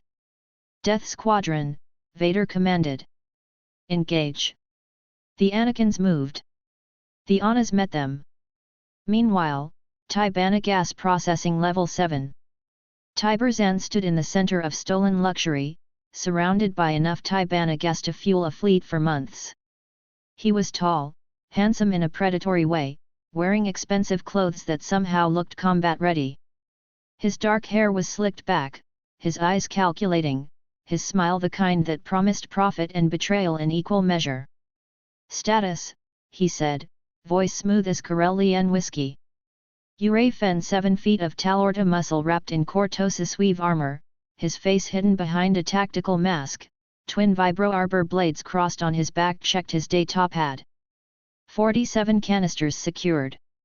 Estimated value, 300 million credits. His voice was deep, measured, absolutely loyal. Beside them, Sealry Night Sister Witch, her pale skin marked with Dathomeri tattoos, her robes flowing with dark side energy smiled with predatory satisfaction. "The Force whispers that we have complications approaching." "Define complications," Tiber said, already moving toward the exit. "Imperial Commandos," Sealry's eyes glowed faintly green. "4 signatures. Powerful. Young. And familiar." Tiber's smile widened. "Death Squadron. Of course. The Empire sends children to stop me." He'd researched them after Relith 4 Anakin Skywalker variants trained as elite operatives. Impressive. Dangerous.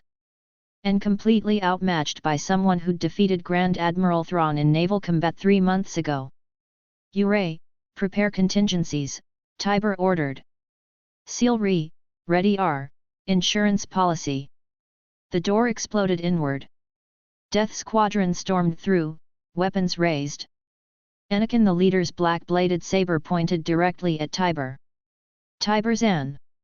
You're under arrest for theft of Imperial resources, conspiracy against the Empire, and about 17 other charges Director Krennic wants to prosecute personally." Tiber raised his hands in mock surrender. "Ah! Death Squadron. I've heard such fascinating things about you 4. He studied them with genuine interest. Variants of Anakin Skywalker. Trained by Darth Vader himself. Elite Commandos at, what, 17 now? 16, Deceiver corrected, his red saber not wavering. "And your research is impressive but irrelevant. Surrender the Tibana gas." Tiber laughed genuine amusement. "I admire the confidence. Truly. You remind me of another Anakin I knew." His smile turned sharp. "Did you know Grand Admiral Thrawn and I attended the Imperial Academy together?" That made Deceiver pause. "You knew Thrawn?" "Knew him." Tiber's grin widened. "I schooled him. Literally. We competed for top tactical scores. He won most simulations. I won the ones that mattered, the ones involving creative thinking instead of pure calculation." He gestured expansively. 3 months ago, Thrawn challenged me to naval combat. His choice of battlefield. His fleet advantage. His tactical superiority. And you defeated him, Justice said flatly. "We read the reports. You destroyed 70% of his task force. His flagship barely escaped." "Thrawn expected genius," Tiber explained. "I gave him chaos. Unconventional tactics. Suicide runs that weren't actually suicidal. Sacrificing positions he thought were critical but were actually bait." His eyes gleamed. "He's recovering in the unknown regions now. Reflecting on his defeat. Probably very, very angry." "Fascinating autobiography," Anakin said coldly. "You're still under arrest." Deceiver stepped forward, his saber lowering fractionally. "Actually, before we do that, let me try something." His eyes locked onto Tiber's. Force persuasion rolled out, subtle and insidious. "You want to surrender?" You want to cooperate. You want to. Tiber smiled. That won't work on me, boy. Deceiver's eyes widened. What how? Natural immunity, Tiber said cheerfully. Some humans are just, resistant to force manipulation. Lucky genetics. He tapped his temple. Plus, I know how it feels. Sealries tried it on me during negotiations. I've learned to recognize the pressure. Deceiver's face went cold. He's immune. My primary weapon is useless. Now, Tiber continued, let me make you an offer. Join the Zen Consortium. I'll pay you 10 million credits each. Give you command positions. Freedom to operate however you want. He gestured at the stolen Tibana gas. The Empire treats you as disposable weapons. I'd treat you as partners. Assets. People. Tempting, Anakin said. But you're a liar. A manipulator. Too cunning to trust. Too selfish to rely on. Destroyer raised his hand. Also you smell like betrayal. It's a very specific smell. Like credits mixed with backstabbing. Tiber sighed. I anticipated you'd say that. He snapped his fingers. The walls exploded. The Anas dropped from ventilation shafts, rappelling down cables, landing in perfect combat formation. Surprise! Ana the Destroyer shrieked. We're your insurance policy. Ana the leader's blue saber ignited. Tiber contacted us an hour ago. Said if we delayed Death Squadron for 10 minutes, he'd donate 5 million credits to the rebellion. Best contract ever. Ana the Destroyer added. Death Squadron spun to face them. Tiber was already moving Urafen grabbing gas canisters, Sealry using force push to clear their exit path. 10 minutes, ladies, Tiber called over his shoulder. Make it count. Then he was gone. Damn it! Anakin roared. He played us again. Twice, Deceiver said, his voice arctic. Realith and now Bespin. Tiber Zan has outmaneuvered us twice. Can we be angry later? Destroyer suggested. Because Crazy Me is charging at us and she looks really happy about it. Ana the Destroyer was charging. Yellow sabers spinning, laughing with manic glee. Leader boy. I've been dreaming about this. Their blades met. Anakin versus Ana the leader. Black starlight blades crashed against blue light, the impact sending sparks cascading across the processing level. Ana fought with Form 3 source of precision, every parry economical, every counter calculated to exhaust her opponent. Her tactical mind mapped the battlefield, Deceiver engaging my Deceiver variant near the gas regulator's risk of explosion. Justice dueling my Justice near the catwalk high fall danger. Destroyer and my Destroyer fighting in what appears to be a combination of combat and flirtation, which is deeply disturbing. Anakin pressed with Form 7 Julio aggression. His double-bladed saber spun in figure eights that forced Ana to give ground, her defense adapting on the fly. You serve the Empire, Ana said, deflecting a strike aimed at her shoulder. You hunt rebels. You're on the wrong side. I serve order, Anakin countered, his blade whistling past her guard. The rebellion destroys stability. Creates chaos. You're fighting for anarchy. Their sabers locked, faces inches apart. I'm fighting for freedom, Ana said. Something you've never had. Vader owns you. The Emperor owns you. You're a slave. Anakin's eyes flashed. I was freed from Tatooine. Given purpose. Training. Power. You traded one master for another, Ana replied. At least I chose my chains. He shoved her back with force-enhanced strength. She rolled, came up deflecting, their duel intensifying. She fights like I would fight if I'd been trained by Obi-Wan, Anakin realized. Defensive. Patient. Jedi doctrine applied with tactical precision. He fights like I would fight if I'd fallen to darkness, Ana thought. Aggressive. Passionate. Sith techniques wrapped in Imperial training. Their blades wove patterns of light and shadow. Deceiver versus Ana the Deceiver. They circled each other near the Tibana gas regulators, both calculating angles, both searching for psychological leverage. You manipulated Tiber, Deceiver accused. Convinced him we'd refuse his offers so he'd have justification to use you. Ana smiled. And you manipulated Death Squadron into believing Vader cares about you. Deceiver's blade flickered. He does care. In his way. Does he? Ana's red saber danced. Or did he just recognize useful tools when he found them? Their sabers clashed once, twice, testing. You're trying to make me doubt, Deceiver observed. Classic misdirection. Keep me talking while you position for advantage. And you're doing the same, Ana countered. We're both liars. The question is who's better. Deceiver's eyes tracked her footwork. She was shifting left, toward the gas regulator controls. If she damaged them. He lunged. She parried, exactly as he expected. His feint became real attack, blade carving toward her midsection. She twisted, his saber missing by millimeters. Her counter-strike forced him back. You're good, Ana admitted. But I've been training longer. Obi-Wan Kenobi taught me to see through deception. Vader taught me to create it, Deceiver replied. Their blades locked. Both smiled. Both knew the other was already planning 3 moves ahead. Justice versus Ana the Justice. Silence. 2 dark passengers facing each other. No banter. No philosophy. Just pure, mathematical lethality.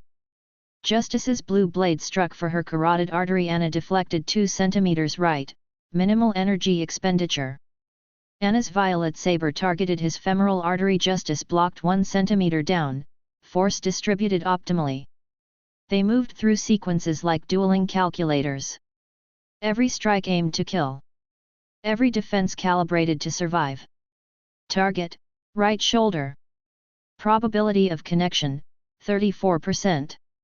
Lethal if arterial strike achieved. Risk acceptable. Justice's passenger analyzed. Counter, pivot left, redirect energy into elbow strike. Follow with saber thrust to liver. Probability of incapacitation, 41%. Ana's passenger calculated. Their blades wove death between them. On the catwalk's edge, Justice saw opportunity. High ground advantage. Force push while she's mid-parry. Probability she falls, 73%. Fall distance, lethal. He struck high, forcing her defense up. Channeled force push. Ana felt it coming. Passenger screaming warnings. Dropped low instead of blocking high. His push sailed over her head. Her sweep caught his ankles. He almost fell. Almost. Justice recovered mid-stumble, blade intercepting her follow-up strike.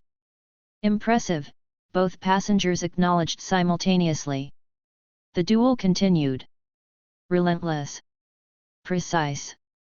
Beautiful in its brutality. Destroyer versus Ana the Destroyer. I missed you. Ana screamed, her yellow sabers carving arcs of chaos. We met once. Destroyer replied, blocking through pure instinct. 3 years ago. I think maybe, or was it a few months ago? I have a bad memory, forgive me. I think about you constantly. Ana admitted, her attacks coming faster. Like, obsessively. I have a shrine. Destroyer's eyes widened. That's super creepy. I know. Ana laughed. Isn't it romantic? Their blades clashed in showers of sparks.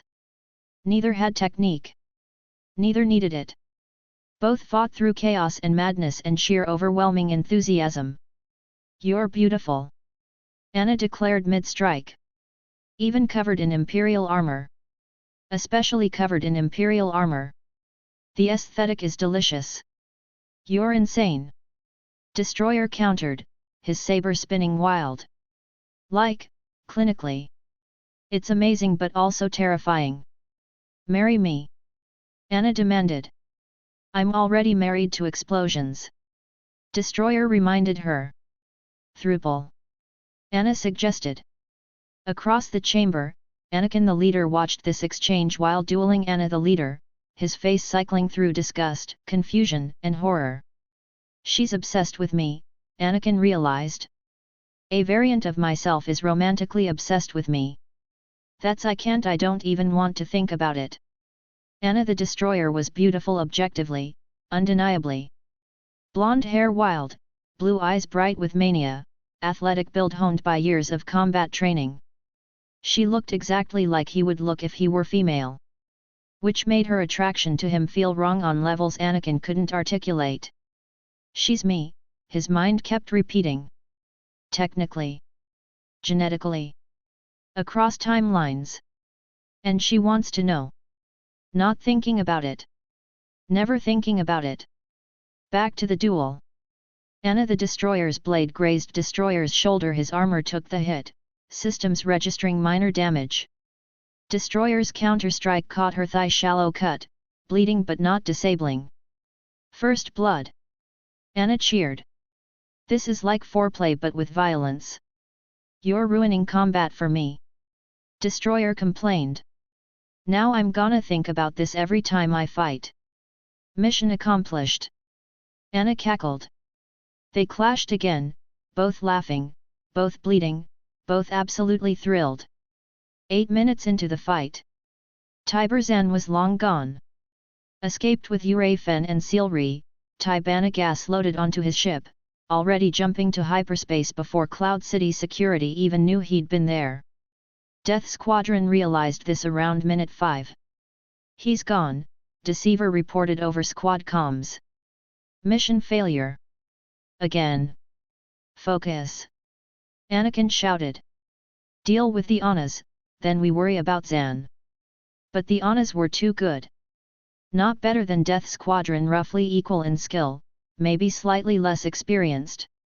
But good enough to delay, to frustrate, to survive. Anna the leader parried Anakin's overhead strike, her defense adapting to his growing frustration. You're angry, she observed. Anger makes you sloppy. I'm not. Anakin's blade carved too wide, leaving an opening she immediately exploited. Her counter-strike forced him defensive. For 3 seconds, she had advantage. Then he rallied, Form 7 fury overwhelming her Form 3 patience. Near the gas regulators, Deceiver and Anna the Deceiver had reached stalemate. Both too smart to commit fully. Both conserving energy for escape. We could do this all day, Anna suggested.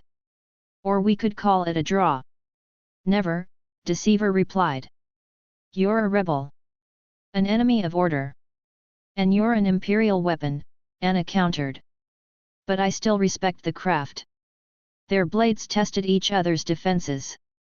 Neither found openings. On the catwalk, Justice and Anna the Justice had both drawn blood.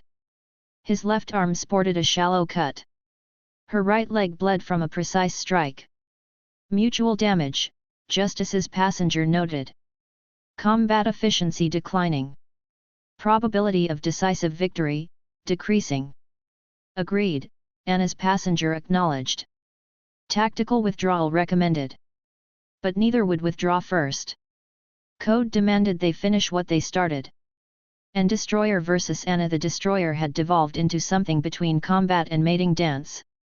One day, Anna panted between strikes, you'll realize we're perfect for each other.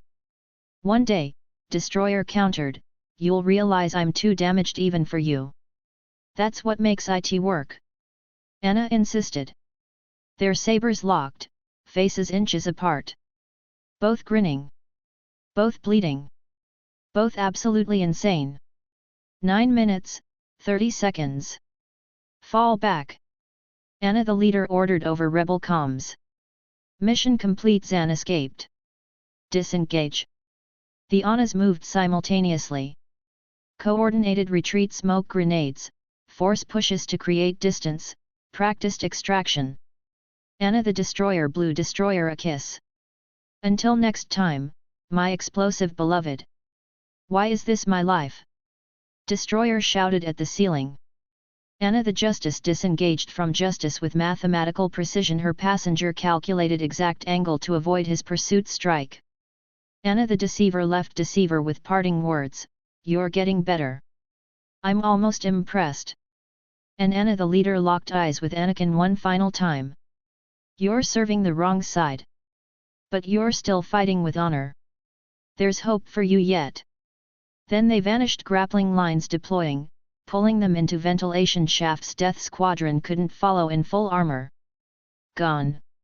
Death Squadron stood in the Tibana gas processing level, surrounded by minor damage, breathing hard. Mission failed. Kriv. Anakin slammed his fist into a wall. Tiberzan played us again. Twice, Justice said flatly. Relith, we eliminated his operations but he escaped with resources. Bespin, he used the Anas as distraction and escaped with hundreds of millions in Tibana gas. Deceiver's face was ice. He's a genius. Cunning, ruthless, always 3 steps ahead. And my force persuasion doesn't work on him. Also, Destroyer added, Crazy Me is really obsessive and it's creeping Leader Boy out. Anakin shuddered. Don't talk about it. I'm trying very hard not to think about it. She's beautiful, Deceiver observed clinically. In an objective, terrifying way. She's a variant of me. Anakin's voice cracked. That's it, I can't. Justice's passenger calculated, Anna Destroyer's obsession, persistent. Probability of future encounters, high. Probability this causes psychological damage to Leader 1, 87%. We need to report to Lord Vader, Justice said, practical as always. Mission status, partial failure. Zan escaped. Rebel Force users encountered and engaged but not captured. Anakin took a deep breath, forcing calm. Fine. Let's go. But I swear next time we encounter Tiberzan, I'm not letting him talk. I'm just going to arrest him immediately. He'll have a contingency for that, Deceiver pointed out. I know, Anakin said bitterly. That's what makes him so damn frustrating. They left the processing level, mission failed, pride wounded, future encounters with both Tiberzan and the Anas absolutely inevitable. Somewhere in hyperspace, Tiberzan counted his profits and smiled. And on a rebel transport fleeing Bespin, Anna the Destroyer added another entry to her shrine, Bespin. He looked so good while trying to arrest criminals. His frustration made him even hotter. Next time, more flirting. Maybe explosions. Definitely kissing. Ender, Forest Moon, Imperial Garrison Bunker, 4 years aby. Death Squadron was 18 now. 4 years of missions, 4 years of war, 4 years of becoming exactly what Vader had designed them to be. Anakin the Leader stood in the command center overlooking the shield generator complex, watching Imperial forces prepare for what the Emperor promised would be the rebellion's final destruction. The Death Star 2 loomed in orbit, incomplete but functional. Its super laser ready to obliterate the Alliance fleet ship by ship. It was a trap. The entire operation leaked intelligence, the unfinished battle station, the whole elaborate deception. Palpatine had orchestrated it personally. Status, Anakin said into his helmet. COMM. Perimeter secure, Deceiver reported from surveillance station. Rebel scout teams detected at coordinates Echo 7 and Echo 12. Ewok populations showing unusual activity patterns. I think they're coordinating with Alliance forces. Sniper positions optimal, Justice's flat voice crackled through. 43 high-value firing solutions acquired. Dark Passenger recommends preemptive elimination before engagement begins. Negative, Anakin said. We let them commit to the assault. Emperor's orders let them think they're winning before we crush them. This whole thing smells like a trap. Destroyer added cheerfully. I love traps. Can I add more traps? I brought thermal detonators. Anakin's HUD highlighted Imperial force deployments across the forest moon. 2 legions of the Emperor's finest troops. AT-ST walkers. Speeder bikes. Heavy weapon emplacements. And Death Squadron, the highest-ranking Imperial personnel on the planet. Not directly in command, but with authority to override any officer or general. A privilege Vader had secured through his position as Supreme Commander. Also present, Lord Starkiller, the Sith apprentice in his nightmare armor. Palpatine's insurance policy. An Inferno squad. Anakin watched them through his tactical feed Commander Iden Versio, Del Meeko, and Gideon Hask. Elite Imperial Special Forces, deployed to ensure the rebels met their end on Endor. But Anakin had been watching them for weeks. And something was wrong. Deceiver, Anakin sub-vocalized on their private channel. Inferno Squad. You seeing what I'm seeing? Deceiver's response was immediate. Iden Versio and Del Meeko have been communicating off-network. Encrypted personal channels. Meeting in sections with minimal surveillance. Body language suggests conflicted loyalty. They're planning to defect, Anakin said quietly. High probability, Deceiver confirmed. Gideon Hask shows no such indicators. He's loyal. Fanatically so. But Versio and Meeko? They're one trigger away from turning. Perfect. Just what they needed during the most critical battle of the war. Monitor them, Anakin ordered. If they compromise the mission, we neutralize. Understood, Deceiver replied. 6 hours later, forest ambush. The rebel strike team hit the shield generator exactly as predicted. General Han Solo leading the assault. Princess Leia Organa providing tactical support. Chewbacca the Wookiee serving as heavy weapons specialist. And dozens of Alliance commandos supported by Ewoks, the indigenous species that Imperial intelligence had dismissed as primitive and harmless. They were neither. The Ewoks attacked with coordinated precision that put Imperial doctrine to shame. War horns blasted across the forest, their high-pitched screams unsettling even through helmet audio filters. Then came the traps. Rolling logs, massive tree trunks released from carefully engineered positions, crushing AT-STs and stormtroopers with brutal efficiency. Tripwires that sent speeders careening into trees at lethal velocity. Rope snares that pulled troopers into the canopy where Ewok warriors finished them with stone axes and spears. Contact, a stormtrooper sergeant screamed over comms. Multiple hostiles. They're everywhere. We need. His transmission cut off with wet finality. Anakin's tactical display showed Imperial positions collapsing across the western perimeter. Squads reporting casualties. AT-STs disabled by primitive but devastatingly effective engineering. Death Squadron, deploy, Anakin commanded. We have Imperial units pinned down at Grid Echo 9er. Rescue and reinforce. They moved.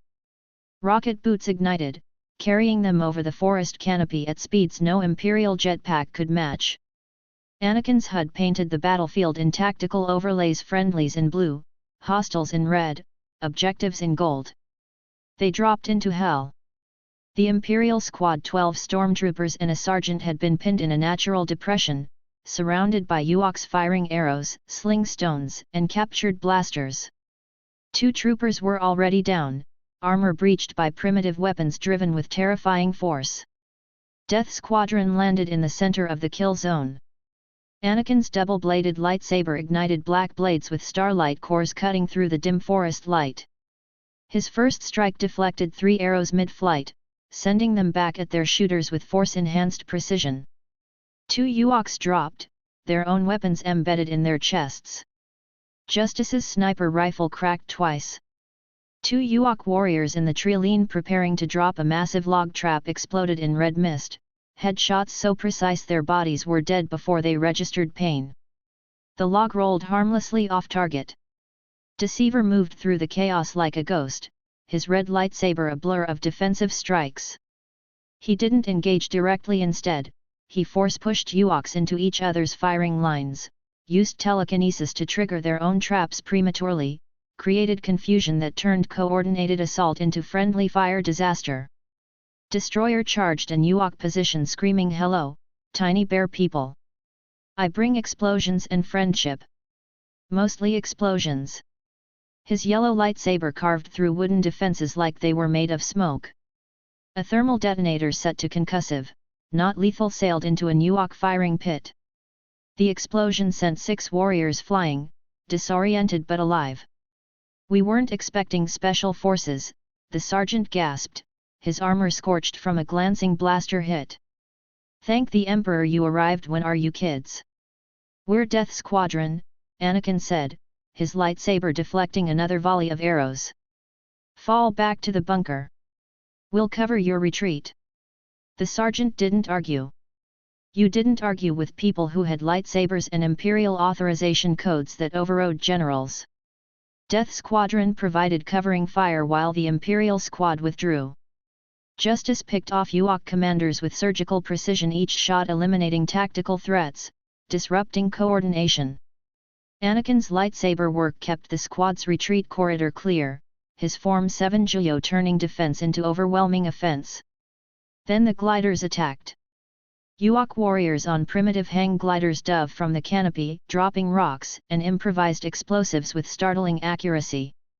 "Close air support, Death Squadron style. I got this." Destroyer raised his DC-17M configured to anti-air mode. His targeting was terrible, his enthusiasm compensated. He fired on full auto, blaster bolts filling the sky like a lethal light show. 3 gliders disintegrated mid-flight. The pilots plummeted screaming. "That's what I'm talking about." Destroyer cackled. "Gravity is my favorite weapon." They reached the bunker's outer defenses. Imperial forces had rallied, heavy repeaters laying down suppressive fire that finally gave the Ewoks pause. "Status," Anakin demanded from the garrison commander. "We've lost 40% of our forward positions," the commander, a major who looked like he'd aged 10 years in the past hour, reported. These teddy bears are tearing us apart with logs and rocks." "They're using terrain advantage and coordinated tactics," Anakin said.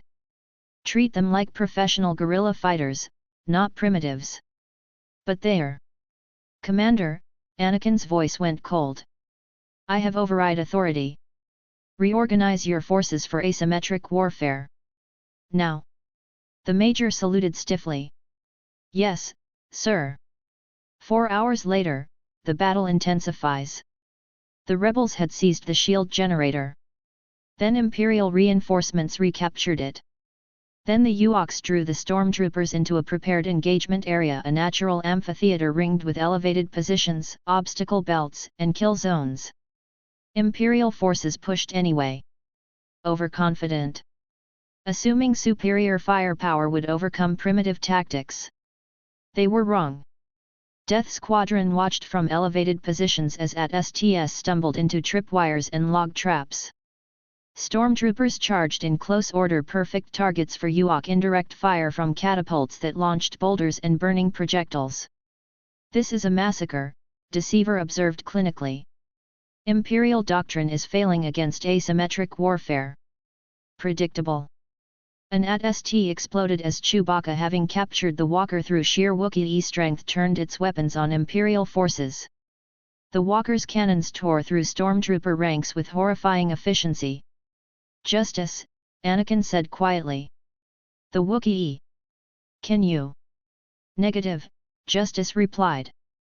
"Armor plating on the AT-ST blocks clean shots. Would need anti-materiel rifle to penetrate." "Then we adapt." Anakin activated his COMM to the garrison commander. "Fall back to secondary positions. Draw them toward the generator bunker. We'll fortify there." "We're retreating." The commander sounded horrified. "We're repositioning," Anakin corrected. "Unless you'd prefer your entire force ground into paste by teddy bears with catapults." The retreat was organized chaos. Death Squadron provided rearguard, their lightsabers and force abilities buying seconds that saved dozens of Imperial lives. Anakin's blade carved through a massive log trap mid-roll, splitting it before it could crush a retreating squad. Deceiver used force persuasion on a Ewok commander, convincing him his troops were flanking from the wrong direction. The resulting confusion delayed pursuit for critical minutes. Justice methodically eliminated Ewok spotters and coordinators, his dark passenger identifying command elements with lethal precision. Each shot disrupted enemy tactics, forced them to regroup. And Destroyer was having the time of his life. Eat thermal detonator, fuzzy friends, he hurled explosives with manic glee. This is better than birthday explosions. They reached the bunker's fortified perimeter. 200 Imperial troops, all that remained combat effective from a force of 2,000. The rest were dead, wounded, or scattered through the forest being hunted by Ewoks who showed no mercy to stragglers. Defensive positions, Anakin ordered. Heavy weapons on the approaches. Snipers in elevated positions. We hold here until the sky exploded. The Death Star 2, destruction. Anakin looked up through the forest canopy and watched the impossible. The Death Star 2, the Emperor's ultimate weapon, the trap that would destroy the rebellion, was exploding. Not just damaged. Not just breached. Exploding. A chain reaction of catastrophic energy release that turned the battle station into a miniature supernova. No, Anakin whispered. That's impossible. The shield generator is still. It's not, his tactical mind realized with horror. The rebels captured it. Disabled it. And we were too busy fighting Ewoks to notice. Through their force connection to Vader, faint but persistent across 4 years, Anakin felt something. Pain. Conflict. And then, nothing. Lord Vader, Anakin said into the silence. His voice cracked.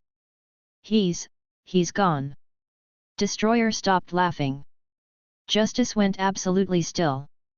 Deceiver's face drained of all color. They all felt it. The connection severing. The man who'd found them, trained them, called them his sons, dead. And if Vader was dead, that meant the Emperor was too. Fuck, Deceiver said with rare genuine emotion. We're orphans again. Across the forest, Imperial forces were realizing the same truth. Comms channels exploded with panic. The Death Star is gone. Fleet Command is not responding. The Executor crashed into the station before it exploded. Emperor Palpatine was on that station. What are our orders? Who's in command? Chaos. Complete, catastrophic, empire-shattering chaos. The Imperial fleet in orbit was scattering. Star destroyers breaking formation, some fleeing to hyperspace, others trying to maintain cohesion without central command. The loss of the Executor, Vader's flagship, carrying the Empire's best officers, had decapitated Imperial leadership. And on the ground, the rebels pressed their advantage. Ewok war horns sounded. Rebel commandos surged forward. Imperial forces already demoralized, leaderless, terrified broke. Hold positions. Anakin roared over comms, his voice cutting through panic with command authority. All Imperial forces, hold your positions. Some did. Most didn't. Stormtroopers threw down their weapons and ran. Officers abandoned their posts. AT-STs turned and fled, crashing through forest undergrowth in desperate retreat. The Ewoks hunted them.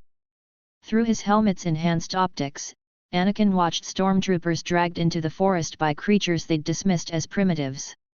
Heard screams cut short with brutal finality. We need to evacuate, Justice said, his dark passenger calculating survival probabilities.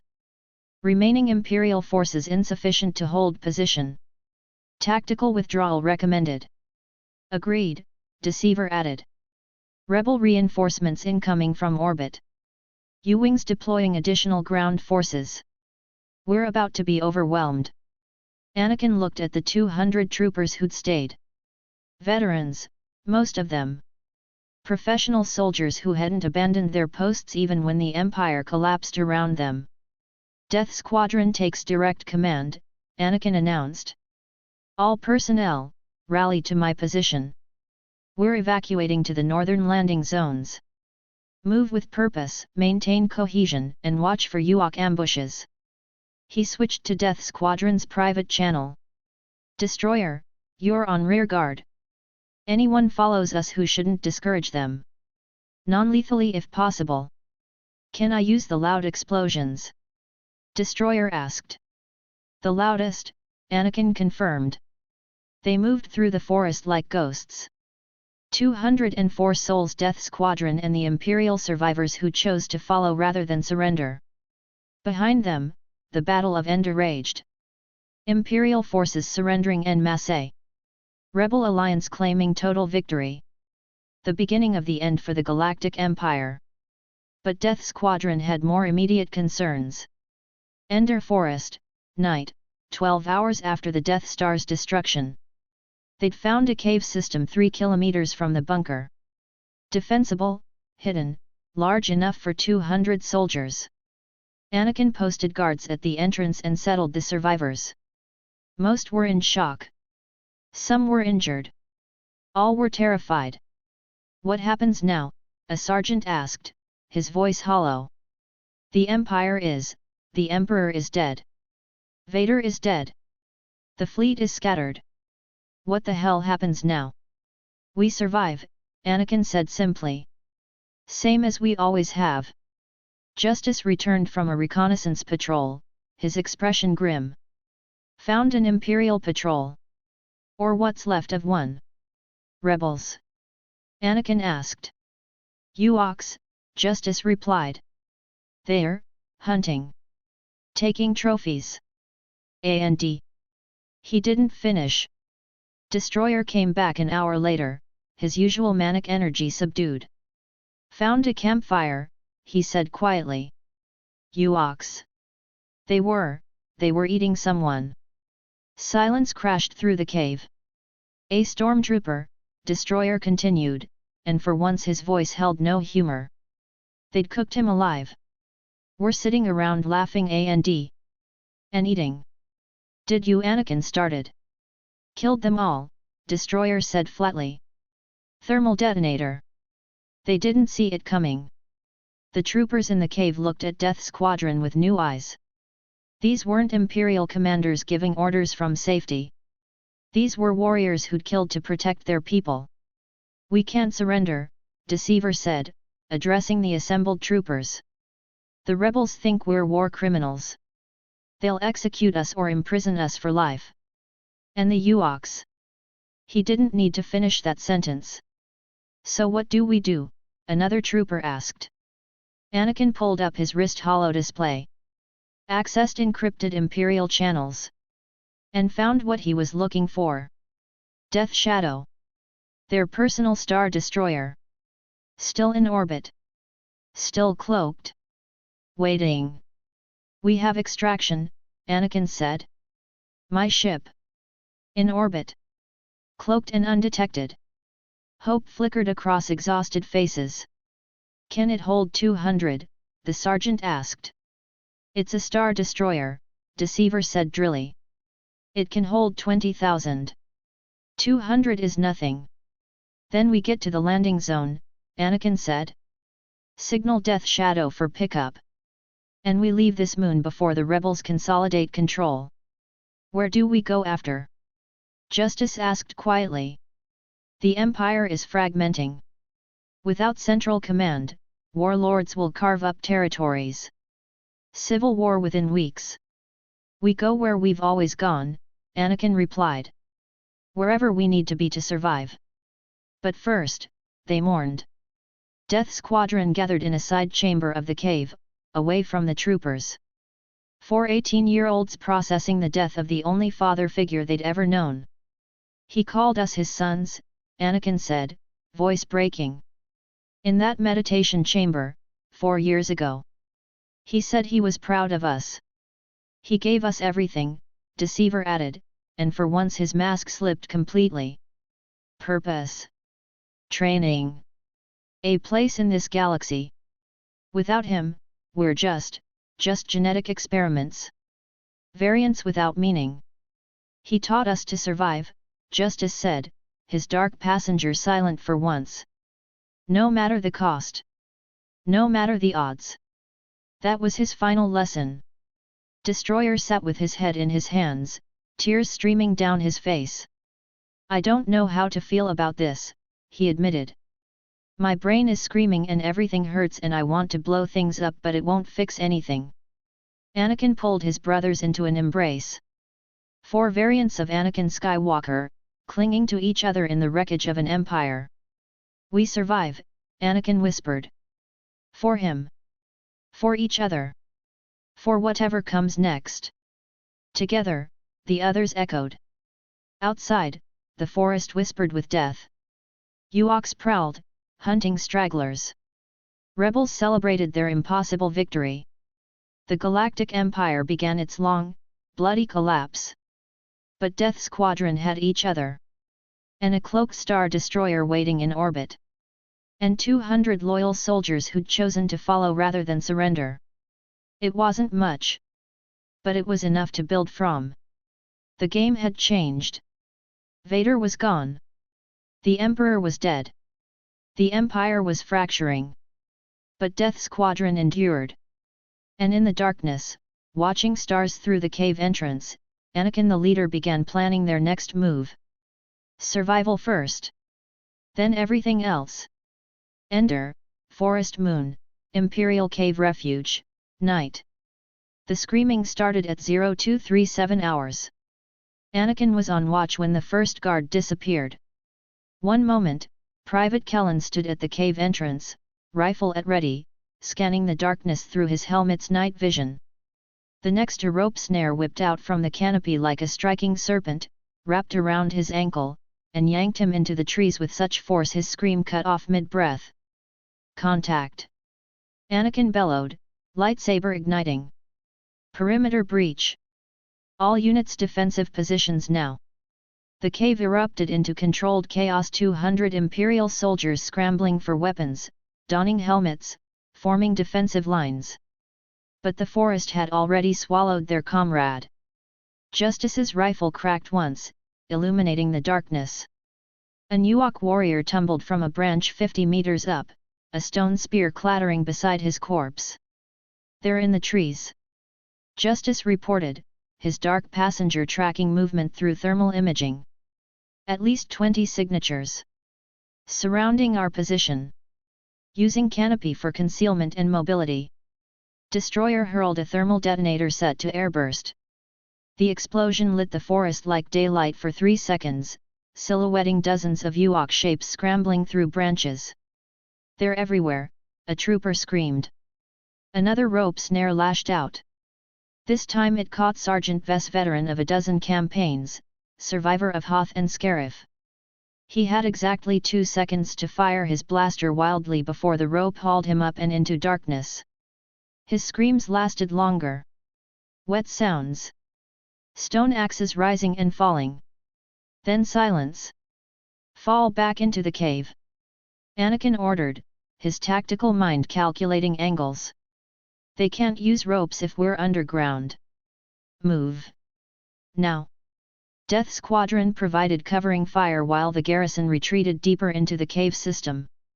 Anakin's lightsaber deflected stone-tipped arrows that flew from the darkness. Deceiver used force push to snap rope traps before they could catch anyone. They made it inside. Sealed the entrance with equipment crates and activated portable shield generators. Outside, Ewok war horns echoed through the forest. Mocking. Hunting. 202 Imperial soldiers huddled in the darkness. 2 men gone in minutes. This is hell, someone whispered. We survived the Death Star exploding just to get eaten by teddy bears. Anakin stood at the barricade, staring out into the night where things with stone tools hunted his people. Vader would know what to do, he thought. But Vader's dead. And I'm all they have. Dawn, 0612 hours. Anakin gathered the survivors in the cave's main chamber as grey morning light filtered through the entrance. 200 faces, some young, some old, all exhausted and terrified, turned toward him. He removed his helmet. Let them see his face 18 years old, carrying weight that should have broken him. Listen to me, Anakin said, his voice carrying command authority Vader had drilled into him over 4 years. I'm going to give you a choice. One time. Right now. Silence. The Empire is finished, Anakin continued. The Emperor is dead. Vader is dead. The fleet is scattered. Command structure has collapsed. His eyes swept across them. Some of you have families. Children. Loved ones waiting on Imperial worlds wondering if you survived. He saw recognition flicker across several faces. You can leave, Anakin said. Surrender to the rebels. Claim you were following orders. Take your chances with Alliance justice. He paused. You have my word, my personal word, that you will not be punished by Death Squadron for making that choice. No executions. No retribution. You walk away, you're free. Murmurs rippled through the assembly. But, Anakin's voice hardened, if you choose to stay, I expect absolute loyalty. No second guessing. No treachery. No spying for the enemy hoping to buy pardons. His eyes found Inferno Squad Iden Versio and Del Meeko standing together, Gideon Hask separate from them. If you betray us, Anakin continued, you will be executed. No trial. No appeal. Just death. He let that sink in. Those who want to leave step forward now, Anakin said. No shame. No judgment. Just walk away. For a long moment, nobody moved. Then a young trooper, couldn't have been older than 19, stepped forward. I have a daughter, sir. On Corellia. I need to get home. Anakin nodded. Understood. Good luck, soldier. 3 more stepped forward. Then 5. Then a dozen. When the exodus stopped, 27 had chosen to leave. Anakin gestured to Deceiver. Escort them to the forest edge. Point them toward the nearest rebel position. Make sure they get there alive. Deceiver saluted. As ordered, Commander. The 27 left. No one stopped them. 175 remained. Veterans, mostly. Soldiers who'd chosen loyalty over survival. Anakin studied them, his people now. He'd given them a choice. They'd chosen him. Vader would be proud, some distant part of him thought. Or horrified. Hard to tell which. Commander, Gideon Hask approached, his expression troubled. I need to report a security concern. Anakin turned to him. Speak. Hask glanced at Iden and Del, who stood 20 meters away in quiet conversation. Commander Versio and Agent Meeko have been compromised. Explain, Anakin said, though his gut already knew. Hask pulled out a small recording device. I've been monitoring them since the Death Star's destruction. They've been communicating with each other about. He hesitated. About defecting. Trading intelligence on Death Squadron to the rebellion in exchange for pardons. Anakin's blood went cold. Play it. Hask activated the device. Iden's voice emerged, tinny but clear, we can't stay with the Empire. Not after Operation Cinder. Not after what they did to Vardos. Del's response, Death Squadron is our leverage. 4 Anakin Skywalker variants trained as Imperial commandos? The rebellion would grant us full pardons for that intelligence alone. We approach them carefully, Iden continued. Offer information. Coordinates for their ship. Their capabilities. Weaknesses. Everything we've observed. The recording ended. Anakin stood perfectly still. Fury and betrayal warred in his chest. When did you record this? Anakin asked quietly. Last night, Hask replied. After the Death Star exploded. They've been planning this for hours. Anakin looked across the cave at Iden and Del, elite soldiers. Heroes of the Battle of Endor in another timeline. Now traitors planning to sell his squad for immunity. He'd just given everyone a choice. They could have walked away. Instead, they'd stayed and plotted betrayal. Justice, Anakin said into his helmet COMM destroyer. Detain Inferno Squad. Commanders Vergio and Miko are under arrest for conspiracy to commit treason. Across the cave, Justice and Destroyer moved with lethal efficiency. Iden and Del barely had time to react before blaster rifles pressed against their spines. What is this? Iden demanded, her voice sharp with outrage. We're Inferno Squad. You can't. Gideon Hask, Anakin interrupted, his voice carrying across the cave. Present your evidence.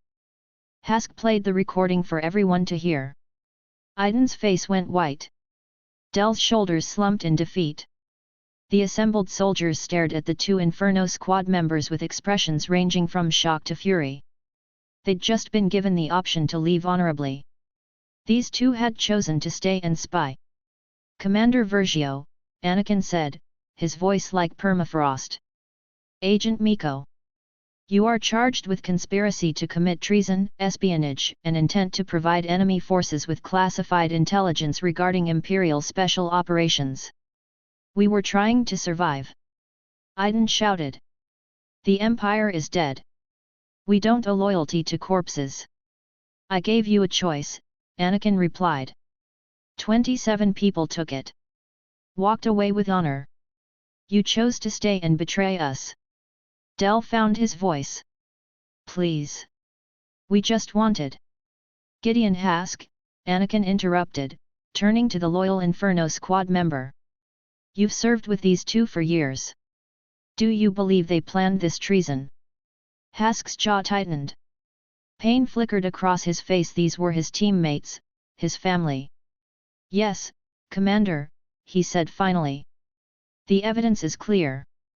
Then I'm giving you a choice, Anakin said. Execute them yourself. Prove your loyalty isn't divided. Or walk away, no judgment, no punishment. Just leave. The cave went absolutely silent. Hask stared at Anakin. Then at Iden and Del. His hands trembled. Gideon, Iden said quietly. Please. We're squad. We're family. Hask closed his eyes. Family doesn't betray each other. He drew his blaster. Gideon, no, Del started. 2 shots. Precise. Center mass. Iden Vergio and Del Miko collapsed, dead before they hit the cave floor. Hask stood over their bodies, blaster smoking, tears streaming down his face. I'm sorry, he whispered. I'm so sorry. But you betrayed everything we stood for. Anakin approached him, placed a hand on his shoulder. You did the right thing, Hask. The only thing. Hask looked at him with hollow eyes. Did I? Anakin turned to address the assembled garrison. 173 now minus the 2 traitors. We will make it through this, Anakin said. His voice carrying Vader's command authority. I promise you, I swear to you, we will survive. He gestured at himself and Death Squadron. We served under Lord Vader. Only him. Not the Emperor. Not the Empire. Vader. His eyes swept across them. And he trained us to lead. To command. To bring order from chaos. Anakin pulled up tactical displays. I am your commander now. Death Squadron is your command structure. You follow our orders, you stay disciplined, you stay together, and we get off this moon alive. He pointed toward the forest. The rebels are drunk on victory. Celebrating. Distracted. The Ewoks are hunting scattered Imperials who fled. His jaw set. And our people are out there. Captured. Being tortured. Being eaten. Murmurs of horror and rage rippled through the assembly. I'm not leaving men behind, Anakin said.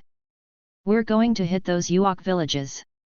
Rescue every Imperial soldier we can find. And we're doing it now, while the enemy thinks they've won. He met their eyes. Who's with me? Silence for 3 heartbeats. Then a veteran sergeant stepped forward. I'm with you, Commander. And me, another voice. Death Squadron leads, we follow, a third. Within seconds, every soldier had pledged loyalty. Anakin felt something swell in his chest: pride, terror, responsibility. These people trusted him. Would follow him into hell. Don't let them down, Vader's voice echoed in his memory. Leaders who fail their troops deserve death. Gear up, Anakin ordered. We move in 20 minutes. Stay strong. Stay with me. And we all go home. The cave erupted with activity: soldiers checking weapons, donning armor, preparing for combat. Death Squadron assembled in the center. That was quite the speech, Deceiver observed. Vader would approve. Ruthless execution followed by inspirational leadership. We just killed 2 of the Empire's elite soldiers, Justice said, his dark passenger troubled. They were traitors. They fit my code. But they were people, Destroyer finished quietly. With reasons. With fear. And we executed them anyway. Anakin looked at his brothers. We did what was necessary. What Vader taught us. He pulled on his helmet. Now we save who we can. Ready. Ready, they echoed. The hunt began. Ender Forest, Ewok Village 7:0847 hours. The village was hidden in the canopy, a network of tree platforms connected by rope bridges, huts built from woven branches, and a central bonfire that sent smoke curling into the morning sky. Through his helmet's enhanced optics, Anakin counted 43 Ewok warriors moving through the settlement. And in crude wooden cages suspended from trees 6 Imperial stormtroopers, still in armor, alive but terrified. Targets acquired, Justice reported from his sniper position. 6 friendlies confirmed. Caged but mobile. Ewok sentries on all approaches. How many can you drop before they alert? Anakin asked. 7, Justice replied with clinical precision. 8 if wind conditions hold. After that, they'll know we're here. Destroyer, Anakin switched channels. Distraction ready. So ready. Destroyer's manic enthusiasm crackled through. I've rigged thermal detonators to sound like rebel celebratory fireworks. They'll think it's victory party explosions. On my mark, Anakin said. Justice, weapons free. Destroyer, light them up. Deceiver and I breach for prisoner extraction. Ground forces hold perimeter, nobody gets away to alert other villages. Mark, Anakin whispered. Justice's rifle spoke 7 times in 4 seconds. 7 Ewok sentries dropped, headshots so precise they didn't even have time to scream. Then Destroyer's fireworks detonated on the village's far side, massive booms that sent Ewoks scrambling away from the prisoners, convinced the explosions were distant rebel celebrations. Anakin and Deceiver hit the village at sprint, rocket boots igniting for 15-second burns that carried them into the canopy. Anakin's lightsaber carved through cage locks like they were smoke. Imperial rescue! Anakin shouted to the prisoners. You can walk. Yes sir, the senior trooper, a corporal, gasped. They were going to cook us tonight. Like the others.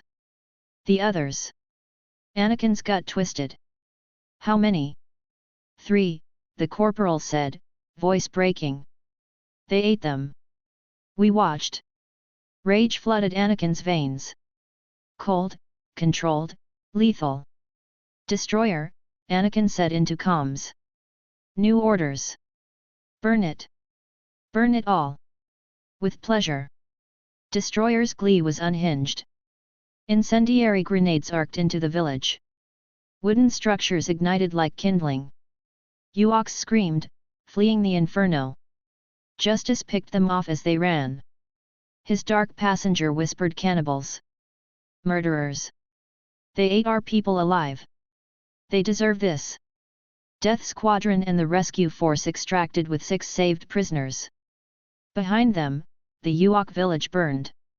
Village 12, 1215 hours. They found 8 more prisoners here. An evidence of atrocities that made even Destroyer fall silent. Stormtrooper helmets mounted on spears like trophies. Dozens of them. Each one representing a soldier who died screaming. Around a cook fire still smoldering the charred remains of what had been an Imperial officer. The Ewoks had roasted him alive, judging by the restraint marks. "Oh Force," one of the rescued prisoners vomited inside his helmet. That's Lieutenant Carr. He was in my squad." Anakin stared at the scene. These were the heroic Ewoks. The ones the rebellion would celebrate. The primitive teddy bears who'd helped defeat the Empire. They were monsters. "Destroyer," Anakin said quietly. "Incendiaries. Maximum burn. This village died in flames. No survivors. No mercy." Village 19, 1634 hours. 14 prisoners rescued. 2 dead throats cut, left to bleed out for Ewok entertainment. The Imperial Rescue Force had swollen to 47 freed soldiers. All of them traumatized. All of them grateful. All of them ready to follow Death Squadron anywhere. "Commander," a veteran sergeant approached Anakin. "Sir, we've been fighting for 9 hours straight. The men are exhausted. We need to fall back, regroup." Anakin checked his tactical display. They'd hit 12 Ewok villages. Rescued 47 prisoners. Killed an estimated 300 Ewok warriors. And found evidence of at least 30 Imperial soldiers who'd been captured, tortured, and eaten. "One more," Anakin said. "Intelligence shows one more village with prisoners. Then we extract." The sergeant saluted. "Yes sir. Death Squadron leads." Village 23, 1802 hours, final rescue. This village was larger. 70 Ewok warriors. And in the central cage, visible even from their approach position, 11 Imperial prisoners. The Ewoks were preparing a feast. Fire pits. Cooking spits. The prisoners watching in horror as their captors sharpened stone knives. "This is it," Anakin said. "Last one. We hit hard, we hit fast, and then we get the hell out of this forest." "I'm almost out of explosives," Destroyer reported, sounding genuinely sad. "Only got like 6 thermal detonators left." "Make them count," Anakin replied. They executed the assault with brutal precision. Justice eliminated command elements. Destroyer's remaining explosives created chaos. Deceiver used force manipulation to turn Ewok defenders against each other. And Anakin carved through anyone who got between him and the prisoners. His black lightsaber was death incarnate, strikes that severed limbs, bisected torsos, carved through wooden structures and furry bodies with equal ease. 11 prisoners freed. 0 casualties. The village burned behind them as they retreated into the forest. Return to cave, 2143 hours. 220 Imperial soldiers assembled in the cave, the original 173, plus 47 rescued from Ewok captivity. They were exhausted. Traumatized. But alive. "Rest," Anakin ordered. 4-hour shifts. Half sleep, half guard. "We extract at dawn." He pulled Death Squadron aside. "We killed a lot of Ewoks today," Justice said quietly. "Hundreds. My dark passenger says they deserved it, cannibals, murderers, torturers.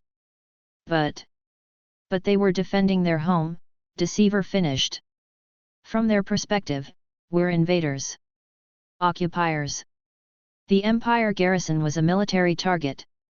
They ate people," Destroyer said, and for once his voice held no humor. "Cooked them alive. That's not war.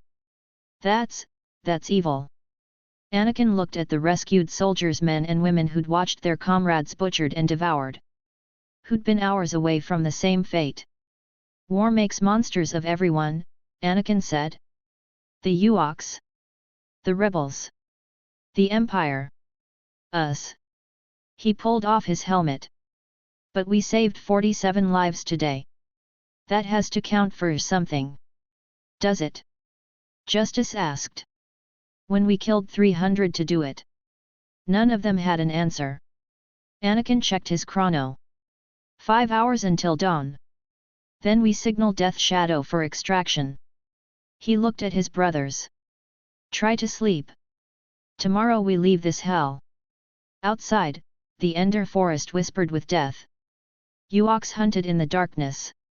Rebels celebrated their impossible victory.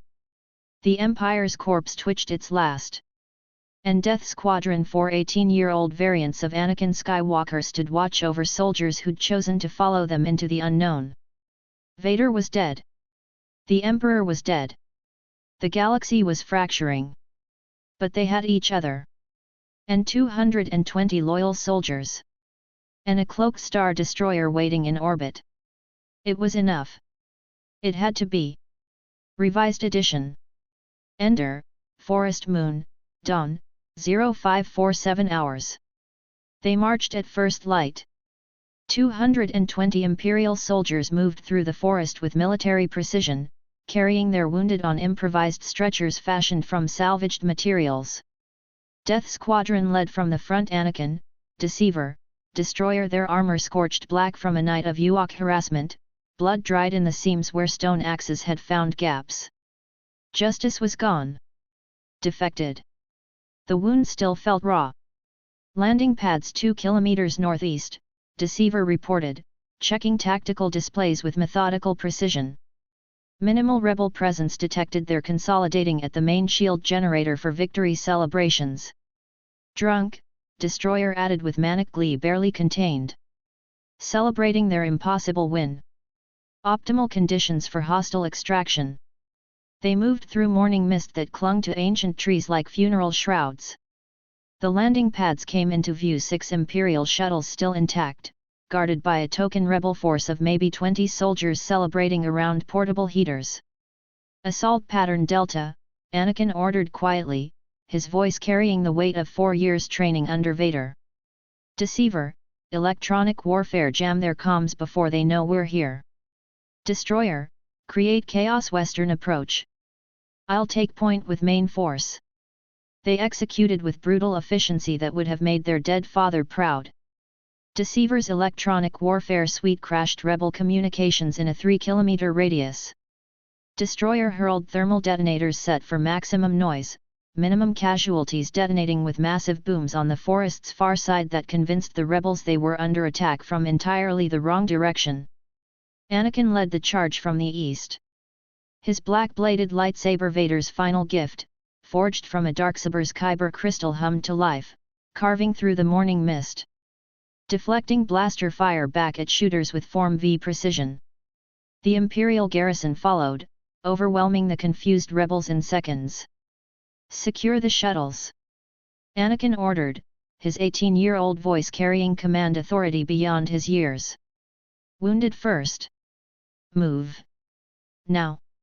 They were loading the third shuttle when the sky exploded with color. A ship lifting off from somewhere deeper in the forest, sleek, black, radiating dark side energy that made Anakin's newly developed force senses recoil. Lord Starkiller's personal transport. Vader's old apprentice is abandoning the field, Deceiver observed with clinical detachment. Leaving ground forces to their fate. Pragmatic, if ruthless. He was never one of us anyway, Anakin said, watching the ship scream toward orbit. Just the Emperor's weapon. Now he's nobody's. Then voices behind them, familiar voices that made Anakin's gut clench. Stop where you are. Anakin turned, lightsaber still ignited, and his breath caught. Luke Skywalker stood at the forest edge, his own blue lightsaber humming in defensive posture. Beside him Princess Leia Organa, blaster drawn but lowered, her eyes already locked on Anakin's face with recognition that carried years of complicated history. And behind them, the 4 Annas. Anna the leader's tactical stance mirroring Anakin's own. Anna the deceiver's calculating gaze assessing battlefield dynamics. Anna the justice's predatory stillness tracking targets. and Anna the Destroyer bouncing on her toes, grinning at Destroyer with disturbing intensity that hadn't faded in 4 years. "Hi Destroyer boy!" Anna the Destroyer waved enthusiastically, her manic energy crackling like live current. "Miss me? Did you blow up anything cool lately?" "So many things!" Destroyer shouted back, forgetting they were technically enemies. "I blew up 3 Ewok villages. They made this beautiful mushroom cloud pattern and 4, shut up, Anakin, Deceiver," and every Imperial soldier said simultaneously. Leia stepped forward, and the years between their last meeting compressed into this single moment. 4 years since Alderaan's dinner. 3 years since Scarif's speeches where they'd saved her father Bail and hundreds of Imperial personnel from Tarkin's ruthlessness. 1 year since the Death Star interrogation where they'd extracted the rebel base location but kept their word. Alderaan survived. She looked older now, 23 years old, carrying the weight of war in eyes that had watched the Death Star explode. Her senatorial robes were gone, replaced by practical combat fatigues. But her expression still carried that same sharp intelligence he remembered. "Commander Anakin," Leia said, her voice steady despite the blaster fire still echoing in the distance. "We meet again." "Princess," Anakin replied, not lowering his lightsaber but not raising it either. "Or should I say General Organa now? I heard about your promotion in the rebellion." Something flickered across her face, surprise that he'd been tracking her career. "You've been monitoring rebel command structure." "We're Imperial intelligence assets," Deceiver said smoothly. "Monitoring enemies is literally our job description." Luke's lightsaber wavered slightly, his force presence radiating confusion. "Leia, you know them." "We've crossed paths," Leia said carefully. Her eyes never left Death Squadron. "Multiple times." "They're complicated." "Complicated?" Destroyer laughed with unhinged delight. "That's the nicest thing anyone's ever called us. Usually it's dangerous or unstable or please stop setting things on fire." Leia's lips twitched, not quite a smile, but close. "All of those things are also true." Then her expression shifted, becoming somber, heavy with knowledge that clearly pained her. She looked at Anakin, and he saw realization dawn in those dark eyes. "Luke told me," Leia said quietly. "About Vader. About who he was. What he was to." She paused, the word catching in her throat. "To us." "Father," the unspoken word hung between them like a guillotine blade. Anakin felt cold wash through him. "You found out recently?" "Hours ago. Luke told me after the Death Star exploded," Leia confirmed, her voice carrying barely controlled emotion. "That Darth Vader was Anakin Skywalker. That he was our father." She looked at all three of them. "Anakin, Deceiver, Destroyer. Which makes you, versions of him?" "Variants from other timelines. Technically versions of him when he was 9 years old," Deceiver clarified with cold precision. "We're not Vader. We're what Anakin Skywalker could have become if circumstances diverged." "You served him," Leia said, and now there was steel in her voice. "For 4 years. You were his personal commandos. His weapons." "He was our teacher," Anakin replied, meeting her eyes without flinching. "Our father. In every way that mattered except biology." "He was a monster," Leia said flatly. "He tortured me on the Death Star. Stood by while Tarkin destroyed Alderaan in front of me." "No he didn't," Anakin interrupted. "We stopped that. Remember?" Leia froze. "The Death Star interrogation," Anakin continued, his voice quieter now. "Vader gave us 1 hour with you. We extracted the Yavin 4 coordinates. You gave them to us to save your world." He gestured at the assembled Imperial soldiers.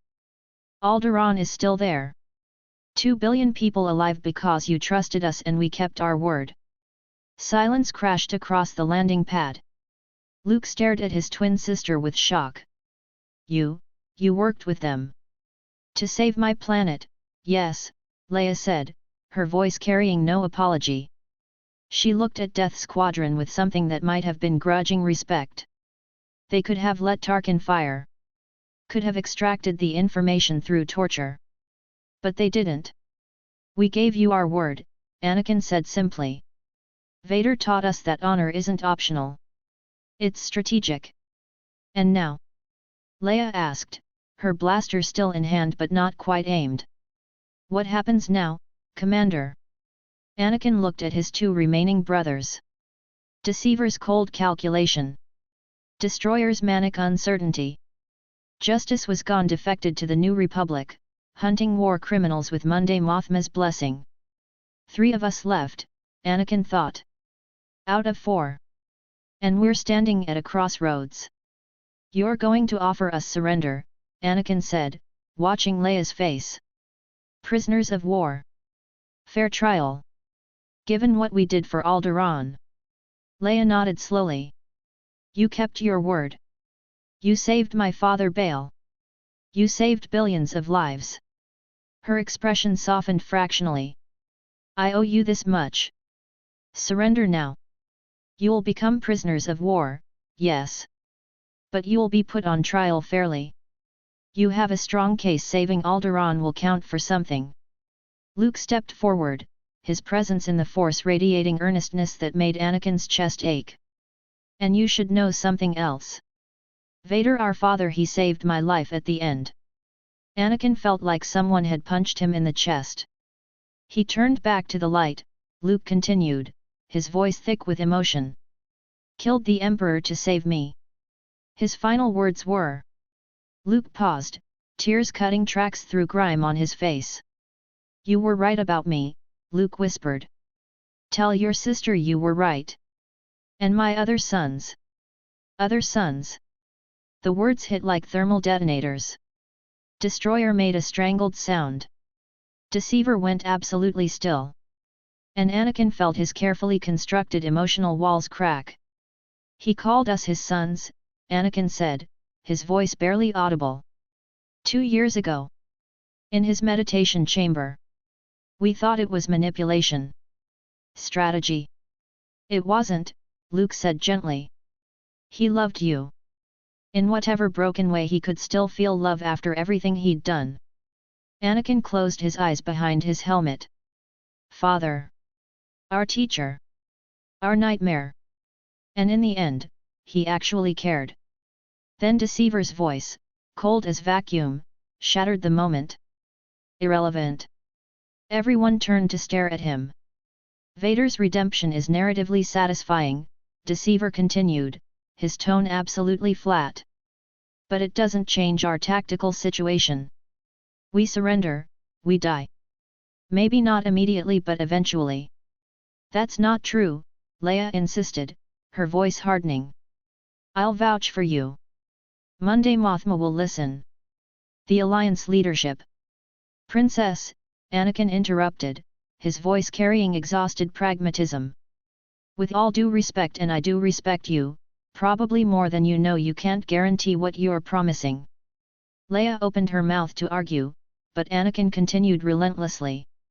This is democracy now, he gestured at the assembled rebels in the distance. A rebellion with multiple interests, multiple factions, multiple agendas. You vouch for us, some will listen. Others won't. His voice hardened. They'll see 3 18-year-old Imperial war criminals who served Darth Vader personally. Who killed rebels. Who committed acts that, however strategically justified, resulted in deaths. You saved Alderaan, Leia said firmly. That has to count. It does, Anakin agreed. But democracy demands accountability. The thing about democracies and rebellions with multiple power centers. He looked her directly in the eyes. Is that they can force your hand, Anakin said quietly. Best case scenario? We're exiled to some dead world on the Outer Rim. Isolated. Monitored. A fate arguably worse than death. His jaw set. Worst case? Show trial. Execution. Your democratic principles demand justice, and we're very accountable. You don't know that will happen, Luke protested. I know human nature, Anakin replied. I know politics. Vader taught us that power isn't just military might, it's leverage, timing, understanding motivations. He shook his head. 3 18-year-old commandos who served the Empire's most feared enforcer? We're too dangerous to let live freely. Some senator will demand our heads. Some general will see us as threats. And you, princess, you'll fight for us. But you'll lose. Then what? Leia demanded, frustration cracking through her composure. You just run? Keep fighting a war that's already over. The Empire might be gone, Anakin said, his voice carrying absolute conviction. But the fight isn't over. I'm going to rebuild my own faction. An Imperial remnant that actually means something. You can't, Leia said, shock coloring her voice. The Empire was evil. Built on slavery, oppression, genocide. The Empire was broken, Anakin corrected sharply. Corrupted by Palpatine. Twisted into something monstrous by a Sith Lord who used order as camouflage for tyranny. He gestured at the assembled Imperial soldiers, wounded, exhausted, loyal. But order? Structure? Protection from chaos? Those aren't inherently evil concepts. You're talking about rebuilding fascism, Luke said quietly. I'm talking about not abandoning these people to anarchy, Anakin shot back. He pointed at his soldiers. 220 troops who chose to follow us. Who could have surrendered? Who could have deserted? But they believe in something bigger than themselves, in order, protection, civilization. His voice dropped. I won't betray that belief just because Palpatine corrupted it. Then we're enemies, Luke said, his lightsaber still humming. We don't have to be, Anakin replied, his tone shifting to something almost pleading. Just, let us leave. You've won. The Emperor is dead. Vader is dead. The Death Star is destroyed. The Empire is fracturing into warlord states. He spread his hands. Let this one piece go. Please. Leia and Luke exchanged glances, silent communication between Force-sensitive twins. Anna the leader stepped forward, her tactical assessment complete. We'll hold them here, she said, addressing her male counterpart. Give you time to escape. You don't have to do that, Anakin said, surprised. We know, Anna replied. Her eyes carried understanding that transcended faction loyalty. But you saved Alderaan. Bail Organa was our ally. That debt matters. Anna the Destroyer looked at Destroyer with something like heartbreak crossing her manic features. This is really awkward now that I know you're technically, variant sibling adjacent person thing, she said, her usual chaos muted. The whole multiverse family tree is confusing. So confusing.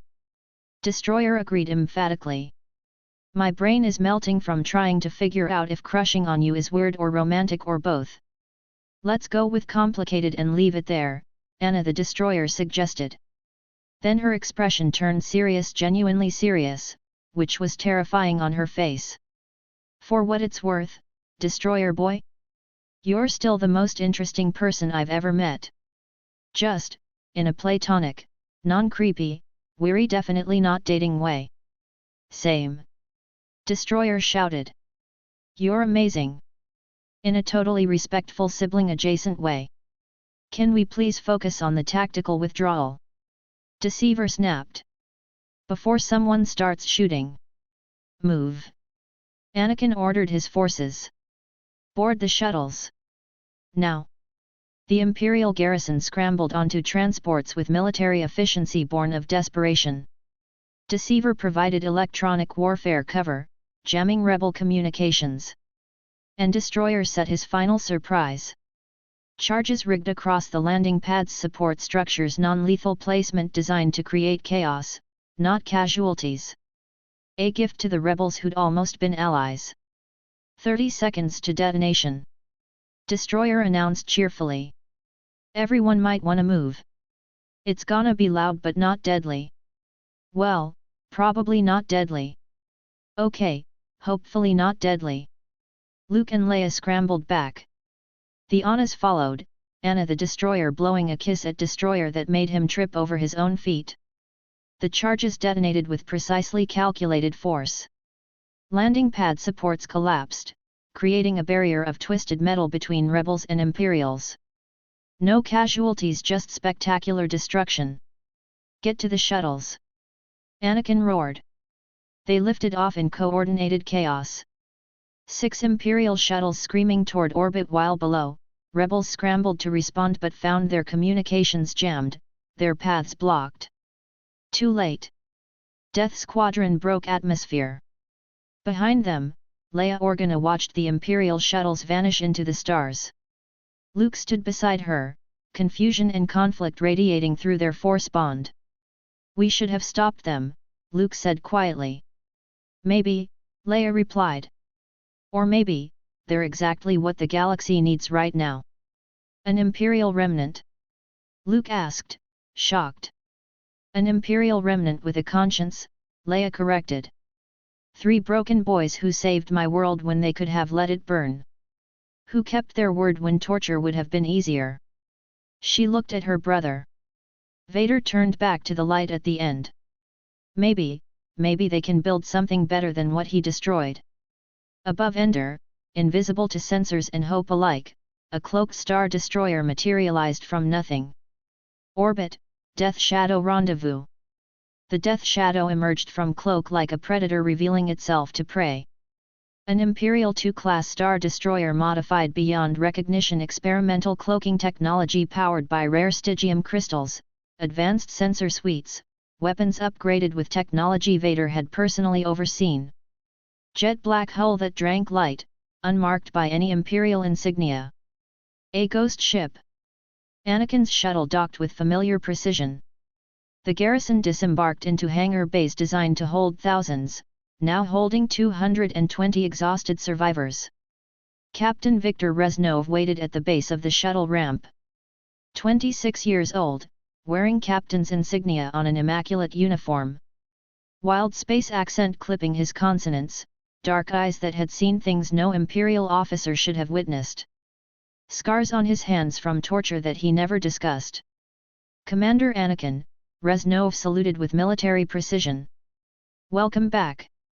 I see you brought guests. Survivors from the Endor garrison, Anakin replied, removing his helmet. They're ours now. Find them quarters. Medical treatment for the wounded. Full integration into ship's complement. Reznov didn't question, he never did. As ordered, Commander. Also. He pulled out a datapad. We detected fleet signatures across the system, Reznov continued. What remains of Lord Vader's personal Death Squadron fleet: 3-star destroyers, 12 corvettes, various support craft. His expression turned grim. They're confused, Commander. Requesting orders. Debating whether to surrender to the New Republic or flee into unknown regions. Anakin looked at Deceiver and Destroyer. How many total crew across those vessels? Approximately 5,000 personnel, Deceiver calculated instantly. Plus families aboard some vessels, another 2,000 non-combatants. Total 7,000 souls. Open fleet-wide channel, Anakin ordered. All frequencies. I don't care if the rebels intercept. Reznov complied with swift efficiency. Channel open, Commander. Anakin took a breath, feeling the weight of what he was about to do settle across his shoulders. Vader trained me for this moment. To lead when everything falls apart. To be the foundation when the Empire crumbles. All Imperial forces, all Death Squadron fleet elements, his voice carried across COMM channels to 3-star destroyers and dozens of smaller craft. This is Commander Anakin, Death Squadron leader, direct subordinate and son of Lord Vader. The word son felt strange on his tongue. But Luke said Vader had called them that with his dying breath. So it was true. I am assuming command of all fleet elements effective immediately, Anakin continued. Protests erupted over comms. You're a child. Who authorized this? We should surrender to the rebels before. Silence. Anakin's voice cracked like a physical force. Lord Vader is dead. Emperor Palpatine is dead. The Death Star is destroyed. The fleet is scattered. And the New Republic is consolidating power across the galaxy. He let that sink in the totality of their defeat. You have two choices, Anakin said, his voice carrying Vader's command authority. Surrender to the New Republic and hope for mercy. Or follow me to Fondor, secure the system before warlords claim it, and build something better than what Palpatine destroyed. Silence on the channels. I won't lie to you. Anakin continued, letting vulnerability into his voice. This is dangerous. The New Republic wants us dead or imprisoned. Imperial warlords will see us as rivals to eliminate. We'll be fighting on all sides with minimal resources. He paused. But Fondor has shipyards, Anakin said. Some of the best in the galaxy. Second only to Quat for manufacturing capacity. We secure it, we have a foundation. A place to build from. A future beyond serving dead men's ambitions. Another pause, letting hope creep into exhausted minds. Those who choose to stay your mine now, Anakin said. I'll lead you. Protect you. Give you purpose beyond mindless loyalty to an empire that used you as disposable assets. His voice hardened. But I expect loyalty. Dedication. Excellence. Vader's standards. Always. Final pause. Those who want to leave go, Anakin said. No judgment. No retribution. But decide now. For 45 seconds, nothing but static and mechanical breathing.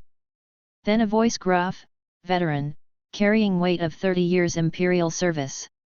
Death Shadow, this is Avenger. Captain Horan Nita commanding. A pause. Lord Vader chose you. Trained you personally. That's good enough for me. Conquest's captain, with you, Commander.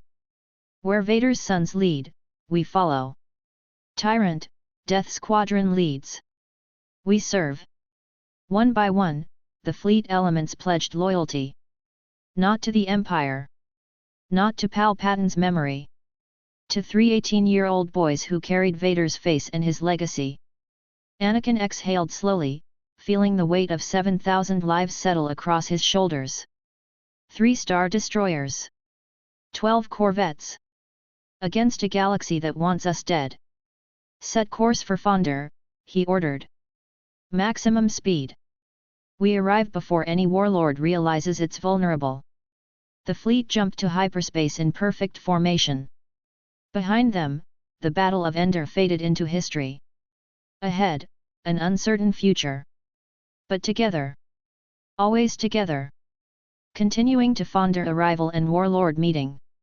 Fondor system, 72 hours after Endor. Fondor filled the Death Shadow's viewports like a promise and a threat.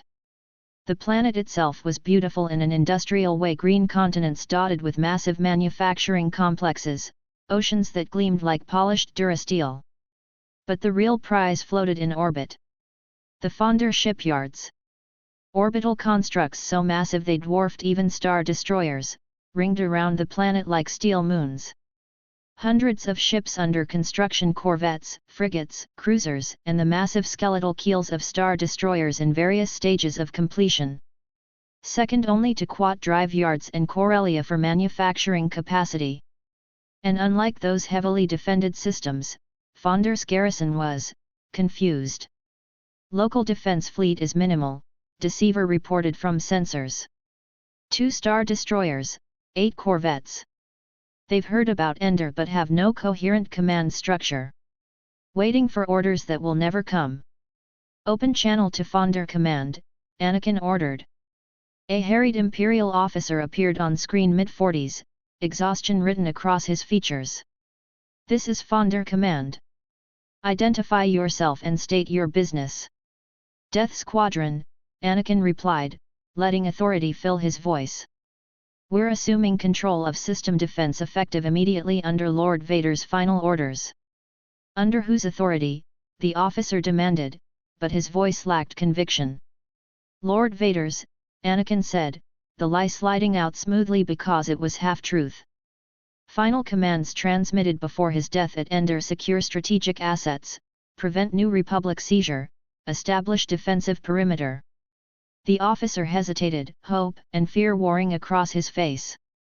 We heard rumors. Vader died. The Emperor died. Is it true? Yes, Anakin confirmed, not softening the blow. Both dead. The Empire is fracturing. Which makes these Lord Vader's final commands: will you honor them, or will you let the shipyards fall to rebel hands or warlord greed? The officer closed his eyes briefly. When he opened them, decision had been made. Fonder Defense Network stands down, he said. System authority transfers to Death Squadron effective immediately. Just like that. One of the galaxy's premier shipbuilding facilities fell into their hands without a single shot fired. Secure the orbital stations, Anakin ordered his fleet. Establish defensive perimeter. And get me complete inventory of ships under construction. I want to know exactly what resources we're working with. Death Squadron had a base. Now came the dangerous part. 1 week later, encrypted holographic conference. The holographic chamber aboard Death Shadow displayed 4 figures that made Anakin's tactical instincts scream warnings. Lord High Admiral Blitzerhursk. His hologram showed a man in his 60s, graying but ramrod straight in immaculate uniform. But something was wrong in his eyes, a flickering quality, like lights shorting out behind his gaze. Brain damage sustained during Endor's chaos had fractured his psyche. One moment brilliant tactician who'd built zero command in the deep core. Next moment paranoid lunatic convinced shadows were plotting his assassination. Vader's little projects, Hursk said, his voice eerily calm. How delightful. Tell me, do you remember? He stopped, eyes unfocusing. No, that was someone else, Hursk muttered. Or was it? The shadows lie. They always lie. Unstable, Anakin catalogued. Dangerous because unpredictable. Director Isan Isard. Her hologram revealed a woman in her mid-30s, beautiful in a predatory way. Most striking were her eyes, one blue, one red. Genetic trait inherited from her father, former Imperial Intelligence Director Armand Isard, whom she'd killed to claim his position. Iceheart, the Empire called her. Cold, calculating, utterly ruthless. She'd seized Coruscant after Endor using her superstar destroyer Luznkia hidden beneath Imperial City for decades. Now she ruled the capital from shadows, playing warlords against each other while consolidating power. Children playing at war, Isard said, her voice like frozen glass. How did Vader's pets manage to claim Fonder before actual Imperial leadership secured it? We moved faster, Deceiver replied with matching coldness. While you were securing your throne, we were securing resources. Isard's mismatched eyes narrowed dangerously. Lord Starkiller. Vader's former apprentice. The Emperor's secret weapon before he'd been betrayed and rebuilt as something between man and machine. His Sith Stalker armor made him a nightmare, cybernetics and dark side corruption fused into humanoid form. Red lightsabers hummed at his belt. He said nothing, just watched with eyes that glowed faintly red behind his mask. So, Hursk began again, his lucidity returning in unsettling waves. Vader's sons, yes, I heard the fleet transmissions, very touching, presumed to claim territory. His smile didn't reach his fractured eyes. Amusing. Not amusing, Anakin corrected, meeting Hursk's gaze through the hologram. Necessary. We're not claiming territory for personal power. We're establishing stability before the galaxy collapses into complete anarchy. Nobility, Isard's laugh could freeze helium. From Imperial commandos. How refreshing. We should consolidate, Starkiller spoke for the first time, his vocabulary stripping emotion. Pool resources.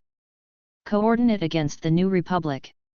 United Empire against rebel chaos. Why? Isard asked flatly. So I can watch my back against you instead of rebels. Her smile was poisonous. Trust is expensive, Lord Starkiller. And you haven't earned credit. None of us trust each other, Deceiver interjected. This meeting is performance. Establishing territories. Declaring boundaries. Identifying threats. At least someone understands realpolitik, Isard said approvingly. Tell me, to Deceiver, yes, did Vader train you specifically in manipulation or is sociopathy natural talent? Both. Deceiver replied without hesitation. Efficiency demands using every available tool. Careful with that word, Anakin muttered on their private channel. Hursk's attention drifted again, eyes unfocusing. The shadows, he whispered. They're plotting. Always plotting. Can you see them? They're here. Watching. Judging. Definitely unstable, Anakin thought. But he controls significant deep core territory. Can't dismiss him. The meeting devolved into posturing and veiled threats. Each warlord claiming legitimacy, promising cooperation while clearly planning betrayal. When the holograms finally cut out, Destroyer spoke first. Those people are terrifying, he said, and for once his manic energy was muted. Like, actually scary. Not fun scary. Murder you in your sleep scary. They'll turn on each other within months, Deceiver predicted. Hursk is too unstable to maintain alliances. Isard is too ruthless to share power. And Starkiller. He paused. Starkiller is Vader without restraint, Deceiver finished. Dark side pure. That makes him the most dangerous. Good, Anakin said, surprising them both. While they fight, we build. While they scheme, we fortify. And when they finally notice we're a threat, we're too strong to eliminate easily, Destroyer finished, grinning. Exactly, Anakin confirmed. 1 month after Ender. The galaxy burned. Warlords fought warlords in vicious conflicts that destroyed entire sectors. Hursk and Admiral Truden Teradok clashed over deep core territories, their fleets hammering each other while civilian populations starved. Teradok's Greater Maldruid Empire stretched across dozens of systems, but his proximity to Grand Moff Jinjae's domain meant constant warfare. Jinjae himself carved an empire in the Mid-Rim, using charisma and tactical brilliance to build forces that rivaled the New Republic's fleet strength. Isard schemed from Coruscant, her superstar destroyer Luzankya projecting power while she hoarded resources and played puppet master with smaller warlords. And Death Squadron fortified Fonder. They were a prime target, young, unproven, holding valuable shipyards. Any warlord could justify attacking. But attacking meant committing forces, leaving themselves exposed to rivals. So they hesitated. Watched. Waited for someone else to make the first move. Meanwhile, the New Republic surged forward like an unstoppable tide. Monday Mothma's provisional government claimed thousands of worlds. Leia Organa led diplomatic efforts that brought entire sectors into the Alliance fold. Luke Skywalker became a legend, the Jedi who'd redeemed Vader and destroyed the Emperor. Coruscant became the Republic's priority target. Isard's stronghold. The symbolic heart of the Empire. And on. Welcome to Star Wars Legends.